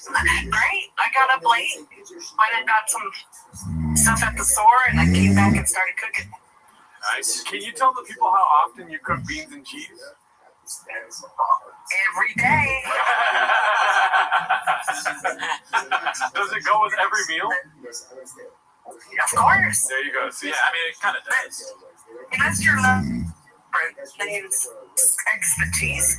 Oh, okay. Oh, yeah. You're lactose intolerant. Yeah. Also, how often do you have tater tots? Never. There you go. I mean, that's a white person handout. Mm-hmm. Yeah. I thought you were a shortstop for the Dodgers. No, what? Oh, sorry. Have tater tots. Never have tater There's no such thing in our house. Okay. We do potatoes, but we don't do tater tots. But here's the thing, like, I know that you're Mexican, right? But you guys have a lot of mayonnaise, right? Yes, the only best foods. You know what's funny, Mom, is I was telling somebody the story. Remember when I was a kid? We've talked about this on the podcast before, when the seagull shit in my sandwich? Yeah. Yeah. Oh my God, yes. Somebody told me that the seagull laid a bunker buster in my sandwich. Oh, Okay. Rosa goes, oh my God, yes, like you probably bother her with the story constantly. I do. Like it's her fault. Every day. Just to live with the guilt. I'm guilt-free. So you got beef, you got some vegetables, you just like, it's steamy in the kitchen right now, or what? Yeah. I have so that group did them all, and I saw the carrots. They were like red carrots, orange carrots, white carrot, all the different colors. Yeah. But they look so pretty. I'm like, I want to make a soup with that. Yeah. Yeah. So here I am. Okay. Nice. Nice. Well, thank you for talking to us. I know that you have no interest in watching the Gringo Poppy. Never seen it, right? No, he's an idiot. Why do you guys even give him so much glory? Oh my God. Thank you. I appreciate that. You think that what we do is glory, or something like that. Glorify this fool. Yeah, that's true. Did you see the guy that I had in my apartment earlier? Big muscle guy, Mark? Big muscle guy? Which one? His name is Mark, but we call him BGL for short. I know. No, you missed it. I missed the early part. Yeah. I haven't been tuning in much. Oh, okay. You would have had skeptical hippo eyes if you've seen him on here. But thank you, Mom. I'll call you later. Maybe tomorrow. We have another guest chiming in here. All right, then let's go ahead. All right, have a great night, Rosa. I'm not as important as your next guest. You're the most important. I love you. I hope the boss haven't taken you too, Mom. I love you. All right, bye. Love you. Oh, shit, look who it is. We got It's fucking doubly. You, dude. Alice Stricker Williams. Live from the beach in North Korea. Beach, North Korea. Everyone here is so stoked for Gringo Poppy.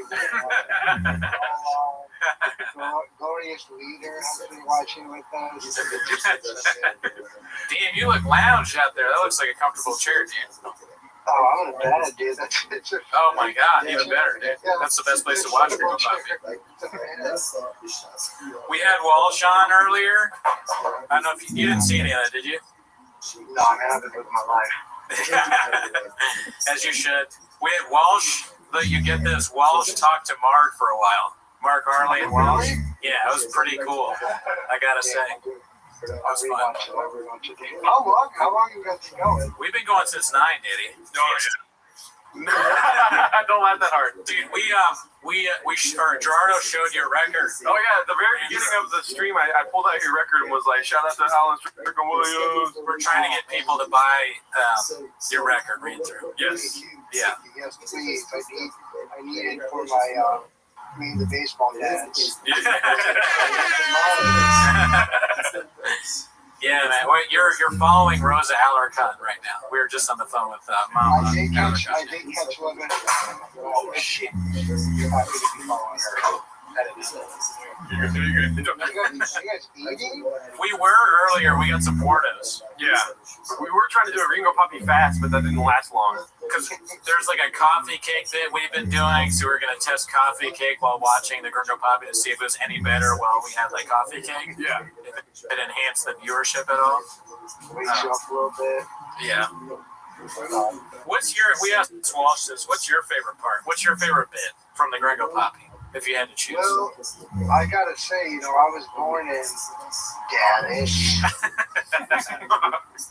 Okay. So as a Dallas boy, I think that his his local humor pretty good. stuck out to me. Do you? Actually, wait. You know my favorite part? What? The end. Well done. Do you do comedy in Texas at all? I actually did a show at this place called the Dallas Comedy Club, which is a good club. But it was just so weird because from you go outside the club, to smoke a cigarette, you could see the hospital where I was born. So it was I hadn't come far at all. But and then I've been to Austin. I recorded my album in Austin. Oh, okay. Yeah, the Velveeta Room. But I think I've only done Austin and Dallas. So, do you find the observations that Shop made about doing comedy in Texas to be true? Is it better? They're pretty true. Yeah, Yeah. It's definitely better. It's just Texas strong, Right. They don't make you wear a mask and all that shit. You don't gotta be woke and all that shit. No. It's different. It's definitely different. It's different. Different. Yeah. Right. Different. I think that is. Gringo Poppy is the one we talks about in Barber, right? No. No. That's the first one. Yeah. You'd be surprised. You'd be surprised. Jamal, the Asian Jamal. Yeah. I think my favorite joke is North Korea with the beach on Gringo Poppy. That is a pretty good one. I think that might be mine. I like Mr. Whole Foods a lot. That sticks out to me personally. Yeah. And I'm glad that we can celebrate the special itself on a glorious day like this Saturday, Dude, Alan, you gotta if I could be so bold as to give you advice, I think you gotta do that as an improv. Yeah, no, you're right. I think you gotta do that, dude. I mean, look, I just right now I'm just trying to focus on my kid, and we all got COVID, so we're canceling some dates. But we'll get back. Dude, COVID's not real, man. I mean, and also I know you know about the double placebo blind studies that are done, so you're all in. Well, what I never realized is I wonder if he did Addie's and Addison. Yeah, for sure you did. Yeah. You think they get the Gringo Poppy without Adderall, dude? Did you see the thing that Moses Storm did when he did the improv, the IG story? No, I don't think so. Oh, I should have asked him if he wanted to be on. I didn't think about that. But Moses, he had a show at the Addison Improv, and he posted this really funny video of how honored he was to be doing it, and he edited in clips of the most offensive shop hits, and he starts pretending to cry, and then at the end he put us in. And I was like, holy shit! And that's how you get our favor. It's just including us in any way, shape, or form. That's how we know you're not a bot. Yeah, so if you want to not be a bot, you have to be on the Patreon or be friends with us. Yeah. Otherwise, you're a bot. Yeah. He's gonna try. So you got to do it too. That's what I'm saying. Okay. Please make a video. Addison Improv. Include us. Yeah. We should do a live 10 minutes there. Oh, that would be nuts. The goal. That would be nuts. Holy shit! We get the gang together. Fucking Addison trip. I think you might be going on in 10 minutes. Never, dude. Right. We'll share a hotel So what have you guys been doing? Just actually, is it on a loop right now? Yeah, it's on a loop. It's right behind you on our screen. Yeah. What part is it on? Let me see. Not sure at the moment. It's puto cabron right now. That's the one. Do you know? Can you tell that just from the visuals without, or the Yes. We're almost there yet. Yeah. Yeah. Yeah, no, I can tell from the timestamp on the bottom, the red line. I see clamp that with my finger like that, and I'm like, oh, yeah, puto cabron. Yeah, we have a huge general setup. We have 3 screens back to back to back. And I'm not joking around, it's for real. Just like everything feeding me information while we stream here. Wait, so how you had Harley on? Oh yeah. Yeah, dude, Harley in the beginning of the stream, and you know he has the energy of 1,000 men. He did 3 or 4 hours straight of Papa intelligence. Of facts. Tiger facts. Oh, that's great. Yeah, and I mean it's hilarious to have him meet people. So I mean I wish he could talk to you as well. Yeah. But watching him talk to Walsh was pretty fun. Yeah. So it was a good time. Something's going viral on Ching's right now that he said. What's going on? Apparently, Bob would ask the baddies to talk. Oh, okay. Yeah. I don't want to read that one. Yeah. You can just go on the subreddit, or I'll send it to you. Not right now, but I'll send it to you eventually. I'm sure you want to I got you. Yeah. So when Walsh was on the stream, he was talking. You know how he talks to us about how he's like obsessed. He's trying to get off of it. He did that bit. It was pretty funny. Pretty good bit. This is crazy. You're not like deep in the stuff. I mean, you send clips sometimes, but you don't have the same kind of addiction that Walsh has, right? No, I'm not like Walsh. I think because Walsh has a family, that's why he's so addicted to. Right. I think you're right. I think he relates to Sean. Relatability, yeah. I'm not. I'm just a one big boy on my own. Yeah, I'm more of a Joanna than a Shop. Who are you in the Shopperverse is a good question. We've probably done this before. I like Louis Vuitton more than I like baseball, you know? Is there anyone who's bald in the Shopperverse? Mandel. Oh yeah, Howie. Maybe that's who I am. Yeah. I can see that. Oh, actually, Brendan, right now, there is a coach. I've been watching college football today with my parents. Yeah. And the coach of Kent State has a very Cooney vibe. Oh, shit. I got to check that out. Yeah. I think they're playing like right now. Yeah. I mean, how's your team doing? How are the Jags doing? Jags are okay. I mean, that'll be tomorrow. My parents are in Florida State. And I've been watching that with them. And Kent State sucks, so they're winning. But they beat Alabama the first game of the year. Besides that, they haven't really played anybody else that matters. Shop would have started on all those teams probably. He was pretty good. Played? No, I saw Sean play today. He was really good. He played on like 17 teams. He did. He was very good. Yeah. Buffalo Bills is the main one. I'm sorry to inform you, but I think the Jags are going to lose tomorrow. Who are they playing? They're playing. Who are we playing? Who are the Commanders playing tomorrow? Do you know? The Commanders play the Raiders. Yeah, that's right. Jags are playing Houston. Yeah, they're going to lose. They might. Although Houston's lost both games so far. True. I've always been a football guy myself. And I don't know anything about football, but I'm in a Pick'ems league, and I picked the Jaguars to lose. I'm sorry, I didn't know they were your team. If they were your team, I'm picking the fucking Commanders every week. The Commanders will probably be good, but they just lost to the Packers because the Packers are really good. Yeah. Well, any team would be better with Shaw. On the field, on the sideline, in the stands, commentating. I would love to see Shaw call the football game. Oh, yeah. Yeah. I mean, Shaw talking about anything is awesome. We were talking with Walsh about like a reality show. That was the new idea he had, a shop reality show. But I still think the Gringo Poppy documentary is what I'm most interested in. Oh yeah, no, I like a keeping up with the shop, like that kind. Yeah, I could see that working. I could see Shab hosting like hosting a Love Island or something like that. Shab Island would be pretty good. It's just people in the Shabiverse that have to live together in a house. And you get to vote someone off every week. That'd be great. Yeah, I mean, Shab Island, yeah, so different Shab.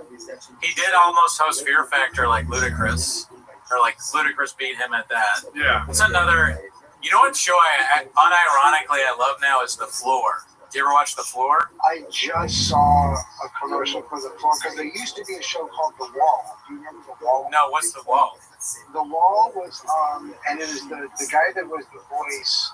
He used to be a weatherman in LA. I don't know if he still is, but he would play announcer, do a lot of things. So it would be called like, "And here comes the Wall," and then it was like, you know, like an old cartoon, and like, you know, like Wile E. Coyote or whoever would like run through a wall. Yes. And would leave like an imprint. Yeah. Like it's basically like a wall comes at you with a weird imprint, and you have to like. Oh, like get through the wall, make the pose. If you don't, it'll like knock you off into like water, like whatever the hell. But yeah, so like I saw that there's the floor. What is the floor? Okay, so the tiles light up. Yeah, The Floor is totally different from that. What you just described sounds like a show that Simon Gibson would host. But this show, The Floor, is a little more intellectual. If you like things like that, it's the guy. Rob Lowe is the host. He does a great job, and he's. Oh, that's so he gets low on the floor. It's so all these people on the floor, and they are experts in different categories, and there's a randomizer that picks one or two people, and they battle against each other. So it's like a picture of like whatever, like let's say it's history and R&B artists. So like if it's R&B, the history guy go get against the R&B, and it'll show a picture of like Brian McKnight, and they go back and forth. And if you get the answer wrong, you lose time. And there's a timer, and it goes. And so there's all these categories. It's fucking. I'm not doing it justice, but it's a great show. No, I gotta tell you also, I got distracted because I just imagined Sean saying R&B as RBD. BRB. You're talking, I was just imagining. He's like, I love Usher. BRB, dude. It's my favorite kind of music, man. Oh, really, dude? Fucking love that shit. Oh, man. But yeah, no, The Floor, the new season's coming out. It's hosted by Brendan Schaub. Check it out. Yes. It's going to be pretty good, dude. Oh yeah. No, I mean, what other shows can he host? What other game shows? I mean, Price is Right would be good because he wouldn't know the price of anything, and he would he'd probably start arguing. But he would do it if he was the host. And also, this is what he would do if he was the host of stuff. He's the host of Jeopardy. He says the thing out, someone gets it right. He goes, I heard both ways. He'd be arguing with the actual answers, even though they're definitely right. Yeah, not yet. I'm not sure about that one. What's the capital of Massachusetts? Boston. He doesn't even know his own. Boston. But I guess that's what was the suitcase show where there's money in it? He'd probably tell people the amounts by accident. What was that called? Make it. I think that might have been Make a Deal. Let's Make a Deal. Was that a Howie Mandel show? I'm not sure. I think you're right. I think it was for a minute. Yeah, I've been saying, like, I know Howie Mandel is funny when he makes fun of Schaub, but I've been kind of saying he sucks. He's not good. Like, I don't understand why people like him. Howie's not. I mean, Howie was just like one of those. There's this old clip where you can watch Howie, like, you're like, oh, this is what he used to do. This is what made him famous. It's like from the 80s, and it's like, I don't know if he was actually coked up, but like it has that just like crazy energy. Yeah, I've seen that. You know what I'm talking about? Where he has the like nurse glove over his head and blows it up. And yeah. Everything. Robbie Goodwin retweeted that and wrote Casey Rocket. Howie Mandel's funnier than Casey. No, but I met Howie Mandel because I used to work at NBC, and he came to the office one day, and it was like there was an email that went around and was like, "Hey, Howie's for the office. Don't try to shake his hand." And he was kind of nice and friendly, but it was like there's definitely been incidents. But he was like he was trying to be really cool, and I think he made a really stupid like. NBC, there's the peacock. I think he made a really weird cock joke in front of all the assistants. But yeah. Can't do that anymore in woke culture. You get fired. At least he called out Shaw's Mangina. That was pretty great. The Mangina thing. What did Shaw say? It's like, those are me nuts. Yeah, them's me nuts. That's me nuts. That's the one thing I do like about Mandel is that he's clearly being fed these lines from like younger people. So like, they're like Gen Z staffers are like, okay, here's the subreddit. They say he pisses in the sink. He has a mangina. Mandel's like, say less. I got this, fam. And then he goes. Are you guys pissing in Gerardo's sink? Every night. Oh yeah, we are. Sorry, I'm dealing with a lot of stuff right here. Oh yeah, it's wheeling and dealing. Yeah. Hey, y'all are driving. Y'all king of the airways right now. Look at that, dude. I'll never piss on this sink right here, dude. What the fuck? Alan is very good at stand-up, guys. He's a very funny stand-up comedian. As you've seen on Conan O'Brien. Ever heard of it? Yeah. There you go. Comedy Central, that used to be a channel. Hey, Paul C, fuck you, dude. Yes, it'll fit in my fridge. We're doing this bit now where, like, anytime somebody says something negative, we call them a bot. Yeah. If it's not referential enough, or reverential, then we say that they're a bot. And there's a lot of bots in the chat. Yeah, a lot of bots, dude. We don't know how to get rid of them. What do you do with bots? Personally. Engage. Do you engage? You read the comments? Big mistake. I read the comments. I try to get inside the head of the bot. Yeah. I ask them what's going on, where you're from, how many inches. I gotta tell you, being on a stream this long, easiest thing I've ever done. No, I'm about to die. It's very hard. People keep commenting like Cooney seems sick. Cooney's tired. Yeah. He'll fall asleep. You know. So what you did, you started at 9. So you have like 16 hours left. I don't. Oh my God! Why are you trying to make us think about Are this? you a numbers guy? Yeah, come on, dude. There's fucking numbers guy in here right now, dude. Are you a bot, dude? Yeah, bye. Oh yeah, I'm a bot. I think it's 4 o'clock right now, right? Or 3:30. Yeah, we have a lot of time left, dude. Listen, we'll see how long the devices work. You know what I'm saying? 17 hours. Yeah, let's see how. I mean, because like things happen on the stream. You know, like sometimes sometimes people unplug things on purpose. You never know. It'd be funny too if you guys ended up like causing a power outage in LA. Oh yeah. Watching Too much Ringo. Oh well, you know what the biggest one was in history. You know about this, right? Have you heard about this? What? The biggest thing in it's Burbank technically, but the owner of Flappers had a poop so big that it clogged the entirety of Burbank, and there was no toilets worked, no running water, and it was all because of the size of Barb's shit. Yes. Yeah. You know. That's why you're not allowed to smoke in Burbank anymore. Yeah. Get a ticket. It's because that's a Barb's natural diuretic, and I think they had the leading cause was her cigarettes. Oh man, that's why they charge extra that gas station charge on the bill that you get at Flappers because of the toilets. Who's the kid that works there? That now is not a kid. Josh Snyder. Yeah, that's crazy. I ran. He can't shit. That's weird. The craziest thing I ever. ran into Cooper and Shane the other day. For some reason, we were talking about Flappers, or maybe he just went to Flappers or something. I was like, "Is Josh Snyder still there?" And they were like, "He's exactly the same." Dude. Oh my God. Yeah. And you never in a million years, if you told, even with how ridiculous Flappers is, if you had told me back then that Josh would be the booker, the talent booker, I'd have been like, I don't think so. But I don't know why, because they had Richie before that. It was just as weird. Yeah. I think about it. He's like the provost of Flappers University now. He's the dean. Yeah, that's pretty impressive too. That's a lot of responsibility for one man. I don't know how he does it. I bet they really brainwash you at Flappers U. I bet you really become a radical. Yeah. Yeah, look, that'd be cool if one day Shane is the biggest comedian, and then there's two huge Shanes coming. Here's a question. I wonder if anyone. Here's a good game to play. Yes or no? Is there anyone good performing at Flappers this entire week? Oh, that's a good question. That's a good game. Let me see. We're not allowed to check, right? No.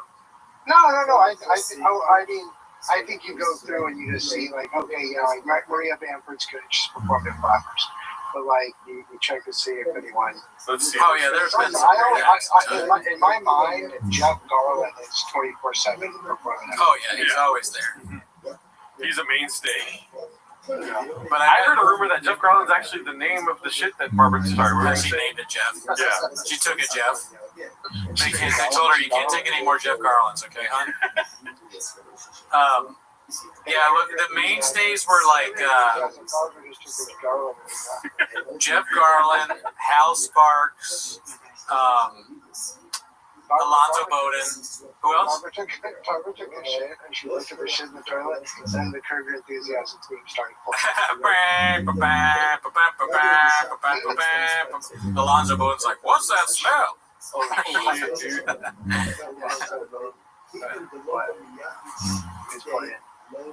Oh, fuck. A Unique subscribed to our channel. That's crazy. Do you know who Unique is? No. So Unique is like this, now that he's our fan, yeah, I have to watch my words. Yeah. But he's the famous YouTuber that got sued by Shop. Yeah. He got sued by Shop for showing a video where Shop gives a piece of paper with a phone number on it to a chick. Yeah. The baddie. Yeah. Shout out to Unique. Yeah. That post is crazy, by the way. I looked at that, Jordan. That's nuts. Oh, yeah. Yeah. Oh, yeah. But that checks out. You know that Shop's... Dude, is Shop on a microleague? Probably. I mean, who knows? A wild guy. You know, barely 8 inches. You know, he always says that. Yeah, but I wasn't saying that much. Oh, jeez. Oh, my God. We shit on Jeff Dye a lot at the beginning. Oh, man. You know what's funny is, like, I kind of was like, oh, Jeff, whatever. He's just whatever. And then I saw him, like, when the Mark Maron stuff was going on. Yeah. And he was like, who's this? I'm like, dude, shut the fuck up. Yeah. You're Jeff Guy. You got a DUI. Yeah. Shut up. We watched on Patreon this hilarious thing that he did. Did I tell you about this already? Okay, so he did a video on his YouTube channel where it's like Jeff Dye hates women or something, and he goes and it's him and he's like, all these people think I hate women. I don't hate women. I women are great. In fact, here's a list of women I think are funny, and he starts listing off women that he thinks are funny, and he puts their picture up. It's so good. It's everything you would think it was. But is he being like sincere? Yeah. No, if he wasn't, then it would be funny, almost. But he was like, at one point, he picked this. He goes, he looks at his own list that he made, and he's like, Don, who's that? He forgot who the woman was, and he's like, oh wait, yeah, no, she's good. And they were all like, it was like Whitney Cummings and Industry Plants. But he's like, see, I don't hate women. I think they're, they can be funny sometimes. Saying stuff like that. It was amazing. Whitney's really lost it. No, she's crazy now. Yeah, we lost a good one. Whitney, like we should be able to call Child Protective Services 5150 to take that kid away from her. Oh, you're worried about the kid. I'm worried about Whitney. I'm worried about both of them. My heart goes out to them both. CPS. Dude, Mark said that. I feel bad saying this again, Margaret, but maybe, you know what? I'm not going to say it again. Okay. I'm going to leave that. I'll tell you later. Everyone in the chat knows. I'm not going to say that again. I don't want that. I don't want a clip of me saying that. Actually. Yeah. Now that I think about it, I'll leave that alone. Text it to me and I'll say it. But it's good. Real funny. Unique is in the chat and he said acknowledge me. We did though. We said shout out to you, dude. Yeah, thanks for subbing. Yeah. He said sup Balloon. Everybody loves Balloon Fart. Balloon Fart is one of the mainstays here. Balloon Fart very friendly. Originally it was Wadsworth, but then he disappeared. He waddled somewhere else. But Yeah, I don't know where Wadsworth is anymore. He Is left. is Elton Graveyard on there? Sometimes he chats in, but he's not. No, he hasn't chatted in today. I mean, he's a legend. I think he's in hiding right now. Yeah. Smiley face emoji. Dude, people like. I'm sorry. You're good. No, you're good. Thank you. Like regular people were like asking me about that. Oh yeah. Yeah, I mean, That really broke into like past just like insane comedians that talk about other comedians all day. Yeah, he transcended the bots. yeah. I mean, Marin was talking about Elephant Graveyard on like the New York Times podcast or something like that. It was hilarious. Yeah. He was like, "You gotta this guy. Who's your guy?" He was like, "This guy, Elephant Graveyard." And they're like, "Okay, next question, please. Please don't ask us. Please don't talk about that on this. It's just a newspaper, sir. Ran by billionaire technocrats. They don't want. They listen. They got their own simulacrum at the fucking New York Yeah, Times. Jeff Bezos, believe me. Washington Post. Has Sean said anything about free speech in the past 48 hours? There was that one. The Moonding clip is about something about like how something's fake. I forget with the Kirk stuff. I just wonder if he said anything about Kimmel. I don't know, but you know he will. You know he will at some point soon. Oh, that's what he should do. He should take over Kimmel's spot. Yeah. Brandon Chops should take over Kimmel. How have I not thought about it? Do you know Guillermo, our friend Colin, who's turned to be Guillermo? Yeah, Chin as Guillermo. Or who's Guillermo? Brian? I think Callan. Callan? Yeah. Okay. Guillermo's so much more talented than Callan. Yeah. And likable. Nice. Al, do you know the band The Swell Season? Or the movie Once? You ever heard of that? I've heard of Once. That's like a musical Irish thing. Yeah. I saw them. Were you in that? I wish, Danny. I saw them last night at the Greek, and the guy, he said that they were supposed to be on Kimmel. Can you believe that? Oh, really? Yeah, they came to LA. So funny. Yeah. I was like, oh, am I going to get a job on Kimmel because it just got canceled? Like, what happened? Oh, fuck. Yeah. Feel bad for the writers. Raiders. I think that it sounds like maybe they'll be back, but wait, isn't the Greek awesome? Oh, yeah. I mean, it's great. I went for the first time last year, and it was like it's pretty close to me, so I can like walk there and shit. Nice. All right. I'll let you know when. Yeah. I mean, I've been there twice. This time we got the seats in the front, and they were super nice seats. Good food, laid back. Everyone's friendly. It's not like one of those like venues where they're very strict about shit. They're just kind of, oh yeah, your seat's over there. Got a little salsa on it. Yeah, the Greek is the Hollywood Bowl of salsa on it. It's very good. Very good place. Highly recommend. Who'd you see? I saw St. Vincent. Ah, okay. Yeah, I'm going to see Rilo Kiley there in a couple weeks. Oh yeah, you're a big music guy. Rilo Kiley's sick. Yeah, I'm seeing them. That's why I'm here. I'm seeing them tomorrow in St. Augustine. Oh shit. And you're on tour with Vampire Weekend. Yeah, I see them like 9 times this year. If you don't have kids, you can see Vampire Weekend 9 times in 1 year. I fucking love that band. I want to go to Vampire Weekend. And then on my bucket list is to go to Ween with Walsh. Oh, yeah, Ween with Walsh. That'd be nice. Oh, thanks, bud. Shab could host I'm Not Smarter Than a Fifth Grader. Ever heard of it? Sure, could host I'm not smarter than a fifth grader ever heard of it. Brown Cornelius is asking you if Rilo Kiley's back together. Obviously they are, right? Yeah, they reunited to 2 shows. I don't know if they're going to put out a new album or anything, but they've done like they've been touring, I think, since June, July, something like that. I think the same thing happened with the band from Once, because like they were together and they broke up. Well, what's happening too is like we're around the same age, so it's like the bands that we liked back then, like their big albums or whatever, are hitting like their 25-year anniversary or like 20-year or whatever. Yeah. I mean, I'm only 17, but Yeah, Riley Kiley's like white Never woman. thought about that. Yeah, go ahead. Riley Kiley's like white woman System of a Down, you know? very much. Yeah. Very much. Yeah. That is crazy that we're of the age now where the bands are like reuniting. Like, I guess me seeing the Swell season is like my parents forcing me to see the Temptations. Who's still alive from Peter, Paul, and You know Mary. what? We never really talked about. Oh wait, well, whatever. I gotta go. But that freaking Alan Dershowitz picture. Oh yeah. That's crazy. I talked to I didn't explain to you. I talked a little bit about it on Raccoon Tweeties, our other show, but I went to Martha's Vineyard and I stayed in Chilmark. And I don't know how much you know about Martha's Vineyard, but that's where like Larry David. Chilmark sounds like some shop was saying. Chilmark.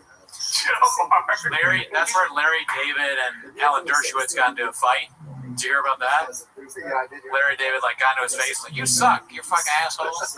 So I've always thought like maybe I'll run into Alan Dershowitz here, but I went to the Chilmark Tavern, which is right next to the cottage that we're staying at, and we sit down and the Dersh walks up. He starts walking towards the restaurant, and I'm like, "Oh my God, that's Alan Dershowitz." I'm trying to whisper it to my family, and they're all like, "Who? What?" I go, "Alan." They're like, "Alan Dershowitz." They're yelling his name as he's walking out. And he sat at the table next to us, and he's literally right next to me. And my mom's like, "Where is he sitting?" I go, "Behind me." Okay. And I did a selfie. You're like, I wanted to give him shit, but my family was there and I felt fucked up.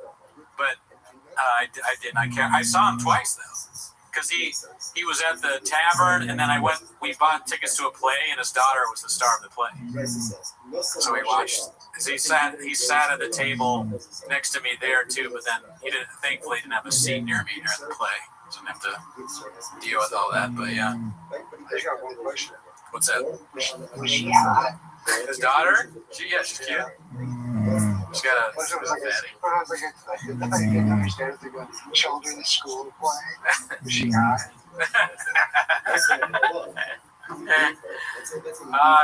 The place sucked ass. She kind of sucked, but just cute.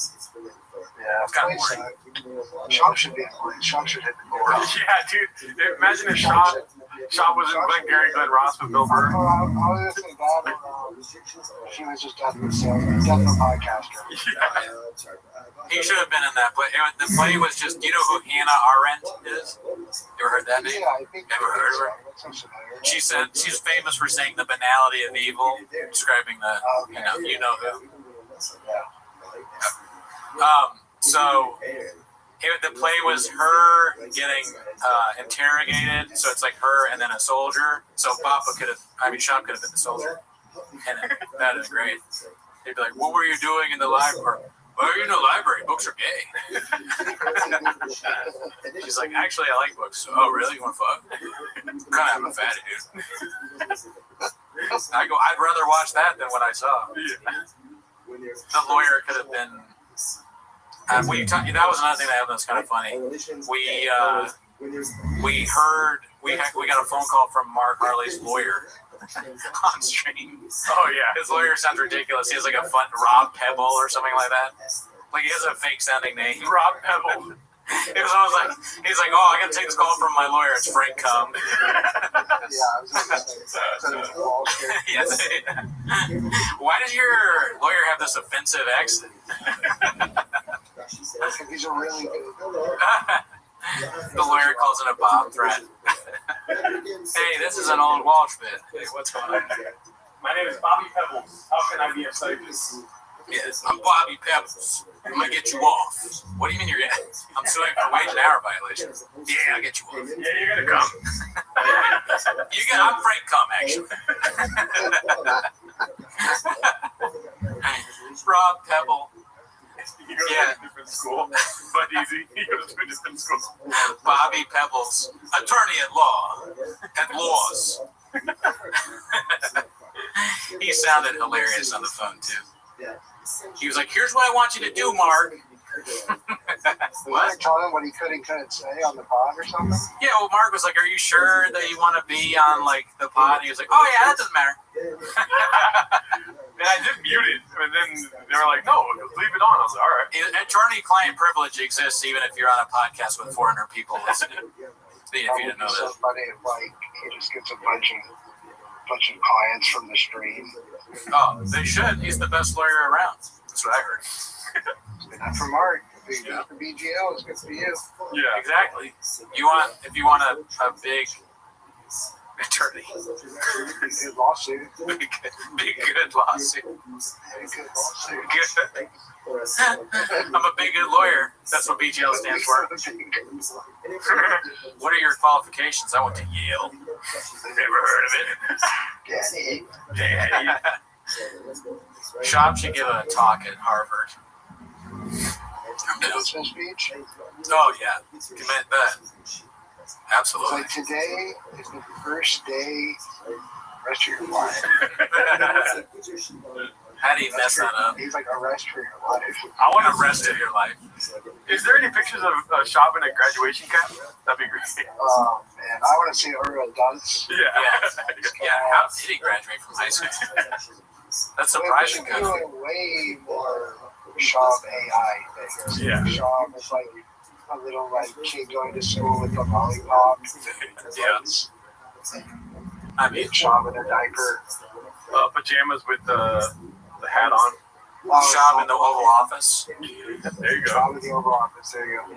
That's a good question. Not to get political, but we could. I mean, who's a better president, Brendan Shop, Donald Trump? It's tough, isn't it?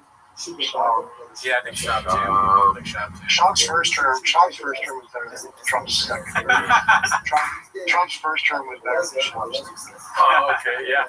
That's right. Yeah, and I can't remember either term because I have Graves' disease. Yeah. He graduated because he played sports and was at Beeston High School, so the coaches make sure they pass by telling their teachers to pass them. That's probably true, Squad. He graduated because he sold so many comic books out of his closet when he was a kid. Yeah, He got a special comic book sale. Right. Exactly. He got a degree with the marketing. What is it called? Device. Yeah. Yep. Yeah, you got one of those like those young. What is the young business thing? The YJCs or something like that. Future Business Leaders of America. Something like that. They were big with Shop because of the comic books he sold. Shaw was a future podcaster in America growing up. Yes. Yeah, that too. Because he always wanted to be a comedian, even back. It's too bad he never had to live out his SNL dreams. Yeah.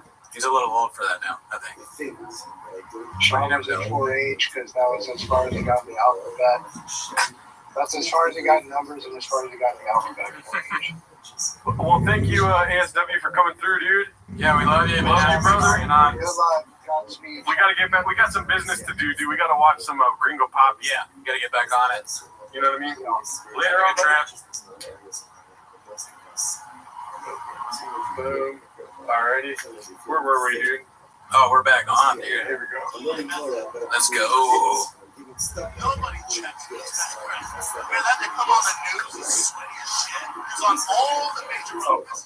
Holy shit, dude! Oh shit, back to the Gringo Poppy. I got it done. I got that Johnson Johnson, bro. I don't feel good, bro. I can't stop sweating, bro. I feel like I'm on wings. I'm gonna leave up for the vaccination. Remember that moron?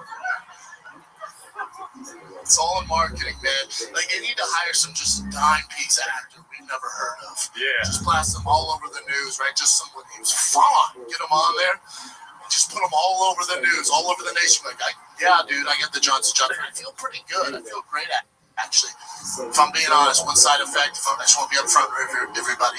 Goddamn dicks down here.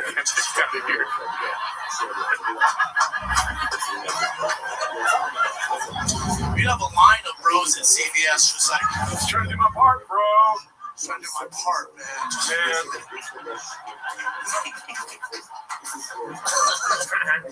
It's good to be in Dallas, man. You guys doing it? That's a rough cut, right? It's good to be in Dallas, man. You guys doing it right. It's good to be in Dallas. I know.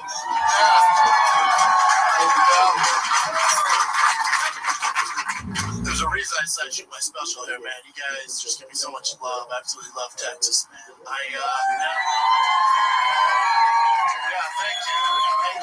I've been touching mass since I touched down. It is fantastic. LA is not like this, y'all. LA is North Korea with H. That's so good, dude.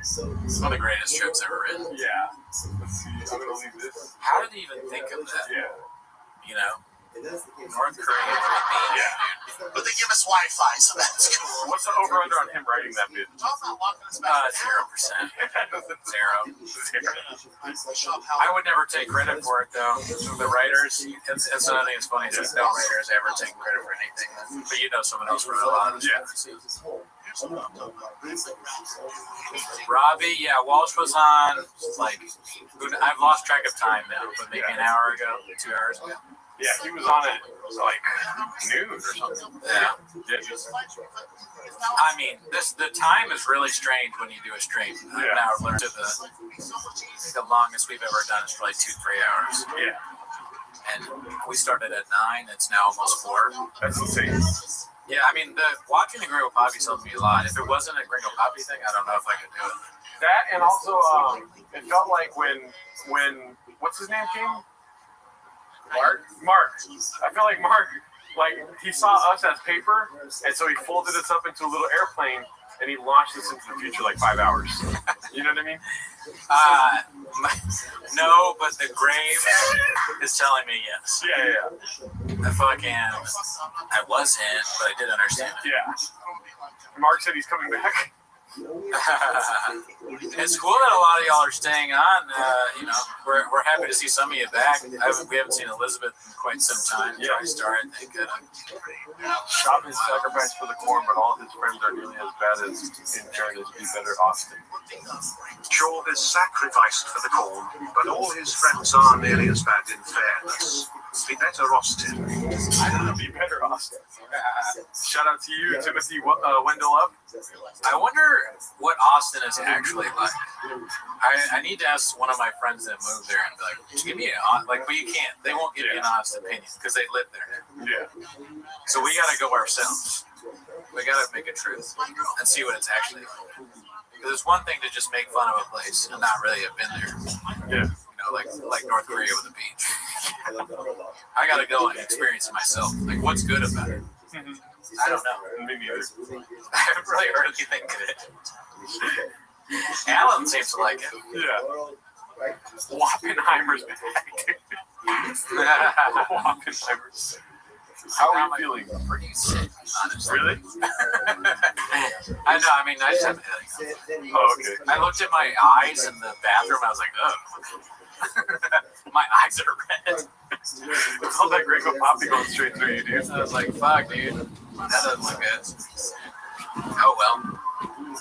You can watch me, like, deteriorate, falling apart. I'll say this. A lot of people are saying I'd be asleep early into the pod. And I'm not asleep. Hit them with the finger, dude. Oh, no, they were okay. They were right. My friends in the group chat were saying this. It's like, you're my friends back home. Why? Attacking me? Like, can I get some support? They're like, you'll be asleep soon. They told me to get 5-hour energy. Nah, I'm not doing that. No, hell no. You don't ever do that. Nah. These are better than that. Get that away from me. That's disgusting. Don't threaten me with a nap. Something about getting headaches feels feminine. I started to get a headache, but then Mark kind of pulled me out of that with his cat story. Well, the Advil's helping. I appreciate that. It kind of grounded me into reality, where I was like, you know, we're just a couple of cats out here looking for a home, you know. Yeah. And you don't smell bad, but if you want any more of your deodorant. Like, oh man. Swap. Don't put me in a nap and make me fuck my way out. Mark, did you miss Cowbell? We did it at the beginning of the pod. Yeah. But, you know, you can watch it. This is a live, so you can watch it after. You can watch Cowbell or something better, Gringo Poppy with us. You know what I mean? It's true. I mean, yeah. Bot. Yep. We know you're a bot, Mark. Yep. Yeah, you're a bot. Why don't you have a profile pic? Because you're a bot. Yeah, bot. I know a bot when I see one. You know, not a fucking. I can see right away. Todd Joden, how does it feel being a bot, dude? Yeah. Todd, bot, more like bot Joden. You know who's not a bot? Truck Flip. You know who else isn't a bot? Timothy Wendell. So try not to be a bot. How about that? Try not to be a bot challenge. Challenge 500. How do you say those things hard? You know the Gen Z thing where it's like challenge impossible or whatever. What is it? Challenge expert. Like expert level. Is that what it is? Yeah. I don't think that's Like, what is it called? Difficulty. Nah, QT, you're not a bot. Adam said Ellie's a bot. Uh-oh, trouble in paradise. Oh, no. Damn, dude. Damn. Trouble in paradise. Something about that sounds like masturbation to me, bro. Oh, yeah, you're gonna be jacking it. The first relationship that has been torn apart by this bot. Yeah. A challenge level impossible. Oh fuck! Timothy's a bot. Psych. We know you're not a bot. Psych. Lou Downs, rest in peace. One of the best to ever do it. Try not to enjoy Green Poppy Challenge. Impossible. There you go. That's how you do it. Challenge impossible. So I was close. Do you guys hang out with Mark outside the pod? I mean, well, we hung out with him at P.F. Chang's. I went to dinner with him once with Luana. But outside of that, not really. Trouble in Paradise B. Is this Timos? Bot. YouTube channel Q. Bot. Yep. Yeah. Shadow band bot. Thick bot whiskey. TriStar, almost a bot. Almost a bot, but no. I know who you are, so I know that you're not a bot. No, but when I did walk him out, and I walked him purposely away from my car, you know, and then he ran away. Yeah. This is fake 24-hour gringo. Bot Joda. Yeah, dude, bot. We already knew you're a bot. Yeah. Oh, cool story, bro. Bot. Yeah. By which hour do y'all sit there silently watching her go poppy? I mean, 5 minutes from now? Oh, we're going to do that.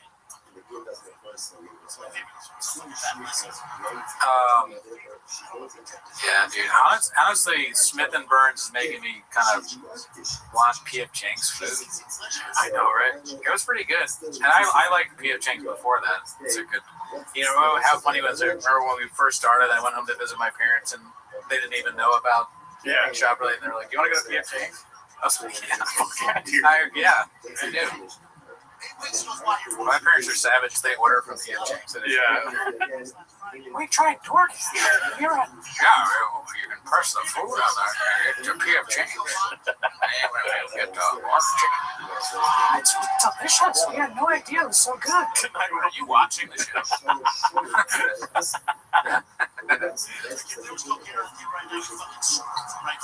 Started from right field, dude. Pasole. Dude, that's how I am with Pasole. Never had it. Throw Walden on? Damn, that sounds like a good idea.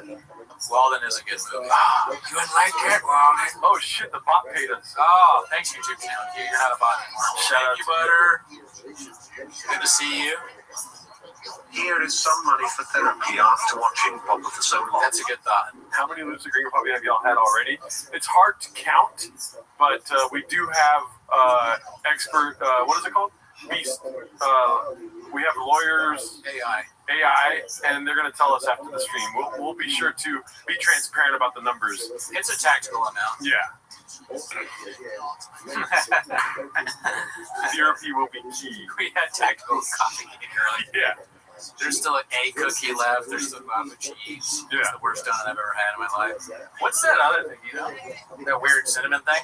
I don't know. I'll find out for You sure. should eat that. Yeah. Because I want you to have it. Those cookies were nuts.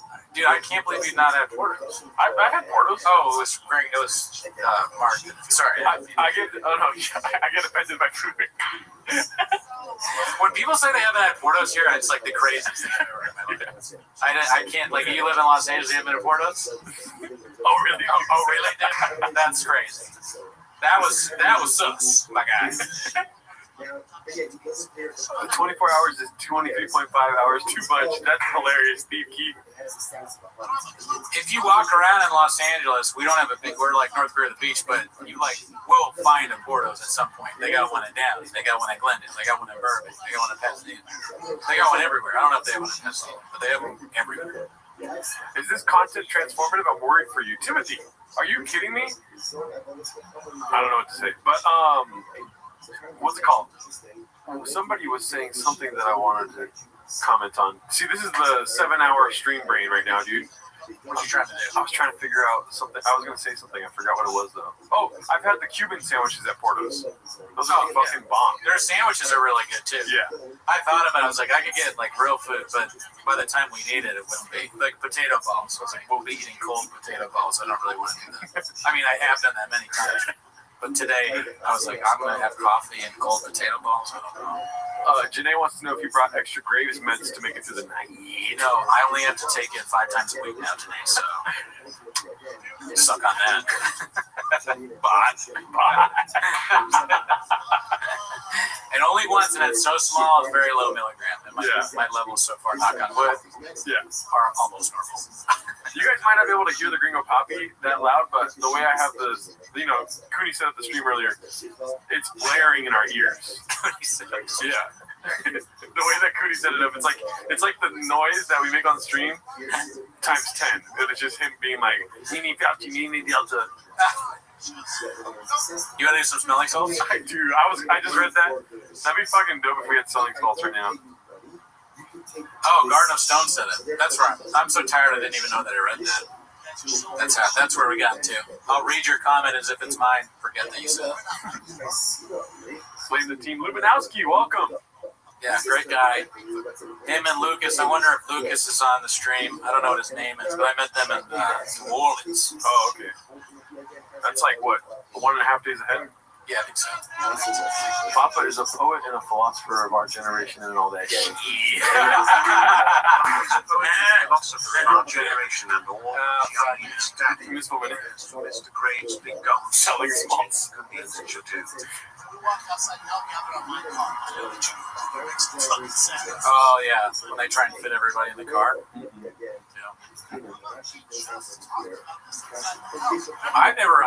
I still don't know what smelling salts are, to be honest with you. I know we've gone over it before. Yeah. I don't understand it. But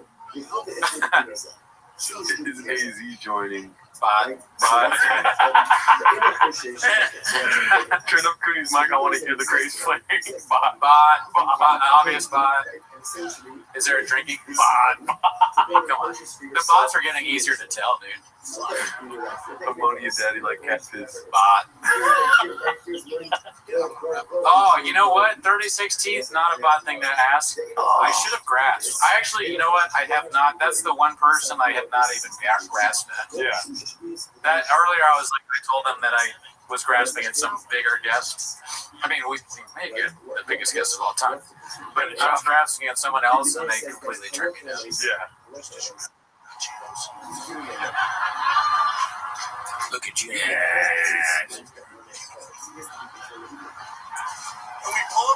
Look at you guys as another sleeper for greatest things ever said. Yeah. Everything you've told each other could have been a lie. You may never have been in love. But yeah, I was like, what? No, wait, no. You almost, you're like teetering on that.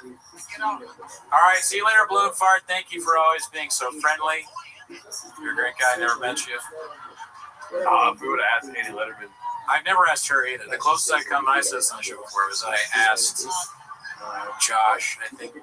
No, I didn't ask Josh to answer, but I asked Josh Potter, and he was like, no. And I figured that's enough. If Josh says no, then Annie will also say no. And I've never met Annie, so I have no connection to her.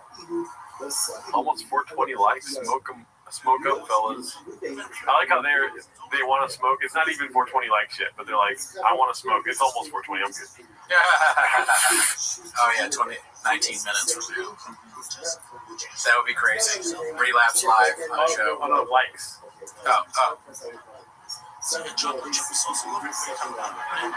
with salsa all over? Oh, 420 likes.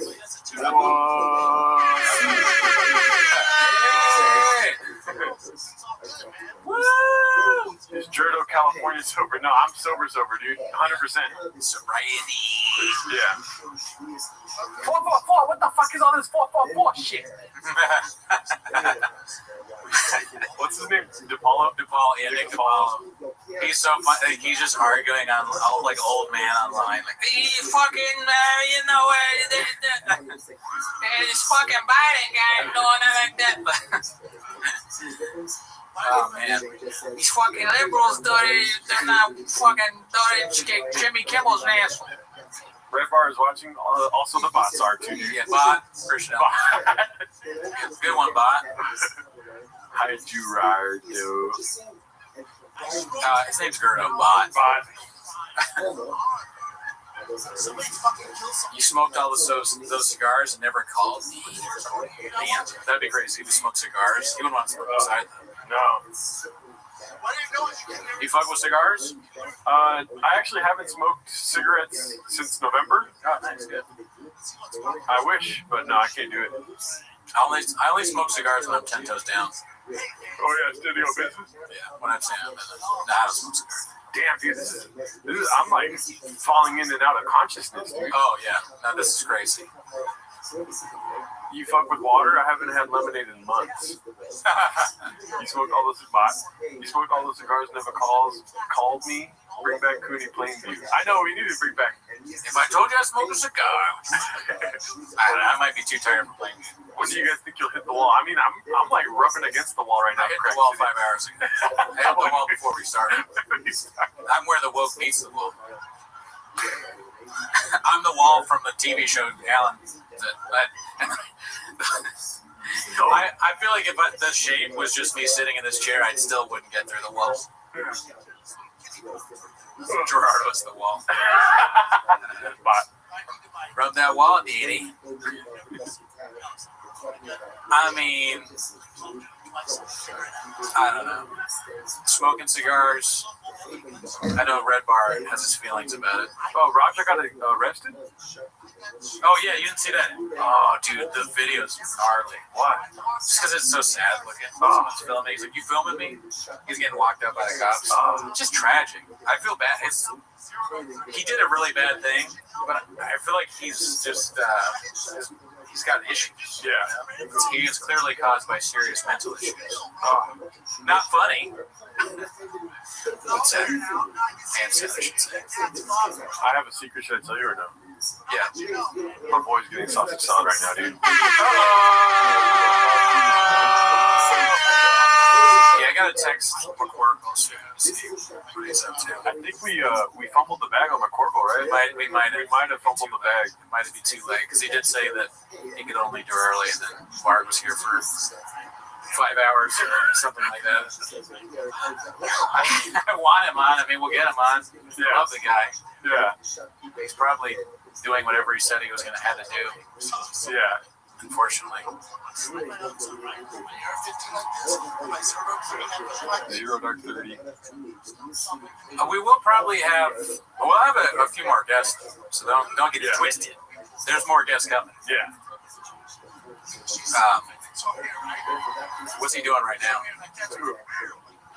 Oh, he's starting the closing bit. Every video I've ever seen, I Oh yeah, Yeah. the Lions. Yeah. I know I said this earlier. I would like to see the Elizabeth Marsden. What'd she say? BGL's telling a cat story as we speak. Yeah, I mean, I've heard. That's not the first time I've heard the cat story. Yeah. I don't know. I can't remember whether he talked about it before or with me. I don't remember. I heard Annie Letterman is tonight's special. Yeah, right. Dude, I wish. I regret not asking Moses. I guess I could shoot him a message. Moses, but I'm so tired. I know, dude. I hit the wall hard. Yeah. You've been carrying the load, Pause. Oh no, listen, take a nap. All right. If you want to switch to the couch, we can switch to the couch, but I'm fine. Oh, okay. I mean, I'm waiting for our guest. Yeah, and then couch. when IDM comes on, they can just take over. Yeah, IDM has to watch it. And we're gonna be sleeping. It's blue shirts and oath. They're like, all right, and go ahead. Don't talk to me. Don't ask questions. I bots. When they're like, hey, so are we on the spot? Carry on. Carry on. Bot. You fucking lazy sack of shit. What are you, Cutter? Do your job. Othello is Oathman, yes, he'll be on. I hope. Unless he tries to pull one of his bullshit excuses. I'm like angry now. Everyone is my enemy. Everyone's a bot. Hey, you know the one thing I'm looking forward to at the end of the stream? What? I'm gonna watch fucking Cowbell at the beginning, dude. You missed Cowbell. I did miss Cowbell. Okay, that's nice. How was it on a scale of 1 to amazing? How was it being him again? Or what do you mean? Wait, what are you talking about being him again? Oh, yeah, I'm not Cowbell. I'm sorry. I'm at Graves. Yeah. How was Cowbell did great. Hey, we should end the stream. Cooney's acting weird, dude. Adam and Cooney getting more unhinged as each hour passes. I don't know about that. You should see the things I call Othello in chat. I get canceled for that. Let me see. I want to actually ask the chat. Oh, man, where are you? Back to the beginning, I guess. Oh, you like that song? Let that boy get some sleep. Thank you, TriStar. You are not a bot. How good was Cowbell? Seen better. Oh, wait, you can't get canceled when nobody knows who you are, Never better. Let's see what they think. That's what I specialize in. Did you see Cowbell earlier? I am practical. We should have taken a nap while Mark was here. Yeah, we could have, yeah. What's up, Dallas? Love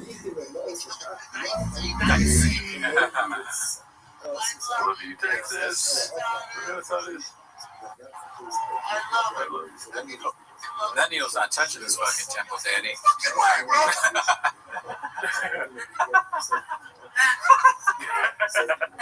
Look at the walk. He's not touching this temple. The walk is skilled. I don't care what anybody says. It's a skilled walk. It shows that he's been, studying the greats. Oh, my bad, Mr. Whole Foods. My bad. Yeah.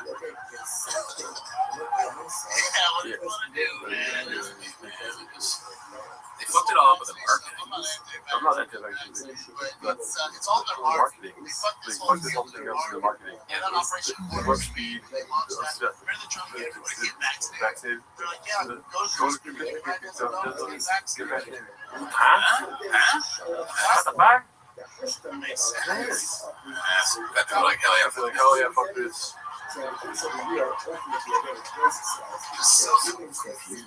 He's gonna call his mom soon. Mama, are you gonna get vaccinated?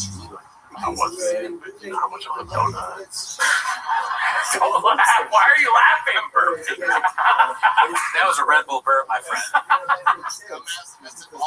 Miss it. The dumbass that messed it up.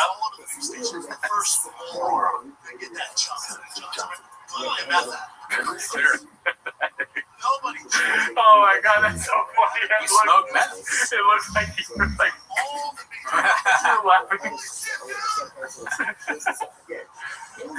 I gotta go. Sweating, bro. I feel like I'm going wings.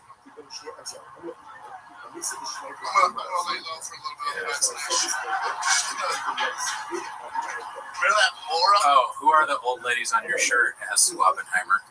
Golden Girls, Daddy. Where's all the English money gone? We need more English money.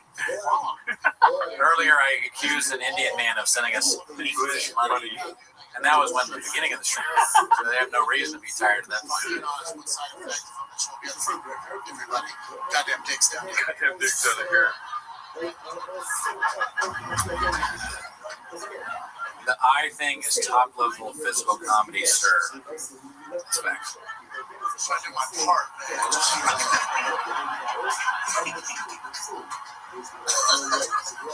It's good to be in Dallas. Oh, Nathan, are you English? Shout out to London.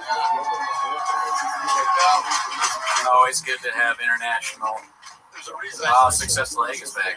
Goddamn Sticks Out. Yeah, you're right. Goddamn Dicks Out of Here is pretty funny. But get back in the kitchen, Successful Egg. You need to go viral on the Reddit. Okay? Hurry up. You can watch a stream for a little bit, and then you got to go right back to making clips. Oh, shit. LA is North Korea with a beach. San Diego Airport is closed due to a nose gear collapse on the runway. It says nose gear collapse. Sounds bad. Yeah, prayers out. I can't go through the lockdown. Straight up. Oh, shit. LB from England as well. Or whatever that last one. We did not do Or the UK. else. My lockdown was English and shit. Here's what I'm talking about. I wouldn't know that do anything. Sounds like what we need to do. The Gringo Poppy, dude. We're not locked down. Girls fight with me the other week. You're like, now we're fucked. Just fight with me. What are we going to do? Oh my God. My life would be So much easier if I was just gay shit. The laugh after that is so crazy. If I was locked down with the bros, Dallas. Quarantine with the homies. So much more fun we would have. Oh my God, dude. We'd like play video games all day. We work out. And then we fuck each other. That guy, it's like, whoa, fuck no. So we're going to play video games, bro. Sorry, man. That's don't burn yourself out, Kurt Lardo. You'll have a chance to do this all over again in 10 hours. Good one. Thank you, Assad. Yeah. Bot. I knew a bot when I saw one. Yeah. You know why bots say they burn out? That's why bots actually burn out for real. Us homeless cats, we don't burn out. Gordo is asking me which homies is digging up here. Joe Rogan. Yeah, probably just Joe. Governor of California, Governor Newsom, locked us down. Oh yeah, Newsom. Never heard of him? This guy fucking bankrupt businesses. According to the job. I realized my girl's not cool. She's not a friendly human being. What would he call Gavin Newsom? Can we do another poll for Gavin Newsom? I got some funny names. Nah, TikTok. I was gonna say he called Gavin Newsom Gavin DeGraw. What else? Gavin, I'm so tired thinking of things. Gavin Newsom, Gerardo Alarcon, Gordon got some. Gordon Gecko. Cheese on three, ready? 1, 2, 3. Cheese. Oh yeah. Gavin Bluesome. She gets it. She looks at you. Okay, come on. We've been 8 hours and we haven't said the name. We're trying to not do that one.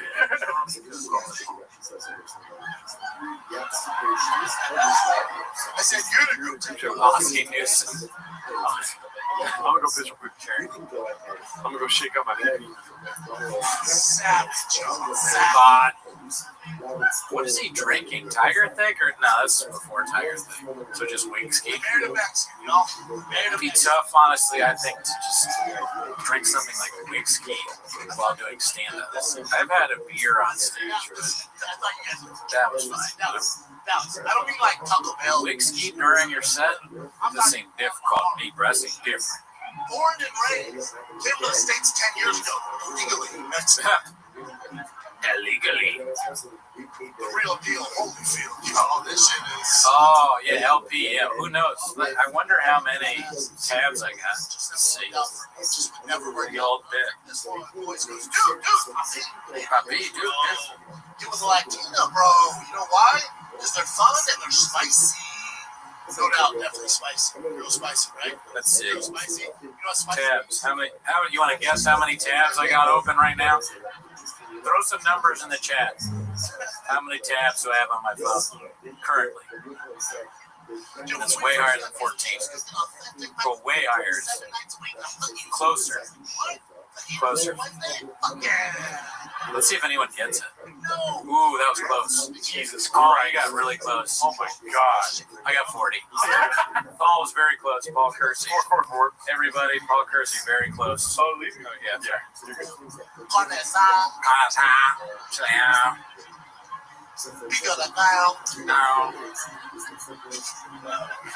He has a, yeah, that's a great point. He has a Google of tabs open. What's 444? What the fuck is this 444? New York, New York. I did that 23andMe. I did that shit. You spin the W. We measured my teeth. Yeah. This is me drive babies. They are babies, but they look small. Yeah. My first tab out 6'7", bitch. I need a fucking tater top once a week. A fucking hot pocket can kill you every now and then. I need a fucking tater tot one person Let's go with the Greek god. She for real? Every time they were come, like, does it ever occur to her? Maybe Brendan's not trying to shit his pants. You know, you want to hear something true, Cooney? Yeah. I'm talking to this girl, and yesterday the last message I sent her was, I'm watching the world's worst stand-up special for 24 hours tomorrow. What did she respond back? Can we flip? Close, but no. Guess good. Can I watch it with you? No. She didn't respond. Yeah. But I don't do this for me. I do this for my kiddos. Yeah. I mean, you gotta make money to buy baseball bats and cork for the bat. Dude, give me big cheese. She's like, what the hell, man? Carb load you around? Big cheese. She's like, nice. Dude, everything they eat, big cheese. She's like, dance. What the hell, man? Carb load you around? You never tail off the carbs? Nice. Dude, everything they eat, big cheese. She's like, God hell, man? Damn, dude. Carb load you around? Talk about Michelangelo, dude. You painting the Sistine Chapel right there, daddy. That's some of the best stuff ever written. Yeah. That's just facts. Yeah. Never tail off the carbs? That's game plan? Ice cream. Every That's what, like, the Migos or something like this, they should make a song called Every Night with that. Yeah. White t-shirt. Every night. Same Gringo Pop beat. I can't even do it right now. How many times do you think Futures watched the Gringo Pop music? A lot. Yeah. Great artists watch great artists. Yeah. You know, Iron sharpens iron. Yeah. You go around, you go up to fucking Bob Dylan, you're like, you ever seen the Gringo Pop beat? Yeah. That's fact. Watched it last night. So before I start this, you know, Comic, exactly. The special, dude. Yeah. The thick boy stick. Got his number. Yeah. Boss. Has Paul hit you up at all? Okay. Yeah. Good.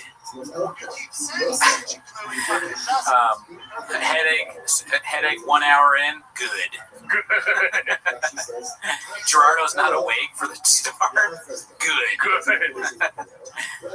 Oh fuck. I walked in the house last Friday. And I feel like that sounds like I'm Brendan talking to George when I say it like that. It was just funny. Do you guys think you can write a set that parallels Gringo Poppy but with slightly different jokes? Yeah. Yeah, probably easily. Yeah. Bye. That's how I am with fucking soul. I see it, dude. I will fucking take it to the snout. Like, get me around it. I see it, I eat it. So I walked in, I go, Mama. Like, Mama, what are you doing? I know you. Are you tired and complaining of grapes? He's kidding. Bot. Yeah, way to make me laugh, Bot. Gordo, none of your business, Bot. It's keto, bitch! Dude, Ryan coming in with a jelly roll talk. We haven't talked about jelly roll at all. Yeah. Dude, jelly roll would have been a fucking great get right here.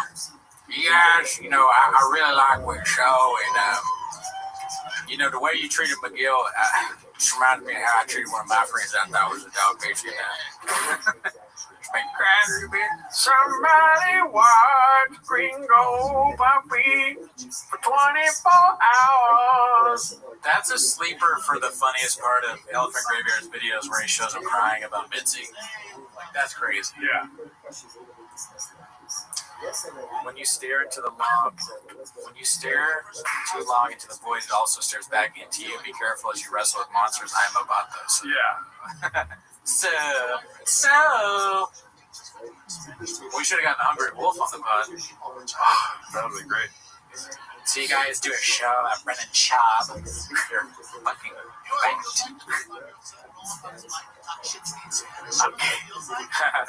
When's the You'd Be Surprised 24-hour stream? I don't think we can get away with that. Yeah, it's on Showtime B. Never heard of it. How sad would it be if we went to the gym with Tony and get bench more than us? Oh, if I can kill myself. you probably can, honestly. I don't bench. Nah. That's not facts. So I benched more than Gerardo the other day to prove I'm heterosexual. I love pussy. I love the way it tastes. I love the feeling of pussy on my penis. Pussy loves me. Girls can't get enough of Hinchcliffe. What's the food situation like? We got some surprises for you guys. Keep in mind, we are in stasis right now, awaiting the second half of the stream, which we're not even at the halfway point. Yeah. Which is a rough thought. Have you guys ever sacrificed a Saturday for Skits and Bits? Oh yeah, entire Saturday. An entire Saturday. Don't remind me of that. This is gonna be a rough weekend for me. A big deal. Yeah, we look at it. Don't do it. Ask Ellie. Oh, Ellie's Tony Hinchcliffe is her type, huh? I think it's wasted Saturday. Oh. Skits and Beats. So I guess they're saying that cowbell was never better. Oh wow, thank him. Text them and say thanks. Yeah, I'll tell him you guys said so you did a good job. I'm a motherfucking roasted lobster. I'm a motherfucking lobster. Red lobster, dude. That's so cool that people have been here since the beginning. Are you guys in your mom's basement or what? Yeah, bots. Almost cat. Yeah. I bet you don't even have a profile pic. Like I care. Next. Dude, fuck doing this for the rest of your life. Imagine streaming every day. That's crazy that those guys do that. The big streamer people. That's insane. I guess at some point you just gotta completely tune out. Like, I'm surprised. Yeah. I know. Well, you know the cool part about doing this though is that sometimes you get to meet your idols. You know what I mean? Yeah, sometimes. Sometimes it's just like What? unbelievable that you get to talk to people like this, dude. The CEO, which I'm gonna take my hat off. Oh yeah, dude, take off your hat, dude. Bald ass head. I can't have a hat on meeting the president. The CEO. I'm sorry, I should have worn a suit. I have a sports jersey. I'm embarrassed. It's number 66. I can't hear Brian though. Wait, that's Oh, there he is. I can hear him now. We did it. We got him. Thank God. What? Yeah. What's up, Dallas? Yeah. Hey. Whoa. Crazy. Man. BC. This is amazing. What are we calling today's episode? 24 Hours of Shop? Yeah. Oh, yeah. I don't know if you know this, but we've been streaming. Well, yeah, you do know this. We've been streaming the Gringo Poppy since 9 a.m. Wow. I did tune in early when Hella Mark was in there. I didn't see any baddies, but I could see in his eyes lots of Yeah, no, it was pretty crazy. Yeah, he had a lot of energy. Everything. Yeah. Everyone knows that. Yeah. So wait, fellas, Gerardo, you can hear me, right? Yeah. Oh, yeah, we can hear you. That's a wild hair day for me. Oh yeah, sorry. This is 8 hours of streaming here. Oh, yeah, this is what streaming does to your hair. You know, you got them raccoon titties over there. Hey, are you guys, how much caffeine slash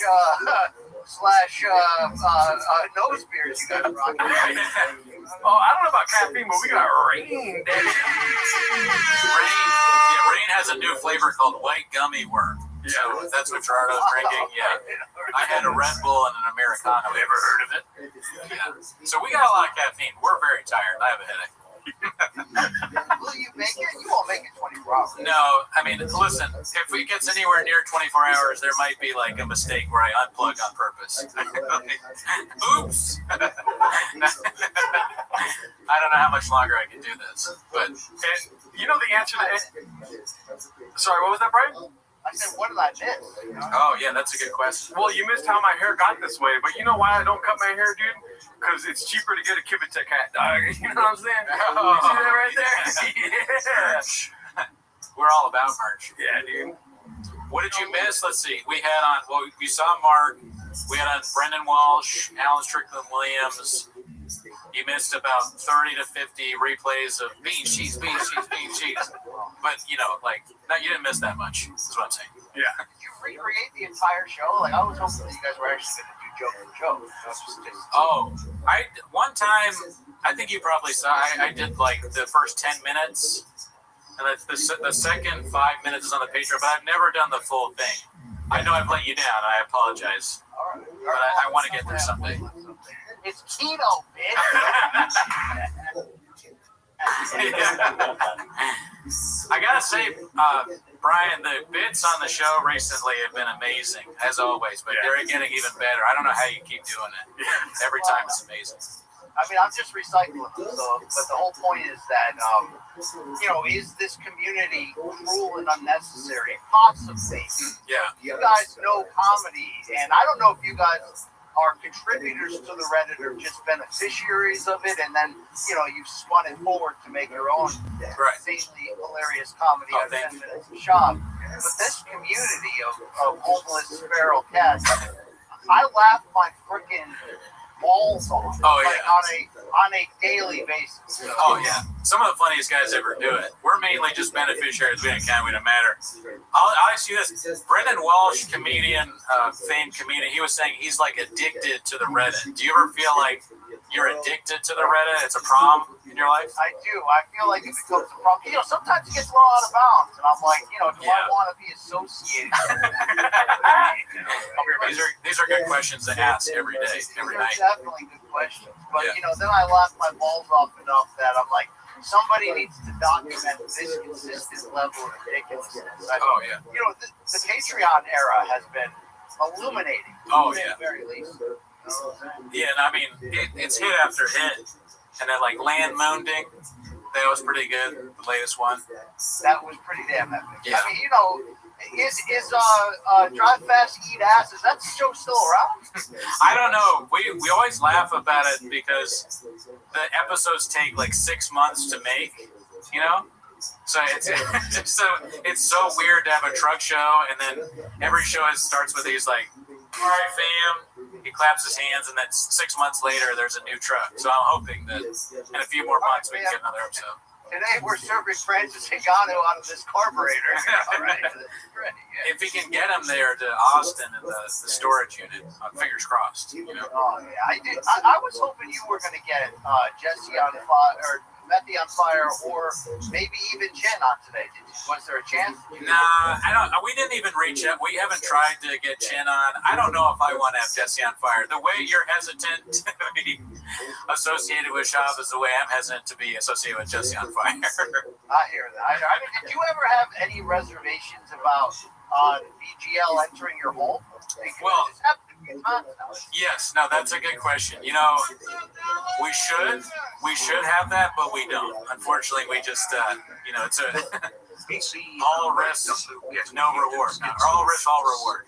You know, yeah. Me and Mark, we went out to dinner before the first time I met him, and we sized each other up. And you know, I was like, I could take this guy, so I let him come over. You know.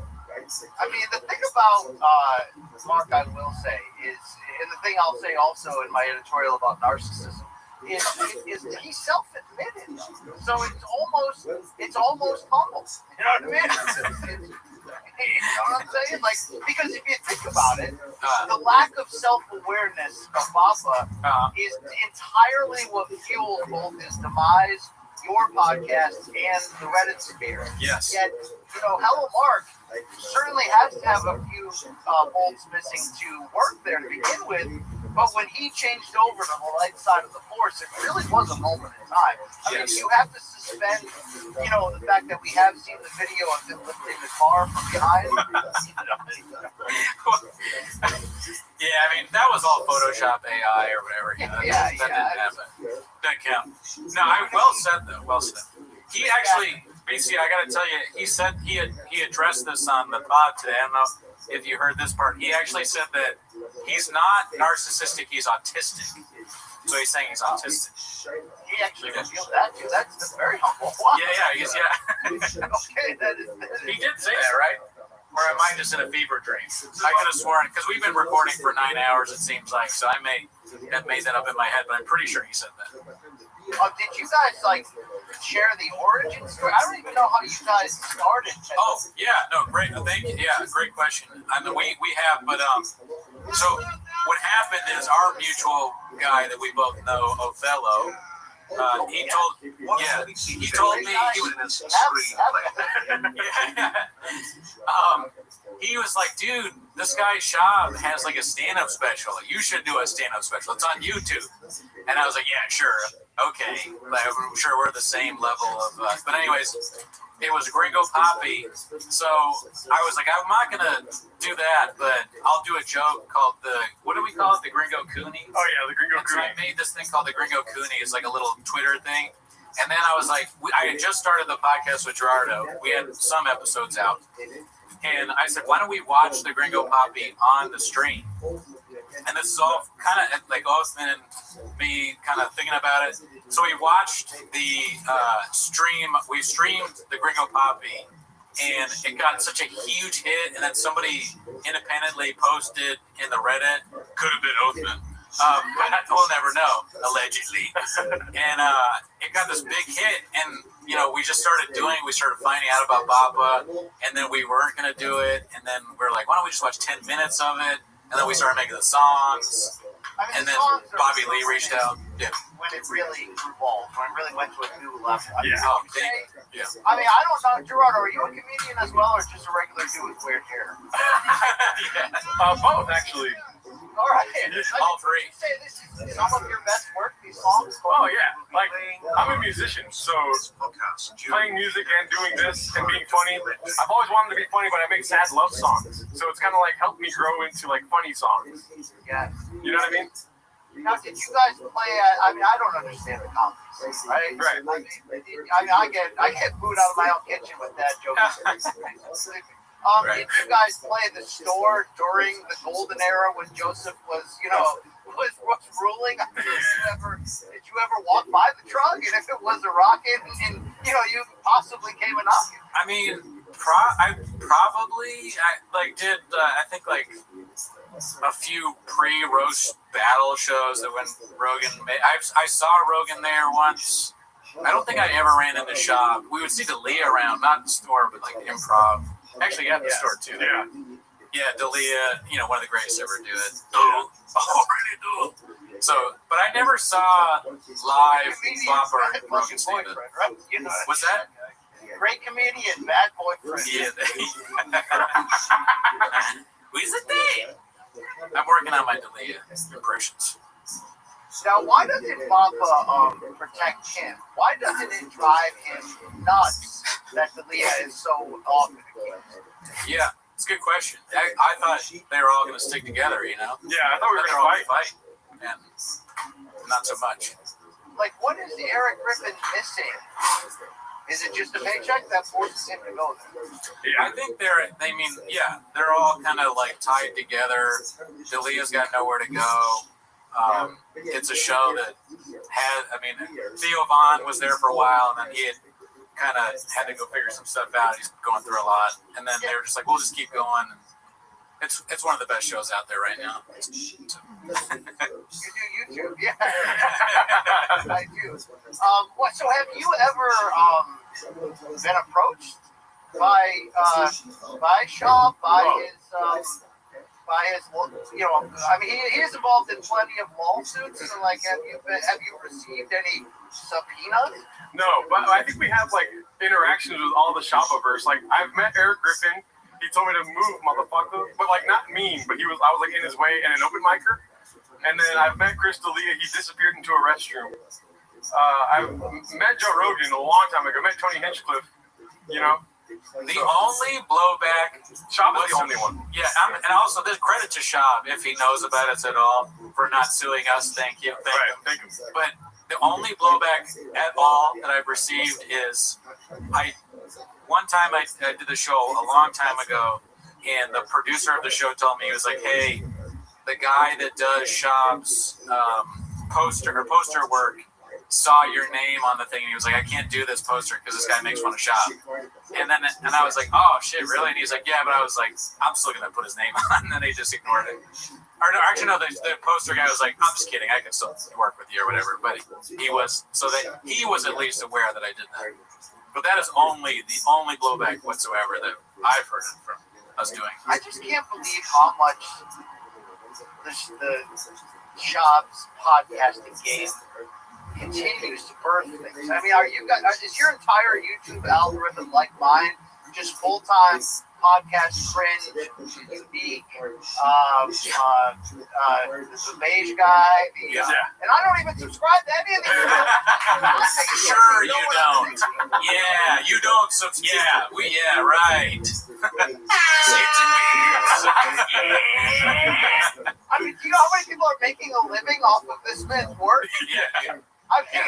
I mean, his father doesn't even know it, but he's financially fueling not just his son to stay alive, but all these other comedians. And we thank Harold Shab. You know, we're so happy that he was able to move here from South Africa in the Emerald Mines. Yes. We really appreciate that.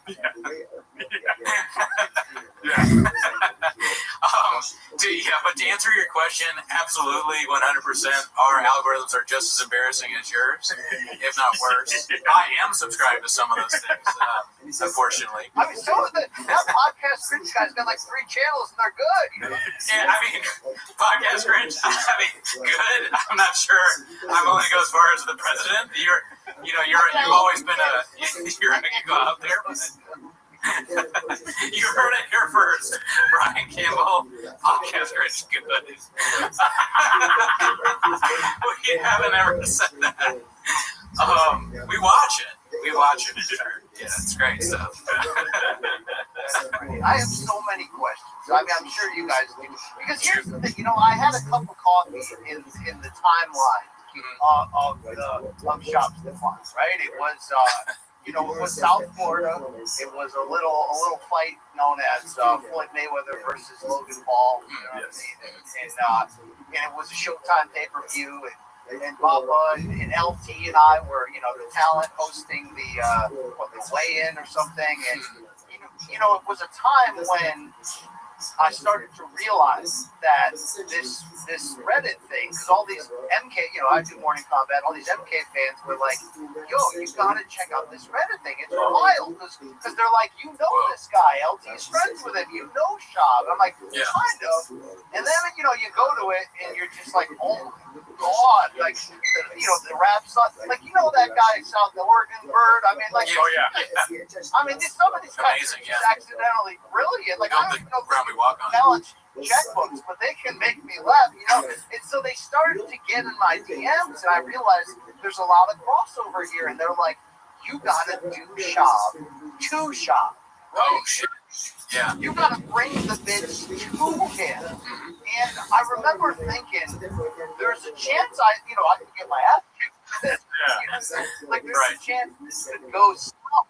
But I've got to be honest, I delivered those during that weekend when I shared a few streams with him. I delivered those Shabisms. Assuming that he would, I'm almost throwing the lob for him to dunk on. Yeah, exactly. You're the pro comedian. Yeah. I'm the stupid guy who thinks he's funny, who isn't. So I'm just going to lob him and then you'll dunk on me. Yeah. And then, or plan B, I was thinking of, if I could get him to address it, it actually will kill the hatred. Yeah.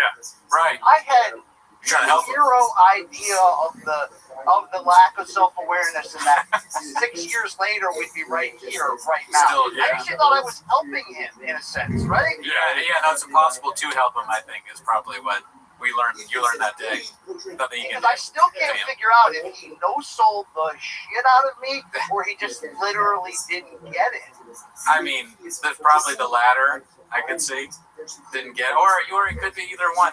Oh, you know, one thing I wanted to ask you, and feel free to, you don't have to answer, but when we first started on the Reddit, we would hear about you, and they'd be like, the CEO, Brian Campbell, BC, and it was like, not the wartime though, not wartime, sure, yeah, Errol Hawani, BC.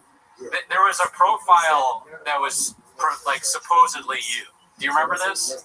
I do remember this, and to this day, I wouldn't even know how to post on that. Okay, so we don't know who that is. Hi, BC, I'm sure you just, or whatever. Yeah, no, I have no idea. We have no idea who that was. Okay. I just recently figured out that it's an app that you can download. Like, I'm 47 going on 75. I have no idea.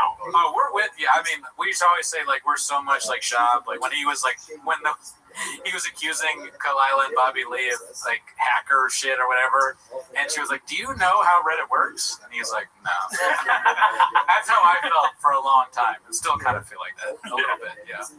I mean, do you think, like, for example, the latest I saw, it could be many life struggles behind, but the Patreon thing, he answered like potentially liable answers on Patreon about the CBD lawsuit. Oh, really? Does he like not assume that people can take that and put it on Reddit, or that's even worse, every single Patreon subscriber is just a Redditor? Like, I mean, there is no deeper pain than being an attorney for Brendan Schaub, I'd imagine.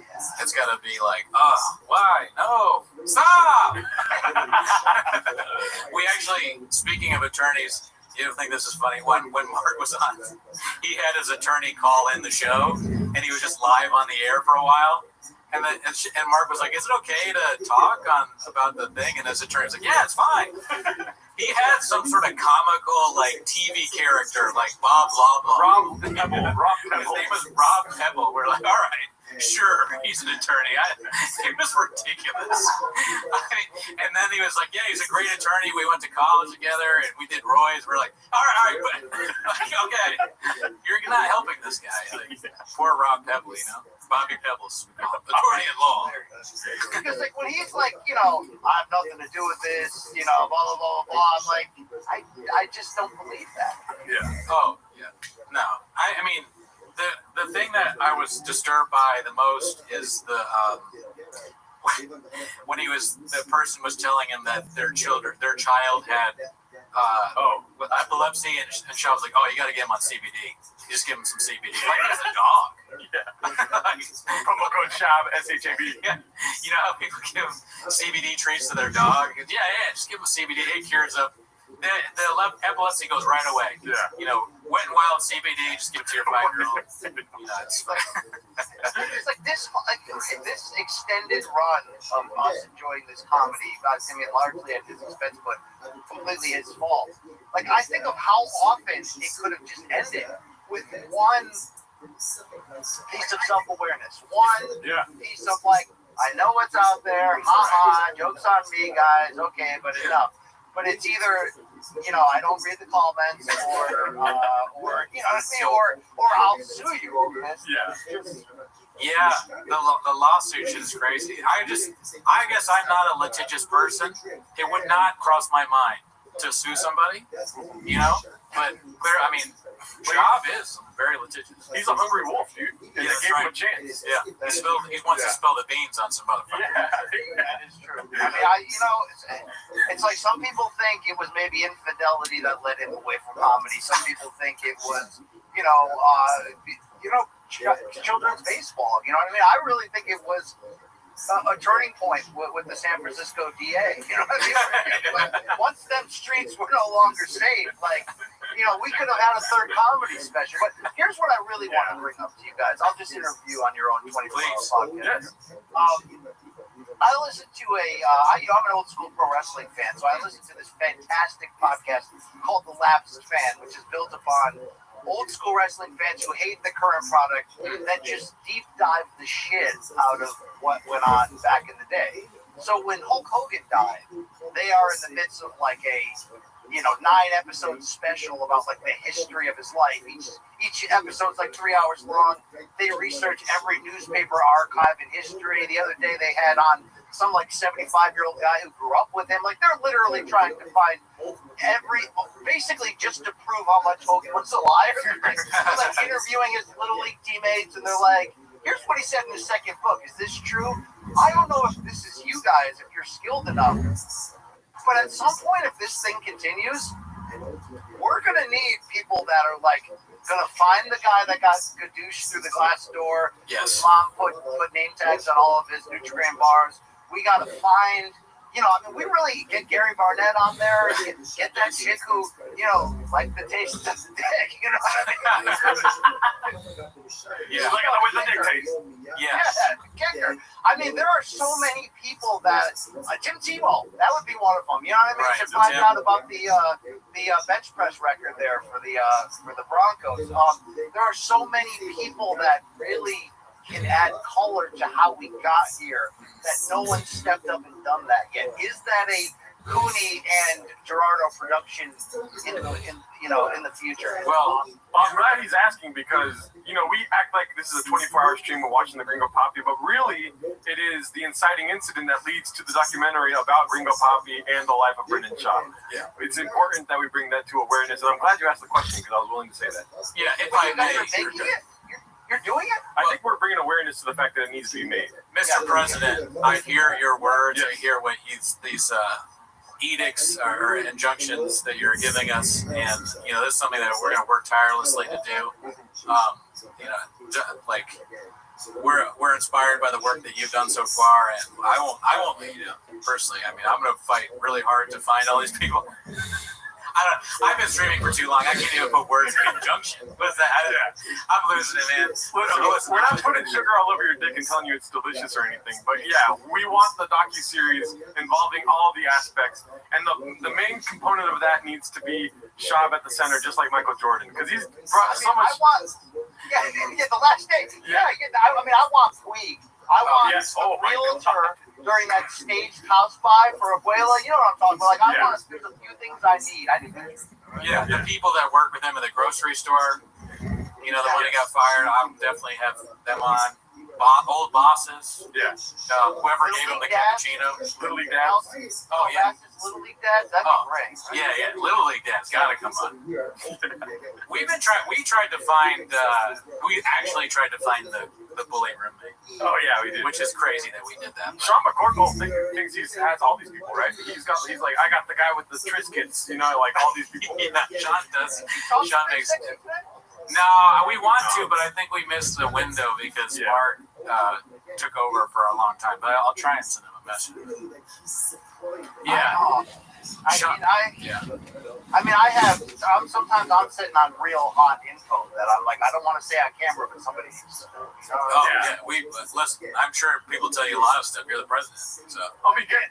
The meetings, when you're in the room, the situation room. You can only imagine what you hear there. Like, for instance, I watch those. Yeah.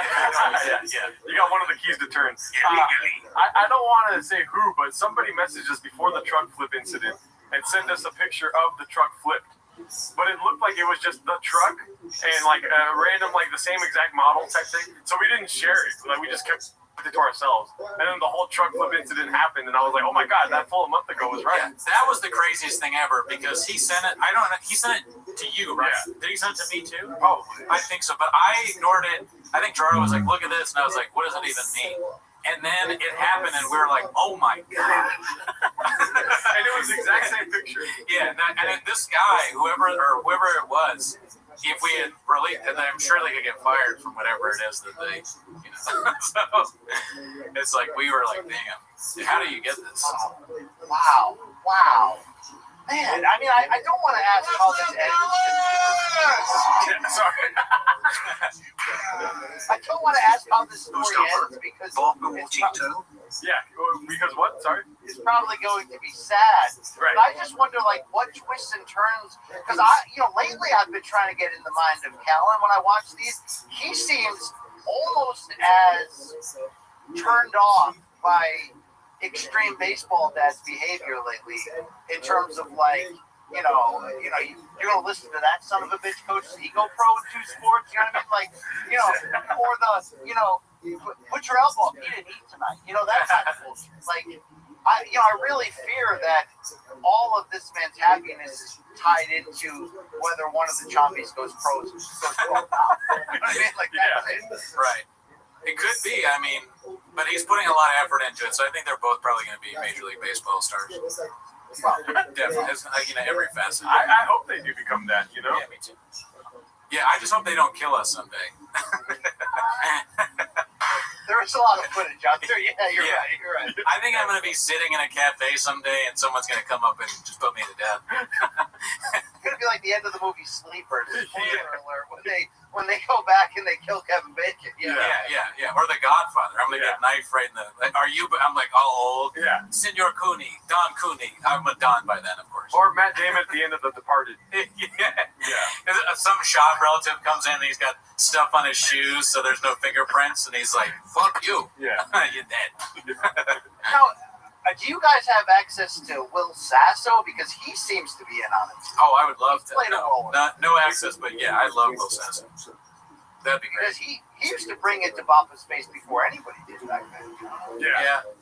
I liked the thing he did with they were doing some crazy AI content shit. Oh, yeah. Interesting. Like, didn't they do a whole... George Carlin. Yeah, or George Carlin. I think that's interesting. Creative guy. Rousey, too. There's there's times when I'm like, yo, if I could get an interview with Rousey, because sometimes she's, pushing a comic book or some movie or some reality show, and through my journalistic connections, I could conceivably get a stupid interview where I'm obligated to ask 4 questions about something no one cares about. Right. And sometimes I'm like, can I slip in the kind of question that can continue, could illuminate some of the missing pieces that we don't know in this story? I think, follow your journalistic instinct there.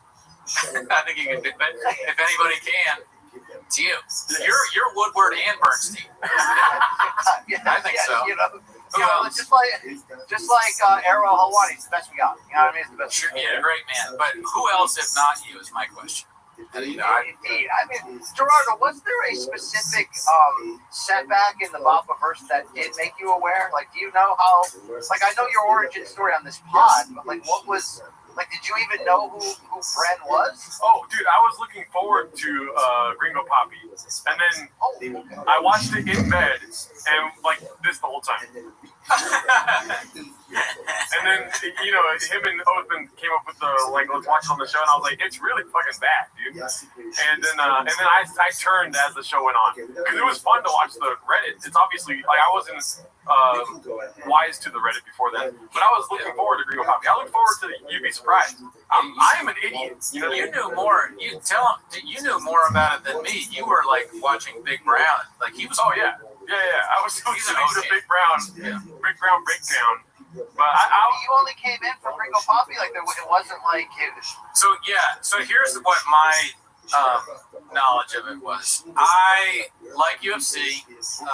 And I'm pretty sure I watched the Ultimate Fighter that he was on, and I honestly I was like, oh, I like this guy, and but I didn't really know anything about him. And then when I was doing stand up, and like the time when he started, people would post about how this angry bitter comics would be like, this guy thinks he can do stand up now because he did UFC, blah blah blah. And I watched and I was like, they're just hating on him. And then he had a Showtime special, and I was like, I don't have any interest in that really. I kind of was like vaguely remembering him from the Fire thing. But I was like, it's probably bad, but I'm not gonna watch it. And then Othman was like, dude, you gotta check this out. And I watched it with Gerardo. I was like, oh my, I had no idea. And then I went back and watched You Be Surprised. And I mean, cool story, bro. At that point, I was Baja mode. Yeah, I was very surprised by what I saw. The Jamal story, the story about the doctor. Oh And then when they show, when I think the moment I got fully aware was the Beige frequency documentary. Yeah. Like that changed everything. Yeah. Oh, I watched that too. Do you know That Greg? was after the first special. Yeah, no, I think was it about the first? Yeah, probably was the first special. Do you know Greg Zoo, the doctor? Have you ever met him? No, I've seen him at UFC fights, though, and I hadn't even ever realized he existed until Beige showed the side by side of Chop doing the Asian voice, and this guy being like, "Well, that's all." Yeah. That was so crazy. It was a special time. Yeah, that was one of the greatest things he's ever done. I mean, he might be a Hogan-esque liar. Like, it really is on that level where, like, I think, like, legitimately 90% of the stuff he says is not only false, but is easily, like, flippable. Like, you didn't have to lie about all this stuff. Yeah. Still would have thought you were decently cool. You know what I mean? Like, it's just, it's mind-boggling. Because it's just one, it's equivalent of like a 5-year-old that's just lie on top of lie on top of lie on top of lie on top of lie. There's never any reason for his lies. Like the random things I just think about the time when he was like, so I had this Spider-Man over for my son's birthday. He was this fat guy on cocaine, this fat Mexican guy on cocaine. It's like, what? No, you didn't. That didn't happen. There was no fat Mexican Spider-Man in your house. Yeah. It just doesn't exist in real life. That's what I mean.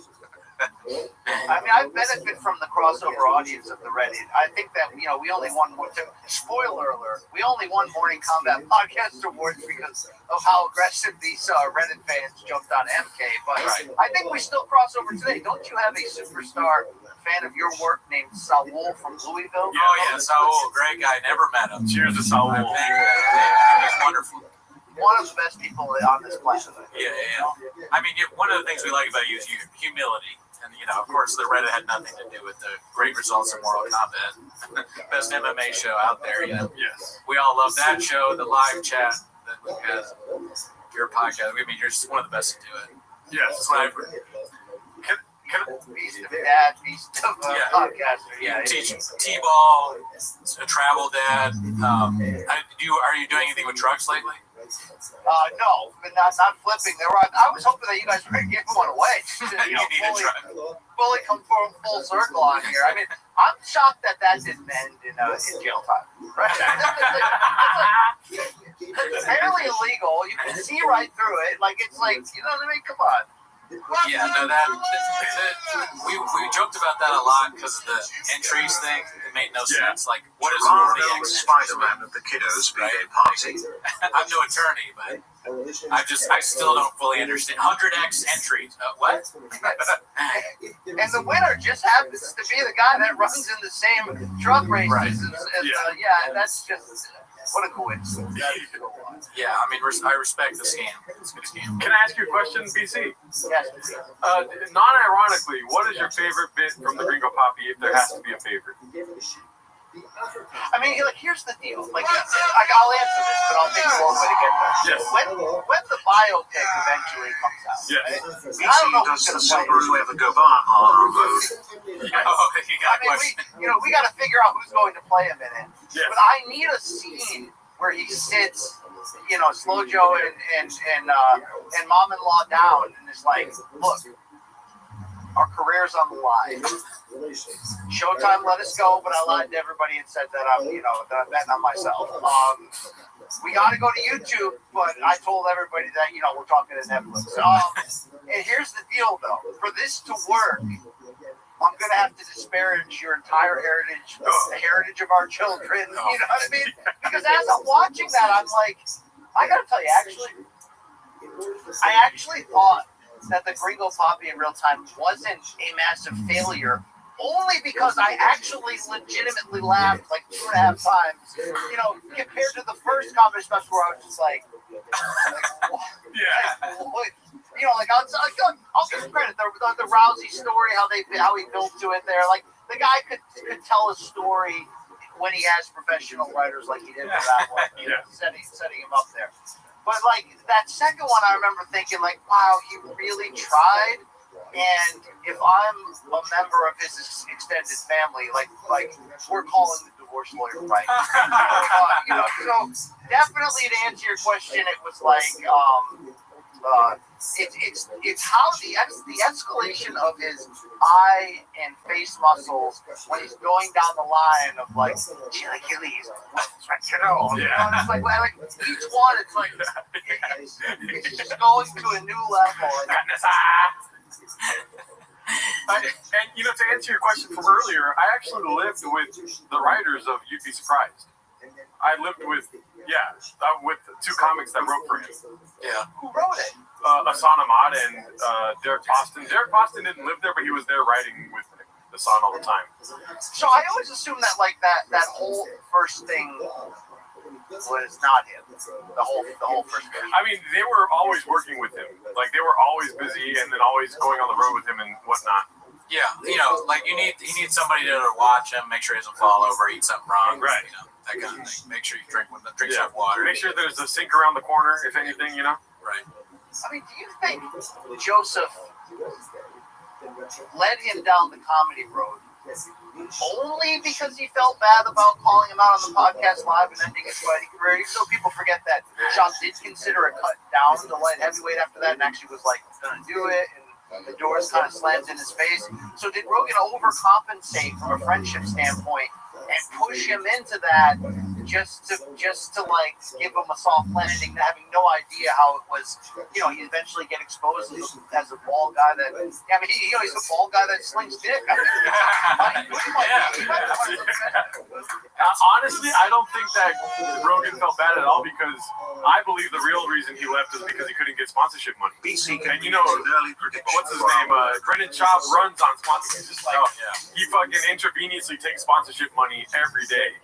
And when they started changing to the Reebok deal and whatnot, he left coincidentally. What I think, and nobody thinks this, so I'm just a kook. I'm a crazy guy. I say a lot of wild stuff. What I think is that Joe Rogan, at one point in his life, somebody told him, like, they sat him down, they're like, hey, you know what? You're not funny. Yeah. You are not funny. And he heard that, and he was like, oh, I'm not funny? Well, then no one will be funny. Yeah. And that's how he started. He was like, I'm going to be the worst comedian ever. Yeah. And then I'm going to become so popular that everyone else has to be bad. And I will make my friends the biggest stand-up comedians there are, who are also not funny. Yeah. One of them is just going to be some goon that throws people out of doors and, like, is a racist. He eats other people's food and their Triscuits and calls their mama whore or whatever. And it's a big strategy. He wants no more comedy, and he wants everybody to live in squalor and Lake Austin. So it's a big plan. The whole thing is, a lot of people are involved. So I'm done. I'm not going to say anything else. I don't know. Maybe if there's a gap, and I think you can play baseball full year round, so maybe there's no gap in the schedule. But will things get bad enough? Because we always thought if things got bad enough financially, we could see him in a bare knuckle fight, or we could see him in a Jake Paul boxing match, or something ridiculous like that. But now I'm like, is there a lack of shame enough that there will be a comedic comeback that's only fueled by keeping the lights on? Wow, that's a great question. A dark question. It could be dark, but me and Cooney are very optimistic about this idea. Like, if he leans into the bit, which is probably impossible, but there's probably like a 2% chance that he does do that because of financial distress. He comes into comedy again. He leans into the bit. He sells merch about like water. Like, he sells 4 different shirts: water, weed, doing hair. You got to collect them. That was part of what I was trying to sell you when I took that chance and was floating his own comedy work at him, just kind of giving it an opportunity to shut me down. I was hoping that he would actually lean in enough to not only make the hate go away, but exactly what you're saying. If you leaned in and did your own bits, leaned into your own ridiculousness, put the slogans on a T-shirt, that's money. That isn't even like the amount of views another special would get on YouTube. I mean, so many. Yeah. Like at least 2 million, but probably more. And then he should do it just because of that. And you don't even have to buy the views this time. He's like the Rocky of being stupid. Because like Rocky always comes back. So Schaub is always going to do something even more stupid. I did this last time, but this time I'm going to drink poison on air or whatever. He's the stupidest person of all time. Like the fish tank era was quick. Yeah.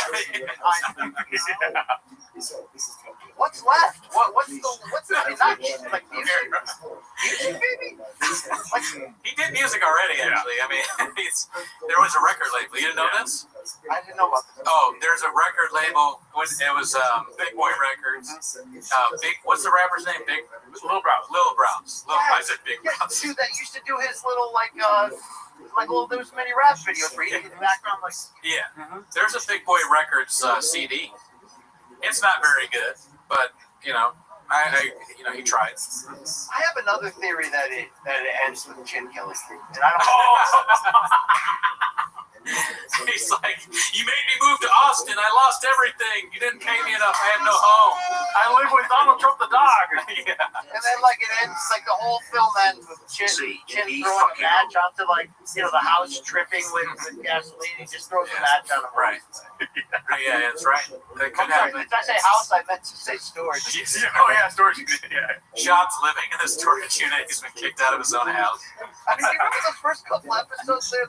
The lights would go off because they were on timers. The train would go by. I mean, it really was just. Oh, Mark Harley's. Is there going to come a time when he was in on it all along? I don't think. I mean, he's like Pagliacci, the mask off. I've been talking because this will be forget Andy Kaufman. This will be the his greatest work. It'll be chef's kiss genius if it turns that way. And I think he should just lean into it now if he's listening and lie and act like he was. Because if you really think about it, let's go over. If we take a pie chart, let's look at his viewership right now. I'd say 82% of viewers are bots. And then 12% are Redditors. Yeah. Right? You know what I mean? Probably. And then probably a couple other little league dads and some of those baddies. Some of those baddies in each city, right? You know what I mean? Oh, women love shop. Because I don't I wonder if the hate financially has kept him afloat. The reality is no, it's been his dad. But if the hate, you know what I mean? If the hate clicks have kept him afloat, if one day he just goes it's like the big reveal at the end of the movie. He's I was in on this. This was all. I mean, that would really be beautiful. Yeah, he should wear Joker makeup when he does it too. Yeah. That would be amazing. Yeah. It was me the whole time. I don't know though. I just it just seems too convenient for him to be 60 years old and be by the way, I did that all on purpose. It's he could have been way more successful if he didn't. I think success is his barometer. Whether it's on purpose or not, it's unlike anything. And Welsh said this too. It's unlike anything I've ever seen from anyone in history. And I've studied history. Yeah, I've not seen anything like this. He's like Rasputin or something. He's a historical figure. I just he lies like Rasputin. But he's not as smart. People are more smart than they were back then. My favorite Chavism, and I think it's died lately. I don't even think the new kids know about this, right? Is Underwater Lopez. Yeah. What was that? Mark doesn't even know. Was that a glitch in the Matrix? What? You know what I mean? Those are one of those moments where you're where suddenly you see a non-playable character walking on the hillside and they just disappear. What was that? We don't know, and Mark doesn't know. And when we were talking about that with Walsh, he was saying that Shab is so ridiculous that he almost feels like he's in another reality. He doesn't see this as real. Yeah. The Shab stuff is so strange, all this stuff happening, that he's is this even real at this point? How is this possible? And I talked to people that worked in that West Coast office during the Showtime era, and the whole pissing in the office sink in front of everyone as people are getting their lunch out of the fridge. That's 100% real. That is not a bit. That is complete Hell's Angel, mark my territory. Yeah. I don't give a damn about any of you. I mean, could you imagine there's somebody filling up their coffee mug, somebody else going on there and And this dude's just, The spreading boss. it wide over the community sink. Do you think he rinses it afterwards, or just like? I don't think so. Yeah, I mean that's funny. I've never really put myself in that position where it's like, can you imagine your boss? Yeah. You're just working at a bookstore or something, and you see the boss go and piss in the sink. You're like, They're like, did you rinse it? He's like, I didn't shit, I pissed. Why would I rinse it? He's like, we've been streaming for a long I just hope Chin isn't the one that has to go in like the seat cushions and pick out all those. Like, bags. Oh yeah. Yeah, Zin's. That's crazy to put it in your own furniture. Yeah. You own that furniture. Yeah. Why? It's yours. Yeah. You're definitely suffering from Down syndrome. Degrading your own stuff. It's one of just the great epic falls, but at such a slow, sustained pace. Yeah. It's like it's the slowest fall in history. Yeah. He'll outlive us all like some kind of stupid cockroach. You know? He's going to be there. When we're dead and gone, he's going to be like calling the president of some country the wrong name. Like in an offensive way. How many more do you think of Tiger's birthdays that Theo will show up? Like, is that only I just hope he doesn't kill me type of gesture, or what? Oh, I don't know. I mean, they stick together. She hasn't missed one. Really? Well, I think Theo is like of service to others. He, shop had a big part of his earlier days type shit. You know what I mean? So maybe he'll never stop. Maybe Shop fucks up the relationship just like he fucked up many other relationships, with him and whatnot. You're questioning about Underwater Lopez, though. That does bring it back to it being a joke the whole time. If one day he shows proof that he told Chin not to edit that part out, you know what I mean? Yes. Where he's like, leave this in. Yes, yes, leave that in. I know I glitched out, but you'll see in 40 years why I did that. Yeah. I mean, how mad would you be if the editor of your show didn't take things out that were insanely embarrassing? Yeah, I'm with you on that one. It's a perfect storm. It's like they got a terrible producer, 2 bad co-hosts, dead air left and right. In a storage unit. In Austin. Where it's hot. You know what? Like, Chin seems like a good dude. He can sing. Like, he makes gross fish on those camping trips. But I have a heart for that guy. Yeah. Oh yeah. No, I enjoy Chin. I think he's funny, and I feel bad. I worry about him with the way they talk about him. We can never tell what's true or not. They're like, they have him on the show, this guy that works for them for not enough pay and all this, and they're like, you're an alcoholic. Like, all right, I thought my job was to produce the show. They're like, you drink too much, your heart rate is bad. What? Sleep outside, Chin. Yeah. And also, we didn't think of any moving expenses for you. Like, we didn't help you. So you're living with your brother now in Texas. What? Doesn't sound like a good job. Yeah. Yeah, it sounds like he's getting paid just enough to keep the lights on, like a Social Security type of thing. Well, we got some skinny on pay if you're interested in how they get paid. Mark was telling us, Chef and Mark in the chat going wild, but Mark said that Chin makes, and I feel bad saying this out loud, but I've streamed for long enough that I have no culpability. Chin makes $100,000 a year. Jamie makes $1 million. What'd you say? Jamie makes $1 million on Rogan. $1 million a year. Sure. Yeah. That's probably a discount. But what did Callan's get? Callan got 25 a month. 25 a month. Wow. How? That's a lot of money coming out of Harold Shop's pocket. Wow. Is that theater show? I'm making stupid bits. I'm doing skits and bits. I like to call him Harold. But so Callan making that money when Mark told that to Walsh, you could see a part of Walsh died. You could see it in his eyes. He was like, that's what he was like, this doesn't exist. And also a part of me died. How does he make that much money? I legitimately would have guessed like $32,000 for Chin. So actually, you know what, Chin? Maybe Chin's in on it. I mean, Chin's got to be. Yeah, I mean, 100 sounds like a lot more than I thought he was making. Because, we heard that he just doesn't pay his staff. A lot of times he just won't pay. Yeah. And then he does he fires you, and then he does donuts in the parking lot. It sounds crazy. I gotta say though, as a pro wrestling fan, Hella Mark's face turn, after that broke down, it was pure pro wrestling because when he was a heel, I hated him. One of the worst people on this earth, and then you just instantly had a heart for it. Yeah, World Wrestling Federation. We don't deserve Mark.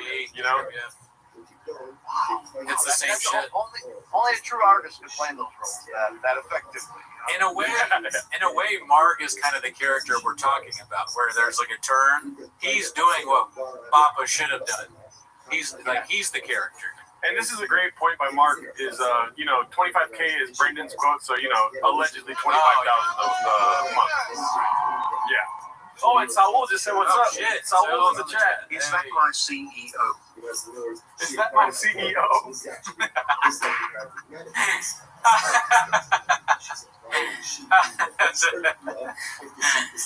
Man, damn. I mean, if this documentary is going to be, what if you just got all of those power players together?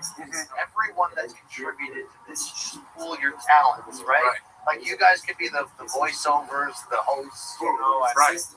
And we'll get podcast Fringe in there. We'll get. Yeah, you love that guy. We'll get Elephant Graveyard, not that guy. We'll try and get Elephant Graveyard first. Let me ask you a question. Are you ready for Sundance, B? Ready to go to Utah? Yes, please. Okay, let's do it. That someday, me, you, Mark Harley, we'll all be in Sundance, Papa. Utah. I don't ski, but I'll have some hot cocoa with you. Red carpet, Sundance. Oh yeah, we got to do it. I thank you guys for doing this. It really, it allows us like-minded individuals from different backgrounds, but just to come together and have community. I agree. We're not a club lot, for sure. At the end of the day, it's about spreading love, community, just helping out a friend, all the good stuff. And he was kind of reaching for Kalila too, right? Yeah. Oh, yeah. But are you looking at the similarities or the differences? You know what I mean? Because I would reach too. You know what I'm saying, dude? Facts, daddy. Gerardo hits on Kalila every time Bobby Lee sends us a check. Yeah, dude. Yeah. I don't sign the back. I just put my phone number. We get paid from Tiger Belly, and he just sends a message saying, "What?" I think it's unprofessional. Personally, there's so many mountaintop moments on this journey. The Bobby Lee thing is probably that might be the biggest. Was the Reddit most on fire during that? Yeah, probably that or Truck Walk. I can't tell. Somebody's Truck Walk it all kind of blends together. Kind of made it. I feel like Reddit grew up because of Truck Walk. But the Bobby Lee thing, especially the appearance he made on that podcast. Yeah, that was great. Define bullying. I'm 38 years old, but I struggle with the idea of somebody. I don't know how old Callan is in his 40s or something like that. I don't see myself. That dude's like almost 60. He's almost 60. Yeah, he's 75 years old if he lives in the shop. But I like that somebody that old calling someone else and threatening them like he did. That's the craziest thing I've ever heard. Flip flops on? Yeah, wearing toe holds. Yeah. It just doesn't. It almost seems made up. Is he a villain from a movie? It's just the. And who are these investigators that he hired and got scammed by? We need to interview those guys. Yeah, the scammers. I just said we. I think I'm on this documentary too. Right. I'll play myself in the biopic. Right. We find out while we're doing the documentary that you are one of the scammers. And BC did it. Who else? It'd be so funny that people that you would never suspect, GSP is in on it. I did the whole thing. It was very funny. He's in Canada smoking a cigar or some shit. Yeah, everybody's in on it.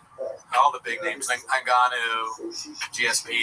Can I ask you a question from the chat here? What would be a good name for the biopic? Great question. One of them I liked a lot was Friends in Dark Places. That's pretty good. I like that one.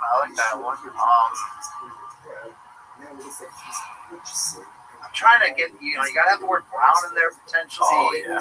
Thinking like a stain or skid mark. I don't know. Like it kind of depends how it ends, right? Like, is there a hero turn? Is there a chapter in the Bothlasphere?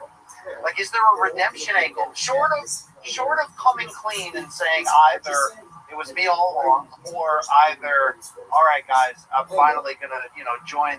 If I can't beat them, join them, which won't happen, right? Because if you're that lack of self-awareness, it'll never change. But like, is there one more? I got one.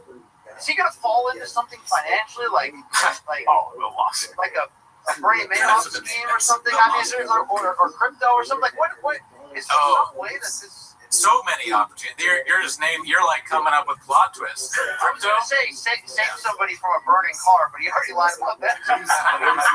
Crypto for sure. It's too bad he never got into NFTs. I guess there's still time. But as far as like, if you're thinking of a name for a documentary, you gotta think about the name Drugs and Fucks. Drugs and Fucks. That's a terrible name. You're a bot. Yeah, bot. But thank you. You gotta think about the.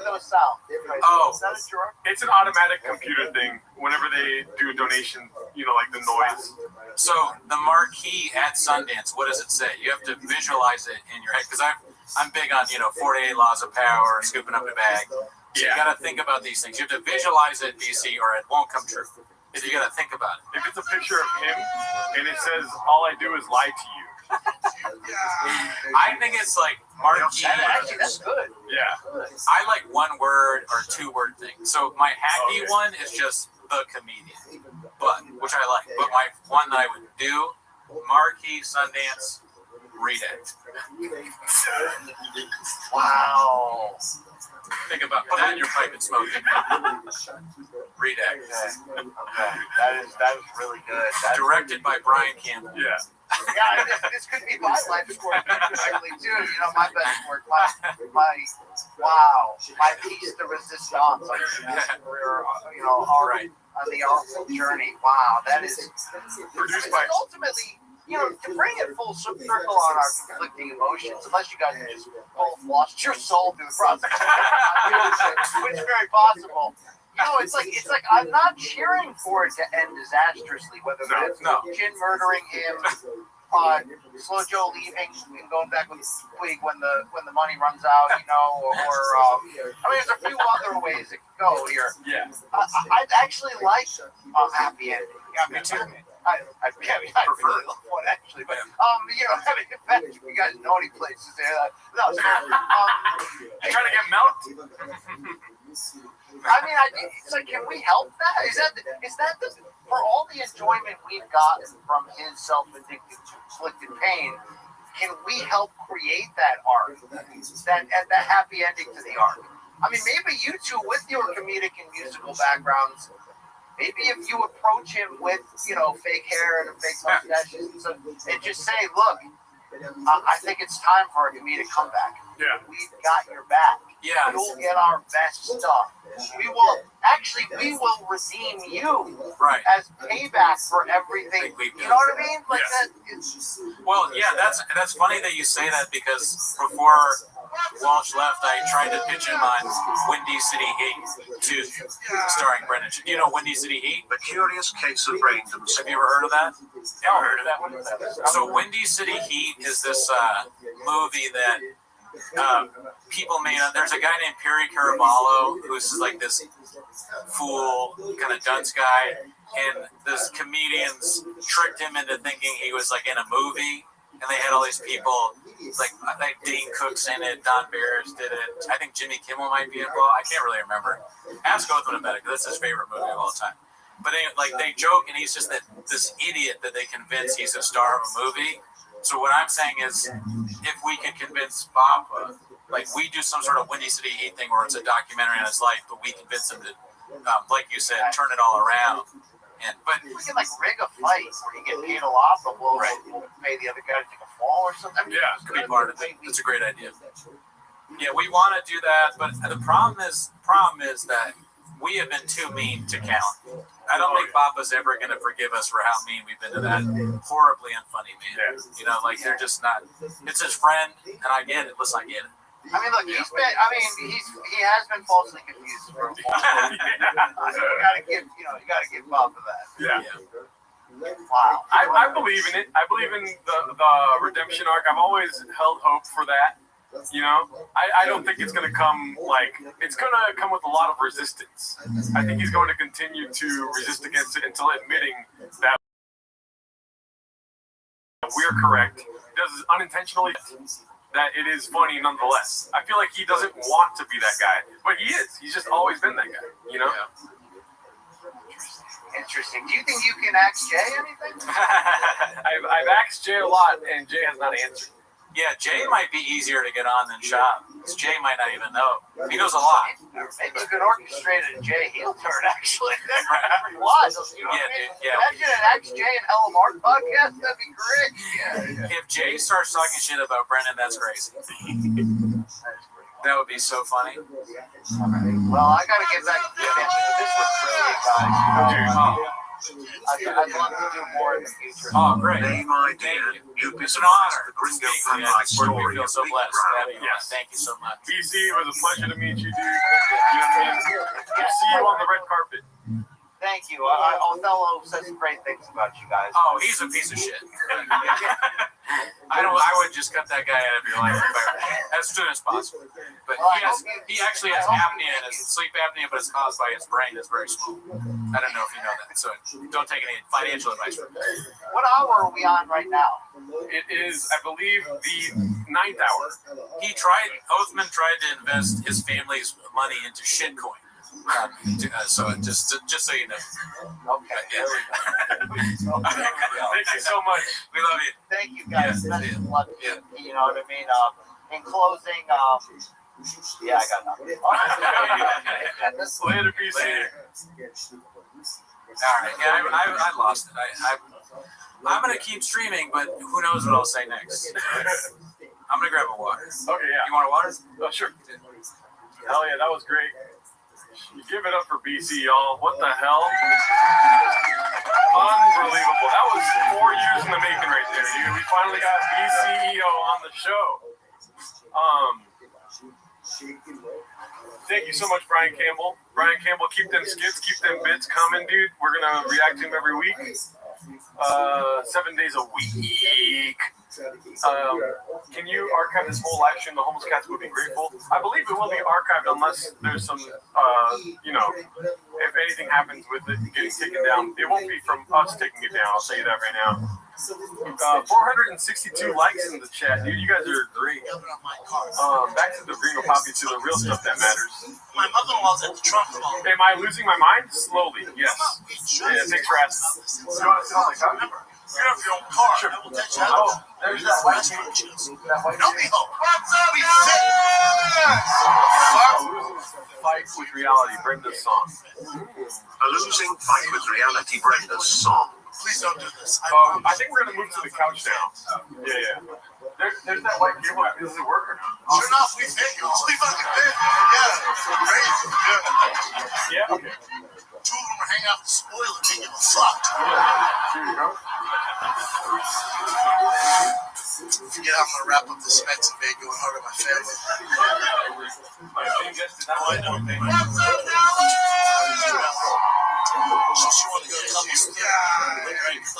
My dream guest did not disappoint. Thank you. Thank you, Saul. We couldn't have done it without you, Saul. You're the best. We're driving to couples therapy. She's crying just as she ran a flip with hot Cheetos. I'm crying just because my life. And by the way, we still have more stuff planned for you guys, so stick around here. We bought this brick building, this small brick building. There's a small brick building. We bought the sterilizers. Can you rewind the special I Missed My Fam joke? Okay, which joke is that? Dr. Rodriguez. Is it, I'm assuming it's Mexican One of culture. many things I love about the Mexicans. Alright, let's go to Mexican food. Thick with 3 fucking Alright, let me get dude, doing it bean like cheese. Like, what the hell, man? Pushing the carb load year round. Bean cheese. Like, what the hell, man? Pushing the carb killing off the cards? That's the game plan? We're all going to be built like armadillos? Oh shit, I'm back. Am I back? Can you hear me? Okay, good. I think so, yeah. Yeah, it's good. It's not loud. Oh, that's cool. The chat's right here. Here we need. Mark, the fact that I bought McCorkle drives me nuts. It's all good, Mark. I gotta text him. It is hard to text and do a show at the same time. Stick around, brother. I was in the waiting screen for the stream to start. So, ooh, dude, you got a shout out from BC. How cool is that? That's awesome. Do me a favor, though. I don't want to be tempted. I don't want in the house. Do me a favor. Tell your mom I'm on keto. Can you do that? She goes, why don't you tell her? She speaks English. I got no idea what you're talking about. Guys, we have surprises coming up for you. Just checking to see if the surprises are still going on. Let's talk to the chat. Nothing. This is Evil Ernie, thank you. I appreciate that. My favorite food. Now I like feel vodka. Christ, what else you got? Go, but just hang on. We got more. At least we're gonna get the It Doesn't Matter people on at some point. I think we have another surprise for you, though. How awesome was that interview? I was so tired. I think my headache went away. That shit was crazy. BC is hilarious. Right? How funny was he? Oh, you know what? I wish I had connections to Mayhem. We'd have him on. Maybe we should have an episode with Mayhem and Sean.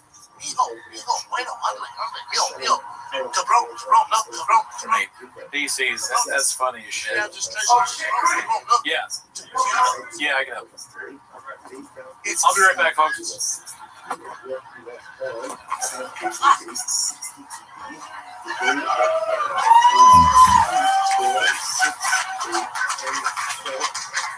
just gonna stay thick, y'all. It's my DNA. Oh, the other thing you should know about Dynamax, nobody told me this. There's reflaming hot Cheetos all over your house. They love them. They love them.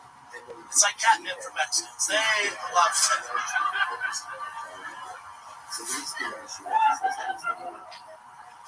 I'm the only person in my house who doesn't speak Spanish. I feel like a refugee in my own goddamn house. My white friends are dating Latino before go, dude, just fucking learn Spanish, but left and learn Spanish. How hard can it be? I'm all, bitch, I'm 38. I struggle with English at times. You know what it feels like that my 5-year-old son roll up on his bike and talk shit to me in Spanish? You know what that feels like?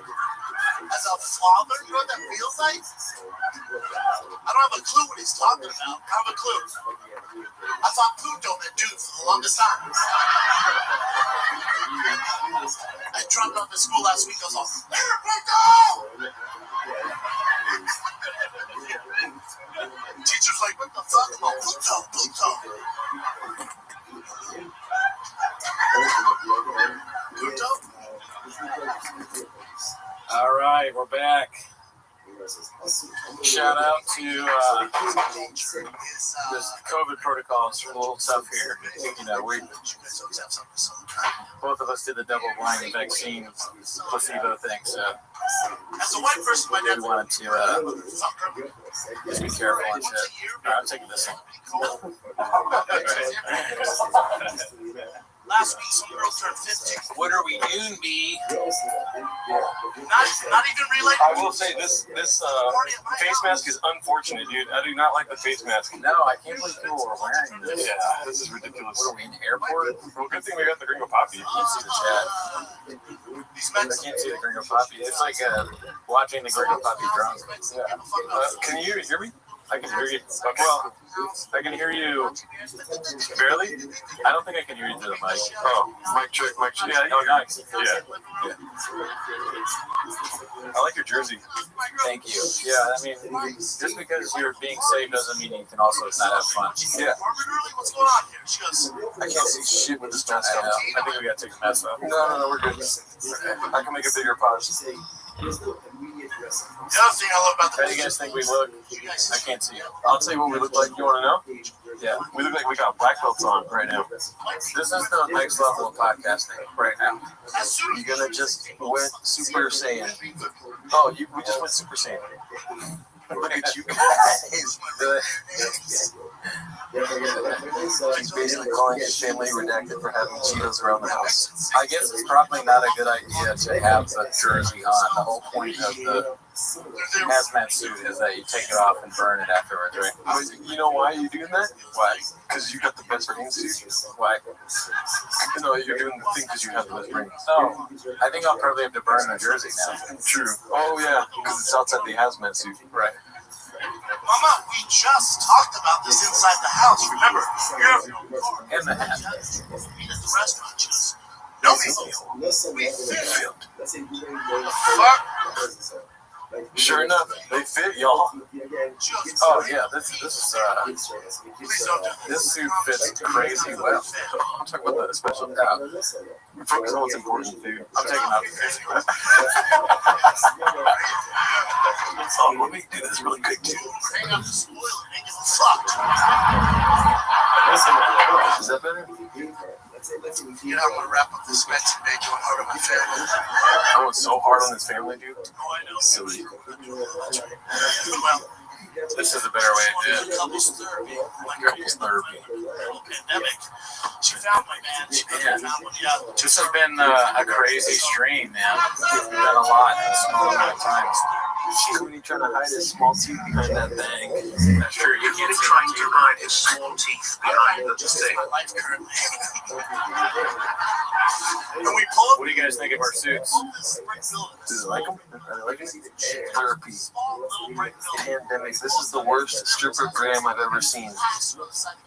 Looks like season 3 wants a wife.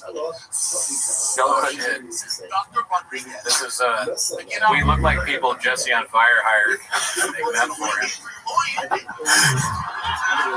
It's so like with the mask on earlier when I was fully over my face, it was so hard to concentrate. I was like, you know what? I think I'll take a nap. The mask is sucks. The mask sucks. I know. you feel me? It's a tough. Home field advantage. Now it feels like I'm a poker guy. Like I'm counting cards. Blackjack. It's just kind of funny. It's kind of like a hat. Oh my god! You gotta pull it up. I forget how good my vision is with the mask on. Welcome back to Rick Glass's podcast. I'm Rick. This is Glassman. Ew. I feel like the Red Bull worked. Oh yeah, yeah. I feel You guys are two American heroes. Thank you. Appreciate that starting finale. Can I be honest with you? Yeah. You're on fire, dude. Thank you. Can I be honest with you? Go for it. You're on fire. Dog, stop it. Should we thank the guy that got us the? Oh yeah, dude. Shout out to Paul C, dude. Paul C's the realest, dude. Yeah. He got us. Oh, he did make a bit about you though. Oh really? He got us baby carrots for your small teeth. Yeah, that makes sense. I can only eat smaller size carrots because of the tooth size. A lot of people don't know that. And he was like, also, I would have got the bigger carrots, but your fridge is tiny. He said. He actually got carrots? He wants it. No. Oh. Fuck carrots, dude. I want fucking. I'm actually not hungry at the moment, but I only want unhealthy things. You know, I'm guilty of catching flies during the BC interview. Did you see what I did? What did you do? I put salsa on the cookie. No, you didn't. I did. Good. I mean, the Portos cookies are delicious. It was a different cookie, but Oh, you got another cookie. it was disgusting. That is horrible. It was god awful. Dude, there's salsa right there. Oh shit, you actually did do it. I thought you were I'm not joking. I really did that. Is there a cookie left? Yeah. I'll do it if you want me to. Oh my god. You do have the suit for it. Yeah, I know this is probably the safest way to eat a Mexican cookie. Oh shit, wolf out again. Oh shit, income. Playing golf this Sunday. Oh my gosh. My wrists are too fucked up. Salsa with creative. Salsa cookie. It is kind of like the equivalent of a Red Bull. What time is pizza delivery coming? Pizza delivery coming to keep you guys up. I don't know if I have pizza in me. No, pause. Yeah, I definitely want it, but I can't. You probably shouldn't.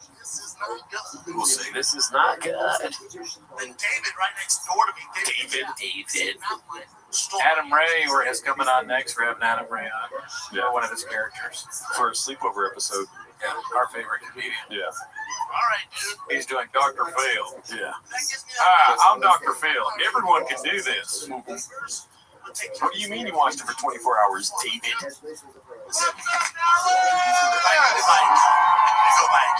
See what he says. Some guys knocked on my door with literature about a simulacrum. Is that legit? Athens to woke. Tony Hinchcliffe was on the pamphlet. Simulacrum. I mean, people watching this probably think they're in a simulacrum. Look at this shit. It's crazy what we're doing. I mean, it's hard to not join the simulacrum when you see our fucking fly fits like this, dude. No, you could have a yellow suit too. All you gotta do is not be a bot.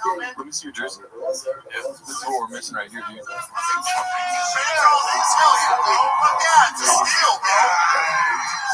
Ganaga Steel Bill Nowhere now. That's us. Oh, there we go. Daddy's number in full picture. Mark, if you ask nicely, maybe. What? He said, are we cooking meth?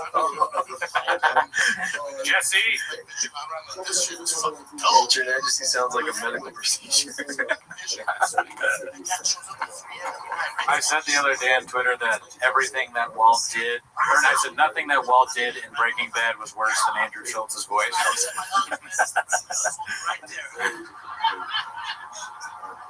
Be cool, Tom Brady. We're so fucking. I'll put my Big dick. Be cool, Tom Brady wears. like this. My big dick's right there still. So I'm like, Tight.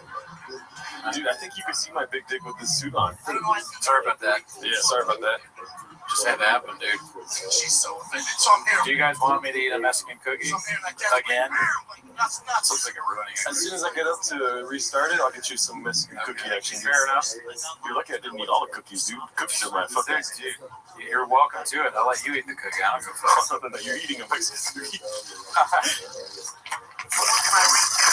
Take your shoes off, podcast. Take your socks off or take your shoes off? Take your shoes off. Take your shoes off.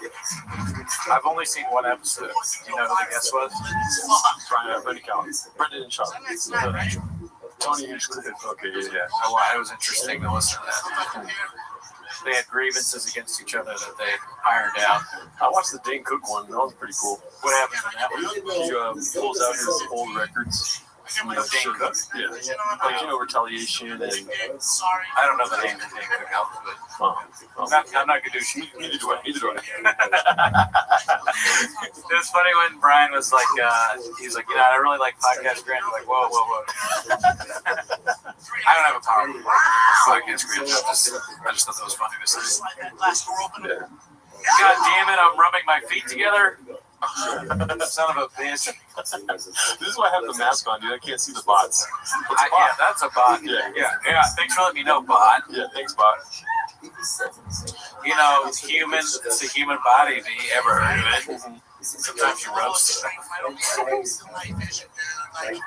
You'll probably grab it by the scruff of the neck and be like, enough's enough. Enough's enough, kitty. I love it.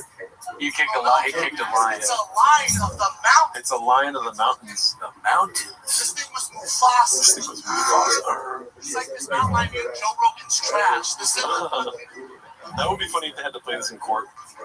They were like dressed like him. And we're watching him. Yeah, we're being sued, and we're like, we didn't do anything, and then they play this. We had to watch the 24-hour stream in court. 24 hours. I don't want to see this image in court, remember?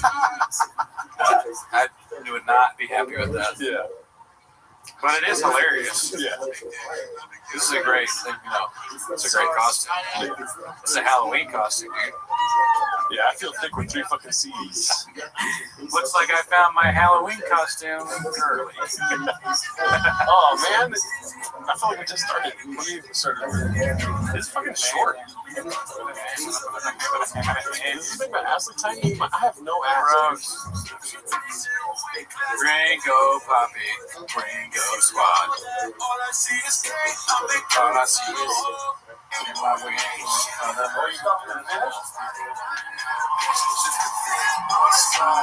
Big boy nation. Oh my god. Oh, there's tapes? No, we're good. Can you, shit. Oh, shit. I'll open it for you. Can I get that plate and maybe throw the donut out? Sorry, you good? Is this still working? Yeah. I'm not used to I that. think I unplugged. Oh my goodness. Dude, how many times have we watched this? So many times, dude. Boom, boom, boom. Boom, boom, boom. Can you still hear me? Yeah. Okay, good. We vaccinated up in you I wear this because I'm not vaccinated. I'm vaccinated, but I also take methylene blue and scorpion venom. Scorpion milk. Did you guys know that scorpions and yes? What? Yeah.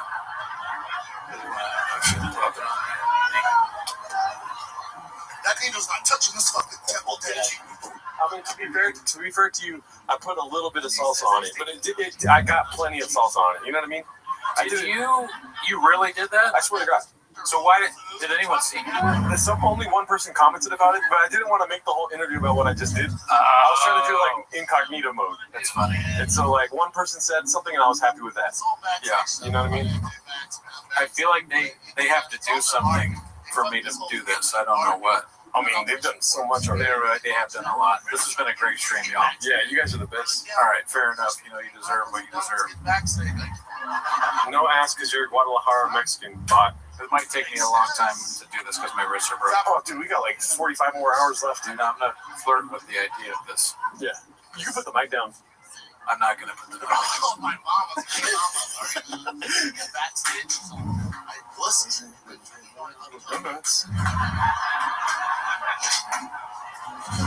Remember when we were like preparing for this? We're like, dude, it's gonna suck, but we'll just do it. It doesn't suck that bad, dude. It's pretty cool. I'm at BC today, dude. Isn't that crazy? Dude, that was amazing. Right? And also, opening this made me feel like that right-wing podcaster that couldn't open a pickle jar. That guy. I was like, oh shit, I'm that guy. I didn't open it all the way. See, leave it like that open and then just pour on top. That's what I did earlier. Okay. So yeah. I don't feel good, bro. Ew. Oh, I know. It's so bad, dude. It sucks. This is the worst joke ever written for this. Yeah. Oh, God. I mean, I'm cool with that if you're... Oh, okay, good. Yeah, you're good. It's enough, right? Because you only need the juice. It's just salsa. It's salsa. You know what I mean? You're not even Mexican. ASW, fix your mic. That's from a while ago, B. Fine. Get them on there. Sorry, lady. All over the news. Oh, Nathan, charge your phone, dude. Cooney, how did you meet BC? On the stream. You just met him right now. Bot. Good one, bot. Anorexic dyslexic is he wants to watch Gringo Poppy. You have a line of bros. Good one, bot. Yeah, bots.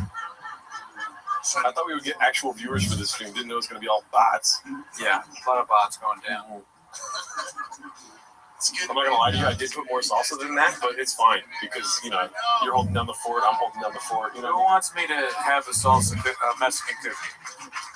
Does anyone in the chat want me to eat this cookie? Guys, just give me so much love. I'm 35. I love your content. But you don't remember shit.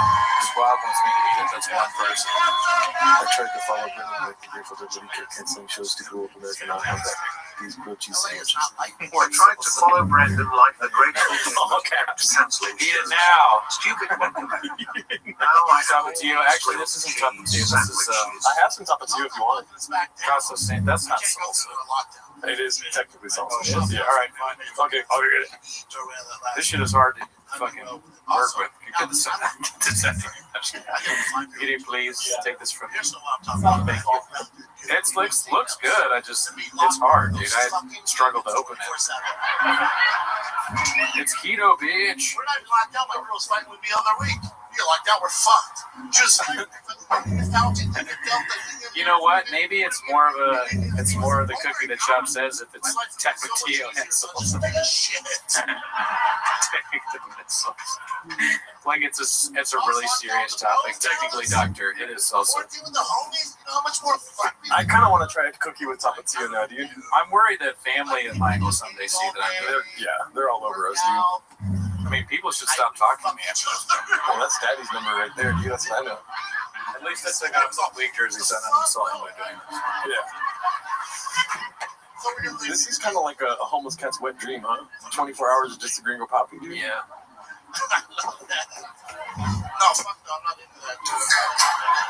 I got a Diet Coke so I can leave unscathed. Oh, great idea, but I'm good with water right now. Perhaps in a minute. Oh, he's fucking his friends again? Night we fucked each Shout out to Walking Dead. Good to see you again, dude. Oh, shit. Dude, shout out to all the new subscribers. We've gotten a lot of subscribers today, dude. Oh, really? Yeah. Welcome to the show. I hope you're enjoying it. You know, this started off surprisingly as a podcast about raccoons and titties. But now it's about Yasopui. Where's the dolphin bottle? I wish I brought that. Dude. The dolphin bottle is so fucking funny. Yeah. I guess you can only get that if you watch Raccoon Tweeties. Guess it's only on the Patreon. I guess. Hi, guys are awesome. Bye. I'm walking up for school. Like, dude, it's about to be lit next Big door. boy squad. Big boy. Can you get a whole can of Diet Coke in his fridge, or does he have to spin around at halfway? I can't hear the special anymore, but I don't need to. I've heard it 50 to 20,000 times. I'm just telling you that so you know. Okay. Can you hear it? Yeah. I think it's my headset. I think maybe if it's not playing in the headphones, it's just playing in my head, like reverberating. I don't know if I fucked this up or what, but whatever. Oh, try right here. Oh, shit. I said, you're in a group chat with the parents, dumbass. That one guy loves that joke. Oh, shit. He's like, savage. No. But I don't need to. Yeah, I'm fine with this. You put in the hours, dude. Yeah. I mean, it's all good until we have more guests. Yeah. Be able to hear this.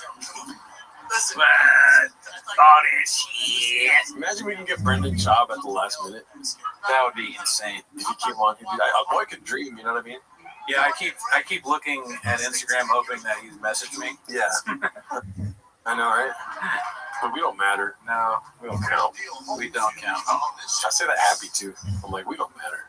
Then I would also break my headphones. That's kind of funny. It's like I did it on purpose. I didn't have to hear the Gringo Poppy anymore. I still see it though. It's almost as bad. Eat it, Cooney.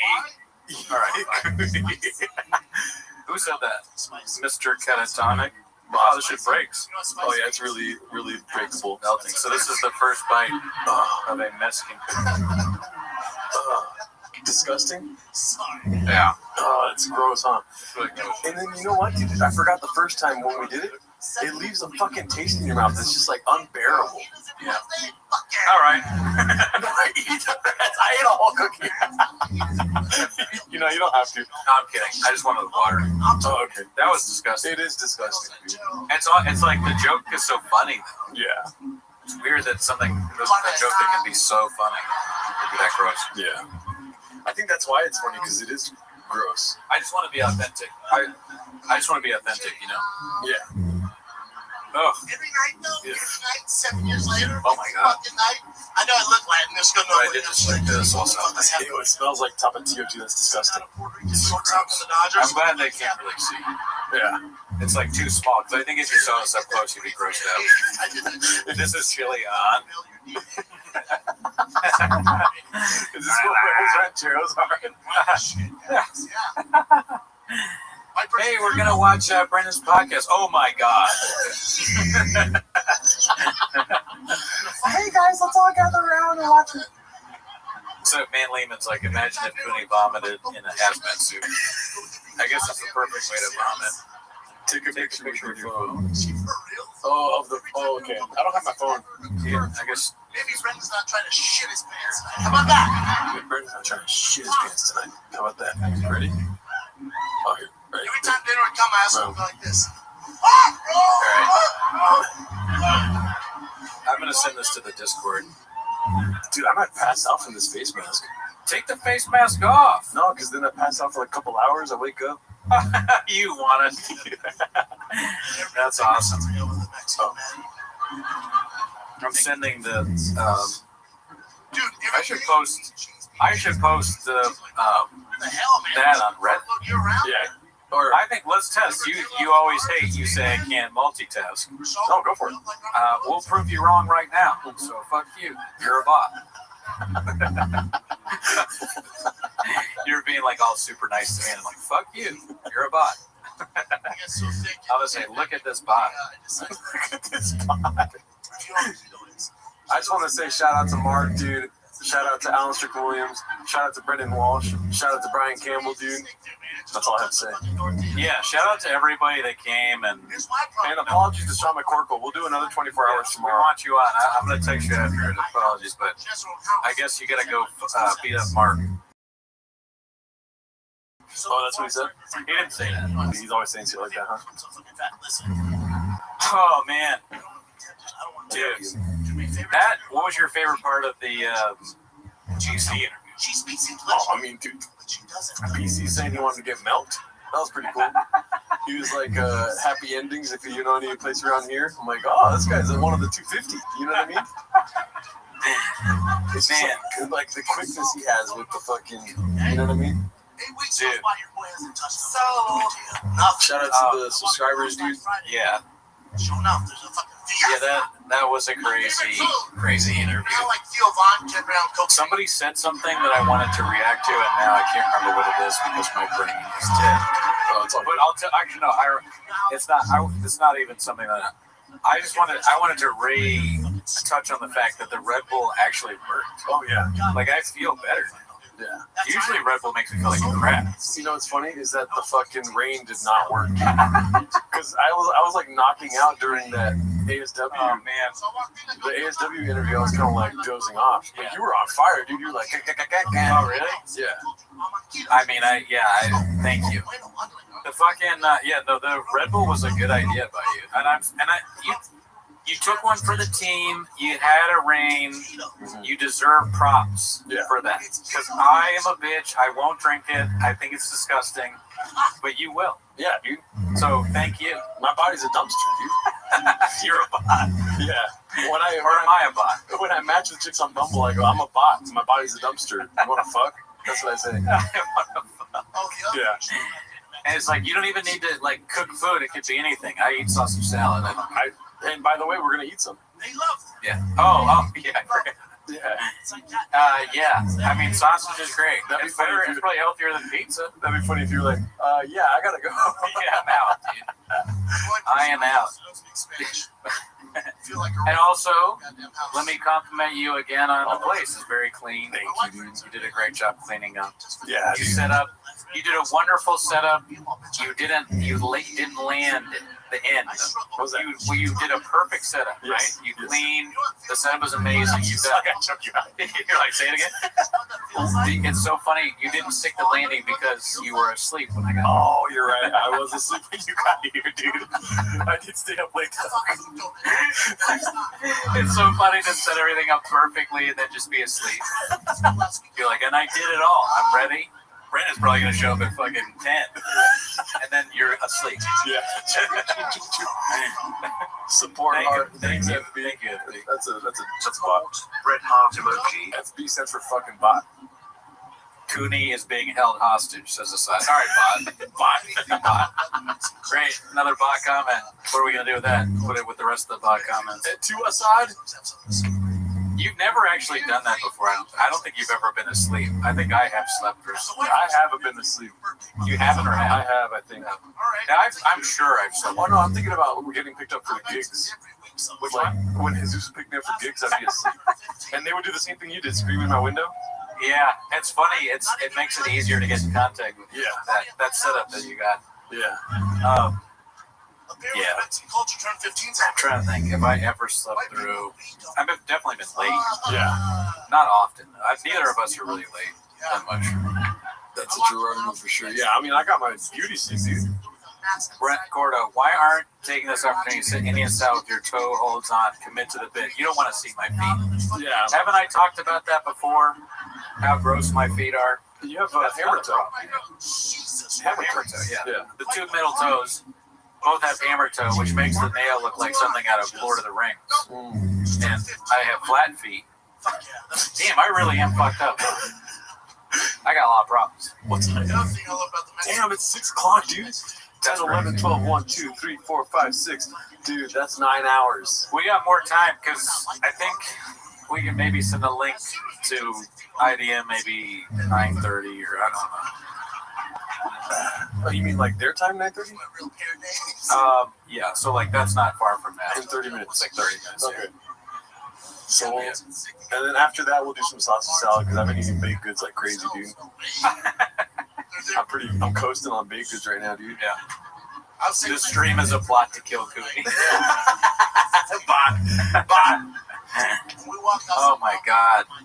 Cookie's disgusting. Gargoyle feet as fuck. That's a bot. Man, it's melting and shit. Alright, another bite. What times do you remember from comedian Brendan Schaub most fondly? Not a bot question. Oh, you ate it? Yeah, another bite. It's gross. You're like prolonging the misery. I would just shove it in pause. Shove it all in there. Yeah, but I make vomit. I literally put it on top of the cookie and then just shoved it all in my mouth. I don't think that's far. It's funny, like, here's what's funny to me now eating it. Sure enough, there are parts of it that don't have hot sauce or salsa on it. Oh, yeah. But when I eat those parts, it just reminds me of the salsa. It's like a flashback. It's ruined these cookies forever. I want to see if I can show you me eating it. Let me see. I'm going to eat this one. I can't see shit, dude. Where's my Oh my phone? god. I can't see anything. Disgusting. Where's my phone at? Give me some beans and cheese. Bean cheese. I don't know where my phone's at. Yeah. Oh, I'm actually in the restroom. Why is it so bad? I love cappuccino. It's so bad. You know what sucks? And I've fully come to terms with this. I'll talk to Chad about this. Cholula. Cholula sucks. I would use it if I had no hot sauce. But I used to hate on the original Tabasco. The original Tabasco is way better than Cholula. Cholula is shit. Cholula is worse than Cutter. Dude, I'm so glad we were recording for 9 hours. I didn't know that's how long it took for you to admit Cholula sucks ass. Cholula is terrible. Yeah, Cholula's fucking god awful. It has a really cool bottle though. Yeah, it looks like it would be good, but every hot sauce is better. Every hot sauce. Every single one. Dude, if somebody told me that they like Cholula over Louisiana hot sauce, I would just be like, bot. I would never talk to them again. Same as dude. Crystal's Crystal's good. And I do agree with you, Papa Cap, that it's better than Tapatio, but I mean, they're both, Tapatio's good. Yeah. It's a good hot sauce. Tabasco, good hot sauce. I'll say it. I'm not afraid to say it anymore. Louisiana's amazing. It's like a chocolate chip with sauce all over it. Texas Pete kind of sucks, but it's still way better than Like that's still way better than oh shit. I'll figure it out. Cholula's trash. I'm trying to find the spot where I ate the cookie. Everything's all good, man. Hot sauce is good. It just doesn't belong on a cookie. Yeah. Good.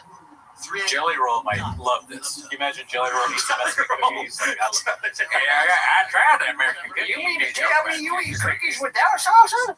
My baby girl told me that we could have it together. She makes them for me. I stopped liking them after my GLP-1 shots, but during the week, I get back to it. What kind of sausage jelly roll? Pico de gas. Chili on. I like Mexican cookies more than I like singing about smoking man. Somebody put some salsa on my cookie. Well, I wish Jelly Roll would do the show because he's my favorite singer and comedian. Yeah. Somebody fucking kill somebody for I believe in Bigfoot. Oh, thank him. Thank him. That's a bot. I don't know what turlet sauce is. Is that English? Everything is British to me that I haven't heard of. Tiger thick hot sauce. I'm trying to find when I eat the fucking cookie, dude. Can we watch a jelly roll rap video? No, because the Kringle Poppy's on. You're a bot. Yeah, you're a bot. DC8PT87 classic bot. That is not good. Well, I know a bot name when I see one. Yep. Facts. What's the hottest sauce you guys like? I like habanero sauce, dude. Yeah, habanero's pretty good. When I was in Nashville, I went to Prince's and with the mayor. And that was delicious, but it was too hot to eat. Oh, that's when I ate it. Look at my fucking face, dude. Look at, I'm putting the salsa on it right there. See? Oh, I see. And then I ate it. Ew. All right. It's disgusting. I ate it all in one bite. Pause. That's gross. All right, one last bite. Who should I dedicate this bite to? Dedicated to FB. All right, see, I'm dedicated FB. Thank you for all your generous donations. Yeah. I'm donating this last. This has the most salsa on it. I saved that for you. Here we go. Yeah. It's disgusting every time. When's the next Timo's? Fuck you, bot. Fuck you, dude.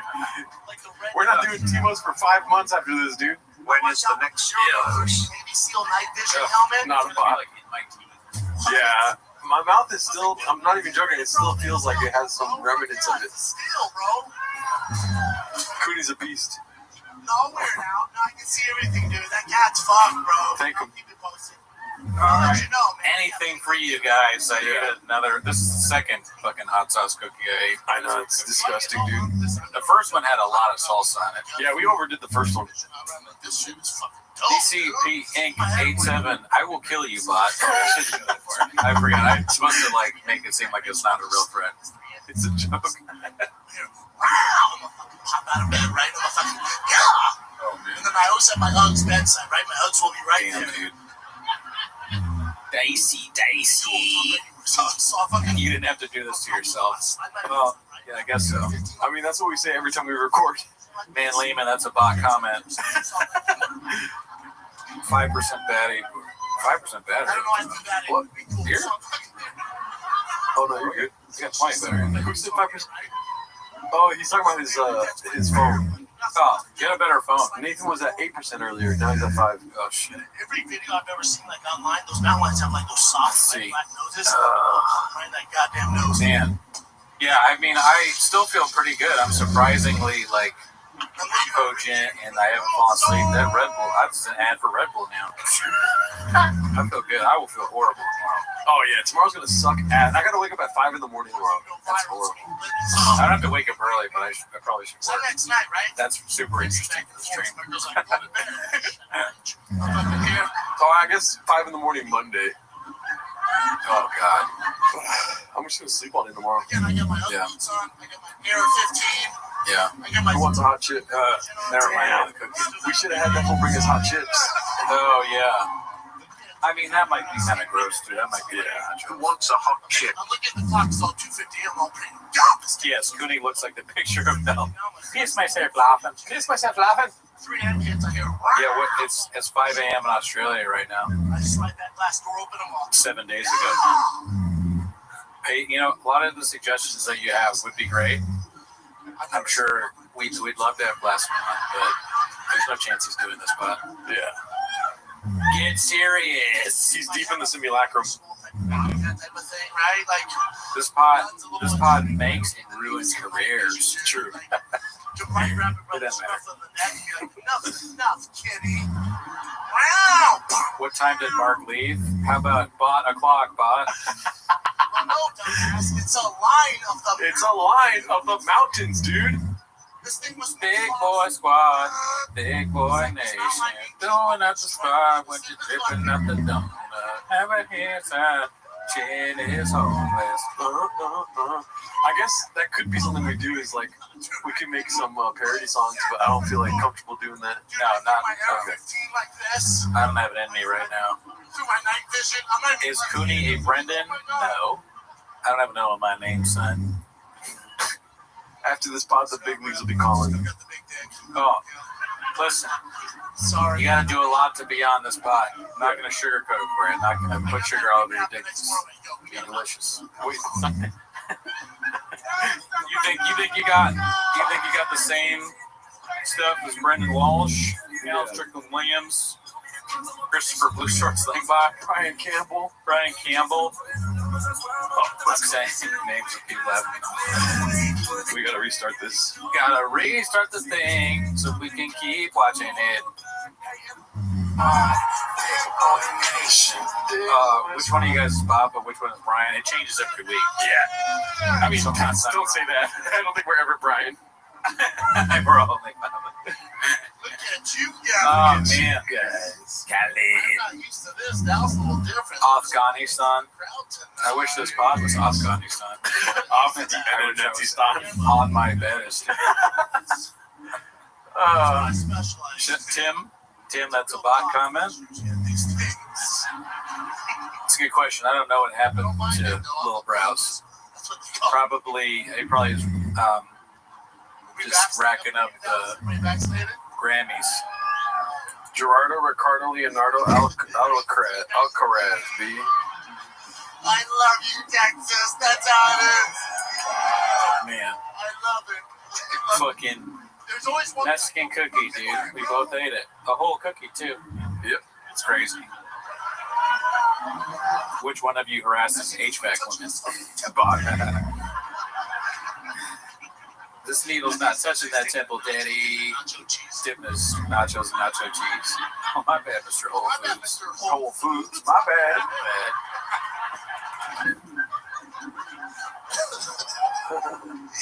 I really can't tell what he's saying by movements sometimes. Yeah. This whole backstage Whole stuff. I'm not backstage. In a way, I'm jealous that he loves the state so much. Yeah. Because there's no state where I'm like, I love you, Texas. Yeah. No, I don't Nebraska. They're like, yeah. I love you, Flappers. Let's get backstage. Like, That's my time, Flappers. the fuck? The fuck? That makes sense. Top people are like, hell yeah. Hell yeah. Fuck this.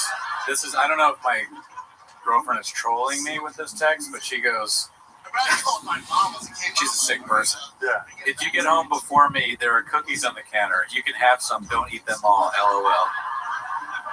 That just sounds like a real text, though, doesn't it? Wait, what if you go there and she put salsa on the cookies? That's her, like, I'm leaving, though. She's gone. She's got enough. I don't blame her. This bot situation is getting out of hand. I recently realized I myself am a bot. This is like Blade Runner. That's fact. Finally, they're self-aware, dude.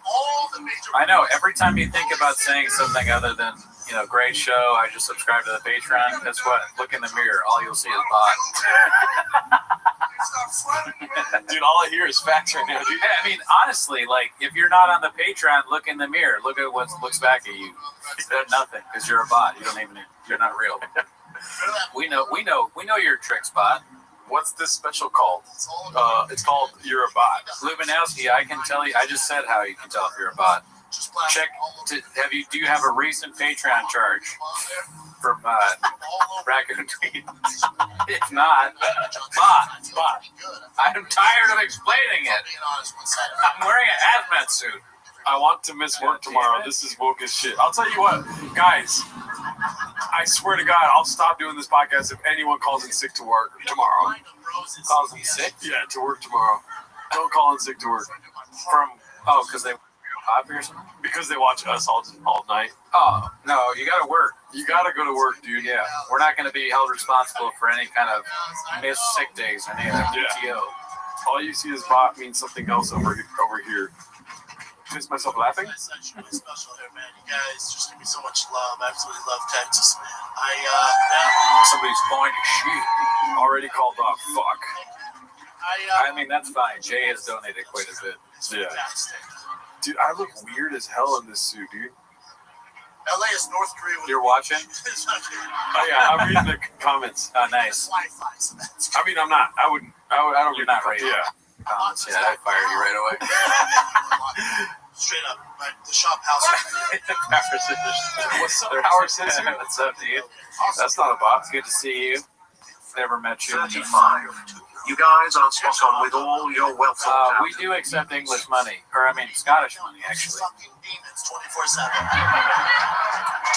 I put equals actual person. We'll tell you if you're a bot or not. Yep. We know a bot. Short flips it. I called off for the next 6 weeks because of this. Watching from Hong Kong, dude. What the fuck?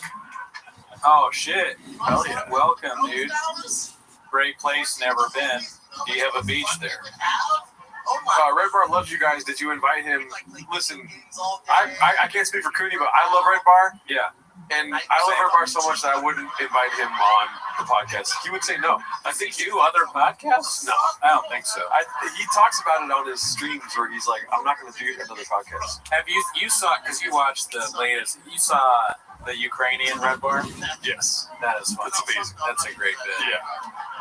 I mean, we're not big enough. We don't matter. We didn't count. But I'd love for a Ukrainian Irish person, Ukrainian Mexican. Mm-hmm. I'm good. I don't want to. You don't want that? I'd rather just praise watching Red Bar. That's true. I know. I'm always looking for more. I'm greedy. That's my fault. Yeah. That's my fatal flaw. Yeah. I want a Ukrainian me. Geraldo. Monster Trucking is a bot, dude. Because I wouldn't have realized this unless I was locked in Man, with my finger. Ukrainian Red Bar. That is the funniest shit I ever. realized my girl's not cool.